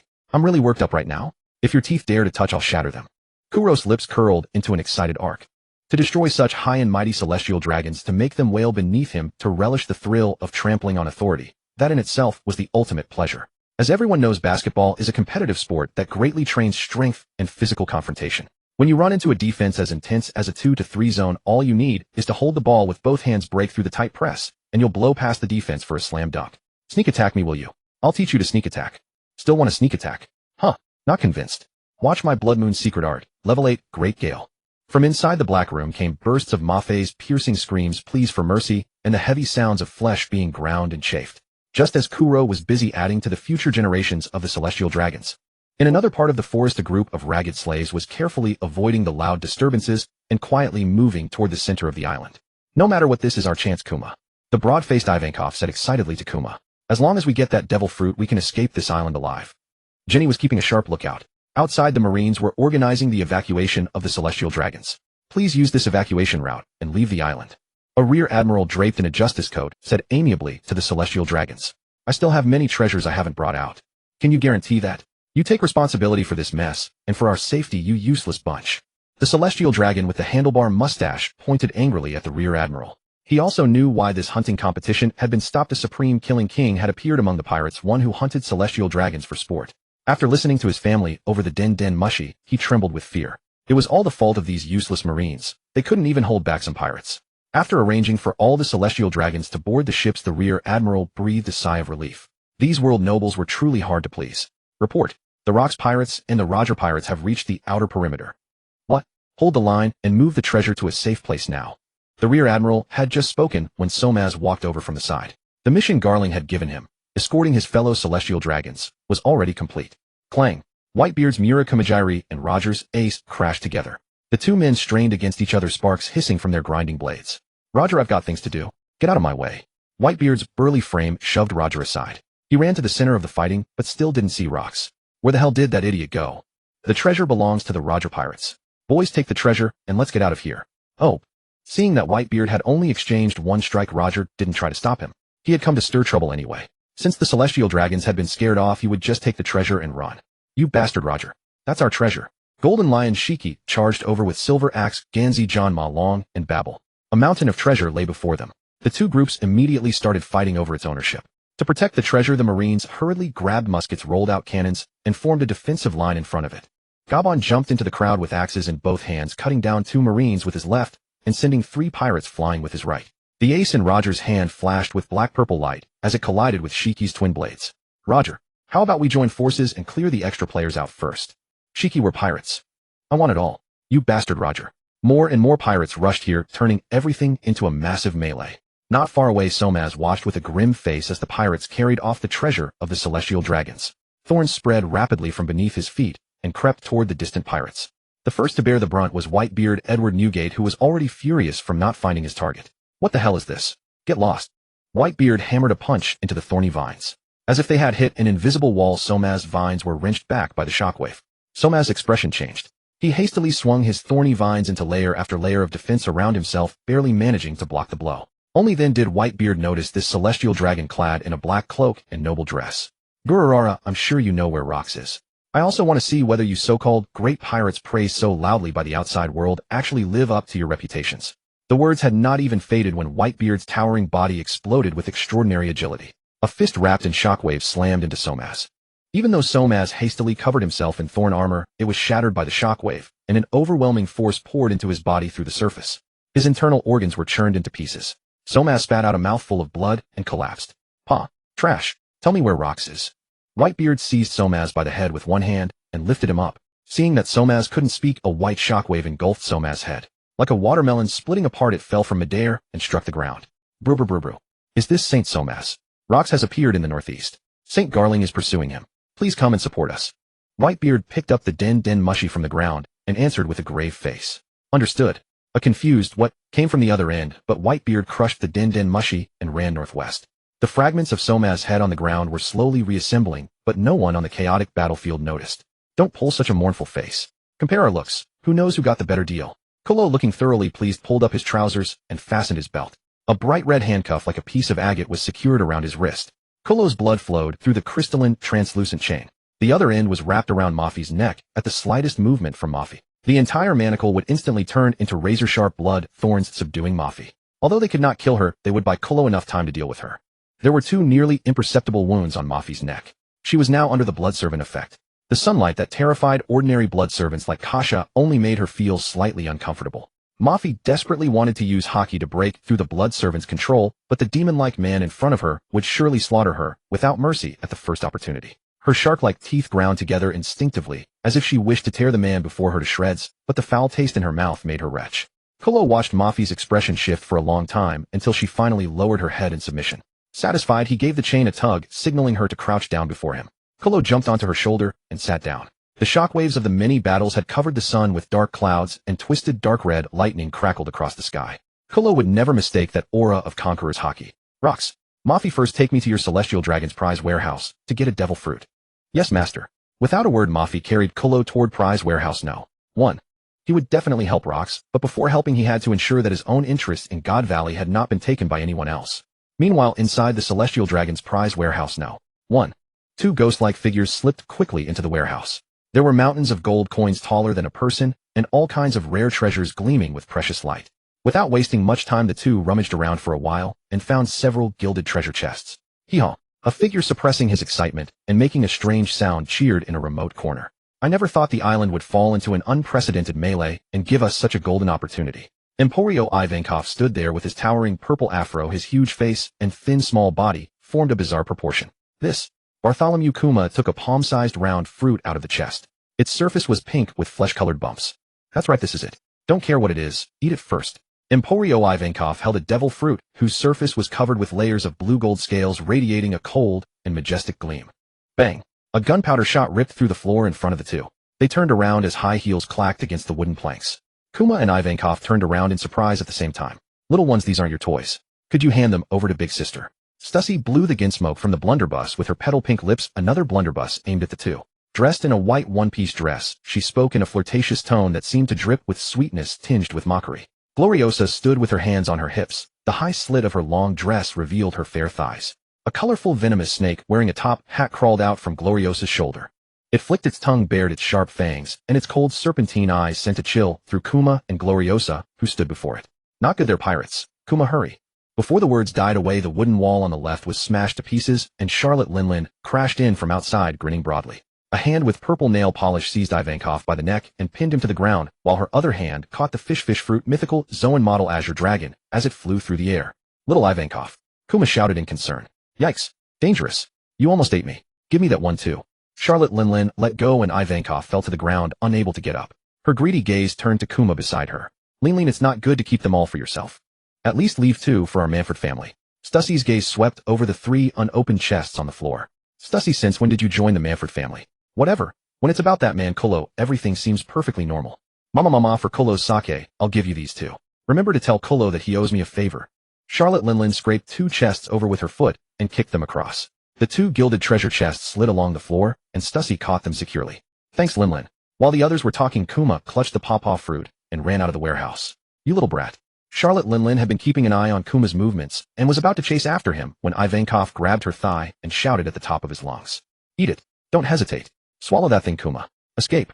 Even if only one of us escapes. That still counts as our victory. Kuma shoved the pawpaw fruit into his mouth and ran outside.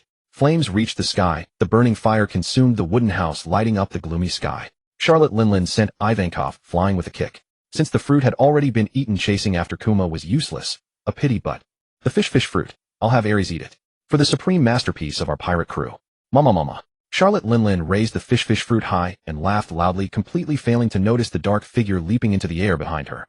Bang! Kaido gripped his spiked club tightly, and from behind savagely swung it into Charlotte Linlin's face.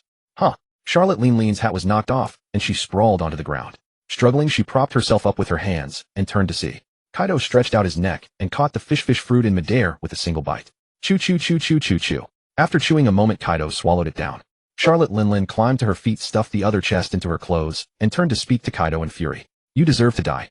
Kaido. Kaido's body gradually transformed. His fingers became sharp claws, antlers grew from his head, a tail extended behind him, his torso elongated like a snake, and layers of blue-gold scales grew across his skin. Roar. I lack nothing now. Kaido completed his dragon transformation and soared into the sky. The divine dragon flew through the heavens, and its furious roar spread across all of God Valley.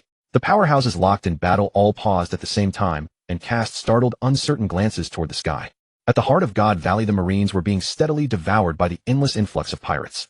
The celestial dragon's astonishing treasure and legendary devil fruits were like generous bait, cast by an angler luring wave after wave of ravenous sharks. Commoners or pirates, none of you are leaving. A short celestial dragon of the Mamaya family, clad in opulent robes, fired ceaselessly into the crowd with an intricately carved long musket. As bullets left the muzzle, they split in an instant, forming an iron rain of shots that blanketed the pirates. A masked celestial dragon wielding twin blades unleashed fierce sword chi, cutting down a ring of pirates around him. Polo Graham kicked aside the fierce silver axe before him, while Babble's towering frame crashed into the crowd like a war chariot, sending many pirates flying. Those are Rock's Pirates members. Take them down, and we'll be famous. Lion's Might, Earth Coil. Go to hell. You lowly pirates. The earth beneath Golden Lion Shiki's feet transformed into mud lions that lunged at the pirate crowd. Gil Baster's blunderbuss was out of ammunition, so he fired tiny ghosts as bullets at the enemies. John's steel arm, assembled by magnetism, was chopped to pieces by Roger. Gabon and Rayleigh led the Roger pirates, hacking and killing their way toward Warehouse No. 2 of the Celestial Dragon's prizes. The battle in the town had reached its climax. The Rock's Pirates, the Roger Pirates, the God's Knights, and the Marines. Different factions driven by different ideals and purposes were slaughtering each other across the island. The island has descended into a chaotic free-for-all. It has become a pirate battlefield. Should we make arrests? Or retreat? Please give the order. The officer in charge finally realized that the Den Den Mushi was dead. This section of Marines had already been surrounded by pirates. Boom. Garp walked down the corpse-strewn street with Bogard the swordmaster, his face cold as he spoke into a Den Den Mushi. Hey Sengoku, did you know about this all along? Indeed. There was once a Marine who raised a similar issue, but afterward that Marine vanished from the service. Sengoku's voice came through the Den Den Mushi, implying that Garp should not blunder into the Celestial Dragon's affairs. Some things are better left unspoken. Garp looked at the civilian corpses lying on the street, their tortured faces still frozen with terror, and his voice grew heavier. If I am not dreaming, then this can only be reality. On this island where common sense is shattered, what is justice? The battle-crazed Garp was for once silenced by the scene before him. Kuma, having eaten the pawpaw fruit, was running through the street when an invisible shockwave knocked him to the ground. Saturn, clad in a black suit, approached, leaning on a cane. Dark red lightning flickered around him as his vicious gaze fixed on Kuma like an insect. Buccaneer brat, your only choice is to become a slave or die? That is decided by history. Old man, are you so noble? Being noble from birth is absurd. And if you are born a slave, then there is simply no need to be born at all. Kuma lay on the ground, struggling to rise, his fingers clawing deep into the dirt. If I possessed any power right now, I would want to be like Nika. Even if only to save one more person. I want to save as many poor people as I can. Evilite, that is exactly why you must vanish. Saturn's eyes gradually turned red, and an invisible shockwave shot toward Kuma's head. Whoosh! Wuan fell straight from the sky and embedded itself in the ground, blocking the shockwave. Hey boss spotted. I'm protecting this Buccaneer kid. Any objections? Kuro sat cross-legged on Muffy's back, staring at Saturn with an expressionless face. A pirate. Lady Muffy, you have shamed the Satchers family completely. Saturn ignored the arrogant Kuro entirely, focusing instead on Lady Muffy, whose neck was bound. Muffy desperately wanted to use this chance to lunge at the man and kill him, washing away her shame. But recalling his unfathomable godlike arts and overwhelming swordsmanship, her excited heart gradually calmed under the pressure. She could only think, Saint Saturn, don't be hasty. I have my own rhythm. I'm only pretending to be his captive. This is part of my plan. Listen, he's different from others. Seeing that Muffy did not even dare speak, Saturn's gaze darkened. He transformed into his Gyuki form. 2 powerful horns grew from his white hair, 8 purple-black spider legs pierced the ground, and the purple flame clouds of an awakened mythical Zoan swirled around him. A strange blue shockwave shot at incredible speed, sweeping along the ground and walls to envelop Kuro and Lady Muffy. A special immobilizing restraint. Is this hockey? Or a devil fruit power?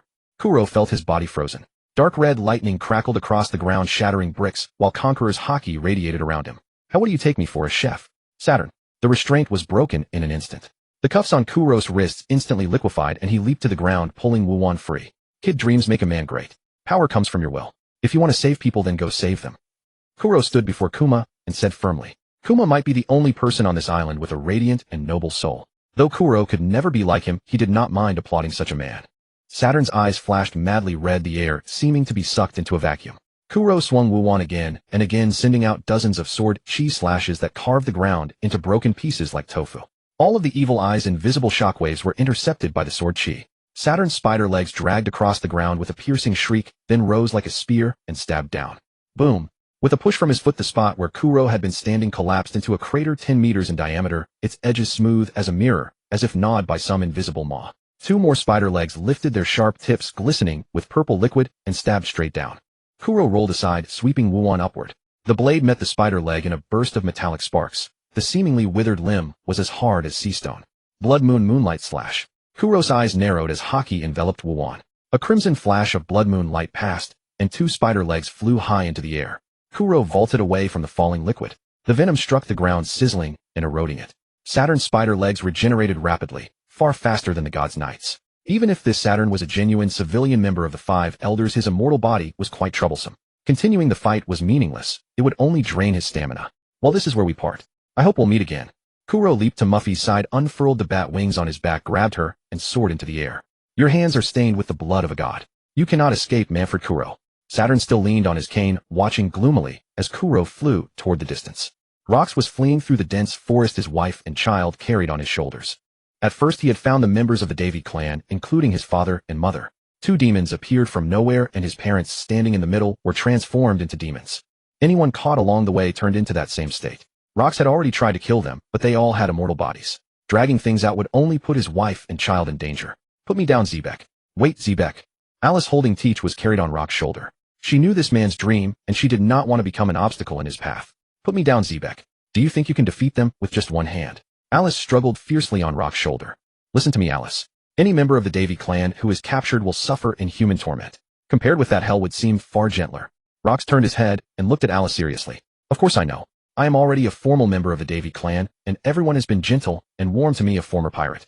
I understand very well the mission that a member of the Davy clan must carry. If I were a woman who could not even protect her own child, and had to cling to you, then you would never have fallen in love with me, would you? Alice wrapped her arms around Teach's head, jumped down from Rox's shoulder, and spoke with deep affection while gazing at the man before her. If the situation turns critical, and we are both captured, I will kill Teach first, then take my own life. Let us each survive in our own way, and then meet again in the Lelugia kingdom, Zebek. Rox was silent for a moment. A mix of shame, tenderness, and resolve appeared on the face of this ambitious overlord. Finally he said, You fool. You fool. You escape first. I will hold the rear. If on your escape you meet a man with red eyes whose pupils are shaped like Magatama, and a man with golden hair and a white crescent mustache, they can help you. After saying this, Rox stood in the path of their escape and roared at his demonized clansmen. Bring it on. You monsters. Behind these demons, Garling and a golden-haired celestial dragon woman holding a knight's lance were overseeing the battle. A huge gash had been cut into Garling's head, nearly splitting him in 2. As expected of a powerhouse whose name has spread across the sea, even the wound cut open by that man needs time to regenerate. At least we know he is of the Davy clan. If we can deal with him, that great lord is sure to be very pleased.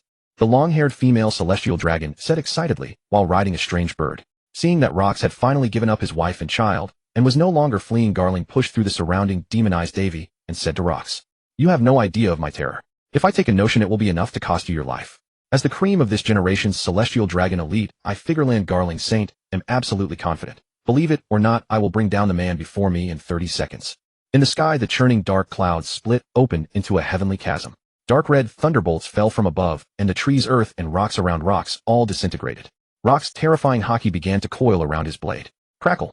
Countless haki lightning serpents lashed the ground around him. In the oppressive red light, Rox's defiant face was clearly visible, and the murderous intent in his eyes nearly turned solid. Die! Rox swung his sword forward, as if swinging a baseball bat. The incomparably mighty Conqueror's haki seemed to rob the world of all sound. A colossal shockwave of annihilation, as if fired by Doomsday itself. The ultimate beam of destruction engulfed Garling and the demonized Davy clan. Sword energy mixed with Conqueror's haki bored into every corner of their bodies, destroying every function within. The towering peak of God Valley was split in 2, and the entire island was cut in half. Roger Garp, Whitebeard, Golden Lion Kuro. All the mini powerhouses on the island noticed this overbearing aura at the same time. Haha. Rox planted his sword into the ground, his chest rising and falling slightly, and spoke between gasps. You dared to use my family. If you are so determined to kill me, then I will simply kill you all first. The demonized Davy clan lay scattered across the ground in pieces. Damn it.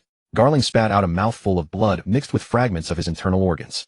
Only less than half of his body remained on the ground. White smoke hissed from the wound, and from time to time a wisp of red conqueror's hockey flashed to stop his regeneration. The female god's knight likewise, with only half of her body left, slumped to the ground, her eyes rolled back as she fainted. Marines of the world government, please let me go. Save us. Marines of justice, please let my child board the ship. His fate should not be so cruel. A group of ragged slaves and some civilians of God Valley knelt on the shore with grief-stricken faces, weeping and pleading without pause toward the marine warships on the coast. The Marines aboard clenched their fists, their faces pained. The flag officer standing before them, his face just as grim, took several deep breaths and said, "We have received no order to help evacuate the people. God Valley is a non-member state of the world government and is not under marine protection. Now hear my order. Fire." Whoosh, whoosh, whoosh. Boom, boom. The warships fired shells one after another, and they exploded among that miserable, ill-fated crowd. Flesh and blood flew everywhere. Before they could even cry out, they were swallowed by the blast shockwave. The survivors wept and wailed, continuing to flee toward an unknown, distant future. Saturn sat coldly on a higher cliff, watching the scene. Nothing that happened on this island could be allowed to reach the outside world. All who knew the truth had to die on this island. Rock's overbearing slash drew Saturn's attention. He looked down from above at the crushing defeat of the god's knights. Had they not already received that great lord's help? How could they still lose? Buru, buru, buru. Saturn, has Rox died already? Listening to the question from the den mushy, Saturn watched Rox from afar, looking full of life and vigor. No, everything has exceeded expectations. Garling is incompetent. It seems I have no choice but to take action myself. Saturn jumped straight down from the cliff toward the center of the island below. Behind the stage of the hunting competition warehouse No. 2 of the Celestial Dragon's prize vault.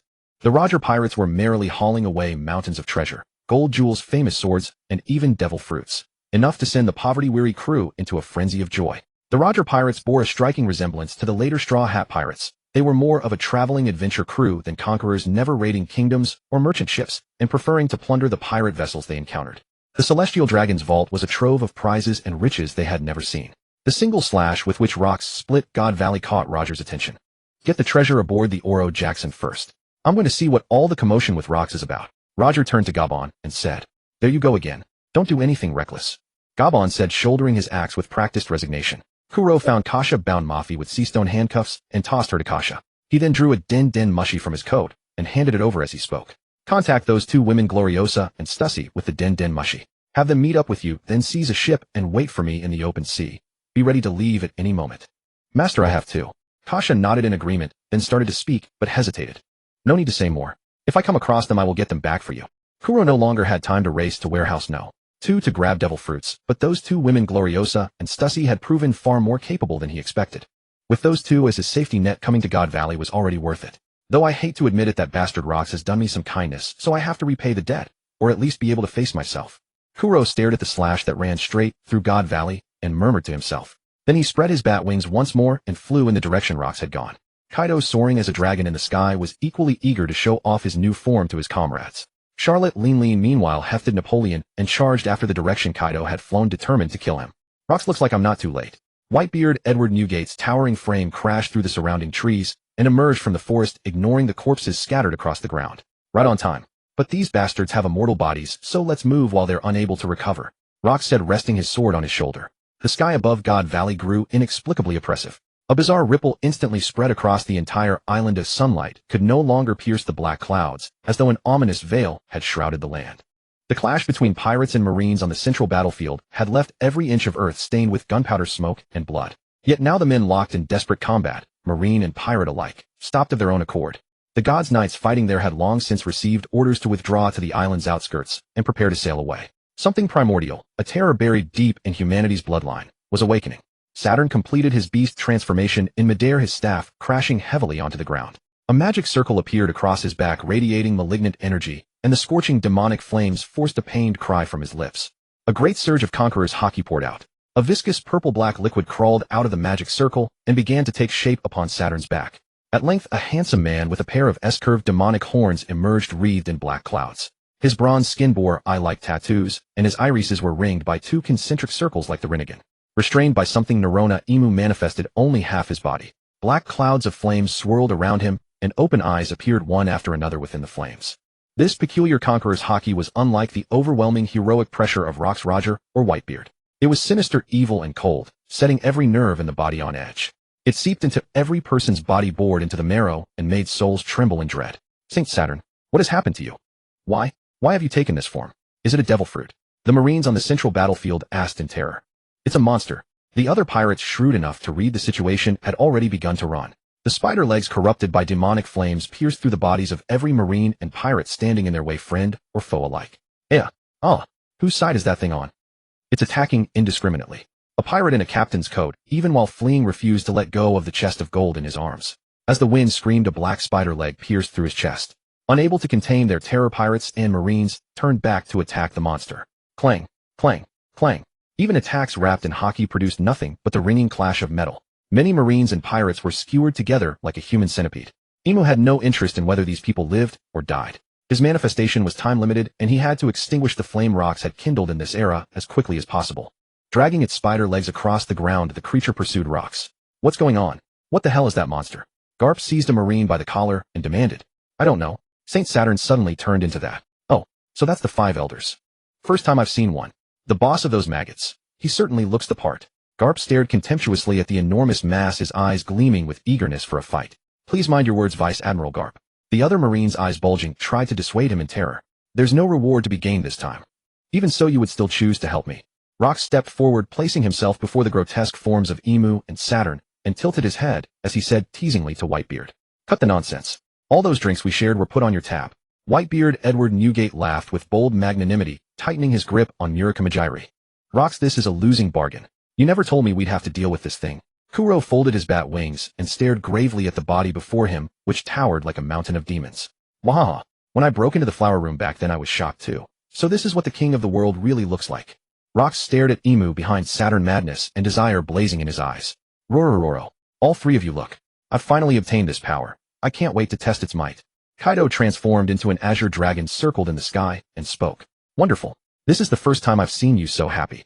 Rox lifted his head and said, damn you, Kaido. Die. This is... Charlotte Lean, who had been charging over with Napoleon in hand, caught sight of the monster before them and stopped short in astonishment. But I still have to ask, what exactly is this thing? Whitebeard asked, puzzled. The oppressive force radiating from the monster before him was even greater than Rox. Wahaha. He is the one I have to fight. He is... the world. In that moment, ambition became tangible.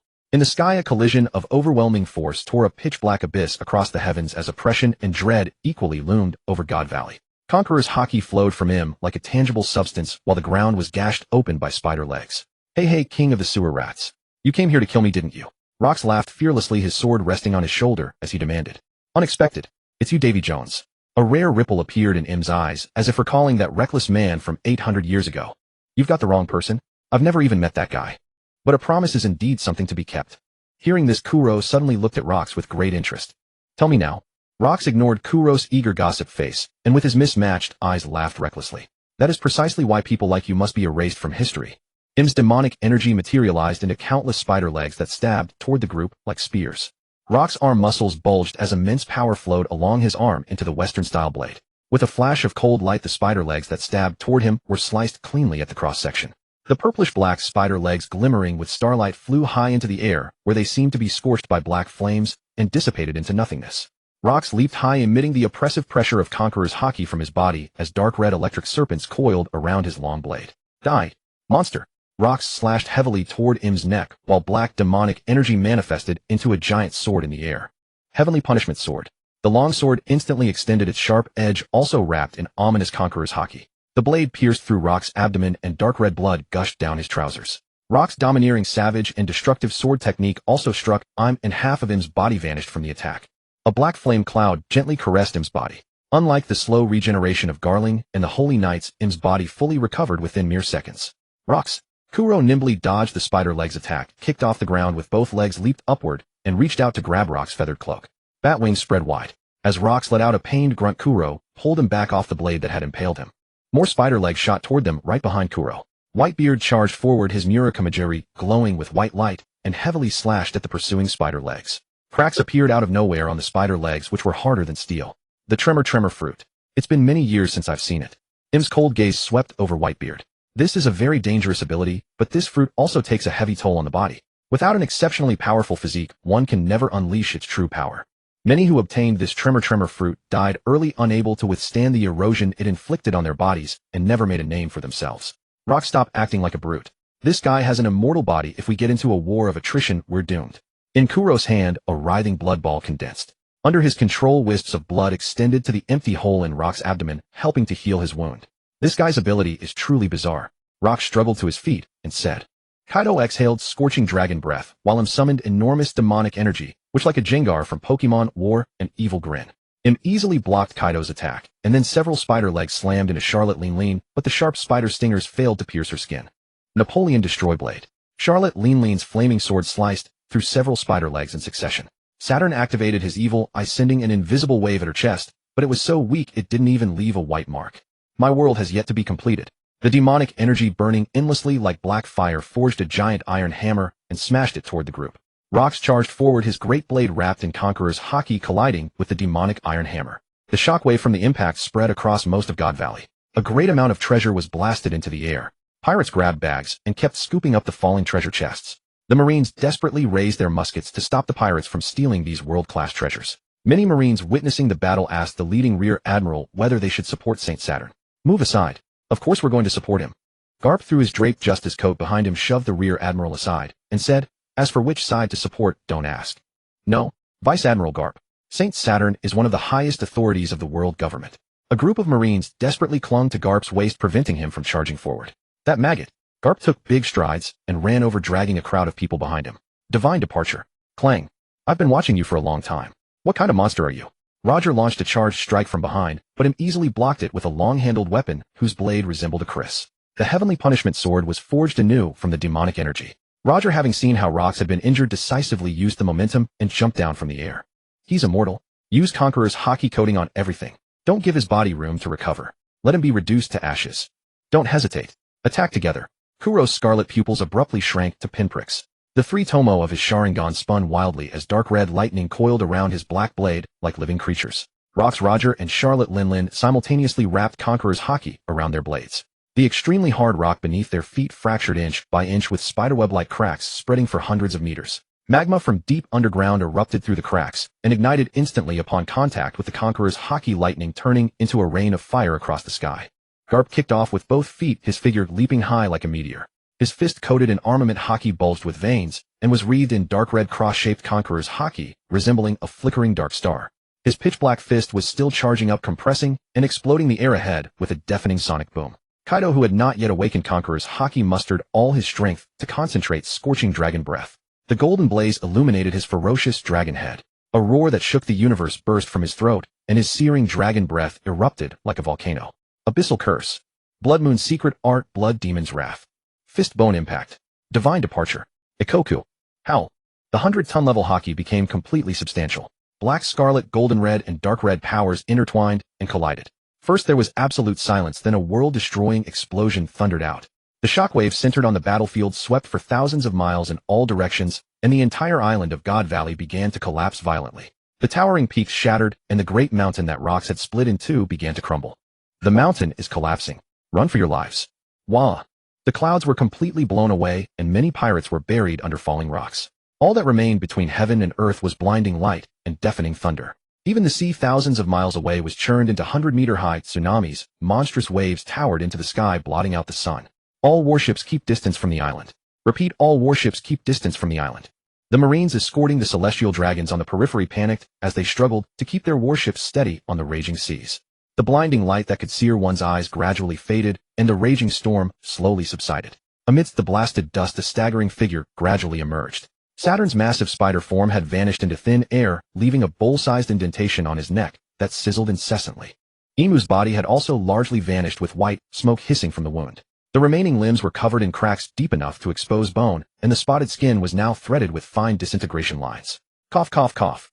Imu covered his mouth and coughed, blood gushing from the corner of his lips. At the wound, Conqueror's haki continued to tear at his body. Looks like my time is almost up. Imu looked at his body as if it were being recalled. His color faded, his body becoming more transparent. Thick black demonic energy helped repair his body. Don't even think about it. You monster. Rox parted the smoke, gripped his sword with both hands, and slashed down again. Even splitting Emu in half could not stop him from fusing his body back together. Emu, as if influenced by something, transformed again into a black mercury-like form, vaguely feeling as if he was departing from Saturn's body. Emu, I see them running. Through those woods. The new Davy. Women and children. Desperately trying to survive. Those are harmful lives that must never be left unchecked. Emu's body rose higher, and the lines of a magic circle were traced stroke by stroke in the sky. This sense of unease instantly struck a nerve in Rox. Could it be? Stop. You bastard, what are you trying to do? Rox slashed Emu into 3 pieces again. From Emu's severed body, several pitch-black tentacles extended. Rox, look out for those tentacles. Kuro's warning came. Rox decisively cut through the tentacles surging toward him. The next instant, countless terrifying black tentacles extended from Emu's body once more. The sight was so dense it made one's heart uneasy. Even though Rox swung his blades ceaselessly, several tentacles broke through his defenses and pierced his body. The others, already separated from Rox, had no time to support him. Ugh. What is this? It doesn't hurt at all.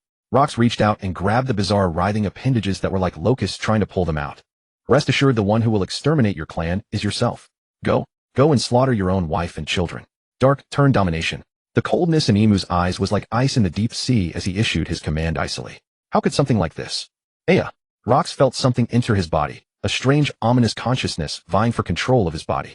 The corners of Rox's eyes gradually turned white, and sharp fangs grew from his mouth. As long as you all disappear, neither Joy Boy nor Davy Jones will ever appear again. The tentacles restraining Rox slowly withdrew, and he fell helplessly from midair. This man, hailed as the ruler of the seas and the world's most ferocious pirate, tumbled onto this dust-filled battlefield. Rox's scream made Charlotte Linlin step back in shock and uncertainty. Even Napoleon couldn't help but tremble. Having known Rox for so many years, she couldn't believe that this man, seemingly the strongest on the sea, had just lost. The azure dragon flying in the sky circled restlessly. Kaido's huge dragon eyes were filled with disbelief. Whitebeard gripped Murakamajiri, tightly frowned, and looked toward the unsettling source in the sky. Let it end. Davy's dream. Emu could no longer hold on after saying that. His body surged into the magic circle and vanished without a trace. On the ground, Saturn also had a strange magic circle appear to summon him back. This is bad. Newgate Kaido, Lean, you help me hold off Rox. I'll go save his wife and children, Kuro said with a gloomy face. With a flash of his bat wings, he chased in the direction of Alice and Teach. The priority was to get them off this island. Rox could be killed by Emu, could be killed by Roger or Garp. But the one thing that must not happen is Rox being controlled to kill his own wife and children. That would be too cruel for a hero. Hey Kuro, do you know something? Before Whitebeard could finish, Rox in the pit began to twitch unnaturally like a zombie. Hey Rox, what's wrong with you? What happened up there? Charlotte Linlin was the first to rush forward, her huge frame exceptionally agile, with a puzzled expression on her face. Rox lay on his back on the scorched earth. His consciousness was like clear water with a drop of ink falling into it. The pure water was rapidly being dyed black. He wanted to call out to his companions for help, but only a beast-like growl escaped his mouth. Whitebeard walked up and looked at Rox's face, unable to help but gasp. Now Rox looked more like a demon than a man. Fangs tore through to the corners of his mouth, his pupils were pure white, without a trace of consciousness, and curved horns were growing from his head. Hey Rox, snap out of it. I'll take you to a doctor right now. Whitebeard stepped forward to press down on Rox's hands, trying to help him up. The demonic wings on Rox's back spread, and he suddenly broke free from Whitebeard's hold. He flew into the air and grabbed Kaido's dragon horn. Whoosh! Rox, what are you doing? Before Kaido could finish, Rox grabbed his horn and slammed him hard against the rock. Gah? That hurts. Kaido was dazed from the impact, and took a moment to realize what happened. Bastard Rox, why are you attacking your own people? Charlotte Linlin, wearing a headscarf, gripped Napoleon tightly and slashed at Rox while demanding an answer. Rox turned back and delivered a slash wrapped in Conqueror's haki, sending Charlotte Linlin flying. Rox, what the hell happened to you? Whitebeard's blade clashed with Rox's blade. The powerful shockwave caused the entire island to tremble once more. Ha ha ha. It has turned into a complete free-for-all. John raised a bottle to his mouth, chugged it down with a gurgle, then hurled the bottle, shattering on the ground. Everyone ready to pull out. Ready, Captain John. John's crewmen pulled handcarts loaded with cases of jewelry and gold ornaments. One last big score, and then it's goodbye forever, Rox pirates. John wiped the liquor from his lips, stretched both hands toward the sky, and spread his 10 fingers wide as purple arcs of electricity danced and flickered among them. Raging magnetic grip. Come fortune come. Come fortune come. Treasures gather. Many pirates, eyes almost splitting with fury, watched the treasure beneath their feet or in their arms fly up into the sky. Dragon had already reached the coast and spotted the warship ready to call for help when the rifle on his back was seized by the magnetic pull. With a startled cry, he was dragged back toward the island's center. No, my treasure. Damn it. The metal is reacting. It's that bastard John. The treasure is heading southeast. Someone go kill him. Some pirates clung desperately to their chests only to be lifted into the sky by the magnetism. Several members of the Rox pirates recognized that the sneaky schemer was behind it. The Roger pirates haven't had any income for a whole year. Don't underestimate our bond with treasure. Gabon threw his 2 axes to the ground, gripped the golden chest firmly with both hands, and carved 2 deep furrows in the earth as his feet skidded across the ground. Rayleigh likewise tugged 2 treasure chests with both hands. Out of the corner of his eye another chest drifted past him, so he craned his neck and clamped his teeth tightly around its lock. As the vice-captain of the Roger pirates, he was truly scared of poverty. Every single expense of the crew passed through his hands, and the Roger pirates genuinely did not have a single berry left. As Captain Roger only needed to laugh and fool around every day, as Vice-Captain Rayleigh had far more to worry about. Many paramecia-type devil fruits are rule-based. If the effect is not applied to the user's own body, it is difficult to remove with hockey. For example, the toy people created by Sugar's Hobie No Me and Charlotte Lean's Soul Homies. These pirates likewise could not use hockey to cancel the magnetic pull John was exerting on metal. Of course, solving the problem is often refreshingly simple. Swish, swish, booger bomb, rumble. John's magnetic arcs flying all around him had attracted a pile of treasure when a sudden violent explosion instantly swallowed his frozen smile. When the smoke from the explosion cleared, John, caught completely off guard, was charred black all over. 2 of his teeth had been broken and his body swayed before he collapsed to the ground. Drop dead, John. Trying to hog all the treasure for yourself. Gansey walked out in his battered golden armor, still in the pose of flicking a booger, his eyes greedily fixed on the treasure on the ground. Gansey, we're all on the same ship. Why did you attack John? Golden Lion Shiki landed steadily from the air, his eyes full of incomprehension as he demanded an answer. That bastard wants to keep it all for himself. He would never think of splitting it with us. After all, this is a top-tier treasure worth 1 billion per chest. Gansey happily stroked the long beard under his chin. Once he returned to Hakanosu, he would use this treasure to build a massive golden bar for Miss Shaki, certain that Miss Shaki would leave that shallow man Kuro far behind. How much? This chest is worth a freaking billion. Golden Lion Shiki, flying in the air with a cigar clamped between his teeth, felt his surprise slowly turn into greed. He snickered twice and said, Jihaha, are you testing a cadre with this? What cadre can withstand such a test? His levitation ability took hold of the treasure scattered across the ground. Shiki hoisted a chest onto his shoulder and flew off the island treasure floating behind him. Shiki, you bastard. You're trying to hog it all too. Heavenly Serpent Crimson Cannon. Furious Gansey pumped his little chicken legs, picking his nose as he chased. Explosions continued to boom through the air like celebratory firecrackers. Golden Lion Shiki glanced back and said, Fool, don't think you can catch me. Once I go, it's like a bird soaring into the blue sky, like a fish slipping into the sea, never to be bound again. Jihaha. The flames from the town spread into the woods, and the forest burst into a fierce blaze. Boom. Charlotte Linlin was sent flying once again, and falling rubble buried her on the ground. Kaido, flying in the sky, forced the demonic rocks to dodge with his scorching dragon breath, while his razor-sharp claws, able to tear through steel, slashed toward him. Although the demonic rocks had lost his original consciousness, his battle instinct seemed engraved in his blood. He raised his blade to block Kaido's claws, sprinted along the cliff wall at incredible speed, flipped through the air, landed on Kaido's back, and drove the armament hockey-coated long blade straight through Kaido's blue-gold dragon scales. That hurts. Rocks, you bastard, I'll kill you. Scarlet blood, scorching hot, dripped to the ground. The searing heat turned the surrounding greenery withered and yellow, spreading a dark red stain across the earth. Crying in pain, Kaido rolled along the cliff wall, twisting his body endlessly to throw rocks off. But the demonic rocks clung to the long blade. His feet pressed firmly against Kaido's dragon body and forced the edge another 3 inches deeper. Get off me, rocks. Whitebeard Edward Newgate leapt over from the air, his massive fist wrapped in a white sphere of light and purple-red hockey, and slammed hard into the demonic rock's chest. The demonic rocks, still gripping the long blade, was knocked down to the ground. The attacks of his former comrades and the cries of his companions caused a faint ripple in Rock's consciousness. But soon, in the darkness deep within his mind, a pair of eyes resembling the Rinnegan opened, suffused with crimson light. Kill them! Kill them! Kill everything that belongs to Davy. Exterminate everything on this island. The demonic whispers continued to circle through Rock's dazed mind. Reason faded and madness surged in once more. The demonic rocks threw back his head and let out a furious roar, Conqueror's hockey frantically coiling around his blade. Rocks, it seems you really have gone mad. Whitebeard Edward Newgate's pupils contracted, and a vast amount of Conqueror's hockey gathered on his Murakamajiri as well. Earthquake. The immense Conqueror's hockey collided with an indescribable roar. The shockwaves from 2 forces powerful enough to alter the terrain turned the surroundings into a meteor crater. Many nearby pirates and marines were pulverized into blood mist by the force. Those with slightly greater strength were knocked out, sent flying hundreds of meters, their fate unknown. As the smoke cleared, a vicious gash appeared across Whitebeard's chest, blood streaming down. Whitebeard dropped to one knee, staring warily at the smoke ahead. Where's Rocks? Charlotte Linlin climbed out of the rubble, looking disheveled, and asked. Kaido blew a foul wind from his mouth. When the smoke scattered, Rocks was no longer in his original position. Not good. The 3 of them realized it at the same instant. The demon Luo Kusi's pitch-black, demonic wings churned through the sky, his blank eyes scanning the air to find his bearings. He quickly locked onto the coast. His wings stirred up fierce gales as his body shot like a bullet toward the chosen direction, leaving a trail of sonic booms across the sky. Ku Luo was holding Ai Li Si around the waist and flying rapidly toward the shore. Earlier Ai Li Si had been running desperately until the alveoli in her chest felt like they were on fire. She dared not pause for even a moment, her legs heavy as lead dragging forward with painful effort. The man before them had found them, saying that Luo Kusi had entrusted him to help them. A well-favored man often easily wins the goodwill of others. Seeing Ku Luo's crimson sinister eyes, Ai Li Si remembered Luo Kusi's instructions and decisively chose to trust him. Another collision between Luo Kusi and Whitebeard had already set this battered island on a slow path to sinking. Warships stood and rose along the northeastern coast. "My lords, the tsunami has now subsided. We can set sail right now," said a Navy Rear Admiral to the Celestial Dragons standing on the deck. "No. If anyone dares to set sail without my leave, I will execute you all. Our treasure has been stolen by those filthy pirates, so you must all take it back." "But the world government over there. I don't care. Do as I say." The arrogant Celestial Dragons gathered here, firmly demanding that the Navy not leave waiting here for the rats who had stolen their treasure. The Celestial Dragons' unreasonable demands and endless curses made a fawning smile rise on the Rear Admiral's face, while veins throbbed involuntarily on his forehead. Some pirates who had escaped here, still holding treasure chests above their heads, were met by the roar of cannons. Whoosh! Boom! Boom! Boom!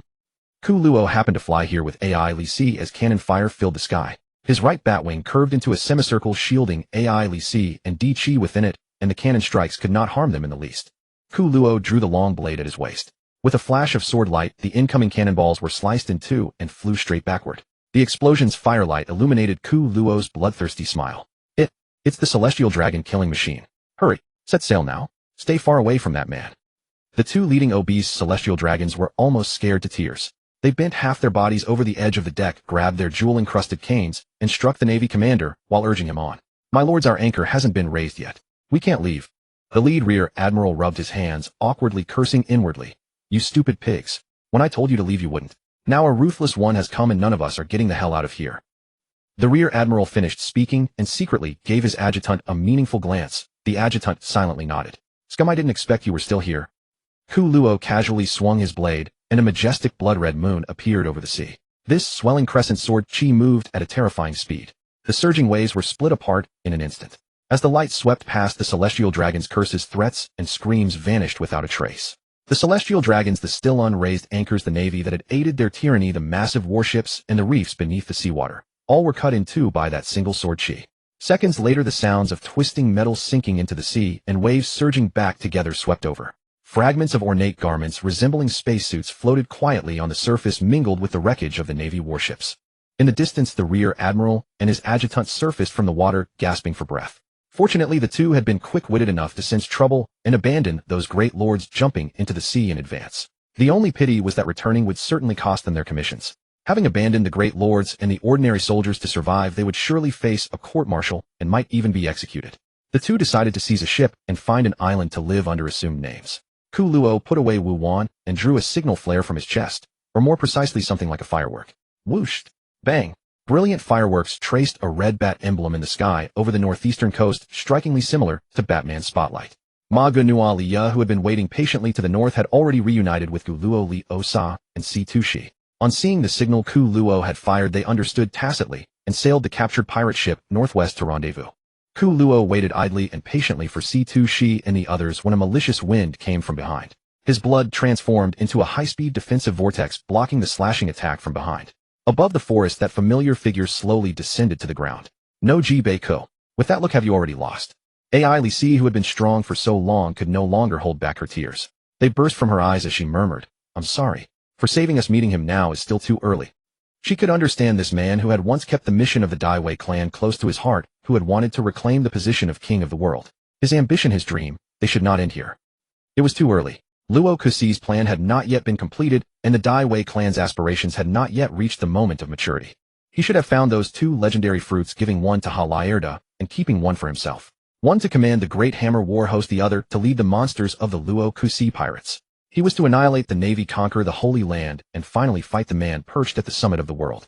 But now, to protect her and Di Chi, he had encountered ahead of time the nightmare that occupied the throne of the king of the world. Fate, how cruel you are. Decades of hard struggle, and in the end it is all empty grief. Clang. Ku Luo flashed into existence before Ai Li Si and Di Chi Wu, one firmly blocking the great blade that the demon Luo Kusi had swept down. 3 against 1, and you still couldn't stop him. Are you playing me? Ku Luo cursed the 3 slacking off men in his heart, his gaze slowly turning grave. Now the pressure had all fallen on him.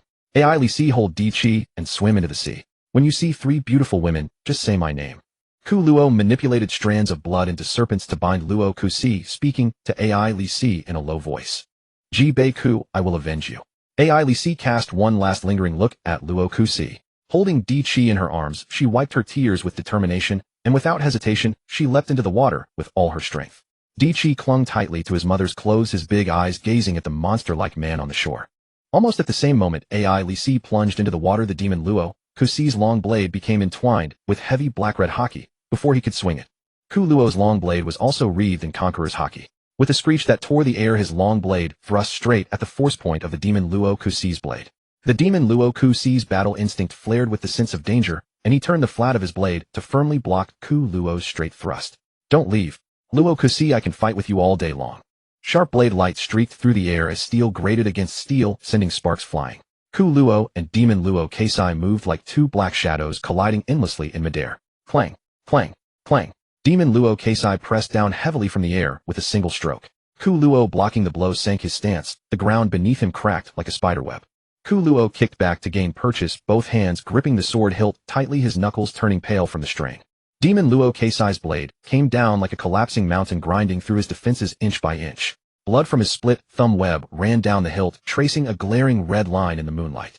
Is that all you've got, Luo Keisai? Ku Luo's pupils blazed with crimson light, his grin stretching to his ears as he pushed his observation haki to the absolute limit. Blood Moon one sword style hell strike.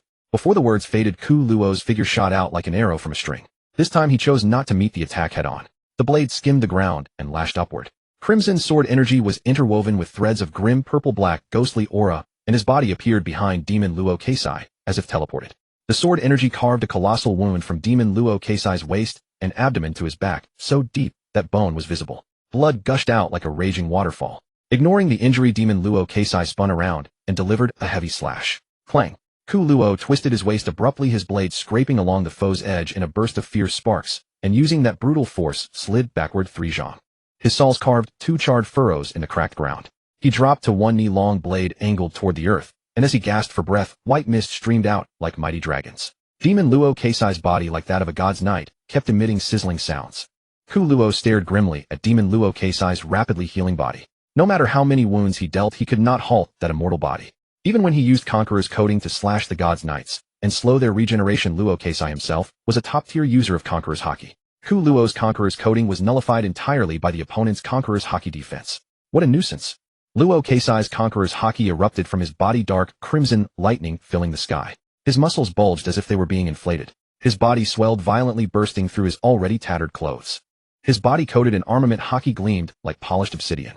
It grew several meters taller in an instant, and the towering Conqueror's haki made his hair stand on end like a super scion. Wreaths of black-red lightning were etched onto his body like tattoos. His black membrane wings spread wide, sweeping over a dozen meters, and their shadow instantly fell upon Ku Luo. Damn it, there's even a second form. Looks like I'll have to risk my life. Blood with a sweet metallic smell surged toward Ku Luo from all directions, coalescing into a scarlet cocoon that wrapped around him. Dense, tiny blood filaments formed blood vessels attached to the cocoon. Thump, thump, thump. The blood cocoon pulsed like a beating heart. Its eerie rhythm seemed to harmonize with every sound in heaven and earth. Thump, thump. The hearts of everyone on the island inexplicably began to beat along. Only the pirates with formidable haki could control their bodies. Soon a crack split the scarlet cocoon. A pale, bony hand with eerie claws reached out from within and grabbed the edge firmly. The cocoon was torn apart. Ku Luo crawled out as if reborn. His pale golden hair had turned silver white, flowing down to his waist. Golden red eyeshadow appeared around his eyes, his canine teeth grew sharper, and his figure became leaner and taller. Blood Moon descent, true ancestor form.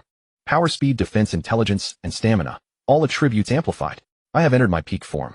One swept his great black, demonic wing, the other beat his scarlet bat wings. The 2 black blades, each wrapped in supreme haki, clashed once more. Boom. In the instant the 2 top-tier haki-wreathed black blades struck, the sound was not an ordinary metallic clash. It was like 2 meteorites hurtling together 10,000 meters above the ground.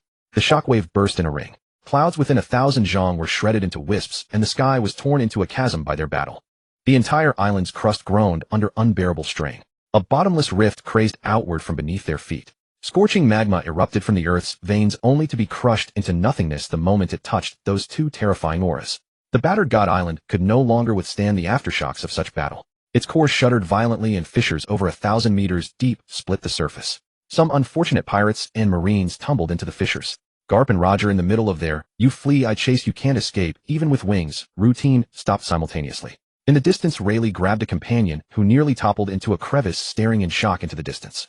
"What madness has gotten into you, Newgate? You almost dropped me into the magma." Prometheus carried Charlotte Linlin, who had been caught in the sudden fissure, out of the chasm hundreds of meters deep. Charlotte Linlin demanded angrily. She had really nearly faced death. Boiling magma bubbles had almost splashed onto her face. "It wasn't me. Don't pin that on me." Whitebeard Edward Newgate waved a hand behind him and said without looking back. He had been slashed across the chest by Luo Keisai earlier. The wound had scabbed over, but the feeling of being betrayed by a brother gnawed at him. The entire island was split in two. Ku Luo and Demon Luo Keisai separated, gasping for breath. Across Ku Luo's chest was a huge wound through which his internal organs were visible. Demon Luo Keisai's chest bore a wound that nearly split him in half. White smoke billowed from the wound, hiding Luo Keisai's shattered fangs. Only with his mythical Zoan physique, his undefeatable body, and the boost from the true ancestor form did Ku Luo barely match Luo Keisai's rate of recovery. The Davy family's body is definitely problematic. Whether it was Luo Keisai's immense conqueror's haki or the cannon-like sword strikes, he casually unleashed all relied on his terrifying body. And thinking of the future, Blackbeard Teach's constitution could contain multiple devil fruit powers. The strong man's son remains strong, the commoner's child remains a commoner, the Hokage's child remains a Hokage, the scapegoat's son remains a scapegoat. Power and might are still inherited through blood. Here comes the bloodline theory, kids. Tendrils of flesh intertwined across Ku Luo's chest, scarlet muscle reconnecting. The two of them, by unspoken agreement, leaned against opposite sides and silently waited for their wounds to heal. Through his observation, Haki Ku Luo sensed that Gloriosa and the others had already retrieved Alisai and Teach and were far away. There was no longer any point in him holding off Demon Luo Keisai here. Moreover, he had no weakness to seawater, so he wasn't afraid of Luo Keisai chasing after him. Staying here would only be doing other pirates a favor. Suddenly tears fell from the corners of Luo Keisai's eyes, and a wave of sorrow instantly tainted Ku Luo's observation haki. A peculiar voice reached Ku Luo's observation haki.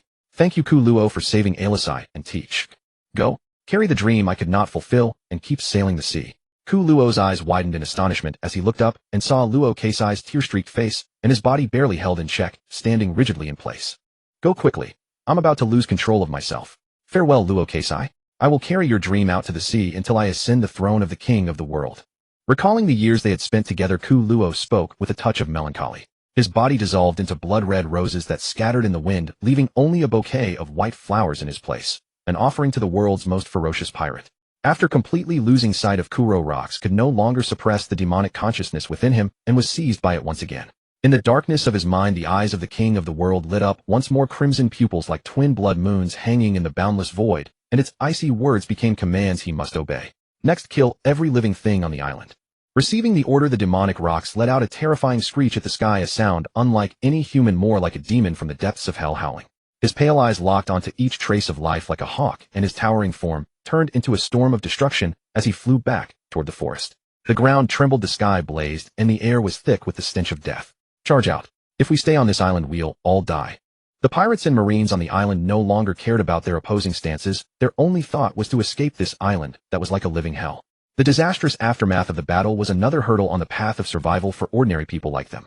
Steal a nearby ship and get out of here now. Silver Axe pushed a small cart piled high with treasure plundered from the Celestial Dragon's vault. The glittering jewels shone dazzlingly in the firelight. He shouted at Keel Bastard, and Babel behind him, sweat mixed with blood trickling down his forehead. "Huh. What about Rock's ship?" Babel served as not only a combatant, but also a shipwright in the Rocks Pirates. Unlike Silver Axe and the four-armed gunner Keel Bastard, who had joined later, he had been personally recruited by Rocks when passing through Fishman Island. "You fool. Who would want to go back?" The huge specter behind Keel Bastard also carried several treasure chests. He had joined the Rocks Pirates to get rich, and now that he had money, who would want to go back to a life of licking blood from the edge of a knife? On the drifting ship, Golden Lion Shiki put the plundered treasure into the storage room, then came alone to the bow. Extending his arms, he took a deep breath of the damp sea breeze mingled with gunpowder and blood, and said with intoxicated, narrowed eyes, "Jahaha, the Rocks Pirates are about to become history. Next is my era. Jahaha." He was also a Conqueror's haki user, and as a fellow executive of the Rocks Pirates, he was all too familiar with the Conqueror's haki of those comrades. He could sense Rocks Conqueror's haki in relentless battle. Rocks must be in big trouble, and trouble was good. Hopefully those monsters all die on this island. Then no one will compete with him. Ushiki would become the pirate king of this era. "Jahaha. Goodbye, you fools." His wild laughter echoed through the sky of God Valley. Vice Admiral Garp, what should we do now? Garp's direct adjutant Bogard asked, lazily leaning against a tree with a transponder snail in hand. Although he had taken a stroll through God Valley and done nothing, he looked exactly the same going out as coming back, and his sword had never once been drawn from its sheath. But tell me, didn't taking a stroll through God Valley add to my credentials? Behind him, the Doghead warship was arranging for the stranded Marines to board. The surviving Marines were full of terror, some even trembling, clearly frightened out of their wits by the shockwaves of the battle just now. Get as many Marines and survivors aboard as possible.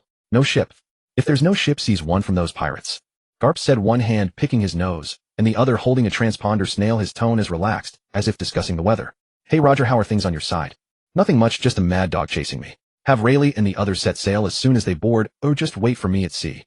Not far away, Roger stared at Garp with a displeased deadfish look. This mad dog had been chasing him for a long time, causing him to be separated from his comrades. His beloved straw hat had been knocked askew in the fight. Someday he'd give this straw hat to Garp's family member, making him a pirate to oppose the mad dog Garp. Bastard Roger, surrender now. Hearing Roger insulting him, Garp charged over with his fist raised, and Roger said, pushing Garp's face away with his foot. Wait Garp, do you hear some sound? From afar came a hair-raising shriek that pierced through layer after layer of forest, stabbing at everyone's eardrums. The earth began to tremble violently, as if some ancient beast was awakening. The air was thick with a suffocating pressure, the terrifying coercion of Conqueror's hockey made manifest. The demonic rocks, now like a little giant, stomped a slow-running pirate to death with one foot, and with a horizontal swing of his greatsword cleaved a string of Marines and pirates in two. The demonic rocks, like a butcher in a slaughterhouse, massacred the lives before him without any expression. Stop it. Rocks, how did you become like this? Many pirates who lived on Hakanosu had set sail with Rocks this time, never expecting to now face being slaughtered by him. The screams drew the attention of Roger and Garp. They both turned around at the same time.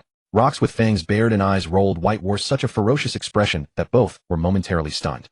This is... Rocks, how did he become like this?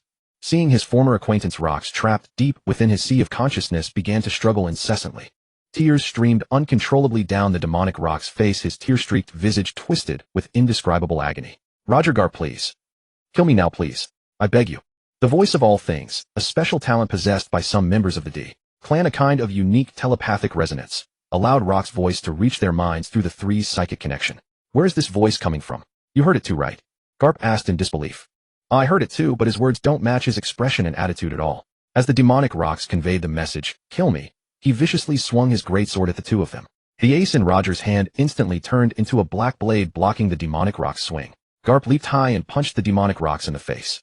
Even though the demonic Rocks took the punch head-on, not a trace of emotion crossed his face. With a fan-sized palm he slapped, and Garp, who had no leverage in midair, crashed through several rocks and fell to the ground. Then the demonic Rocks delivered a powerful upward slash of his greatsword, sending Roger flying along the blade's trajectory, smashing through several trees and embedding him into the cliff. Roger, Rocks, I came here to capture the two of you, but who would have thought things would end up like this? Rotten luck, rotten luck. I should have grabbed the treasure and hightailed it out of here the moment I found it. Swish, swish. Roger and Garp simultaneously threw off their captain's coat and Justice coat. So, what do you say? Want to join forces for now? Roger wiped away the blood trickling from his forehead. I'm not happy about this proposal, but we can't just leave him unchecked now. There's no other way. Garp likewise wiped the blood seeping from the wound on his face with his fingers. Demon Rock's towering frame radiated the oppressive presence of a demon god as his great blade thrust toward Garp amid a storm of blood and slaughter. Garp vaulted high into the air, and Demon Rock's great blade slammed into the earth, gouging out a massive crater. Roger, keeping his head low, began circling around Demon Rock's flank, his sword ace wrapped in dense armament hockey. A flash of sword light traced a straight black line, carving a penetrating wound across Demon Rock's waist and abdomen. No good, Garp. This guy is the same as those gods' knights. Roger bellowed, watching the wound he had carved heal before his eyes at a visible speed. Stop slacking off, Garp. Use your Conqueror's hockey. Even if you hadn't said it, I was already planning to do exactly that. Garp broke into a broad grin and clashed his fists together. In an instant, pitch-black armament hockey flooded his entire body, Conqueror's hockey coiled around his fists, and black-red lightning gathered in his grasp like a thunderbolt spear. Come on, Rocks. Come and see what a true fist really is. As the two exchanged words, Demon Rocks moved. His speed was so great that the naked eye could scarcely follow him.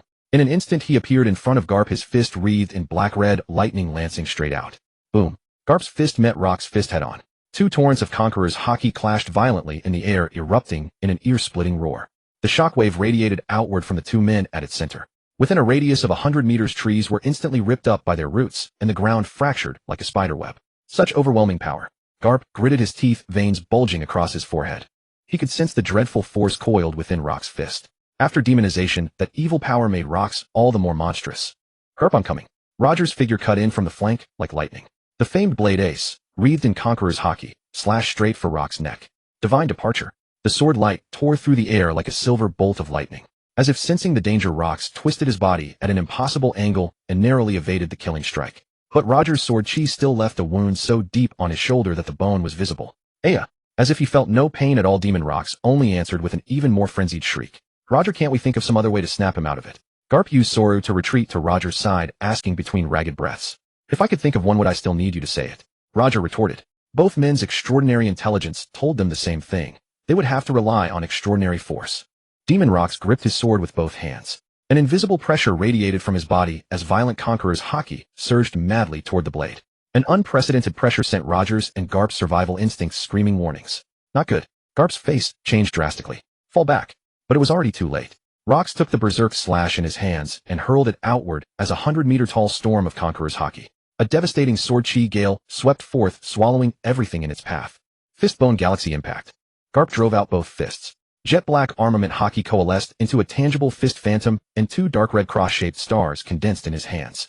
Two colossal haki shockwaves collided head-on with the gigantic sword chi slash. Rumble. Heaven and earth changed color, sun and moon alike dimmed.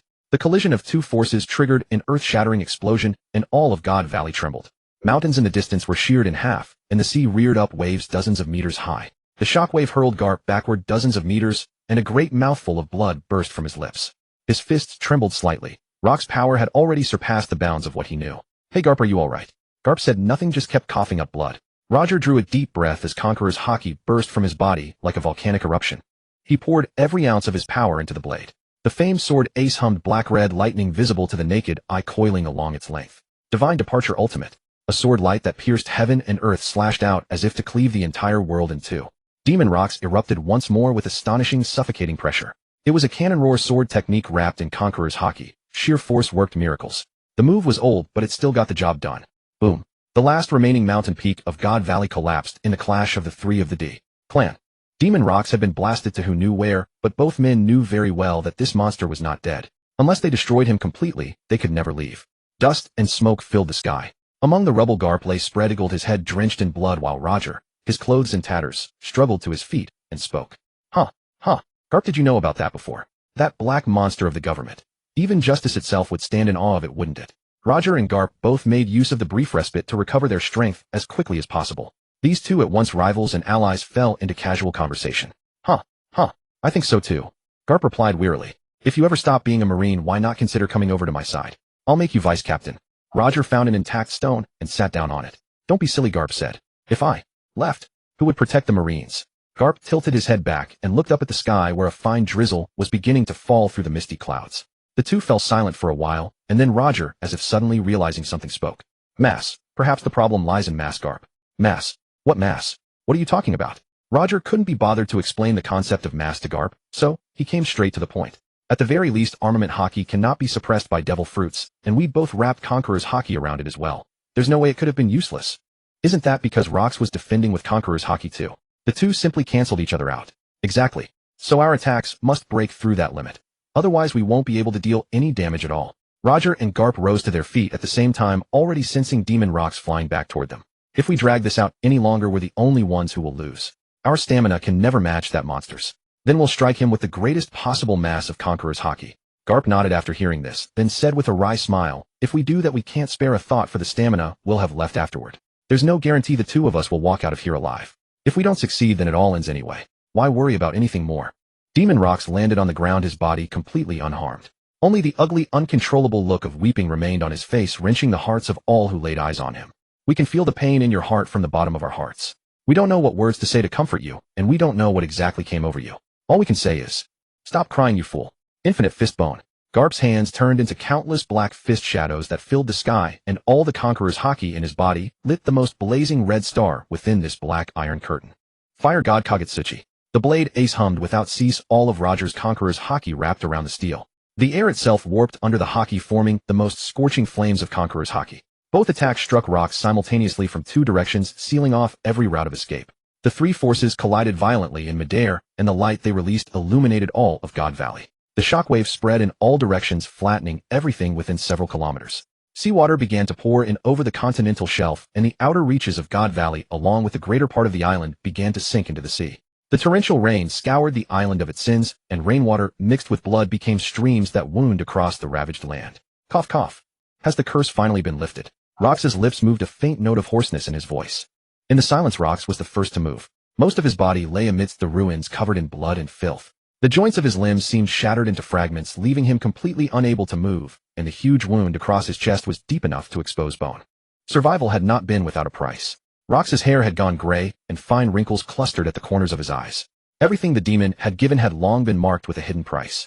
That pure demonic consciousness had already been utterly annihilated in that world-destroying attack. The eyes that had burned with destruction and madness were clear again. The falling rain struck his face. Broken as his body was and exhausted as he was after those great battles, he wanted nothing more than to rest in peace. Not far away, Roger leaned sideways against a boulder, his head hanging low, his face pale as paper.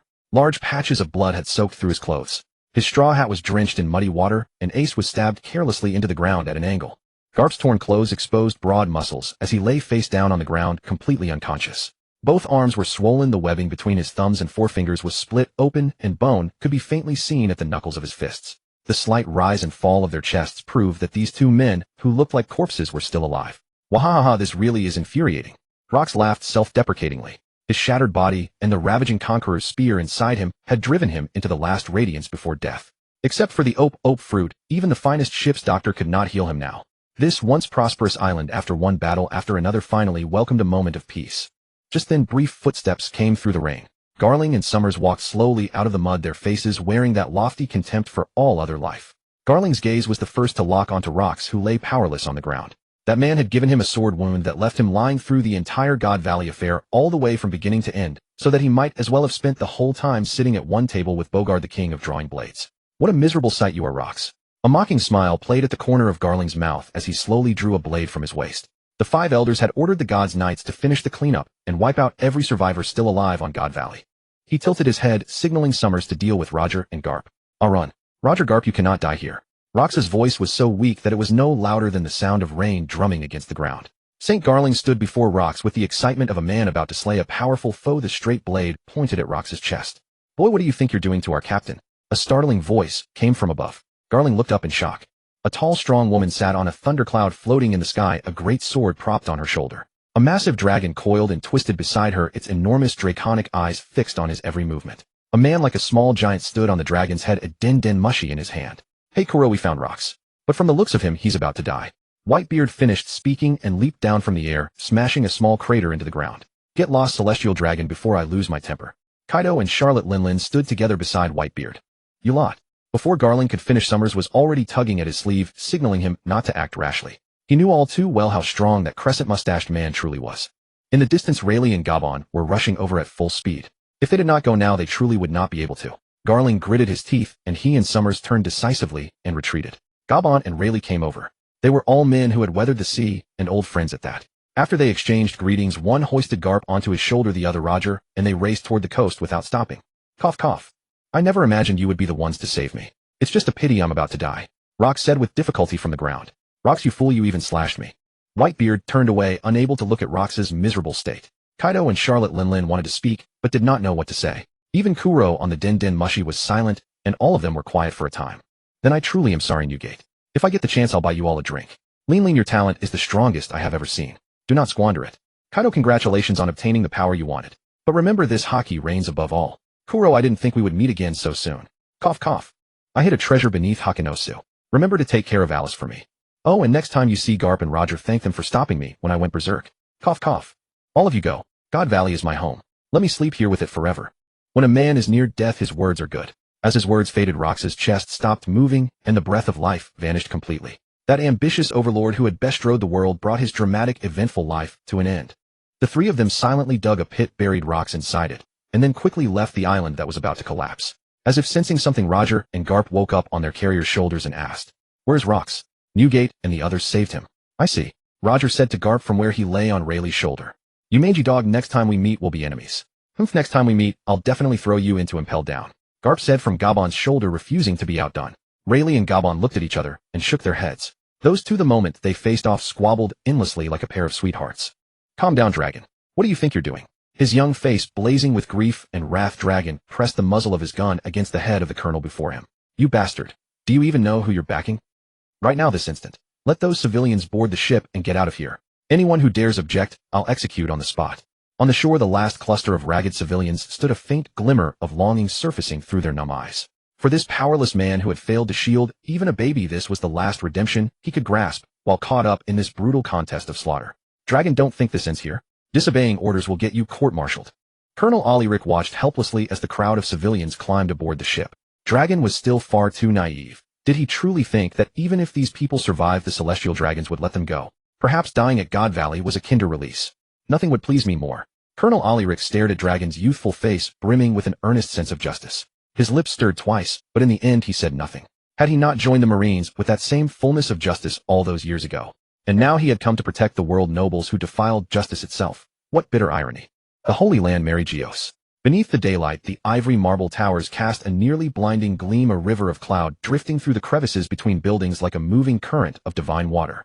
From a distance, it looked less like a mortal capital and more like a celestial garden suspended in the heavens, too solemn to behold, too pure to admit so much as a speck of dust.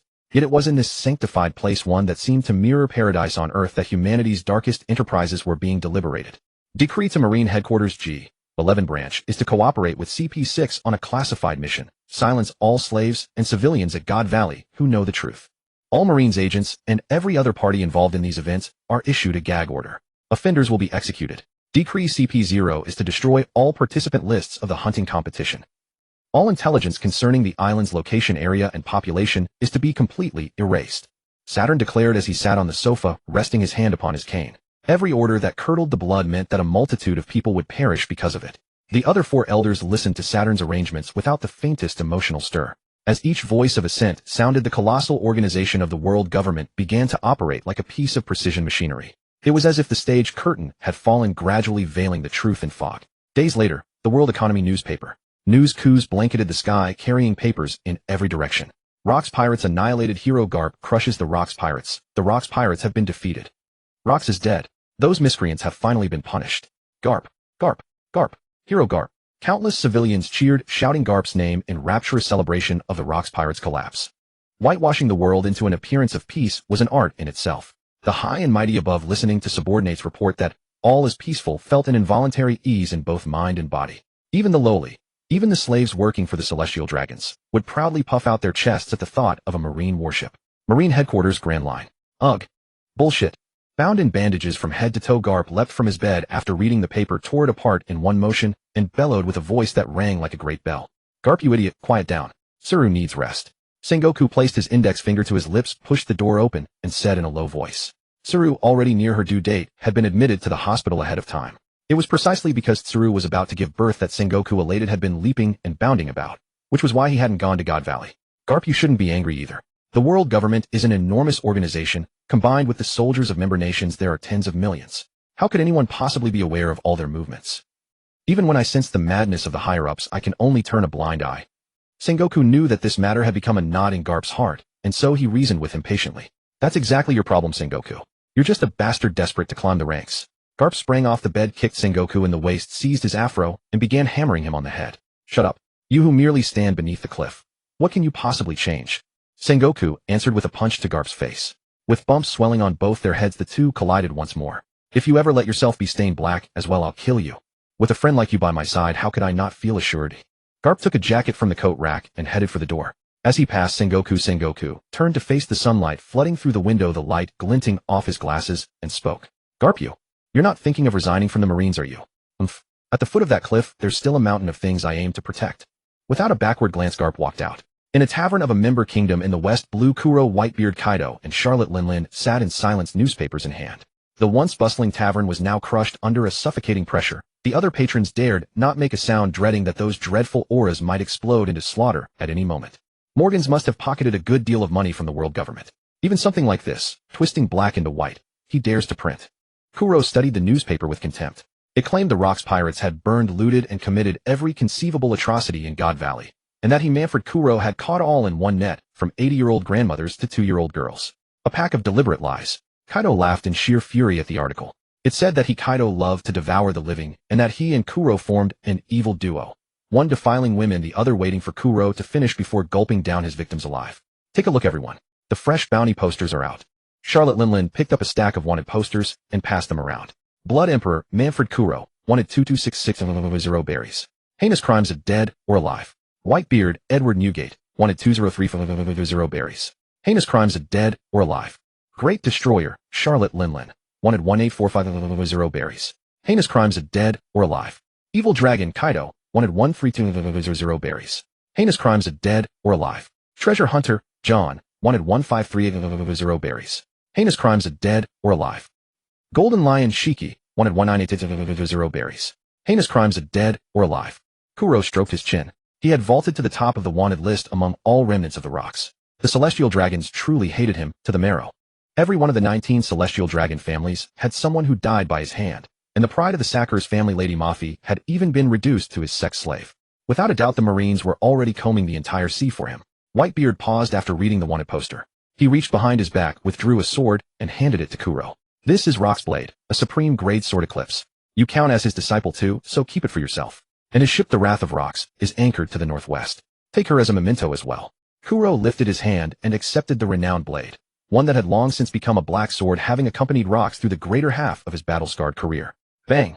The tavern door was shoved open. Gloriosa, Stussy, Magnolia, Alice, and young Teach, who had just woken up, his eyes still bleary, walked in. Kuro, the provisions on the ship are ready. We can set off. Kuro nodded and said, looking toward the three, Whitebeard, Kaido, and Charlotte Linlin. Well then, what plans do the three of you have for the days ahead?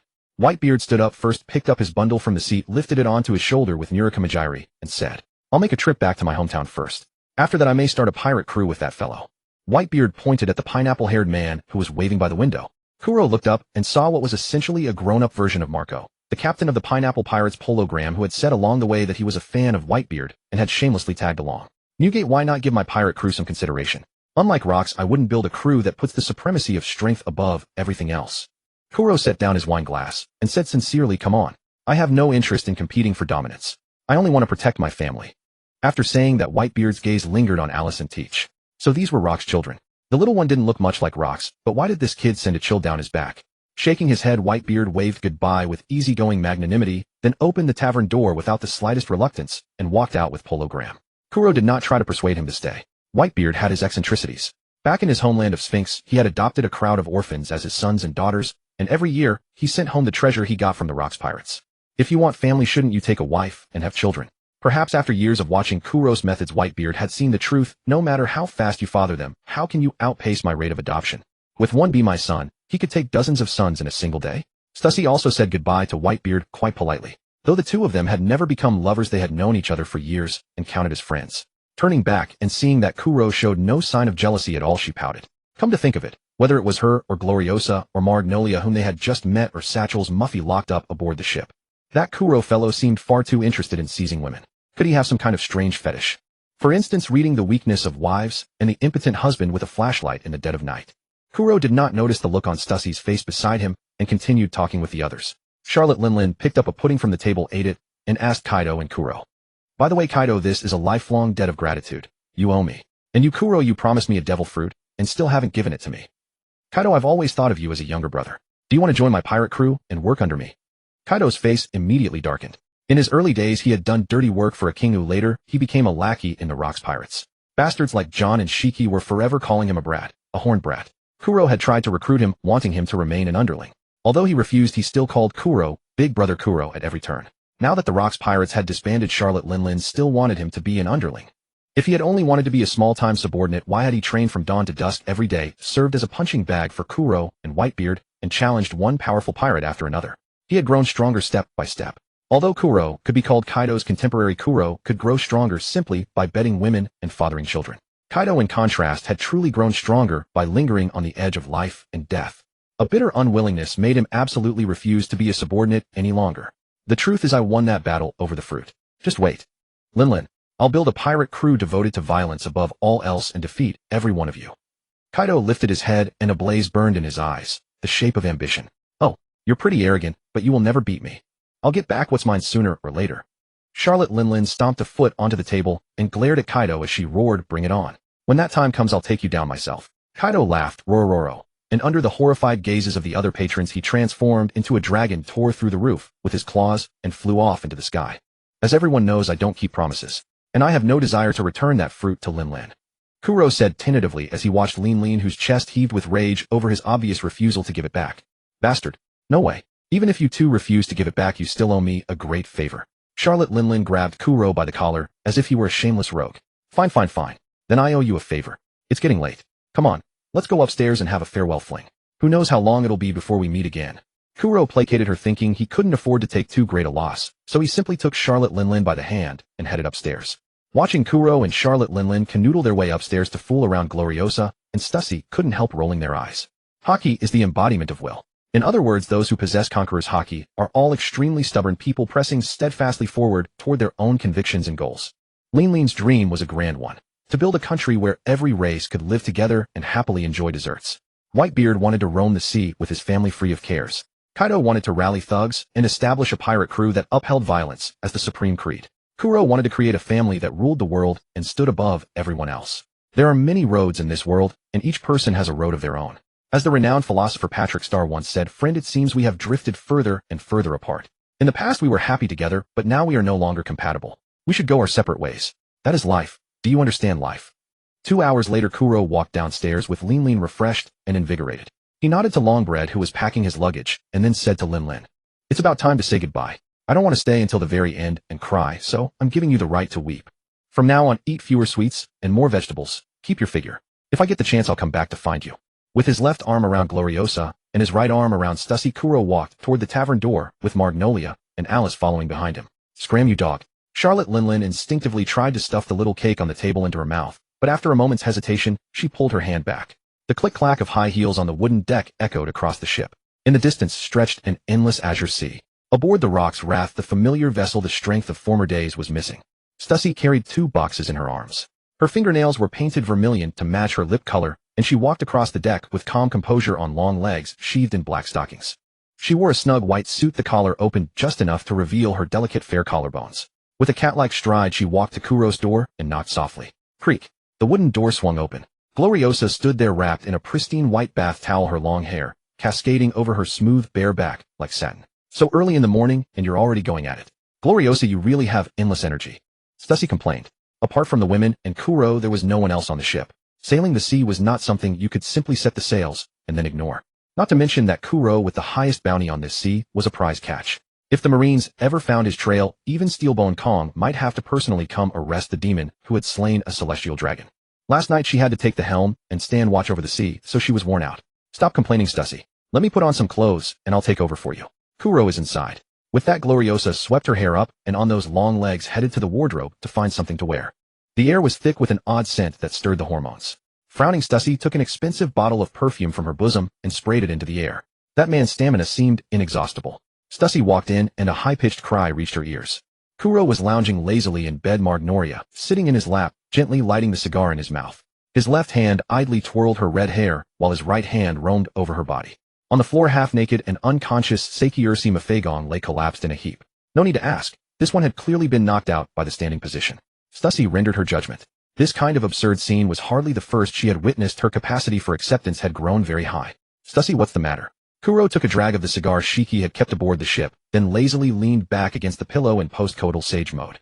Magnolia obediently climbed down from him, moved behind him, lifted Kuro's head onto her chest, and pressed the acupoints of his head with her fingers.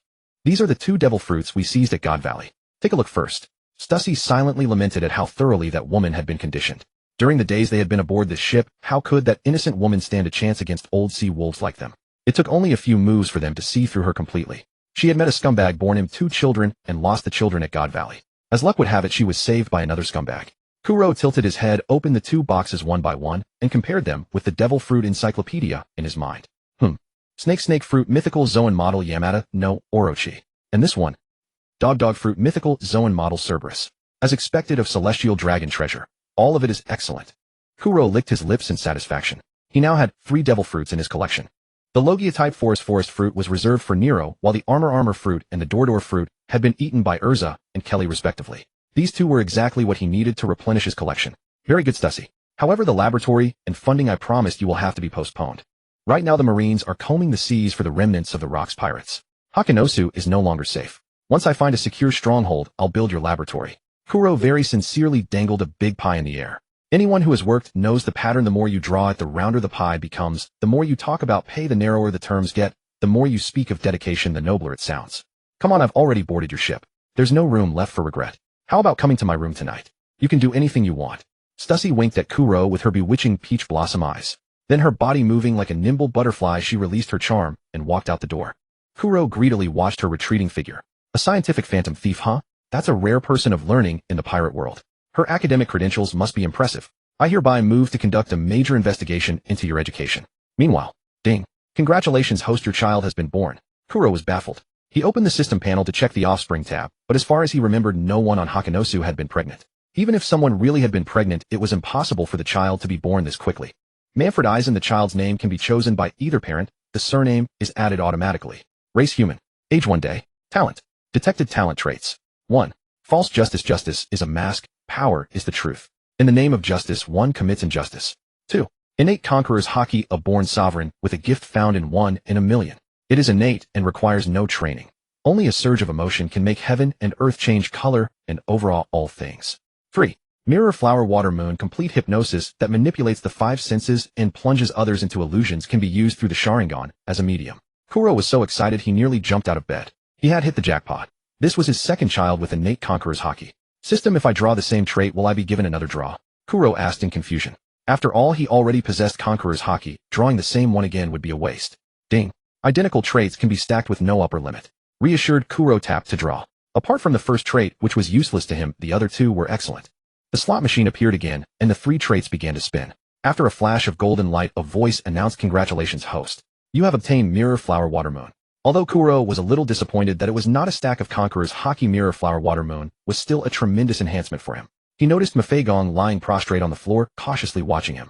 Kuro's scarlet eyes turned to Mafe. Reflections like flowing water surfaced in the space before him. From Mafe's perspective, space twisted, and the person before her gradually took on the form of Emo. "Stand still. Don't move. I am Emo." Mafe stood beside him with an air of utmost reverence, the fervent adoration in her eyes nearly spilling over. The ability granted by the system was far more effective than the blood servants he had painstakingly cultivated through his own efforts. Meanwhile, at Marine Headquarters Marineford, in the Naval Hospital, Sengoku glanced at Saru, who lay peacefully asleep on the hospital bed, then joined Garp in leaning toward the wrinkled infant resting in the small bed beside her. The child was far larger than others of his age, with brownish hair and eyes that remained the scarlet Sharingan of the Manfred family. "Saru, are you truly determined to raise him here at headquarters?" Garp asked, gently brushing his finger against the baby's soft cheek. You know what that child's father did at God Valley. If he were raised outside headquarters, something might very well happen to him." Sengoku gazed at the infant with deep affection. Though the child's eyes always reminded him of that inherently wicked pirate, the baby himself was innocent after all. But if anyone were to find out that his father was a pirate? Garp hesitated for a moment, then pointed at Aizen's eyes. They were far too conspicuous, and anyone but a fool would be able to guess who his father was. In his opinion, it would be better to send the child to his homeland in the East Blue to be fostered. The Marines were not hawkish only because of Sakazuki. The organization had always harbored a faction that advocated eradicating pirates entirely. Those who upheld the principle of absolute non-lethal force like Zephyr were the rare exception. If those extremists ever learned the truth, one day little Aizen might simply be found dissolved in water. If even a carefree man like Garp could realize this, how could Sengoku, renowned for his strategic brilliance, fail to see it? "Don't worry. I've already issued a gag order to every Marine who knows the truth. And I pulled some strings in the science division to obtain contact lenses safe even for an infant to wear." Sengoku stroked the stubble at the corner of his mouth, pondering whether there was any remaining oversight. Due to the impact of the God Valley incident, the failure to protect the Celestial Dragons had been shouldered by the conscripted fleet admiral. Because the conscripted fleet admiral had voluntarily taken the blame, he would soon step down from his position. Both the 5 elders and the internal leadership of the Marines supported Admiral Kong, also known as Steelbone Kong, to succeed him, a foregone conclusion. Admiral Kong had already promised Sengoku that if Sengoku supported his ascension, then within at most 3 years Sengoku would be promoted to admiral. This was not yet the great pirate era set in motion by Roger. Pirates on the seas had not yet grown so numerous as to spiral out of control. The rank of admiral required not only strength, but also seniority. Unlike the future, when even some contracted substitute admirals could briefly taste the position, one of them so terrified by Shank's Conqueror's haki that he wet himself in fear. The wrath of rocks surged through the waves, evading the conflicts among pirates and the Marines' pointless blockades, speeding steadily across the sea. More than 3 months later, Kuro emerged from the cabin with a pallid face. He had not set foot outside for over 2 months, and the supply of ambrosia had been considerably diluted. The sun overhead made Kuro's pupils contract sharply. He had succeeded in getting Stussy, Gloriosa, Magnolia, and Mafi, all 4 women, pregnant. Standing at the bow and gazing into the distance, the outline of Beehive Island appeared clearly in his sight. The ship docked at the island's harbor. Though many pirates still remained on the island, a considerable number had already left in the wake of the Rocks Pirates' collapse. Some pirates had instead followed the remaining officers of the Rocks Pirates and likewise departed this place. The arrival of the Wrath of Rocks drew a crowd of pirates. This was after all the flagship of the Rocks Pirates, and many refused to believe that the invincible Rocks could have died on that remote island. But when Kuro descended with an ice-cold expression alongside several women, their faces turned ashen and they stood frozen in place. All prying gazes from the shadows withdrew at once, and even the clamor of the streets quietly subsided. No one dared step forward to test him, and no one dared block his path in the slightest. The ambitious ones who had not yet left began to slaughter one another across the island. Rocks was gone, and those officers cared little about this place. Whoever won would claim the island for himself. For Kuro, the island's forces were tangled and chaotic, and as a pirate island that had served as the stronghold of the former Rocks Pirates, it was far too conspicuous. The Marines' scrutiny and the world government's predatory gaze both made it clear that Beehive Island was not a suitable place to lie low at present. Kuro raised his hand to forestall other questions and hurried without pause toward his own territory. Though he had already reported his safety in advance via Din Mushi, the moment they saw Kuro return unharmed, Shaki and Yako threw themselves into his arms from either side. I told you both it was completely safe, and you still wouldn't relax. Kuro kissed Shaki on the cheek, then planted another kiss on Yako's cheek. Daddy, I want kisses too.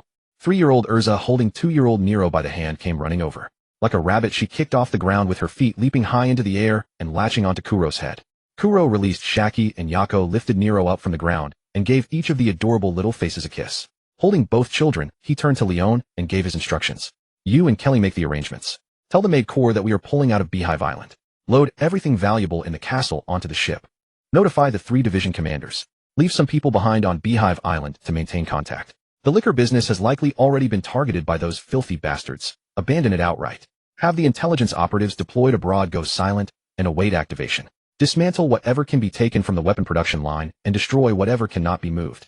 Kuro patiently issued every order, securing his properties as best he could. These measures cost him dearly, but such was the price of a resolute sacrifice.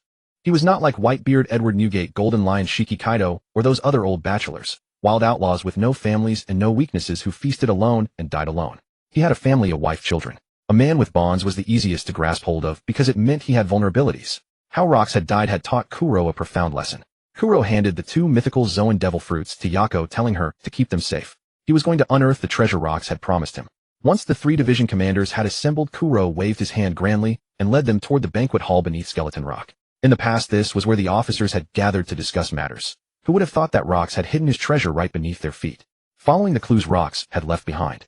Boom! Kuro shattered a towering stone tablet in the banquet hall with a single punch. At the innermost entrance to the basement, the heavy iron door was already covered in rust. Kuro gave a signal, and Buffalo Take flexed his arms, heaving the heavy door open. Stone steps descended into the depths, and a chill air rushed forth to meet them. The deeper they went, the stronger the smell of rotting wood became. At the end of the basement, the space suddenly opened up into a vast chamber.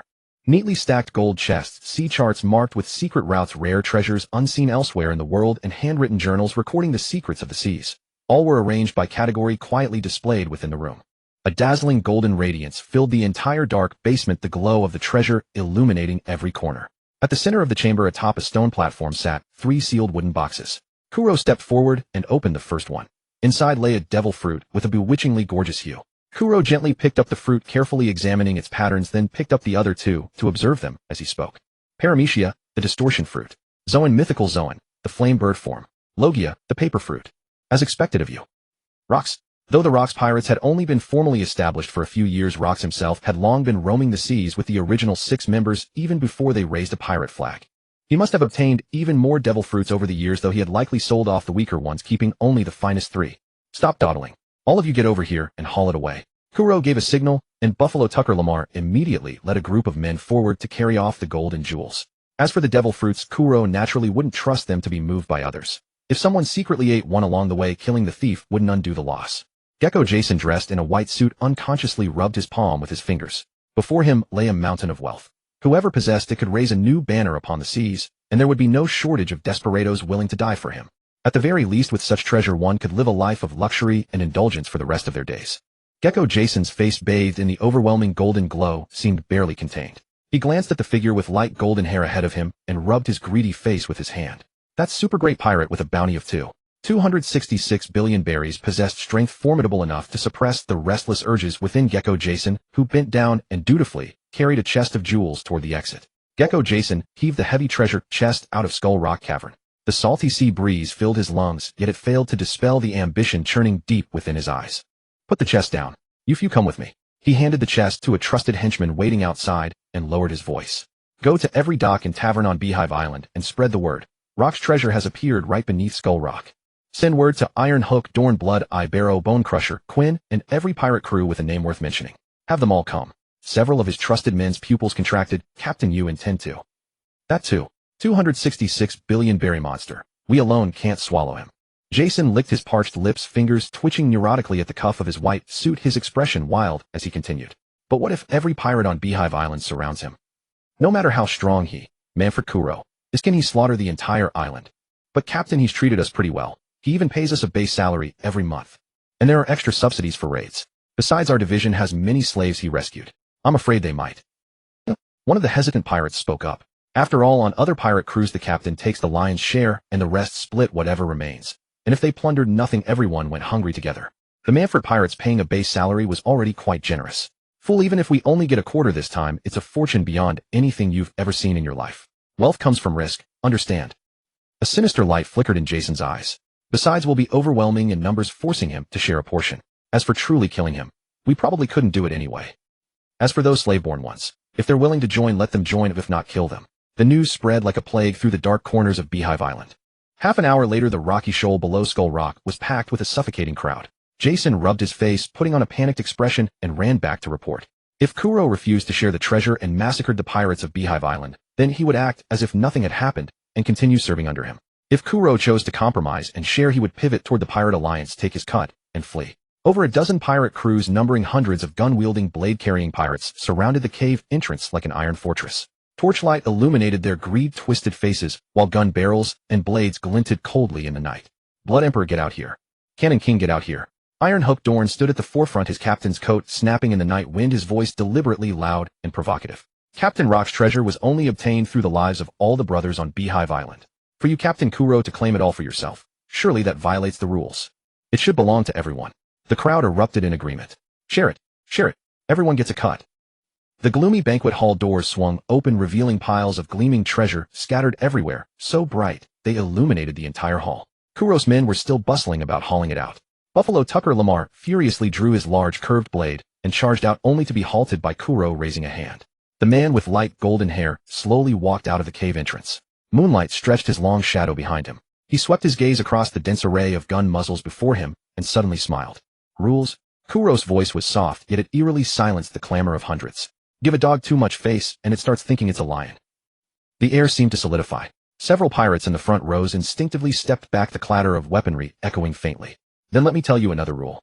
Kuro's smile vanished, his scarlet pupils glowing with an inorganic light in the darkness. There are only two kinds of people who may touch the things of the Rock's pirates. Kuro raised one finger. First, those stronger than me. He raised a second finger. Second, still those stronger than me. Suddenly, unnatural ripples swept across the sea surface. In the darkness of the banquet, the Sharingan in Kuro's eyes facing the crowd began to spin as an invisible ripple of flowing water shattered outward. Iron Hook, Dorn Bone Crusher, Quinn, and Blood Eye Barrow. Each of the trio saw their friends, brothers, and subordinates around them transform into Kuro. All of them stared at the three with murderous intent, their eyes dripping with malice as if they wished to flay them alive. Why you? What have you done? Iron Hook Dorn, seeing the countless cuirass surrounding them, raised his blade gun and cannon to attack them. Blood Eye Barrow seized one of the cuirass by the neck and blew his head off with a single shot. Iron Hook Dorn sensed something profoundly wrong. Those figures should have been their own subordinates, likely controlled by Kuro through some bizarre ability. So he focused mostly on defense, attempting to break through the ranks to strike down Kuro himself. Bone Crusher Quinn, a hulking brute, was already sporting several gashes across his body. Rather than hold back, he went on a killing spree, casually crushing two men's heads with his bare hands, then charging into the crowd and striking down anyone in his path. Behind Kuro, Gecko Jason's face turned ashen in an instant, his legs trembling uncontrollably. For before him unfolded an utterly bizarre scene. Iron Hook Dorn, Blood Eye Barrow, and Bone Crusher Quinn, somehow possessed, were slaughtering their own men. Captain, what are you doing? Captain, I'm sorry. It was your woman who seduced me. They've gone mad. Kill them now. Even Kuro's own men felt a chill run down their spines at the sight. And those pirates who had been blinded by greed still brandishing their blades and guns finally remembered the fact they had deliberately chosen to forget. Standing before them was the Blood Emperor Manfred Kuro with a bounty of 266 billion berries. Kuro calmly watched the spectacle of slaughter. Iron Hook Dorn, convinced that his subordinates had been brought under Kuro's control, charged at him with unwavering resolve. Iron Hook Dorn kicked aside the two who drew near, while his iron hook over 2 meters long spun with a harsh clatter. Die, you monster! In reality, Iron Hook Dorn hurled the rust-caked hook piercing Blood-Eye Barrow's shoulder blade, and then dragging him back. Queen, save me. That bastard Dorn has been controlled. Bone Crusher Queen heard the familiar voice and looked back. Seeing Kuro being dragged along the ground and Blood-Eye Barrow already dead, he assumed Iron Hook Dorn had found the true body. Bone Crusher Queen kicked off the ground, soared into the air, and descended with crushing force in a Leo flying kick, bursting a skull beneath his heel before Blood-Eye Barrow's horrified eyes. What a great pirate. Ha ha, dead just like that. I laugh at rocks for being so lacking in judgment, letting a man like this. Before Iron Hook Dorn could finish, the headless corpse turned into Blood-Eye Barrow's body. Having played his part in perfect coordination, Bone Crusher Queen gradually shifted into Kuro's form, the crooked sneer at the corner of his mouth seeming to mock Dorn's stupidity. Consumed by the rage of having been toyed with, Iron Hook Dorn charged at Bone Crusher Queen, hook in hand. The surrounding pirates, one after another, also began to notice their enemies. The civilians they had slaughtered, the captains they had betrayed, the merchants they had pillaged, the women they had raped to death, appearing one by one in the crowd. These avengers, or those who wished to avenge, once again began killing one another. Before Kuro, it seemed that two worlds had appeared, one bustling with the feverish hauling of treasure, the other an azure slaughterhouse. Kuro raised his head as if inhaling the exquisite air thick with a coppery sweet tang of blood, then suddenly asked the gecko behind him, "Gecko, how long have you followed me?" Jason's Adam's apple bobbed. 3 years. 3 years. Time really flies. Kuro nodded, took out from his coat a fruit covered in spiral patterns. The bird fruit, mythical Zoan flame bird form, and tossed it lightly in his palm. Then do you remember why 3 years ago I chose you from among those battling pirates? Gecko Jason's face changed abruptly. Cold sweat broke out on his forehead of its own accord, and he wiped it with the pristine white cuff of his suit before speaking. It was loyalty, my lord. Of all those pirates, I was the most loyal. On the day the captain chose me, I was so happy I couldn't sleep for a whole day and night. Gecko Jason strained to force a fawning smile onto his face, but his tense muscles made the expression quite grotesque. Loyalty? Not necessarily. I simply thought you had no scruples. A fine blade for dirty work. Kuro returned the devil fruit to his coat, stepped forward, and said with an amused smile. Water Buffalo Tucker Lamar exchanged a glance with Swift Blade Kojiro. Both sensed that something was wrong, and without a trace, moved to block Gecko Jason. Oh, I forgot to tell you. A secret known only to Rocks and a few high-ranking officers. My observation hockey is at the level of covering an entire island. The instant Kuro finished speaking, Gecko Jason's coiled muscles writhed, and he completed his beast transformation. His thick tail, coated in armament hockey, stabbed savagely at Kuro's back like a cavalry lance. Clang, clang, clang. Water Buffalo Tucker Lamar's great curved saber like a bull's horn and Swift Blade Kojiro's razor-sharp katana crossed in front of Kuro at the same moment, blocking Jason's strike. Jason, you have some nerve. Traitor. I truly misjudged you, Jason. Tucker Lamar completed his beast transformation and with tremendous force knocked Jason flying back. What did I do wrong? I just didn't want to keep being someone's dog like the two of you. Jason hung upside down from a pillar, speaking. With his betrayal exposed, he had to flee. The monster down below was not someone he could defeat. You swore before the sea to follow me. And now just because you want to quit, you quit. Even pirates must uphold righteousness and honor. Kuro stepped out, holding back the two who still wanted to attack. Behind him, blood coalesced into 4 thick flowing tentacles, churning up rubble and a furious pressure wave. The blood tentacles pierced the gecko's 4 limbs and dragged him down from the air. Kuro's fingers flared with an eerie red light and drove straight through Gecko Jason's chest. Lifespan extraction. ARC. Countless streams of scarlet energy were drawn out of Jason's body. Amid his screams and wails, his hair turned gray, his skin sagged, wrinkles covered his face, and his teeth began to loosen. As Kuro withdrew his fingers, Jason, now like an 80-year-old man, tumbled out of the air. With a crack, the bones in both of his legs broke, and he writhed painfully on the ground. Although he had only a few days of life left, and would die even if left here, those who often transmigrate know full well that when cutting weeds one must remove the roots. Never leave the enemy the slightest chance. Kuro would never commit such a blunder. He waved a hand. Tucker Lamar walked over from behind, lifted the old man Jason high overhead, and slammed him to the ground like a firecracker. After the first slam, Jason had already stopped breathing. For good measure, Tucker Lamar picked him up and slammed him down again. Drag him out and cremate him later. Outside, the battle had already basically ended. Dismembered limbs lay everywhere, blood gathered into rivulets that gurgled along. Iron Hook Dorn's left arm had been completely torn off. It had been savagely ripped off by Bone Crusher Queen while Dorn was killing him. Fortunately, Dorn's hook had been poisoned before he came, so he managed to drag the fight out until his foe died from the venom. Kuro extended his observation. Haki confirmed that all who had tried to corner him earlier were dead, and then simply walked past Iron Hook, Dorn his men carrying every manner of treasure. Bastard. You demon, what exactly? Kuro deliberately lifted the mirror flower water moon effect from Iron Hook Dorn. The ghastly blood-soaked scene seared into his mind. All his comrades had died here. Tucker Lamar gave a cruel grin. His great blade swept cleanly across Dorn's neck, and the head flew high into the air. After dealing with the gecko, only a handful of timid, ambitionless pirates remained on Beehive Island, trembling in fear. Having loaded all the treasure, Kuro led everyone, 10 ships in total, back out to the open sea. Kelly holding Colin, who was sucking on a pacifier, and Leon sat around a wide round table, discussing the navigation route, supply replenishment points, and other matters.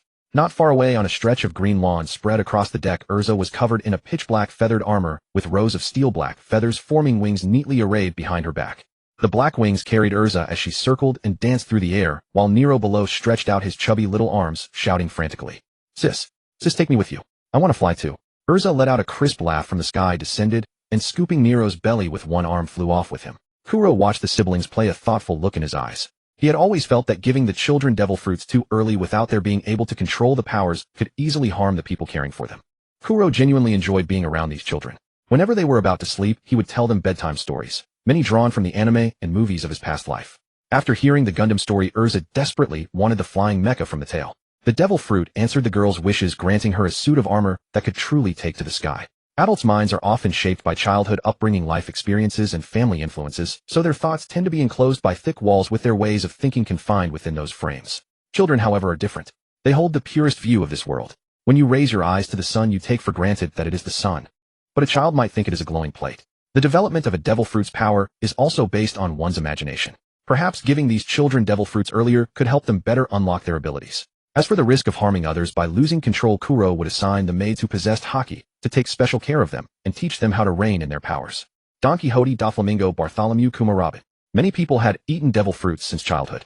Kuro believed his children would be no worse than them. The strength you struggle to cultivate is frail and weak. The stat points my children add are solid and unshakable. Orochimaru looked on with envy, but being rather shy, he clutched Shaki's skirt. A smile bloomed on Shaki's radiant face. She picked up Orochimaru, planted 2 fierce kisses on his cheek, and carried him over to join the siblings' playful antics. Compared to Urza's cheerfulness and Nero's lively energy, Orochimaru was indeed more gentlemanly and reserved. Your Highness, are we returning to the Ilia Kingdom? Dressed in a graceful white gown, Yako settled gracefully beside Kuro and handed him the juice in her hand. Kuro had once asked Yako to call him by name instead of Your Highness, but as his women grew in number, Yako had reverted to the old title. That address represented her shared past with Kuro, and was their own little private joke. Ilia. If you hadn't mentioned it, I'd nearly forgotten that name. It isn't time to go back just yet. This time we're heading for El Dorado. The scenery there is beautiful. I'm sure you'll love it. Kuro received the juice and gently caressed Yako's cheek.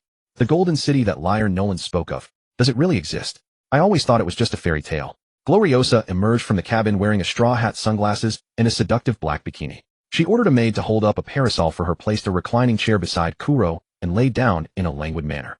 That place really does exist. However, it was swept up to the Sky Island. I plan to build our stronghold there, so the Marines won't be able to cause us any trouble.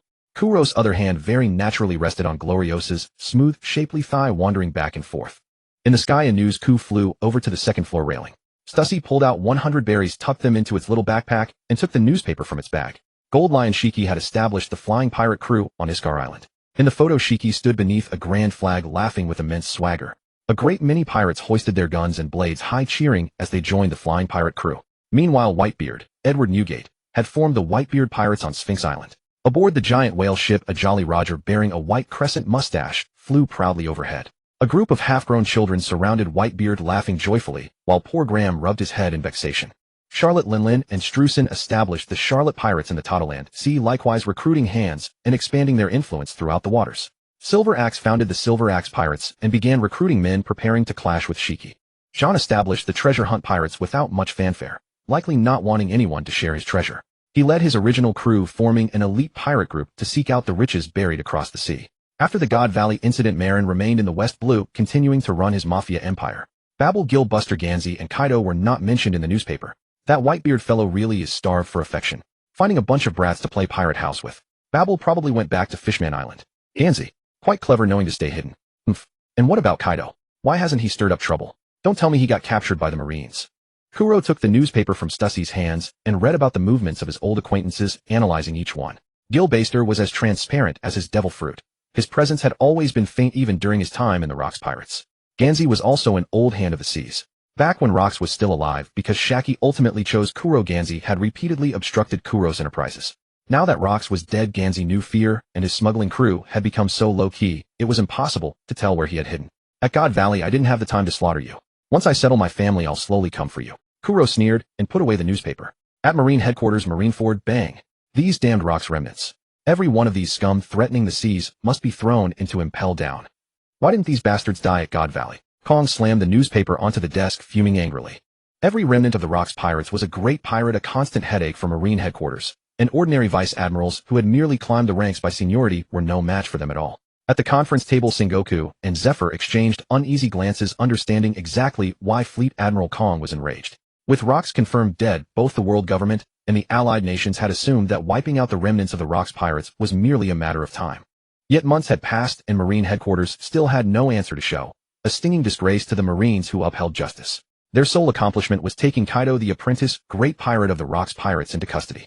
Having obtained the fish fruit mythical Zoan model Azure Dragon, Kaido parted ways with crew and the others. Wearing the air of one who believed himself unrivaled under heaven, he flew to a pirate town in the first half of the Grand Line, intending to recruit underlings there. When word reached Marine headquarters, it immediately dispatched Garp and Sengoku together. Seeing the pair arrive, Kaido grandly proclaimed that he felt no panic in a one-on-one and no fear in a two-on-one. After 2 days of fighting, Kaido, still loudly declaring that Haki reigned supreme over all, was arrested by the two. From this point on, our priority is the arrest of the Blood Emperor Manfred Crew. He committed heinous atrocities at God Valley and must be captured and brought to justice. This is an order from the 5 elders. Moreover, he kidnapped a female celestial dragon at God Valley. The higher-ups intend to rescue her at all costs, and CP agents will cooperate with our operation. Kong declared with a solemn countenance. The acting fleet admiral would retire next week, and he would become the new fleet admiral. He was determined to add splendor to his record as fleet admiral. He was far too eager to climb. The position of fleet admiral was merely a crucial step. He still wished to ascend even higher. Even the crime of kidnapping a celestial dragon, he had dared to do it. Many of the flag rank Marines at the meeting had never crossed paths with the villain Crew, and this was their first time gaining a clear understanding of him. The rumors were not the slightest bit false. This man was utterly consumed by lust. Several Marines who knew part of the story secretly stole glances at Tsuru's expression. Tsuru sat in place with a stony, solemn countenance, as if that man had nothing to do with her. Admiral Kong, please entrust the arrest of the Blood Emperor to me. I can sign a military pledge. I will absolutely bring him to justice. With a sharp crack, Sengoku slammed his palm heavily against the table. That hateful scoundrel who had done such a thing to Tsuru. He wished he could appear before Crew that very moment and beat the life out of him with his bare hands. Smack. What is it? Is it time to eat? The bubble on the nose of Garp, who had been dozing with his head lowered, burst, and Garp was startled awake by the sound. Garp, wake up. All you do day in and day out is eat. This is a meeting. Be serious. Kong slammed the table in fury. Clear palm prints were already imprinted on its surface. 2 more blows, and the table would have to be replaced. And one more thing. With Rocks dead, quite a few ambitious men from the 4 seas have set sail. They have been burning, killing, and plundering along their way toward the New World. This is the intelligence gathered by the 4 seas and Grand Line branches. Tsuru cut in, interrupting the 2 men's conversation, and passed the documents on the table around as she introduced them. Among them, 2 pirate crews are rather famous and merit our attention. One is Kon Shinjo, the leader of the Flower Country's 8 Treasures Navy. The other is Burndy, world captain of the World Pirates. The troublesome point is that Kon Shinjo is a user of all 3 colors of Haki and the 12th generation head of the 8 Treasures Navy. In accordance with the Flower Country's request, he cannot be killed, only arrested. The World Destroyer Burndy World is a user of the Moa fruit and a master of armament Haki. His ability multiplies an object's speed and size, producing destruction in manifold multiples. Extremely troublesome. Neither the 4 seas nor the Grand Line branches are capable of handling these 2 any longer, and they are requesting reinforcement from headquarters. With that, Tsuru handed the 2 men's files to Kong, who took them and read them carefully. What? We can only capture him, not kill him. In battle, swords and bullets have no eyes. Our Marines' lives, not lives. Exactly. We're not Vice Admiral Zephyr, who can keep such precise measure. A naval commander acting like a pirate. That's an official pirate if you ask me. Mind your words. The Flower Country is a world government member nation. The Marine officers below immediately broke into heated, indignant discussion. Kong slapped the table twice, signaling for everyone to quiet down. First, issue the bounties. Kon Shinjo, 542 million berries. The World Destroyer Burndy World, 500 million berries. He is guilty of monstrous crimes, wanted dead or alive. Having said that, Kong gestured toward Sengoku, Garp, and Zephyr. We cannot let these pirates reach the New World. If they slaughter one another, that would already be the best outcome. If they gather together, they will simply become another Rocks Pirates. Garp, you go capture Kon Shinjo. Sengoku, you go after Burndy World. As for capturing the Blood Emperor Manfred crew, that task goes to Zephyr. Sengoku was secretly disappointed that he was not the one pursuing that villain, but defying orders was not his style. In the end, he nodded in agreement, and so did Zephyr. Garp, who had been picking his nose through the briefing, immediately objected. No. Green pepper or red pepper, what does it matter? I want to arrest Roger. Bang, bang, crash. Kong brought down 2 more heavy slaps upon the conference table. This time the table that had endured countless blows could hold out no longer. A corner snapped, cracks ran across its surface and battered and scarred it fulfilled its final duty. Garp, you bastard. Follow your orders. Once you've caught Shinjo, I'll let you go after Roger. Kong ultimately compromised. He still could not understand what Roger had done to Garp to make that stubborn, single-minded man so relentlessly fixated on him. Right, brother Kong. I guarantee we'll complete the mission. Garp grinned wide, his big teeth showing, saluted, turned around, flung open the door, and sprinted out like a whirlwind. Garp, you rotten bastard. The meeting isn't over yet. Kong was so furious that he moved to slap the table again, but after fumbling about for a while, and finding nothing, he awkwardly shoved his hands into his trouser pockets. Admiral Kong, please don't be angry. Garp has simply always been this way, Sengoku said, equally helpless, offering comfort from the side. Forget it. And one more thing. Next week the acting fleet admiral retires, and I will be promoted to fleet admiral. Every member nation will send representatives to observe the ceremony. We must guarantee their safety. Notify all other base commanders apart from personnel on duty. All field grade and flag rank officers must attend.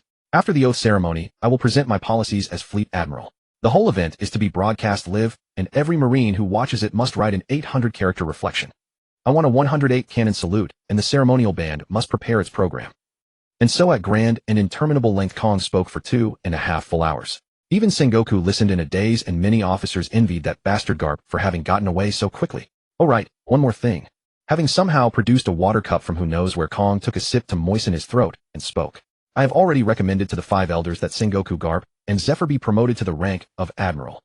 After the ships were coated with protective film, they sailed one after another toward Fishman Island, 10,000 meters below the surface. When the Luo Kisi pirates traveled there in the old days, Shirji would carry the ships through the sky.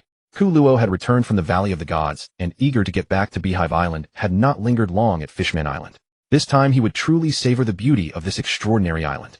They passed through an endless watery corridor where the sunlight from the surface was filtered, diluted, and devoured by tens of millions of tons of seawater, until at last even the faintest glimmer was utterly extinguished at some unknowable depth. The darkness arrived as scheduled, not the kind of night that still holds a smattering of stars and moonlight, but a darkness most pure, possessing in actual weight, like ink poured into one's eyes, like pitch, cascading into the ear canals.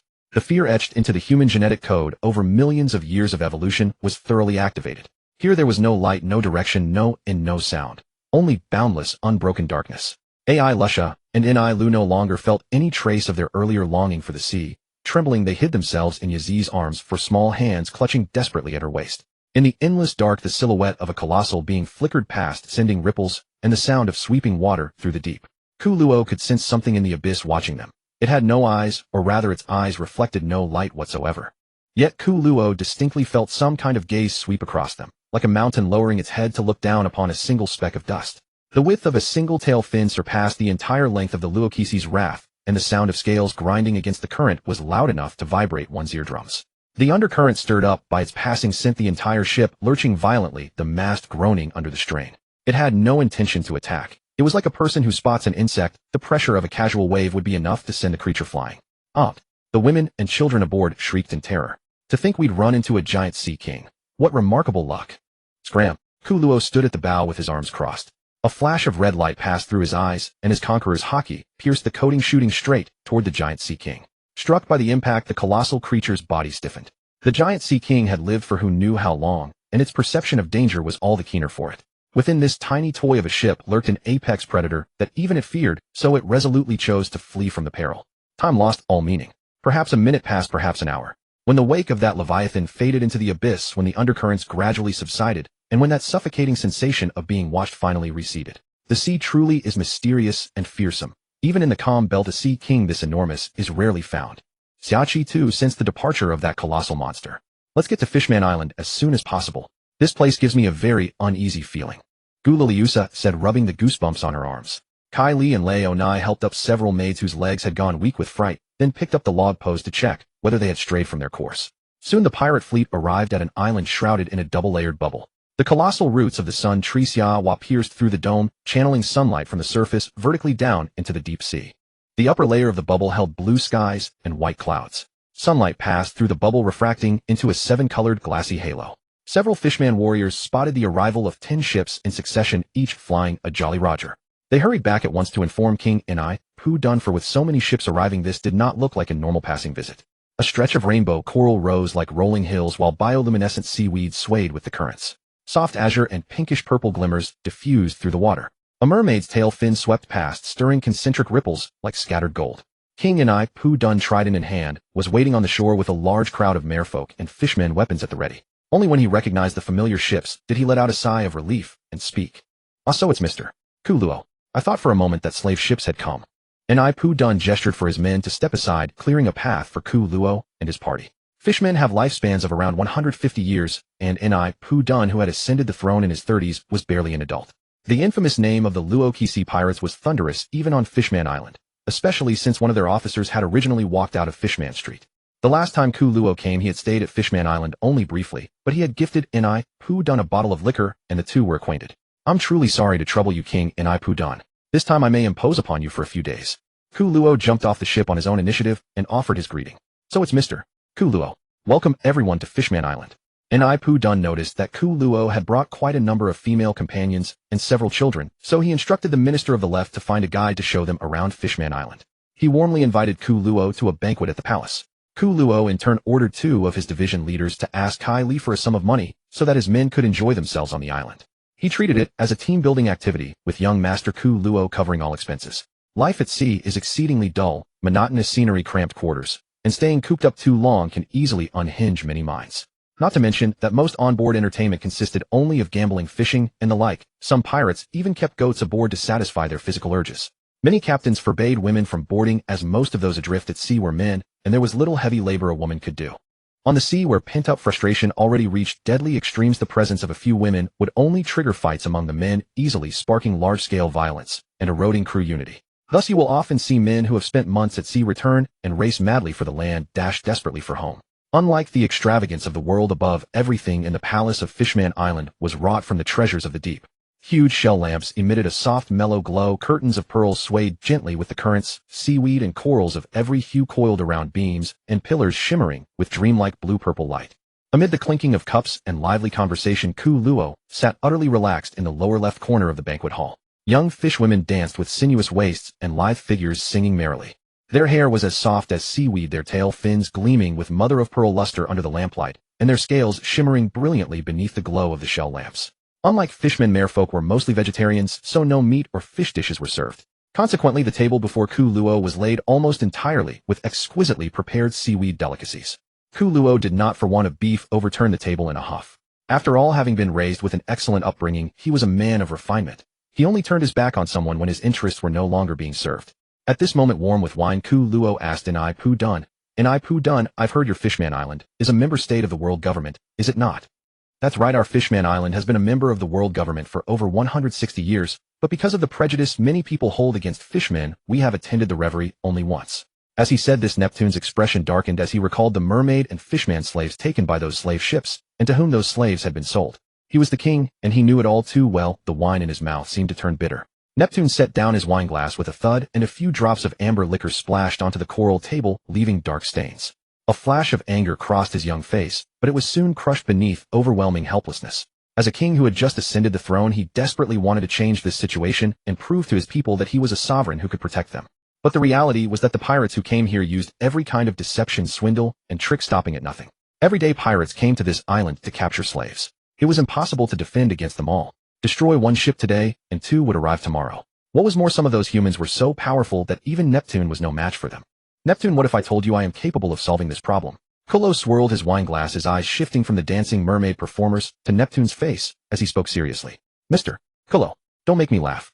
Over these 160 years, so many of our people have been taken. Many kings have tried to solve this problem, whether by building up an army or lodging complaints with the world government, and every attempt came to nothing. The human population is far too vast, their chance of producing experts is far greater than ours. Our army was easily crushed. As for the world government..." Neptune practically ground his teeth as he spat out that name. "Those lofty gods love mermaid slaves above all else. A young mermaid girl can be sold for more than 200 million belly at auction. Fishmen, the strong ones are made to do hard labor, and those with distinctive features. His voice caught. They're made into collectibles. The source of this trade is their gods. Why would those lackeys ever move against their masters? And the exorbitant profits only make those greedy humans want to come to Fishman Island again and again. Neptune rose to his feet, his enormous silhouette looking especially heavy inside the palace. He walked to the window and gazed at the thin bubble membrane around Fishman Island, a membrane that blocked out the sunlight and also blocked out hope. I'm fully aware of the situation you describe. If I weren't, I wouldn't have said I could guarantee solving your problem. Those celestial dragons. I killed plenty of them in God Valley. Killing them is like slaughtering pigs. At these earth-shaking words, Neptune turned his head in shock. Kolo lounged lazily against his chair as casually as if he had said he simply wasn't eating beef today. Wisps of Conqueror's hockey danced between his fingers like electric serpents. So that's how it is. No wonder your bounty climbed so quickly. If you killed celestial dragons, it makes perfect sense. Neptune thought for a while and said no wonder the God Valley incident had never been disclosed in any other detail. It was because celestial dragons had died there. In that case, I beg you, Mr. Kolo, to help Fishman Island. As for payment, anything within Fishman Island's power, please name it, and we will provide it. Neptune walked over to Kolo, lowered his head, bowed deeply, and said, very simple. I will take Fishman Island under my protection and plant my Jolly Roger here. Whitebeard, Charlotte, lean Golden Lion. All those great pirates to a greater or lesser extent have some friendship with me. As long as there is no absolute conflict of interest, they will all do me Kolo this favor. I'll then station my officers and pirates on Fishman Island. They know the slavers' methods very well, and they are more than enough to protect your people. If a mighty enemy appears whom even they cannot handle, I will take the field myself. One of my women is a door-to-door fruit user, so you needn't worry about me being unable to reach Fishman Island in time. After laying out his fine blueprint, Kolo took out a den mushy that could contact him on a private line and slid it in front of Neptune. Neptune's expression shifted again and again. You're asking Fishman Island to become a pirate's vassal. This was equivalent to outsourcing their right to territorial defense. As king, he saw it clearly enough. From now on, Fishman Island would have to live by Kolo's whims. Vassal. Kolo laughed lightly. Neptune, isn't Fishman Island already a vassal of the world government? What protection have they ever given you? Apart from that one reverie, you couldn't even set foot on the steps of Mary Geos. And those celestial dragons. Kolo's gaze suddenly turned cold. How many of the cargo on their ships were dragged out of the waters under your rule? Then what is the price? The proposal was on the whole tempting enough. It was already the best option available to Fishman Island. But Neptune knew very well that there is no such thing as a free lunch, and his voice trembled when he spoke. There is no price. Fishman Island does not need to pay anything at all. As a transportation hub, we will build a toll station at the entrance to Fishman Island. The pirate ships that pass by will pay the Manfred family, and we will give half the revenue to help you build up your army. When Kolo finished, Neptune and his ministers whispered among themselves. No matter how they looked at it, this favored Fishman Island. There was every benefit and no harm. Of course, to put both sides at ease, the Manfred family must form a marriage alliance with your royal family. Kolo, like a demon luring someone into a deal, revealed his most important goal, as if it were merely a bonus thrown in. Marriage alliance. But I have no queen, no children. Neptune also thought a marriage alliance was a good idea. It would bind both sides deeply together and strengthen their connection. Unfortunately, he was still unmarried and the royal family had no other members, so he spoke with some anxiety. See here, you're getting anxious again. Wait until you have a daughter. I'm not in a hurry. Kolo raised a hand to tell Neptune not to rush and enunciated every word slowly. What do you mean, Mr. Kolo? I thought it would be with one of your children. When it came to guarding against the silver-tongued young scoundrel, men were always unexpectedly perceptive, even though Neptune's daughter had not yet been born. Sigh. I have the Bat fruit mythical Zoan vampire model. Unless something unforeseen happens, I remain forever young and immortal. As for my children, they're too young to handle it. Kolo crossed his legs and said with great self-satisfaction. At this point, with Kolo having said as much, Neptune could say no more. It was simply a matter of his prospective in-law turning into his son-in-law. The two signed the marriage contract and formed a strategic alliance. Kolo tucked the marriage contract into his clothes, bade Neptune a satisfied farewell. He wanted the money, and he wanted the princess too. In the future, the child he would have with Shirahoshi would become the king of Fishman Island, and when the Holy Land was attacked, Fishman Island would have to send troops. This time he had truly won it all. In the sea forest of Fishman Island, the gentle glow of the Eve tree filtered down like scattered silver gauze, slanting across every reef of the underwater grove. This was a graveyard of ships where the keels of countless wrecks had been woven into grim colonnades by colorful coral. Pale blue sea anemones sprouted from rusted cannon barrels, and schools of luminous fish darted through the gaps, leaving fleeting trails of light in their wake. A colossal anchor lay embedded in black stone like the fang of some ancient beast. Kuro stood before a towering black stone monument, reaching out to gently trace its surface, which was carved with ancient letters he could not recognize. Kuro vaguely recalled this was Joy Boy's apology letter, a written confession to the mermaid princess of that era. Thinking of the enormous Noah Ark, Kuro speculated that Joy Boy had likely promised to relocate the fishmen to live on the surface. Turning his head, he saw a red-road poneglyph standing shoulder to shoulder with the black stone monument. Each of these stones bore a single coordinate, gather all 4 road poneglyphs, and one could find the final island. Though Kuro had no interest in becoming a travel blogger, the king of tourism Roger was absolutely obsessed with it. Tuck, bring your men and digging tools to the sea forest, and find me. Kuro pulled out a den mushi, and spoke in a low voice.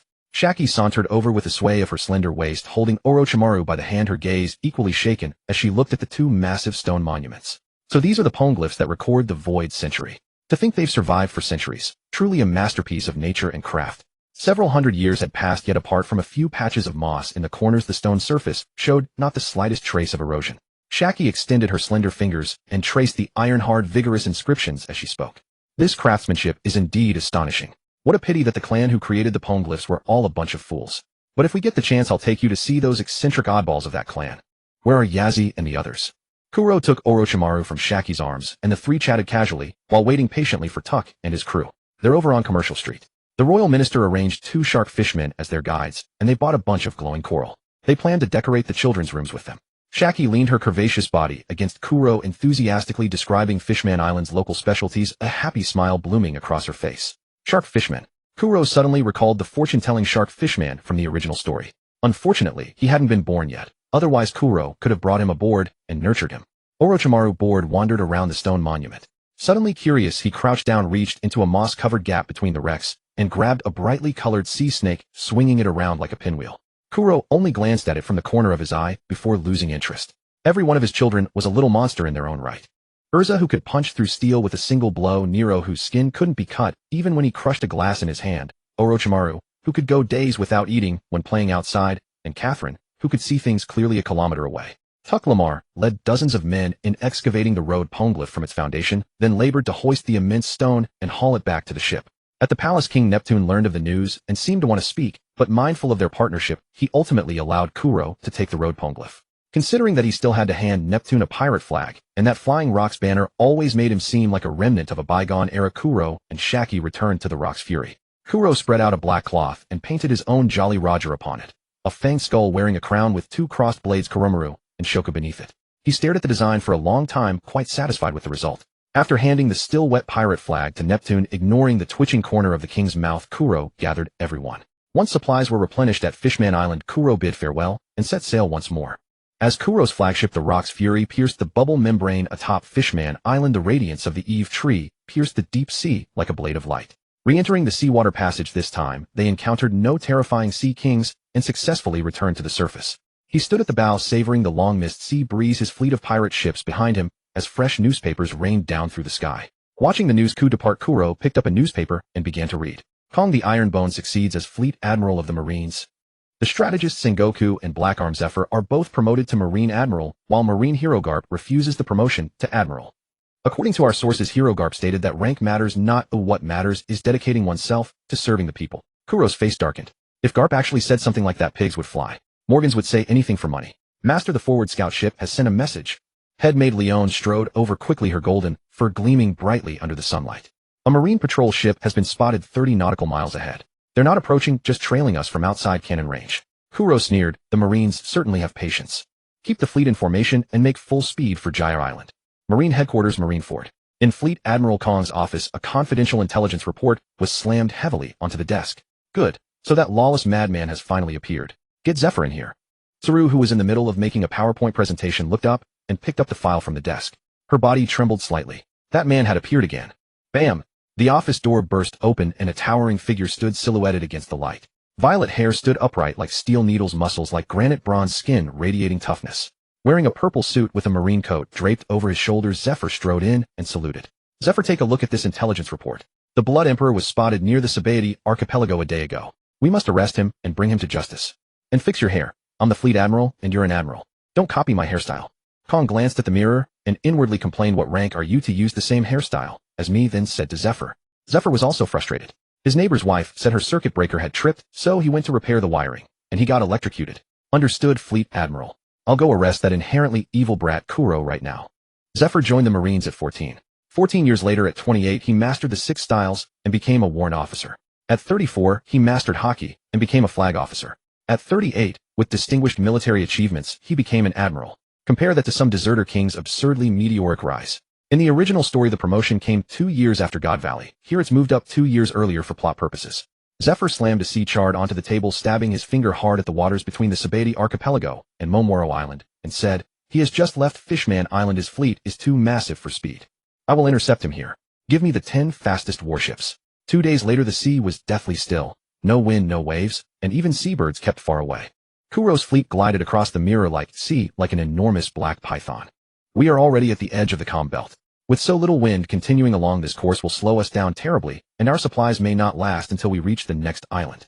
Chewing on a pen, Kelly calculated distances and daily supplies with the maids over the sea charts. With a 1,000-man fleet, the food and fresh water consumed each day were staggering. "Master, sisters, the Marines are coming." Guillaume the lookout cried out in panic. Everyone turned to look astern. Kuro walked to the rear of the ship and raised his telescope toward their flagship. Across the placid sea, several giant marine battleships bearing the word justice and flying seagull flags surged over the horizon like steel beasts. On the lead flagship, Zephyr grinned brightly, his eyes fixed on Kuro in the distance. The shipborne guns swiveled as one pitch-black barrels aimed at the Rock's Wrath and the rest of the fleet. "Zephyr, interesting. I never thought I'd run into you again. Why can't you let an old friend go?" Kuro said, the corners of his mouth curling upward.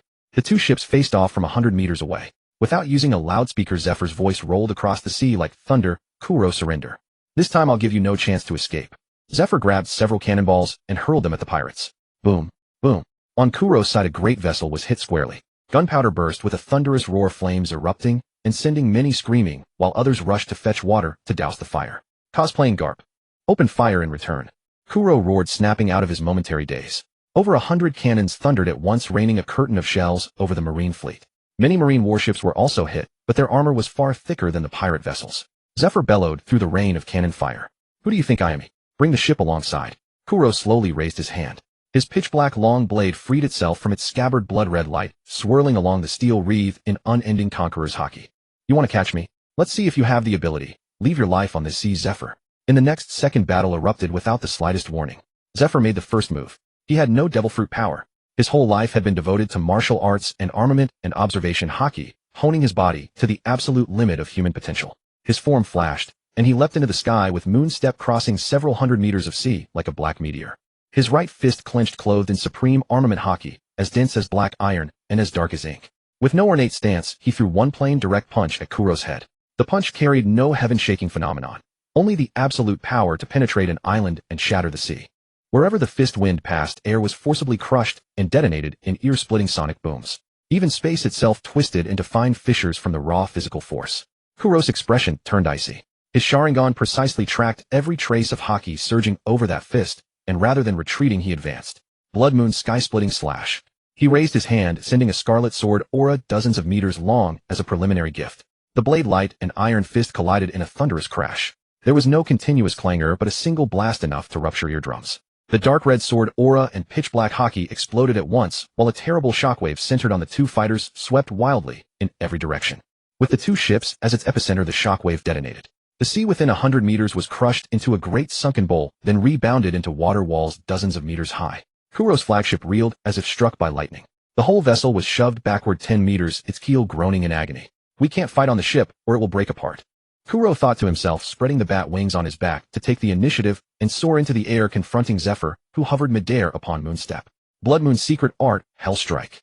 A scarlet sword aura laced with sinister ghostly chi slashed toward Zephyr. His body instinctively dodged, and he immediately sensed something was wrong.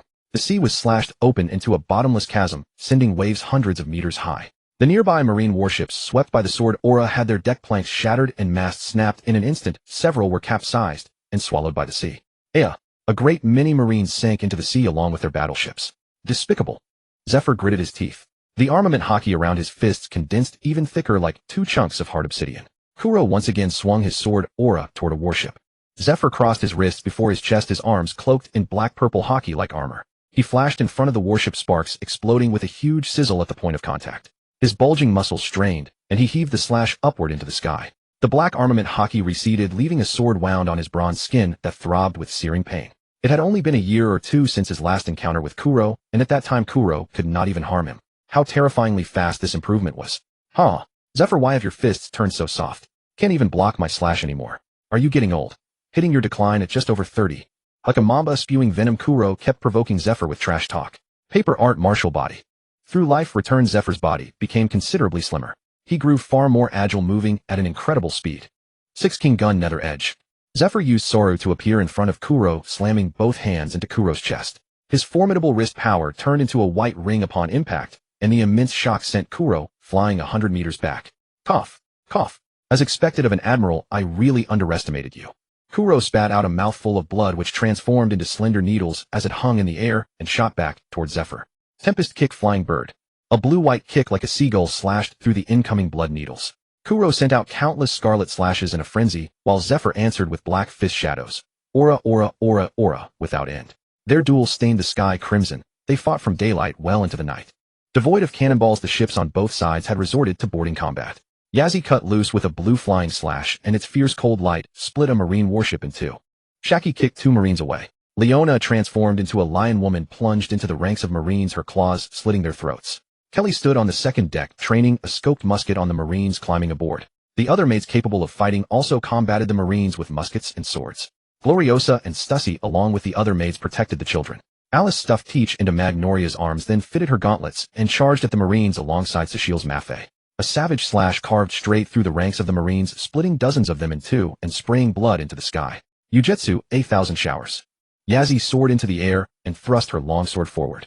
Blue-white specks of sword aura filled the sky like a fine lingering drizzle. Countless marines were struck in the chest, leaving small delicate cuts as the aura sank through their skin and savaged their internal organs. After only a few steps they collapsed like men struck down by sudden death, toppling over in an eerie silence. This woman is a true grand swordsmaster. Everyone below Lieutenant Commander fall back. Let a Vice Admiral come deal with her. Colonel Luther shouted orders from the rear. Then he shielded the other marines behind him and deliberately moved back to cover their retreat. You bastards, what in the hell are you doing? Vice Admiral Tafizi's fierce slash was caught barehanded between a colonel's palms, while 2 other marines grabbed hold of his legs. Lady Shaki is so beautiful. She can't possibly be a villain. She must have been bewitched. Vice Admiral Tafizi. Shaki stood languidly in place, her 9-head-tall figure making her unexpectedly tall. She cast a playful wink at the marines and giggled softly behind her hand. Lady Shaki, please hurry away. I'll hold Vice Admiral Tafizi back for you. Mommy. Lady Shaki, justice has arrived. Vice Admiral Tafizi kicked 1 marine away, but more surged forward and lashed onto his arms and legs. One even wrapped an arm around his neck. You brainless woman-led brats. Tafizi craned his neck out of the crowd, gasped for air, and said, I'll have every one of you court-martialed.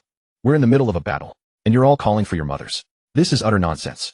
Then I'll leave things here to you. This lady will take her leave first. Shaki blew a kiss at the crowd. More marines had hearts in their eyes, and they piled on top of one another to bury Vice Admiral Tafizi, teaching the newcomer Vice Admiral exactly what it meant to be man-on-man.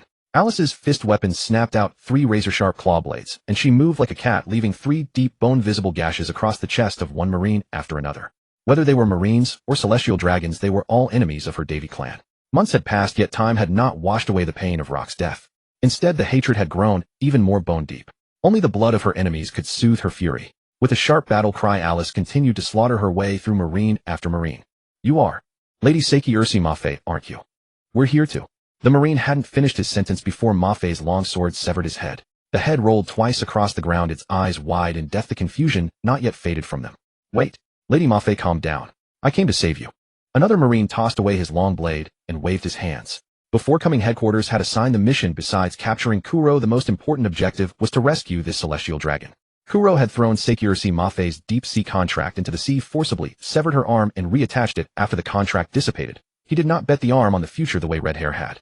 Wisps of light gathered in Maffei's mouth. The resonant light cannon, charged with searing high-temperature energy, was fired into the crowd of marines.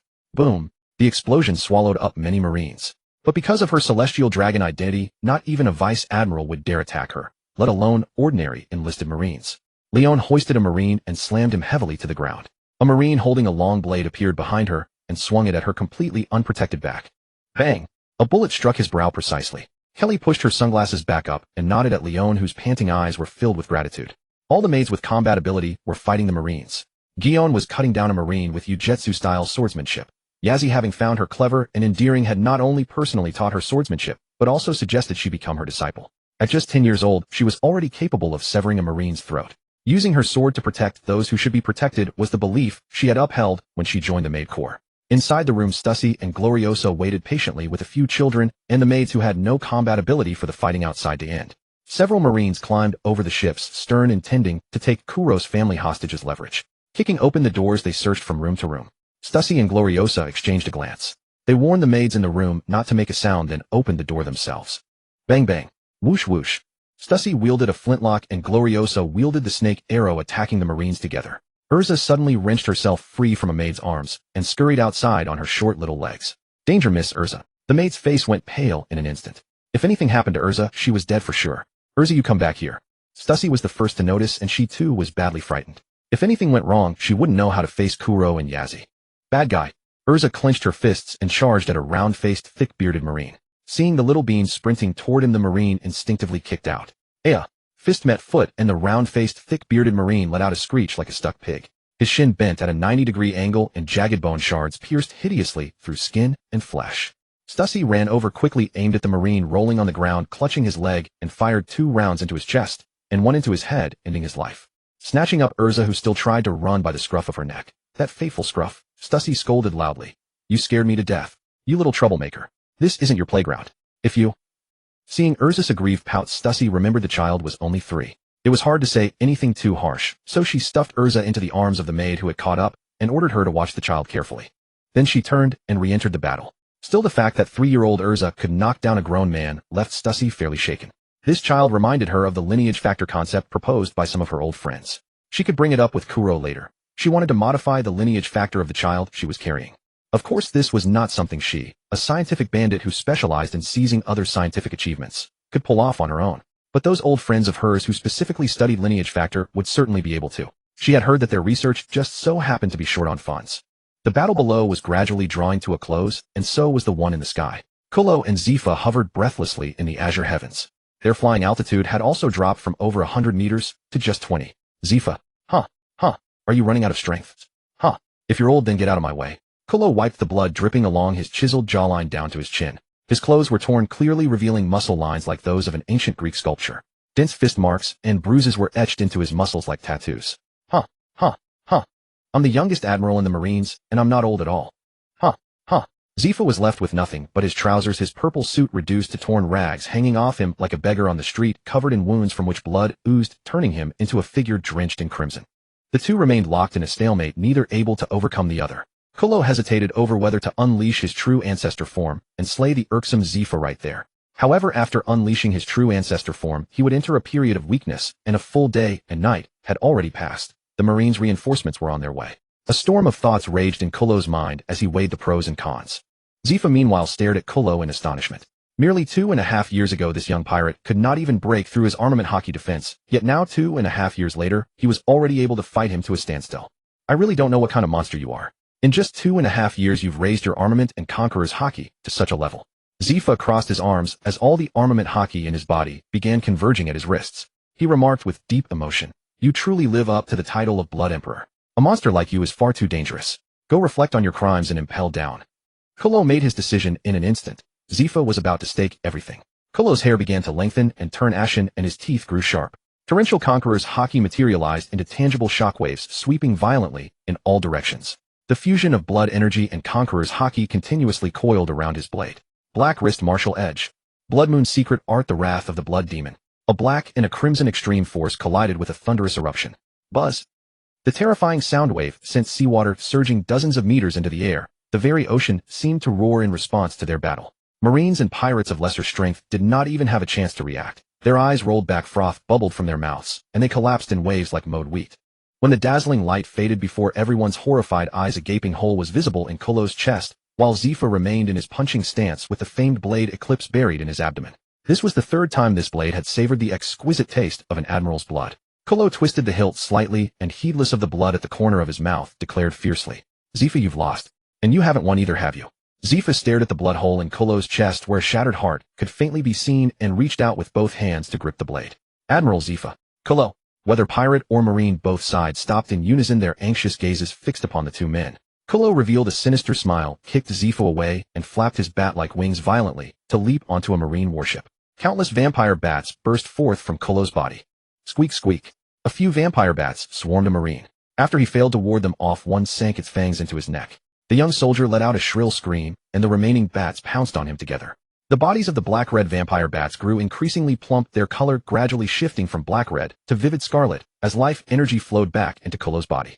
On Kolo's bare torso, the hole that Zifa had blasted through him writhed with wriggling flesh as cells divided rapidly. No. Zifa struggled to his feet, staggered over to a marine, grabbed a vampire bat, and crushed it in his grip. Yet not a single drop of blood spilled out. After dispatching the other vampire bats, Zifa helped the young soldier up. His eyes were bulging, his cheekbones protruding high like nothing more than skin wrapped around bone. The rhythm of his undying body allowed Kolo's wounds to recover swiftly. Though the injury had mended, the hockey he had expended did not return. Inherently wicked pirate, I swear I will throw you into the great prison of Impel Down. Zifa, likewise devoid of armament, hockey relied purely on physical strength. With a furious roar, he drove his fist toward Kolo's body. Big talker. Do you think you can actually do it? The space before Kolo rippled like the surface of a flowing mirror, an eclipse pierced through it, as if shattering glass.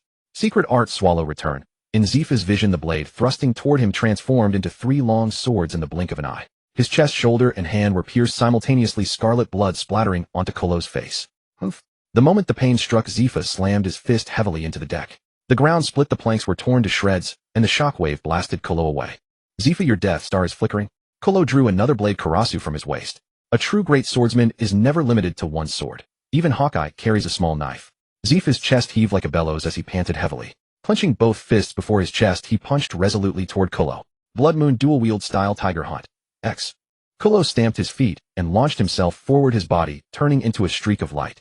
Karasu was wrapped in scarlet blood energy while Eclipse burned with pitch-black, ghostly flames. A black light and a crimson light shaped like intersecting cross slashes appeared instantly behind Zifa. 2 wounds, one vertical and one horizontal, tore open across his chest. Battered and broken, Zifa could no longer hold on. His eyes rolled back as all resistance left him. He collapsed to the ground, blood slowly seeping through his clothes and spreading into a pool of crimson beneath him. How is this possible? The Black Wrist Admiral actually lost. A Marine clutched his head in terror, sheer disbelief plastered across his face. An Admiral meant the Marine's supreme fighting force, the absolute power capable of subduing the seas. Over the years, only Rocks had been arrogant enough to take down 2 admirals in succession, and everyone said it was because the 2 were old that they lost to a pirate. But Admiral Zifa was a young admiral who had only recently assumed his post. Impossible, absolutely impossible. I'm hallucinating. How could an admiral lose? While the others were filled with complaints and unease, Kolo walked over to Zifa with his blade in hand, planted his foot on Zifa's body, and raised the sword with both hands, aiming for his neck. Great divine dragon. A colossal golden Buddha palm descended from the heavens. Have you ever seen a palm technique descending from the heavens? With each sonorous invocation of the great mighty heavenly dragon, resounding like a bronze bell, Kuro looked up. An enormous golden palm print was plummeting from the sky. Crimson blood pool. A halo of blood mist spread beneath Kuro's feet, and his entire body seemed to melt into an enormous mobile pool of blood. The golden palm print came down, the warship's keel snapped, and its hull was smashed into fragments. Zephyr was dragged down into the depths by the sinking vessel. Nearby, several quick-witted Marines with strong swimming skills on the surrounding warships jumped into the water without hesitation. This was a deed that had saved an admiral's life. When the admiral recalled it later, wouldn't he grant you some favor, transfer you to headquarters, and make you a staff colonel? They were simply too eager to climb the ladder. Sengoku, I didn't expect you to arrive so soon. Kuro returned to the Rock's wrath. Drops of blood gradually reassembled his body, and he looked up at the one who blazed like the brightest star in the night sky. Sengoku had been monitoring communications with Zephyr's fleet. Hearing that Zephyr was losing ground, he immediately abandoned his own fleet and rushed ahead, using the moon step. No one understood better than he did how dangerous this man truly was. If he had come a little later, the 2 admirals would once again have become one. His colossal golden body illuminated the entire night sky with boundless Buddha light. With undisguised disgust on his face, he said, "Evil thief. Renegade thief. Treacherous thief. Give me your life." With his radiant afro blazing, Sengoku drove a golden glinting palm toward the Rock's wrath. A colossal 5-fingered golden palm print loomed over the whole sea. Rain Moon style 100 birds form. Yazi suddenly appeared before Kuro, and a colossal slash in the shape of a flying bird cleaved the giant golden Buddha palm in 2. Another expert. Sengoku narrowed his eyes and studied the woman standing beside Kuro. She had remained at Manfred Kuro's side ever since before he rose to prominence. In the few brief battles she had fought, he had assumed she was merely an ordinary swordswoman. He never imagined she was actually a great swordsman. The same principle as the sword-drawing king: as long as I don't make my move, you'll never know how strong I am. Are you all right, Kuro? Shaki also leaped to Kuro's side, eyeing Sengoku warily from afar, and asked with concern. I'm fine. I got out of the way in time. Kuro had just fought Zephyr for an entire day and night. Both were utterly exhausted, and fighting Sengoku now would almost certainly be a losing battle. Kuro made a sign to Kelly standing at the foot of the flagpole. Kelly nodded, swept her hands through the air, and one enormous spatial gate after another opened before them. See you next time, Sengoku. I left you a little present. Kuro snapped his fingers, turned around, and led the fleet toward the spatial gates. Like hell you will. You. Sengoku was about to stop them, but to his shock the surrounding Marines leveled flintlocks at him. One by one they gritted their teeth and glared at him, as though he were the greatest enemy of their lives. If they were not Zephyr's direct subordinate, Sengoku would almost have thought they had been bought with dirty money. Bang, bang, bang. Gunfire rang out. Although the bullets stung Sengoku like an itch every time he tried to go after Kuro's fleet, Marines were there to block his path. Knowing that they were under someone's control and unwilling to harm them, Sengoku released his Conqueror's haki, which formed an invisible shockwave spreading outward in all directions. Large numbers of the controlled Marines rolled back their eyes and collapsed in droves. But Kuro's ship had already entered the spatial gate. As the rift was about to close, Kuro smiled warmly and waved at him. Arg. One day I will definitely catch you. Sengoku let out a roar of impotent fury. Big news. Big news. Morgans beamed and rubbed his wings over the photograph in his hands, a shot accidentally taken by a subordinate newsbird while it was out delivering papers. Marine Admiral Zephyr takes on Blood Emperor Manfred Kuro. President. The world government's agents previously told us not to report on scandals involving the world government and the Marines. The subordinate looked at the headline his boss had passed to him with an expression of deep discomfort. I'm the man who will become the king of news. Truth is the right to know that every civilian deserves. But when power has truth by the throat, we are not above making a concession. That calls for extra pay. Morgans declared with his chin raised, the implication clear in his voice. The office door was pushed open and an employee in casual clothes came in to report. The world government has sent word. Seeing how the man hemmed and hawed, Morgans knew it could not be good news and cut him off at once. Say it as it is. I won't take it out on you. You insatiable greedy vulture. We will not be blackmailed by you any longer. If you dare print that story, Cypherpole will hunt you down all over the world. The atmosphere in the office suddenly turned icy. Morgan's chest heaved violently, and the grinding of his teeth filled the air like the sound of a saw. I'm in albatross form, not vulture form. Those arrogant fools will never learn to respect people. Print the news. If they want to catch me, let them try. The next day, newsbirds took off from the relay station carrying fresh bounty posters and newspapers toward every corner of the world. Blood Emperor Manfred Kuro versus Marine Admiral Blackarm Zephyr. Blackarm Zephyr suffers a crushing defeat. Shocking. Corrupt deals inside the Marine admirals. Admirals by their way to power. Sphinx C. After reading the newspaper, Bolo Graham hurried over to Whitebeard. Newgate, take a quick look. The Blood Emperor has stirred up a major incident. Whitebeard's towering frame sat steadily on a specially constructed chair, drinking, while several children played marbles at his feet.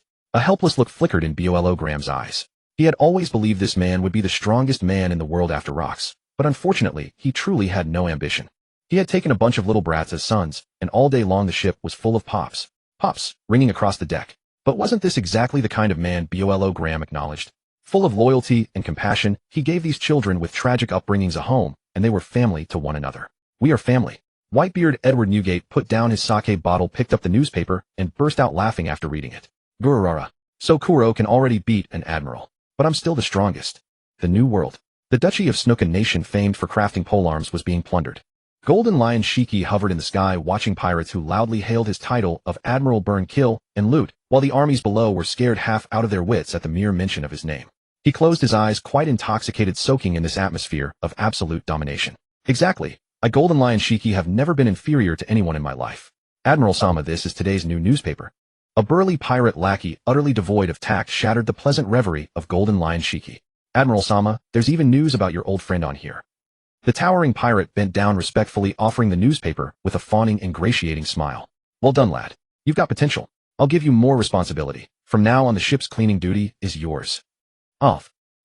Golden Lion Shiki opened his eyes, his expression unreadable. Things had been going smoothly for him lately. His only grievance was the fools he kept recruiting, each one more dim-witted than the last. Fancying himself the heir to Rock's ambition, Shiki yearned for a few outstanding officers, preferably ones blessed with Conqueror's haki, just like Roger, whose right and left hands were both its wielders. That old man Zephyr lost to Kuro. The Marines have gotten weaker every passing year. The more chaotic this world becomes, the better it suits my ascent. Geha. Golden Lion Shiki soared through the air, his laughter wild and arrogant, while the pulsation of his Conqueror's haki sent peals of thunder rippling across the sky. The Admiral shall reign for 10,000 generations, uniting all under one banner.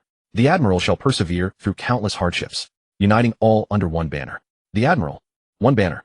Banner. The pirates below roared in fervent unison like devoted fans chasing a dream.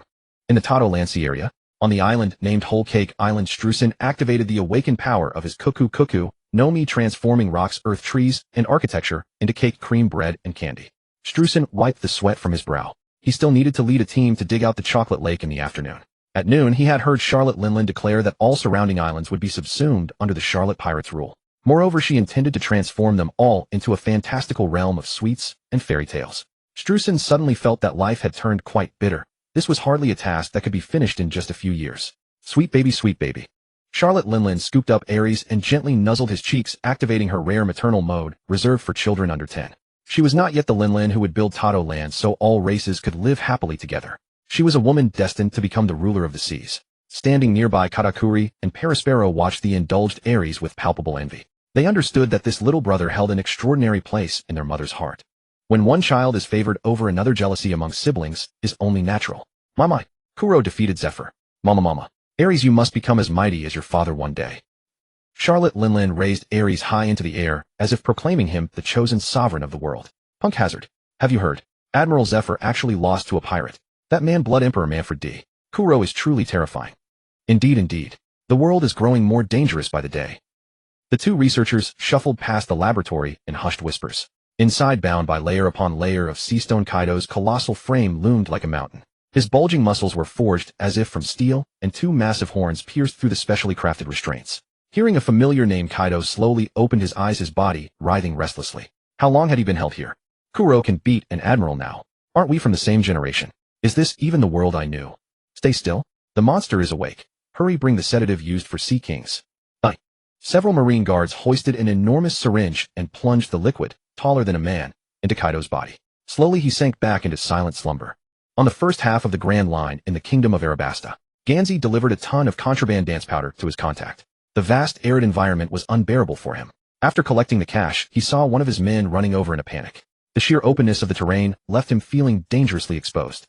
Tiny grains of sand whipped by the wind battered against his golden armor. Some mischievous specks even slipped inside, making his skin itch unbearably. Motherfucker, are you kidding me? Fake news. The photo is doctored. Ganzi stared in disbelief at the newspaper his subordinate handed him. Though he angrily denounced it, terror quietly festered in his heart. Among the remnants of the Rocks pirates, no one harbored a deeper vendetta against Kuro than he did. Seeing Kuro grow stronger was more agonizing than death itself. Lately, Kuro's intelligence network had been relentlessly hunting him down, while his smuggling operations were continuously crushed by Kuro's men. Left with no choice, Ganzi had fled to the desert kingdom of Arabasta. If nothing else, the place had no shortage of uninhabited wilderness. Stock up on supplies, vanish into the dunes, and one could lie low for months. Prepare a year's worth of supplies for me. I'm going into seclusion to train. Do not contact me unless it's absolutely vital. And that task I assigned you, make sure it's done properly. After some thought, Ganzi stripped off his resplendent golden armor, draped a coarse burlap, put over his head, and prepared to disappear once more into the desert. Though the other remnants of the Rocks pirates received the news beyond their initial shock, they paid it little mind. The Marines weren't hunting only Kuro, they were arresting every surviving member of the Rocks pirates. You could say those officers with Conqueror's Haki are impossible to catch, and the Marines won't bother you about them. But you lot whose strength is far from formidable, what should you call us? Blood Emperor Manfred D. Kuro, Bounty 25000 berries. Vicious and heinous. Dead or alive. Driven mad by the staggering sum, every aspiring pirate and bounty hunter scoured the seas for Kuro. Others far more insidious probed for information about his family and children. The kingdom of Ilia fell victim to this catastrophe as countless pirates infiltrated the nation, hoping to seize Kuro's two elder brothers and force his surrender. Even though the two brothers cursed and screamed their innocence, no one believed them. With no other option, they dispatched their troops to the royal palace to guard themselves. How many waves is this now? These bastards really are more reckless than the dead. Kuro casually hurled the desiccated corpse at his feet into the sea. A school of slender sea kings devoured it in an instant. With a flick of his blade, he cleaved the pursuing boat in half. That was number 17. There's a pirate-controlled island nearby. Upon hearing word of our presence, they dispatched their entire force. Shaki leaned over the prow, gazing at the feast unfolding below. Blood had stained this stretch of sea a murky crimson, drawing hordes of carnivorous sea kings to indulge in the grisly banquet. The good news is, even though our jump through the space gate sent us off course, we're only a few days away from Jaya Island. This sea truly never lacks desperados. Just a cleaver in hand, and they dare charge at us. Stussy watched as several maids tossed the pudgy knife wielder into the sea. At least those few were clever enough to sneak aboard under the pretense of trade. For a moment, I actually believed they possessed some rare spices. Gloriosa said, examining the nail polish on her fingers. Jaya Island was the next stop after Alabasta. 400 years ago, the golden city of Shandora was swept up by an upward sea current to a sky island 10,000 meters above. The magnetic force of Jaya Island had faded to only half its strength. No matter how long the pirates who came here waited, their log pose could never store enough magnetic force. It would only point straight up into the sky. Many pirates whose paths were cut off had no choice but to return to the kingdom of Alabasta by log poses leading to other islands and travel from other routes toward the halfway point of the first half of the Grand Line. Of course, quite a few pirates lingered here and started businesses, forming a small town where pirates gathered. So that liar Nolan's story was true. The golden city of Shandora really exists. Shaki tucked a strand of hair behind her ears, shifting her gaze from the log pose that pointed at the sky to the heavens shrouded in layered clouds. As for Sky Islands, I've been to one. Before the Rocks pirates were established, Shiki took us to a Sky Island in the New World. Many had only heard legends of Sky Islands, but quite a few had seen them with their own eyes. Stussy, for instance, had gone to see the earliest. Even before Rocks founded the Rocks pirates, the original 6 members had been active for many years. The curious women immediately pressed Stussy for details about the environment and specialties of Sky Islands. Stussy rolled her pretty peach blossom eyes. The Sky Island she had visited was a floating ruin propped up by drifting balloon clusters, with no complete Sky Island civilization. Only a scattering of broken cloud islands, bleak and desolate. It really is astonishing. Jaibeck never told me about this. I never imagined Sky Islands actually exist.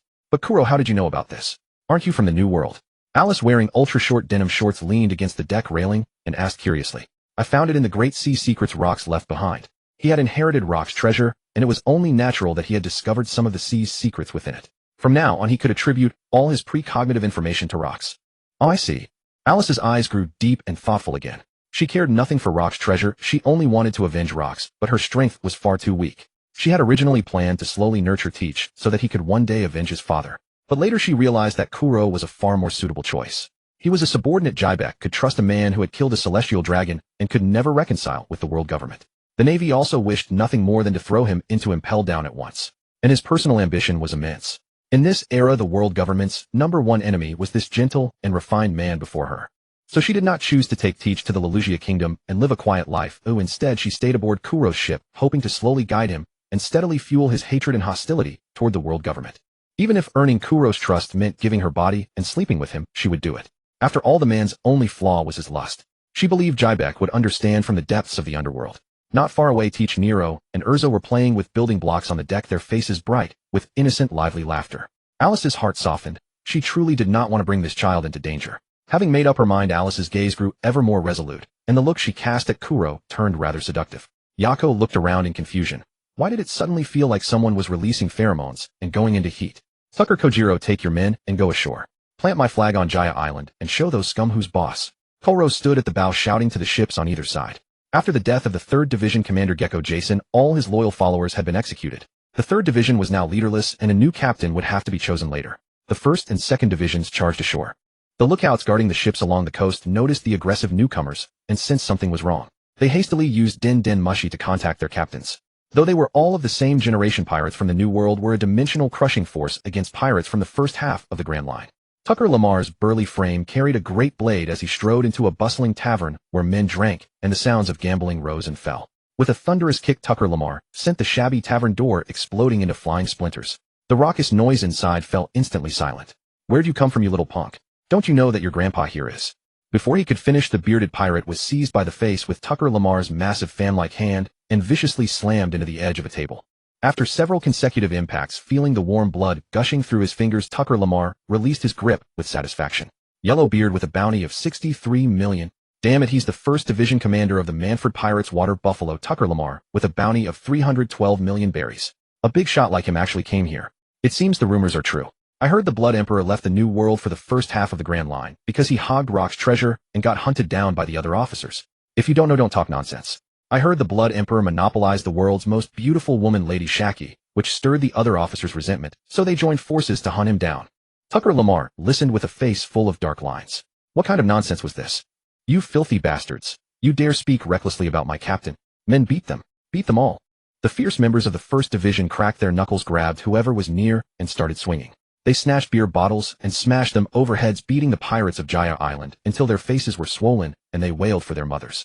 After dealing with those pirates, Tucker Lamar's observation hockey precisely detected a trembling, obese man hiding beneath the bar counter, his heartbeat thundering like an emperor's engine. Despite his nickname of Water Buffalo, he would never have become the 1st Division Commander if he were truly a careless oaf. Sensing that something was wrong, Tucker Lamar grabbed the fat man from below and slammed him heavily onto the bar counter. Come now, tell your grandpa Bull here. Have you been up to no good, oi? Not talking, huh? Why is your body shaking so badly? Let me chop off a few of your fingers to cure that trembling. Hearing this, the fat man began to struggle desperately. Several of Tucker Lamar's underlings pinned him firmly to the counter, while Tucker Lamar planted one foot on his hand and raised his great blade with both hands. Stop. I'll talk. The fat man, or rather the bartender of this tavern, earned his living by mixing drinks on this island. Without his hands, he would starve to death on the streets. Then why haven't you said it yet? Do you expect me, Grandpa Bull, to beg you? With that, Tucker Lamar's fan-sized palm landed with a loud smack, leaving a huge handprint on the man's obese face. Ouch. Stop hitting me, stop. Hiss. Earlier, a man in sunglasses gave me 10 million berries to tell the pirates who came to my tavern that the Blood Emperor had taken sole possession of the rock's treasure. No wonder those guys were spouting all that strange stuff just now. Do you know who told you to spread it? Tucker Lamar's eyes flashed with sharp light. He was one of Kuro's subordinates who helped transport the treasure, so he naturally had a clear idea whether the rumor was true or false. His instincts told him there must be a big fish. Those who knew of the treasure left by rocks were, besides Kuro's women and the 3 divisions under Kuro, only the senior officers of the original Rocks pirates. No. I know. Although he wore a hat and sunglasses when he came, he kept glancing around, reeked of gunpowder and machine oil, and was very free with his money. You could tell at a glance he was in weapons smuggling. The bartender instinctively wanted to say he didn't know, but seeing Tucker Lamar raise his hand high, he quickly changed his answer. Lord Tucker, the captain, is here. Kuro walked in wearing a black suit, holding a golden cane in his hand, and swept the room with an indifferent gaze.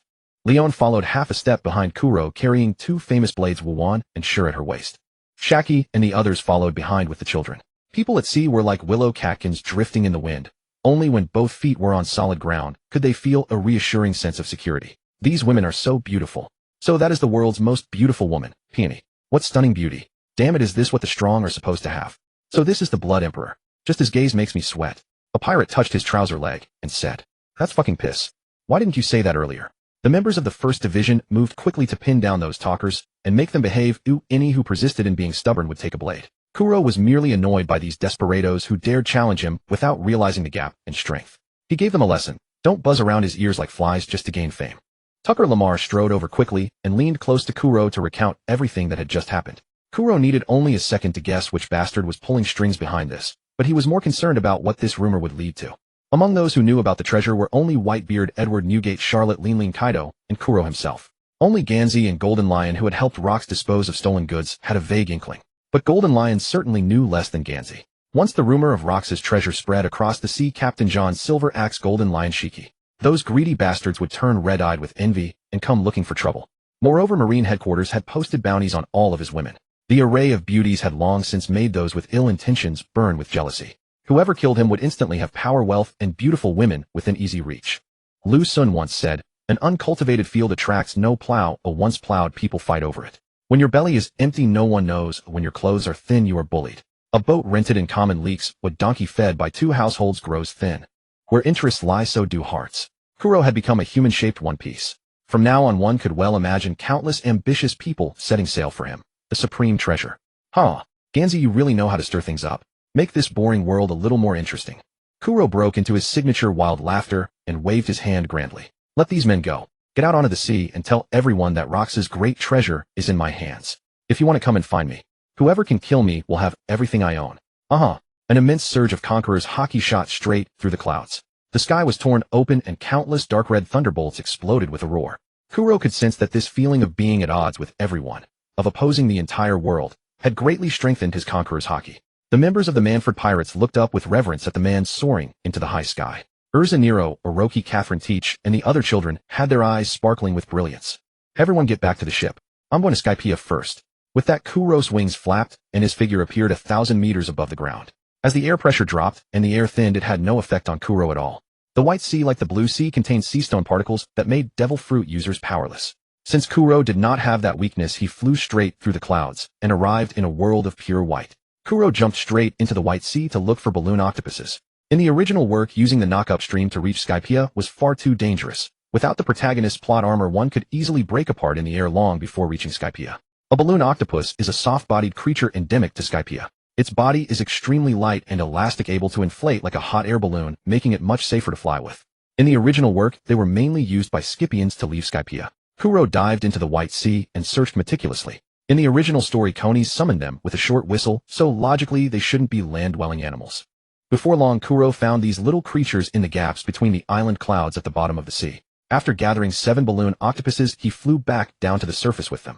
Without taking time to introduce these wondrous creatures to Yazzie and the others, he tossed the balloon octopuses onto the ship one by one. The octopus's tentacles coiled around the ship's hull and wrapped it up, while their heads swelled larger and larger, inflating like hot air balloons. Ship after ship began to lift off and drift into the sky. Passing through the clouds, they came to a world seemingly forged from white clouds. You can release the balloon octopuses now. The white clouds below are the same as our blue sea. You can sail across them. Devil fruit users, be careful not to fall into the water. Especially you, Urza. Kuro shouted, then reached out and grabbed the little troublemaker who had summoned the black feather armor and was about to fly out for a look. I know, Daddy. With eyes full of curiosity about the new world, Urza couldn't wait to go see it. As soon as Kuro let go, she flew out. Splash. The sound of entering water rang out as one ship after another landed steadily on the white sea. Many maids leaned curiously over the ship's edge, gazing at the beautiful scenery. Yazzie took a camera out of the cabin and started taking photos of Shaki and the others with the sound of shutter clicks ringing endlessly. The fleet followed the waterway and soon arrived at a mountain range formed entirely of clouds. Kuro raised his head to survey the surroundings, releasing his observation haki to sweep over everything at once. There was no sign of any living being, which seemed to be merely a cloud mountain. Kuro kicked off with both feet and leapt across, landing on clouds as soft as cotton. With the slightest pressure, the cloud bounced him high into the air like a spring, as if he were on a trampoline. Kuro looked over at the ship. Nero, Teach, and the other children had eyes sparkling with excitement. He waved them over. The children, like wild horses loosed from their reins, scrambled from the deck edge onto the cloud mountain in high spirits. Nero poked hard at the cloud, which felt like cotton candy.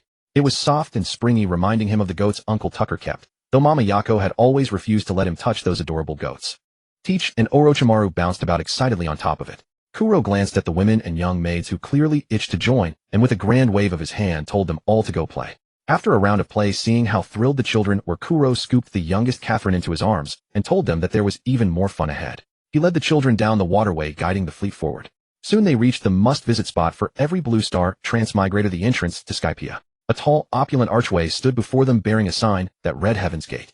On one side of the archway was a building that looked like a gatehouse. In the distance, the waterway was composed of waterfalls formed by white clouds. The ship sailed forward and stopped beside the gatehouse. An old woman walked out. She wore cloud ornaments like cotton balls on her head, and behind her were pure white little wings. Wow, angels really do exist, Daddy. Urza flew down from the air, perched on Kuro's shoulder, and held his head with both little hands. Kuro chuckled and took hold of her little legs so she could sit more steadily on his shoulder. Are you here as tourists, or are you here to make war? The old woman looked at Kuro, who wore a warm and pleasant smile, and asked curiously. Then the old woman shook her head. This young man with such an elegant temperament did not look like a bad person at all, but she had never heard of anyone bringing children along to a war. I'm here to make war. The old woman looked up in shock at Kuro, who was smiling with narrowed eyes. Who had spoken just now? Was she hearing things? Granny, we're here to fight. Urza said the most terrifying words with an innocent face. The old woman stood frozen in place. Out of the corner of her eye, she saw the fierce men on the ship start grabbing swords, guns, and cannons. Moving with steps that belied her age, she rushed back into the gatehouse and sounded the alarm.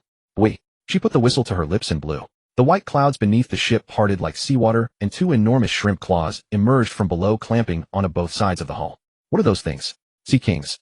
Shaki asked curiously, a cigarette dangling from her alluring lips. I think they're called express shrimp. They're Skypiea's specialty. We'll keep the shrimp claws and make some local food for the children. After answering, Kuro turned to Yako. He did not stop the express shrimp from carrying the ship toward the white cloud waterfall. Under normal sailing conditions, he would have had to have men haul the ship up, so this saved them the effort. Aya! The express shrimp tore along the white waterway like a roller coaster, making the children and several maids scream in fright. A few minutes later, they reached their destination. The express shrimp sent the ship tracing a steep parabola through the air before dropping it onto a special island cloud. Yako seized the perfect moment. A cold gleam flashed before everyone's eyes. The two shrimp claws flew high into the air, and Yako slowly sheathed her blade. The dim-witted express shrimp did not even feel any pain. It only knew that it moved much faster on the way back, and that its body felt far lighter. As the trembling subsided, everyone found themselves on an island, genuine solid land. Kelly looked around, then produced a Jaya log pose from inside her clothes. So this is the other half of Jaya that was blasted into the sky. Truly incredible. The knock-up stream is a miracle of nature. Below was the white sea at 700 meters, while this was the white sea at 100 meters. The air was even thinner, and the children's faces flushed red as they struggled to breathe. Stussy hurried back into the cabin and brought out several bubble spacesuits, placing the bubble helmets over the children's heads. They could immediately feel sufficient oxygen and breathe freely again. The children gulped in air as if panting heavily. Kuro raised an eyebrow. The children in their bubble helmets looked strangely odd, reminding him of certain souls who had perished under his blade. Those fools are nothing compared with my remarkable children. I shall take their place. Not far away, a squad of Scipians wearing white berets was carefully observing the Blue Sea people. The enemies must be these Blue Sea people.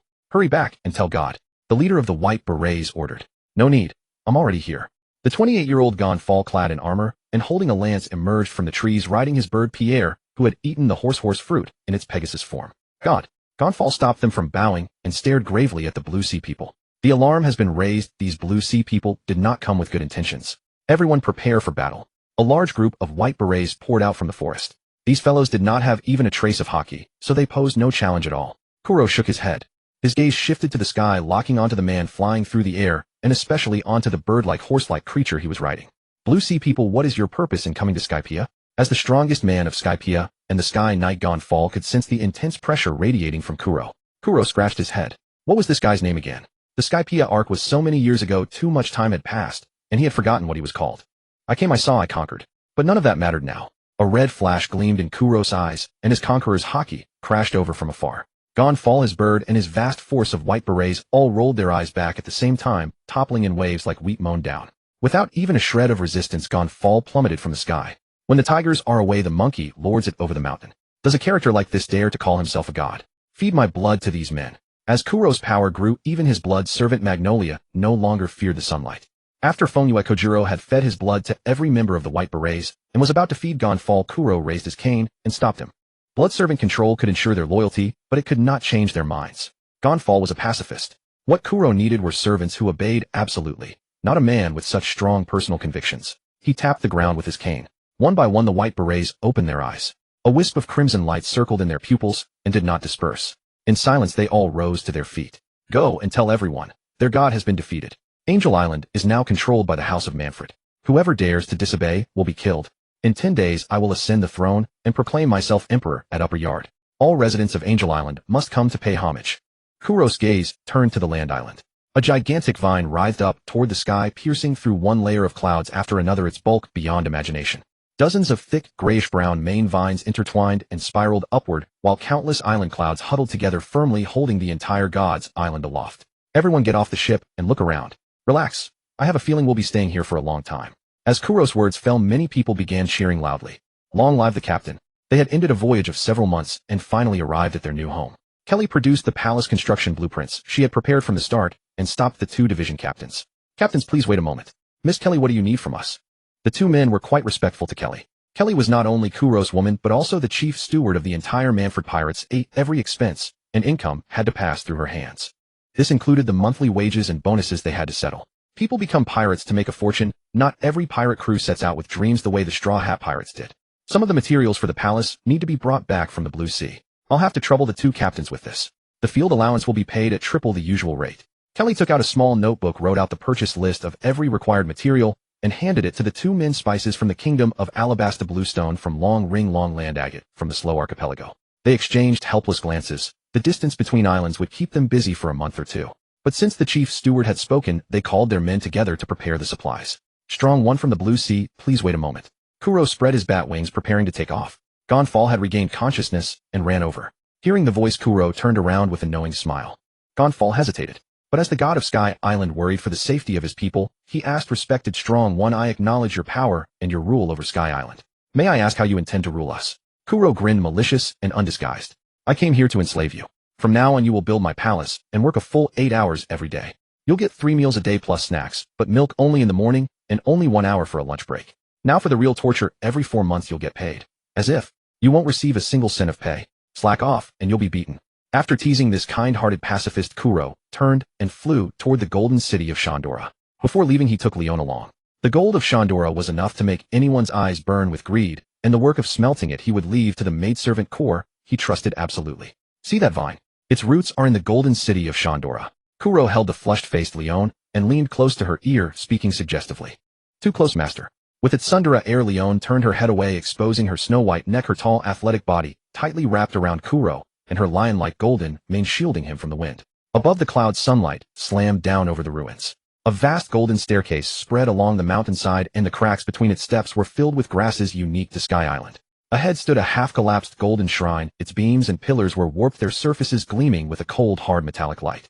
Wind streamed through broken arches, bringing low echoes. The pedestal of the golden bell, covered in ancient patterns, hung in midair, but the golden bell itself above it had vanished without a trace, silently facing the sea of clouds. Golden fragments and stone statues lay scattered across the ground. Ancient Shandian totems were carved on the stone walls. In the distance clouds flowed, below lay the bottomless white sea. The whole city floated between heaven and sky like a wreck forgotten by time. There was no extra clamor. Only the wind, the silence of an unringing bell, and endless sleeping gold. Leone tilted her head in cat-like, Sundara fashion, her gaze drawn to the ruins, eyes bright, and said, "It's really beautiful here. We should ask Sister Shaki and the others to come see it later. It is beautiful. Not having a little fun here would be an injustice to the view." "Huh." Kuro nodded with a solemn expression, pressed Leone's head down, and forced her to kneel beneath him. A blood-red mist like a whirling skirt shrouded Leone, hiding the cockpit from sight and preventing anyone from copying their homework. Kuro closed his eyes slowly, savoring the wind flowing through the place and the tranquil stillness around him. What? Our god was defeated. What do these Blue Sea people mean by this? They're conscripting us to help build his palace. What is this? And we have to bring our own food and water. So the Blue Sea people give nothing at all. The White Beret captain at the front gave no explanation, patiently waiting for these Sky Islanders to accept it. Impossible. I absolutely refuse to accept this. My people, stand up. We will never be slaves. From behind the crowd, a tall, powerfully built young man stepped out and spoke. That's right. What difference is there between the Blue Sea people and the Shandians? If we unite and defeat them, we can achieve what our ancestors achieved. And you, are you truly willing to betray your god? Join us and rise up against tyranny. Many Sky Islanders voiced support for the young man who had spoken first. Full of hope, he stretched out his hand to the White Beret captain, his heart filled with secret delight. He could use the banner of resisting tyranny to rally followers. In the future, the seat of Sky Island's god might not be beyond his reach. The White Beret captain stared with contempt at the ambitious man before him, twin slash dials in his hands. Fivefold slash. The stored slash wave opened up the man's chest, startling those nearby, so that they fell back in fear. The White Beret stepped forward, planted one foot on the man's head, and said gravely, "The new god of Sky Island is Lord Manfred Kuro. Remember this name. From now on you will address him respectfully as His Imperial Majesty the Emperor." After settling the unruly indigenous barbarians, the White Beret captain went from house to house requisitioning available labor. Every household had to provide one male laborer, and except for children, all were to contribute to the great emperor's grand construction. Bang, bang, bang, dong dong. The great bell that had been silent for 400 years suddenly trembled, and the pure golden bell erupted with a thunderous peal that shook the sea of clouds. The bell sound pierced through the clouds, swept across the entire Sky Island, and rode the wind down toward the blue sea, tearing through mist and stirring the ocean as it echoed between heaven and earth. The magnificent tolling of the golden bell thundered through the sky, shaking the very clouds. The Sky Island residents froze in place, their faces filled with shock and bewilderment, instinctively looking up toward the source of the sound. Even they, the inhabitants of Sky Island, had not heard the golden bell for a very, very long time. The Shandians, exiled by the Sky Islanders and hiding in the cloud-hidden village, also heard the sound. It's the golden bell. Someone has rung the golden bell. The Shandians shook violently, their eyes surging with excitement and disbelief, and some instantly welled up with tears. In Shandian culture, when a person died, their soul would fly into the sky, and the Shandora's lamp, the golden bell, would guide the soul's way. Many Shandians knelt devoutly on the ground, praying for the departed souls. 400 years ago, the great warrior Calgera and the explorer Noland had made a pact. They would keep ringing the golden bell to await Noland's return. This was a promise the Shandian tribe had never forgotten. The melodious bell rang out toward the sea, and the pirates who had not left Jaya Island stood still, wondering how the magical bell sound came from the sky. Golden Land. The Golden Land truly exists. Among the pirates, Noland's descendants had come to this island to clear their ancestor's name as a liar. They had believed the Golden Land had sunk into the sea. Generation after generation had searched the surrounding waters with their lives. 400 years was so long that even they themselves began to doubt whether their ancestor Noland had really been a liar. The chestnut-headed pirate fell to his knees, tears streaming uncontrollably down onto the earth, telling of a promise across 100 years. Golden Land, wait for me. One day I will tell the sea that Noland truly was not a liar. His voice rang out so clearly that everyone around turned to look. At the same time, master, rest for a while. I'm so tired. Leone's eyes rolled back, her skin flushed red as she slammed her hands against the golden bell and pushed with all her might. Exhausted sweat dripped continuously from her forehead, and with Kuro's gale force wind, her body trembled uncontrollably. The golden bell was shoved heavily, its body began to sway, and a clear melodious chime rang out through the clouds. 2 hours later, the bell stopped. Kuro lay on his side beside the golden bell, while Leone had already fallen into a deep sleep. Finding the golden bell had not been easy. They had to fly all the way to the highest lake. Only in the most pleasant clouds did they find the golden bell lifted into the sky by vines. The hardships endured along the way were known to Kuro alone. 10 days later, Kuro put on an elaborate ceremonial robe and stepped onto the red carpet paved with jade, walking step by step up the stairs toward the highest palace, though the imperial palace was only a rough prototype. But the maids had adorned it with gold, making it resplendent. The Sky Island residents held flowers in their hands, cheering and praising Kuro for rebuilding the Ilia kingdom in the sky. Of course, one had to ignore the white beret corps standing behind them, each holding a long whip already smeared with iodine. If anyone smiled, the white beret corps didn't care. If anyone didn't smile, the white beret corps remembered it clearly. If anyone wore a mournful face on this joyous day, then we would have to whip and disinfect at the same time. At the periphery of the coronation ceremony, Lamar, who was on guard duty, suddenly looked outward. A group of men with leaves covering their private parts, bare-chested and covered in colorful tattoos, surfed on a board with their hairy legs, howling all sorts of strange noises. Where did these savages come from? Hearing the commotion, Kojiro Fuyuki rushed over and stared at these strangely painted people holding spears and iron swords. Forget it, prepare for battle. Lamar drew his great blade and roared. By the time Kuro saw these Shandians, they had already been bound and delivered, their faces black and blue from beatings. After Kuro played the Golden Bell Symphony, the Shandians could no longer contain their longing for home. Shandians who had gone out to gather information returned and told them that the god of Sky Island had changed. They believed that this new god's power transition would leave order unstable, so they brazenly launched a surprise attack, attempting to reclaim their homeland in one fell swoop. Unfortunately, these Shandians had no idea who their opponent had become. Even other pirates of the Blue Sea, upon hearing about it, would raise their thumbs in praise of their courage. Kuro made a show of asking about their grievances with the Sky Islanders, then after a moment of contemplation said, "I have no interest in your hundreds of years of feuds. You should resolve it yourselves."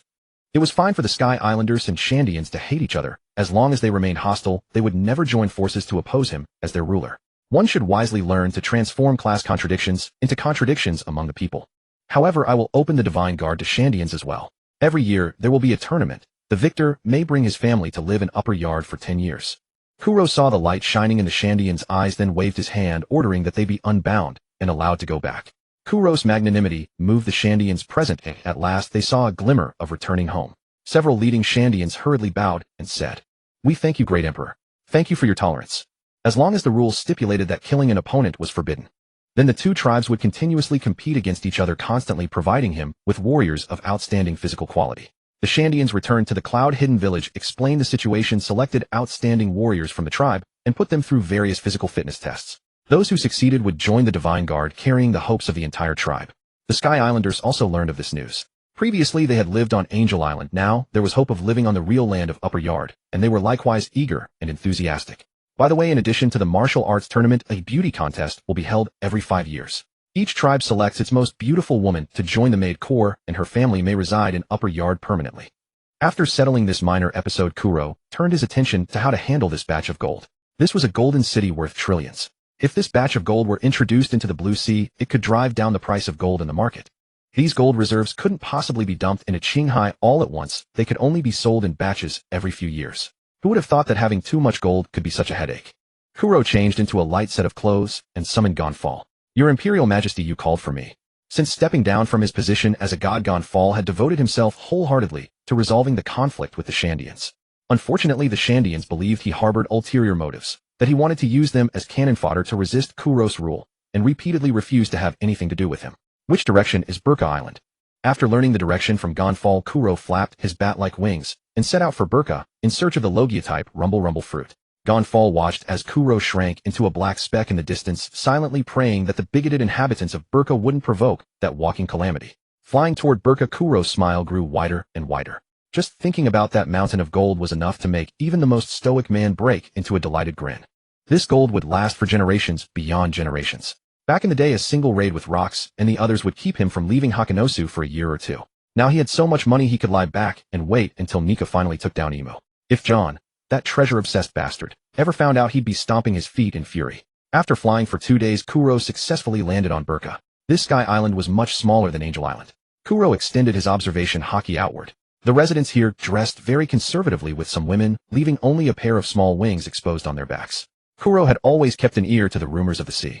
His own vampire fruit had not appeared on the seas for centuries, and the rumble fruit had likewise been absent for hundreds of years. Some scholars even believed the rumble fruit was a fabrication, that every devil fruit encyclopedia entry recording it was pure, groundless invention. The most likely truth was that the fruit had been waiting all along in the Sky Islands. Kuro flew to the center of the island and let his observation haki envelop the entire land, combing through it thread by thread like silk being pulled from a cocoon, meticulously seeking any trace of the rumble fruit. Why is that man's wings black? Judging by his wings, he must be hideous inside. Heretic! Heretic! He has defiled the Thunder God. Fetch muskets from the Inquisition and shoot him. As the feedback from his observation haki poured in, Kuro frowned deeply. He hadn't found a devil fruit, but he had picked up no shortage of vitriol. Bang, bang, bang. Several Sky Islanders with shaved heads dressed like monks raised ancient battered shell weapons. 2 crescent blade beams shot forth from the impact shells. Kuro caught the incoming blades with his bare hands and clenched his fist. The razor-sharp slashes shattered into specks of light and faded into the air. These people seemed to discriminate based on the color or presence of one's wings. No wonder Enel in the future would destroy his own homeland after obtaining the rumble fruit. With bigots like these around, it was only natural that a kid like him would end up bullied. Shut up, you howling vermin. Become my nourishment. Kuro's heart began to vibrate so loudly that even the crowd of monks below could hear it. Soon the beating rhythm of every heart in the area synchronized as one. Kuro's chest pulsed violently. The monks below felt as though a massive boulder had been slammed onto their chests. Oppressed, stifled, unable to draw breath. Kuro's heart vibrated once more. The monks clutched their chests and collapsed to their knees, screaming like pigs being slaughtered. Within their ribcages their hearts were pierced by blood thorns, and ever more blood congealed into thorny spikes that clogged every blood vessel. Minutes later, not a single soul on Burka remained alive. Streams of blood flowed upward into the sky, gathering into a single enormous viscous sphere of crimson. Lifespan extraction. Kuro plunged his hand into the blood sphere and greedily drained the life energy within. Among his women, Stussy and Gloriosa were the oldest. No matter how well they maintained themselves decades down the line, they would turn into old hags. Kuro shuddered at the thought. Himself still a handsome youth in the prime of his life, surrounded by a crowd of elderly women. The image was outright terrifying. The sea was vast, so vast that even the celestial dragons had searched for centuries without finding the pure gold. Kuro knew the storyline, but trying to find that lantern fish in the open ocean was like fishing for a needle in the sea. For now, he would have to use this life energy to extend his women's lifespans, then slowly continue his search for the pure gold. Kuro descended onto Burka and soon sensed an unusual fluctuation at the island's center, a shrine. Beneath a towering deity statue gripping lightning in its raised hand lay a devil fruit quietly enshrined. Below the fruit were several pieces of ancient technology, one of which was the blueprint for constructing the Ark Maxima. The temple walls were covered in murals. The murals depicted the moon people who, their resources depleted, came to the Sky Islands. Using electric power, they drove countless mechanical legions that were invincible in battle. Later they descended to the blue sea. They bore wings that allowed them to fly and commanded flames at will. Together with many indigenous races they built the Great Kingdom. Wings that let them fly, commanding flames. The Lunarians. So they were the moon people. Kuro found this history fascinating, but unfortunately the murals grew more and more faded toward the end. Shaking his head, Kuro picked up the rumble fruit and returned to the Sky Island. 2 days later, he placed the rumble fruit alongside the other devil fruits he had collected.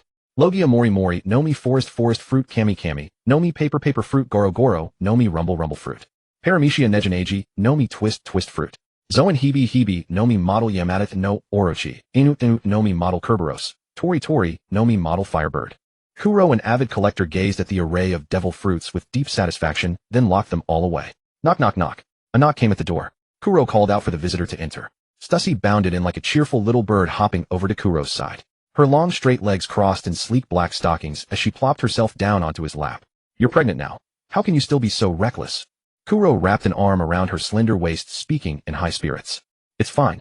If anything, I worry about the baby more than you do. I had a checkup just the day before yesterday. Oh, and some old friends of mine managed to get in touch with me. Stussy shot Kuro a machinoid glare and pressed down on his hand as it wandered beneath her clothes. Haha, that's just autopilot, babe. Old friends. Who are they? Kuro withdrew his hand and rested it on her thigh, still clad in black stockings, as he asked. Old friends from the scientific world. A brilliant scientist who ate the Chocho no Mi, the brain fruit. He recently contacted several top talents in the field and plans to found a research institute. But they're short on funds and are currently scouting for investors. Stussy cupped Kuro's face and planted 2 sweet kisses on him. Brain fruit. The man you know is named Vegapunk, isn't he? Kuro said excitedly. This man was a genius scientist who through his own efforts had advanced the world's technology by 100 years. Huh. How do you know he's named Vegapunk?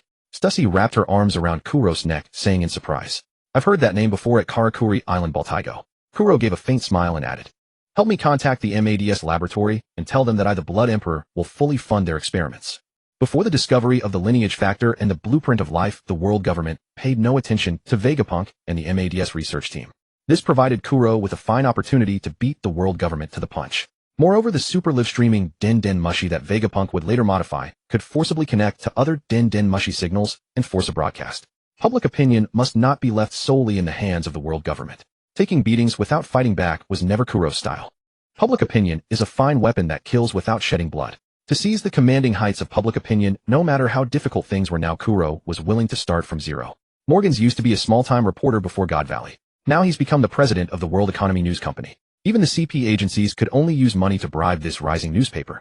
If Morgans dared to report the Celestial Dragons hunting contest at God Valley, the non-member nations would probably form an allied punitive force or sign a mutual military assistance pact. Those member nations would say nothing openly, but behind the scenes they'd also be wary of the world government. The task of contacting Vegapunk and funding the MADS lab is yours. For expenses you write the memo, I'll approve. Kuro hugged the wise helpmate in his arms and said, I'll contact them right away to confirm where to meet. Stussy smiled sweetly. She was utterly charmed by Kuro's perceptive and considerate nature. Not every man would willingly let a woman take part in his affairs. Stussy was rather looking forward to the research results of those people, hoping they would truly be, as Vince Smoke Judge had said. Stussy touched her already swelling belly. Wait, this time I must properly thank you, my dear helpmate. Kuro grabbed Stussy, who was trying to jump down from his embrace, and whispered softly into her ear. Stussy's face flushed. Seeing the suggestive hint in Kuro's eyes, she gave a soft TSK and obediently crouched down. The next day on the Blue Sea, Kuro found a small boat and set off alone. He had arranged for Stussy to handle the contact with Vegapunk on her own. His destination, this time, was Elbaf. He needed to bring Ripley back. When he had left Hakanosu Island, he also thought about picking up Ripley first, but unfortunately his ship was too small to accommodate a giant, and with the Navy chasing and blocking him, it wasn't safe at all. He sailed for months without lingering much on the islands along the way. At Fishman Island, he simply had a brief meal with his future father-in-law Neptune. In the new world where the climate was unpredictable and the environment extremely harsh, Kuro sailed the sea rather wearily. If he'd known better, he would have brought a few maids to relieve the boredom. Wearing a pair of baggy shorts, Kuro lay idly on the deck reading the newspaper in his hand. The newcomer, Red Count Redfield, with his one-man pirate crew, had stirred up quite a commotion in the New World recently. Many Marines sent from headquarters to hunt him down had returned in defeat. His bounty was 946 million berries. The flying pirates founded by Golden Lion, Shiki, encountered Garp in the waters near Raijin Island. After a fierce battle between the two, Shiki left on his own initiative, and the flying fleet lost 8 ships. Whitebeard Edward Newgate crushed the Iron Arm pirates, raising his bounty to 2 billion berries. Many pirates, including some Marines, believed Whitebeard was far more dangerous than the Blood Emperor Kuro. In the West, Blue Mafia boss Marlin was arrested by Zephyr, put on trial at Eni's lobby, convicted of crimes against humanity, sentenced to 0 years, and sent to Impel Down to serve his sentence. That Zephyr has been transferred by Marine headquarters to suppress the 4 Seas. That Marlin fellow is truly unlucky. Even though I stepped in to kill Wang Ji, he still couldn't avoid this. As the culprit responsible for Zephyr's transfer to suppress the 4 Seas, Kuro mocked with schadenfreude. Roger also continued his own voyage, causing trouble at sea from time to time. Charlotte Linlin also received a gift from Kuro, an artificial womb cultivation pod. It could combine her eggs with other races, so she wouldn't have to become pregnant herself. There was also a letter attached.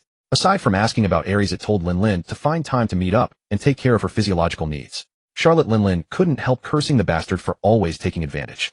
It had been nearly a year since Rox died in battle. Having checked on his former comrades, Gloriosa, Stussy, Magnolia, and Mafi were about to give birth. Moreover, he was informed via Den Den Mushi that Leon had successfully conceived not long after he left. Now Kuro simply wanted to bring Ripley back and go home immediately. After several months of long travel, he finally arrived at Elbaf. Using the Hawkeye ability copied from his daughter Catherine, Kuro saw Loki sitting alone on the ground from far away. Walla! How many times do I have to say it, you little snot-nosed brat? Will you become my partner? Oh dear, the man I've been longing to recruit doesn't even glance at me, yet he lets a brat like you cling to him. How troublesome. Because Rox is Nika. Nika, the liberating warrior who destroys the world while laughing. Destroy? Waha! I'm the man who will become the king of the world. In his memory, Rox lay on the grass, speaking arrogantly of his dreams. Recalling the past, Loki moved the bandage covering his demonic vertical pupil with his finger. In the distance, a small boat drifted slowly over. The man on it jumped ashore. Loki recognized the man. He was one of Rox's crew members. You are. I remember your name. Just call me Kuro. It's been a long time, Prince Loki. Kuro watched Loki trotting over. Even as a child, he was more than half a body taller than Kuro. Oh yes. Hello, Mr. Kuro. Is the newspaper lying? Did Rox really? Loki unfolded the tiny newspaper on his palm. In Loki's hand, it looked like a small card. Rox is indeed dead. Kuro looked helplessly at Loki, who immediately welled up with tears after hearing the news. To be honest, he was not good at dealing with whiny kids like this. Wah! Loki wailed, rolling across the ground. Kuro clamped his hands over his ears and shot the little brat a look of disgust. Loki, is your father Harold around? Kuro crouched down, using the ancient sword called Eclipse in his hand to poke Loki's cheek. Loki pulled his horned helmet down over his face, his voice buzzing from inside the helmet. Hom. My father went out to sea, muttering something about atoning for the sins of the giants. Oh, then take your time crying. I'm leaving. Harold had apparently gone to the Marines, broken off both his horns, and willingly become a lapdog for the Celestial Dragons. That was what Kuro could never understand. Can a peace obtained by bowing and scraping really be called peace? For centuries, giants had lived however they pleased. It It was not as if they would die if they refused to join the world government. Kuro sheathed his blade and spread the bat-like wings on his back about to fly toward the sun world. Loki scrambled nimbly up from the ground and grabbed Kuro's foot with both hands. Hey, what are you doing? You little brat, let go of me right now. Kuro tried to kick his grip loose, but the kid was surprisingly strong. Holding Kuro's leg with both hands and a snot bubble at his nose, Loki said, "Take me out to sea. I'm going to destroy this world. I'll avenge rocks." Kuro flew over Loki's head and slammed a heavy fist down on it. Staring at the boy who was clutching his head and howling as he rolled on the ground, he said, "If you destroy the world, how am I supposed to rule it, you foolish little brat? Stop saying such naive things. Drink a bottle of milk, find a place, and go to sleep." A child's world is always naive. Just like when we were little and hated school, we'd fantasize about a terrorist blowing up the school so we could have a day off. In reality, the teacher would set up a tent nearby and keep making you study. Kuro really had considered taking Loki away so that in the future there would be an ally who could fight Emu. But if he took Loki away, no one would handle the herald problem later. A controlled herald truly might raise a giant army for the world government. To avoid that future trouble, it was better to wait for Loki to fulfill the prophecy of patricide. When he attacked the Holy Land in the future carrying a blood feud, despising the celestial dragons, and eager to overturn the world order, Loki would naturally stand on the same side as Kuro. "Here, kid, you're still too young now. When you grow up, get in touch with me. If you need any help, you can contact me too." Kuro tossed Loki a den mushy and flew straight toward the sun world. Unlike the underworld's cold and gloomy atmosphere, the sun world was bathed in sunlight as though everything had come to life. The sunlight here was abundant, and the days were bright and warm all day long. The sky was clear and pristine. Huge white clouds floated in midair, some were as thick as solid ground, steady enough to stand on and walk across. The familiar hiss of roasting meat and the fragrance of barrels of ale hit him all at once. The last time he had come, he had been with Kaido. It had been a long time since there was any news of that man. Kuro walked along the ancient hard stone flooring toward the giant villages. Villages were scattered sparsely over the enormous branches, wooden houses and stone towers arranged in uneven rows, every structure built broad and sturdy. A little shop selling sun crystals caught Kuro's eye. Only then did he remember that he had set out in such a hurry that he had brought no gift. Sun crystals were warm yellow stones unique to Elbaf. They shimmered faintly in the sunlight and symbolized sunshine and protection. Many women of the giant tribe loved them. Kuro paid at once, hoisted a sunstone neck ring larger than his whole body onto his shoulder, and headed to the barbecue shop owner he had met on his last visit to ask where Ripley lived. Dense trees filled the grove, luxuriant and brimming with green. Though the beasts and plants here were not as ferocious or colossal as the monsters of the underworld, they far surpassed common species from the outside. Ripley's agile frame shifted backward. In an instant, her entire body tensed like a longbow charged with thunder, the bow aimed at a fat wild boar that looked enormous in Kuro's eyes. Whoosh! The arrow left the string, splitting the air with a howl, and became a streak of light that pierced the boar's neck. The boar screamed endlessly, its two small eyes buried under hair, trying to find the attacker. It soon spotted Ripley's tall figure. Wheeling around on its hooves, it charged straight at her with two pairs of blade-like tusks as sharp as long swords. The beast's wild stench washed over her. Ripley dropped the longbow, drew a long blade from her waist, and braced herself. Shink! The air current was sliced open. A crimson flying slash swept across the giant boar's neck, and the boar's head fell to the ground. Its huge body collapsed with a thunderous noise. "Long time no see, Ripley." At that familiar yet unfamiliar voice, Ripley waved away the drifting dust. A sunstone neck ring drifted slowly down from the sky. If not for Kuro's sly grin behind the sunstone, she would have thought it was a gift from the god of Elbaf. "Why is it you? Have you come to finish the fight we never finished?" Ripley's warrior blood would not let her lower her head. She raised it to look at the human who last time had said he wanted to marry her. "Don't try to weasel out of it. I remember it very clearly. You lost to me, so you're my woman now." Kuro, his expression tender, fastened the sunstone neck ring around her neck. Standing on the surging wave-like swell beneath him, he couldn't see the ground in a single glance. "Humph. Last time you said you would come to take me away, and I waited for a long time. Now you finally arrive, and I don't want to leave anymore." Ripley didn't mind Kuro squirming on her body and said, feigning pique, "I had no choice, baby. Out there I was chased by wicked marines, and even my captain died in battle. Now I'm risking prison to come fetch you. This is what they call loved." Kuro flew forward to Ripley and gently reached out to stroke the red striped tattoos on her face. Ripley studied Kuro anxiously, and only after making sure he was unhurt did she nod in relief. For the next month, Kuro paid giant shipwrights to build a ship that giants could use, then accompanied Ripley as she bought giant clothes, jewelry, and other items. Kuro also bought a load of giant specialties, incense ornaments carved from beast bones, and went hunting and swimming with Ripley in the sun world. After all, she was about to leave her homeland with Kuro, who Ripley couldn't help but feel reluctant. Many giants in the village learned of it and sent their blessings to the couple. Kuro met quite a few new people there too. Among them were Baburo the owl, Shinuzi Yoruru, and several children. Take this little giantess before them, for instance. "Sister Ripley, are you really leaving Elbaf?" Gerd, with her short golden hair, hugged Ripley's leg as she spoke. Kuro observed from the side for a while, finding the growth of the giant race truly fascinating. During her childhood, Gerd had been Charlotte Linlin's playmate. Now Charlotte Linlin had grown into a mature woman, yet Gerd still appeared to be a child. Ripley was only 80 years old, and she currently looked just under 30. Gerd was only 5 years younger than Ripley, yet together they looked like a child and an adult.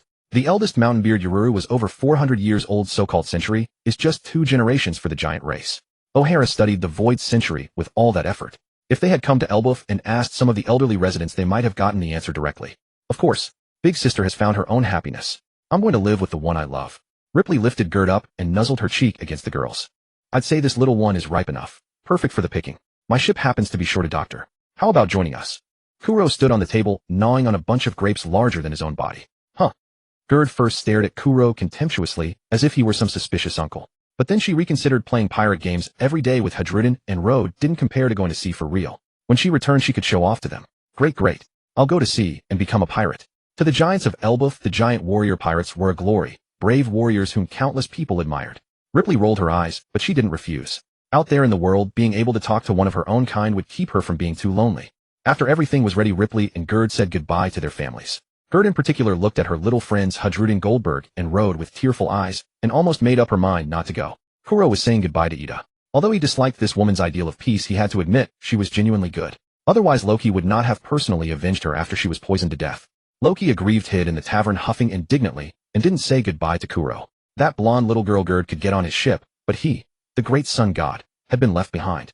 On the raging sea at night, waves constantly drove the huge ship onward, slamming against its sides with a roaring moan. At the helm, Kuro's sharp eyes noticed the light in the crack of Gerd's door go out, while a suggestive pink glow was lit in Ripley's room. Exactly as he and Ripley had agreed earlier that day. Kuro decisively released the helm and let the ship drift wherever it pleased. At worst, he could chart their course again in the morning. But the Manfred family's one chance at a university education lay right before him. Kuro rubbed his hands together carefully, opened the door, and slipped inside. Hey, what are you doing this late at night? I want to sleep. Sleep? No, get up and have fun. I'm short, so you bend down a bit, I'll fire myself up, and we'll be. The gale howled and the sea provided accompaniment. Morning arrived in the blink of an eye. Gerd came out rubbing her bleary eyes and looked up at the sky curiously. It's not even cloudy. Did I really mishear thunder last night? Gerd looked toward the sun. After a few seconds of drowsy bewilderment, she suddenly sensed something wrong. The rudimentary navigation she had learned since childhood instinctively told her they had veered off course. Losing one's route at sea is a very dangerous thing. It's not that having a log pose means you needn't fear direction, rather your supplies won't last until you reach the next supply point. Gerd's expression drastically changed as she ran up to Ripley's door and pounded on it. Thump, thump, thump.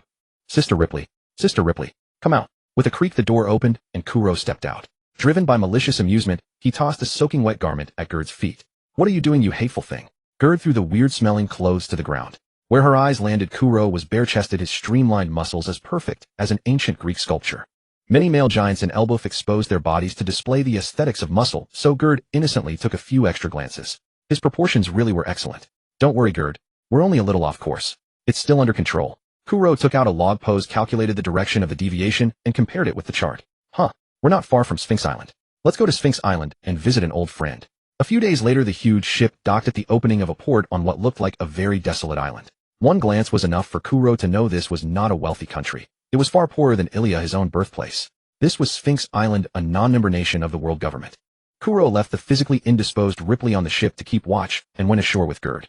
The moment they stepped onto the shore, a breath of poverty and decay rushed at them. Kuro frowned in disgust and lifted his foot, which had picked up fish slime. There were no bustling shops. What met the eye were ruined houses still smoldering with sparks, burnt farmland covered in black ash, and people in patched clothes sitting numbly at their doors. Old fishing boats were moored in a chaotic jumble at the harbor. From time to time, someone wrapped a human-shaped object in straw matting and cast it into the sea. It looks like this place was raided. It seems so. Gerd carefully drew an axe from behind her back and held it in front of her chest. Even a destitute island like this gets raided. I guess they'll swallow anything. Kuro glanced around the lifeless island. He loved wealth, and this island exuded poverty from the very air. It made him deeply uncomfortable. Let's go. It looks like there's nothing much to resupply here. We'll just find some fresh water later. A godforsaken place like this probably doesn't even have a tavern. It's a wonder Whitebeard could stand to stay here. Kuro led Gerd inland toward a cluster of slightly taller buildings in the distance. As the two walked along the worn yellow mud path, Kuro's luxurious attire and Gerd's towering frame made the ragged villagers instinctively retreat into their homes. Their outfits alone made it clear they were no small fry. A few scrawny children were gathered in a circle playing with stones. When they spotted Kuro and Gerd, the clever ones immediately turned and ran back. This place was exactly like the poor parts of Ilia. Unable to pay the celestial tribute and unprotected by the Marines, they were ravaged freely by pirates, denied legal trading rights, unable to sell the goods they made, and visited by no merchant who would step near such a nest of paupers.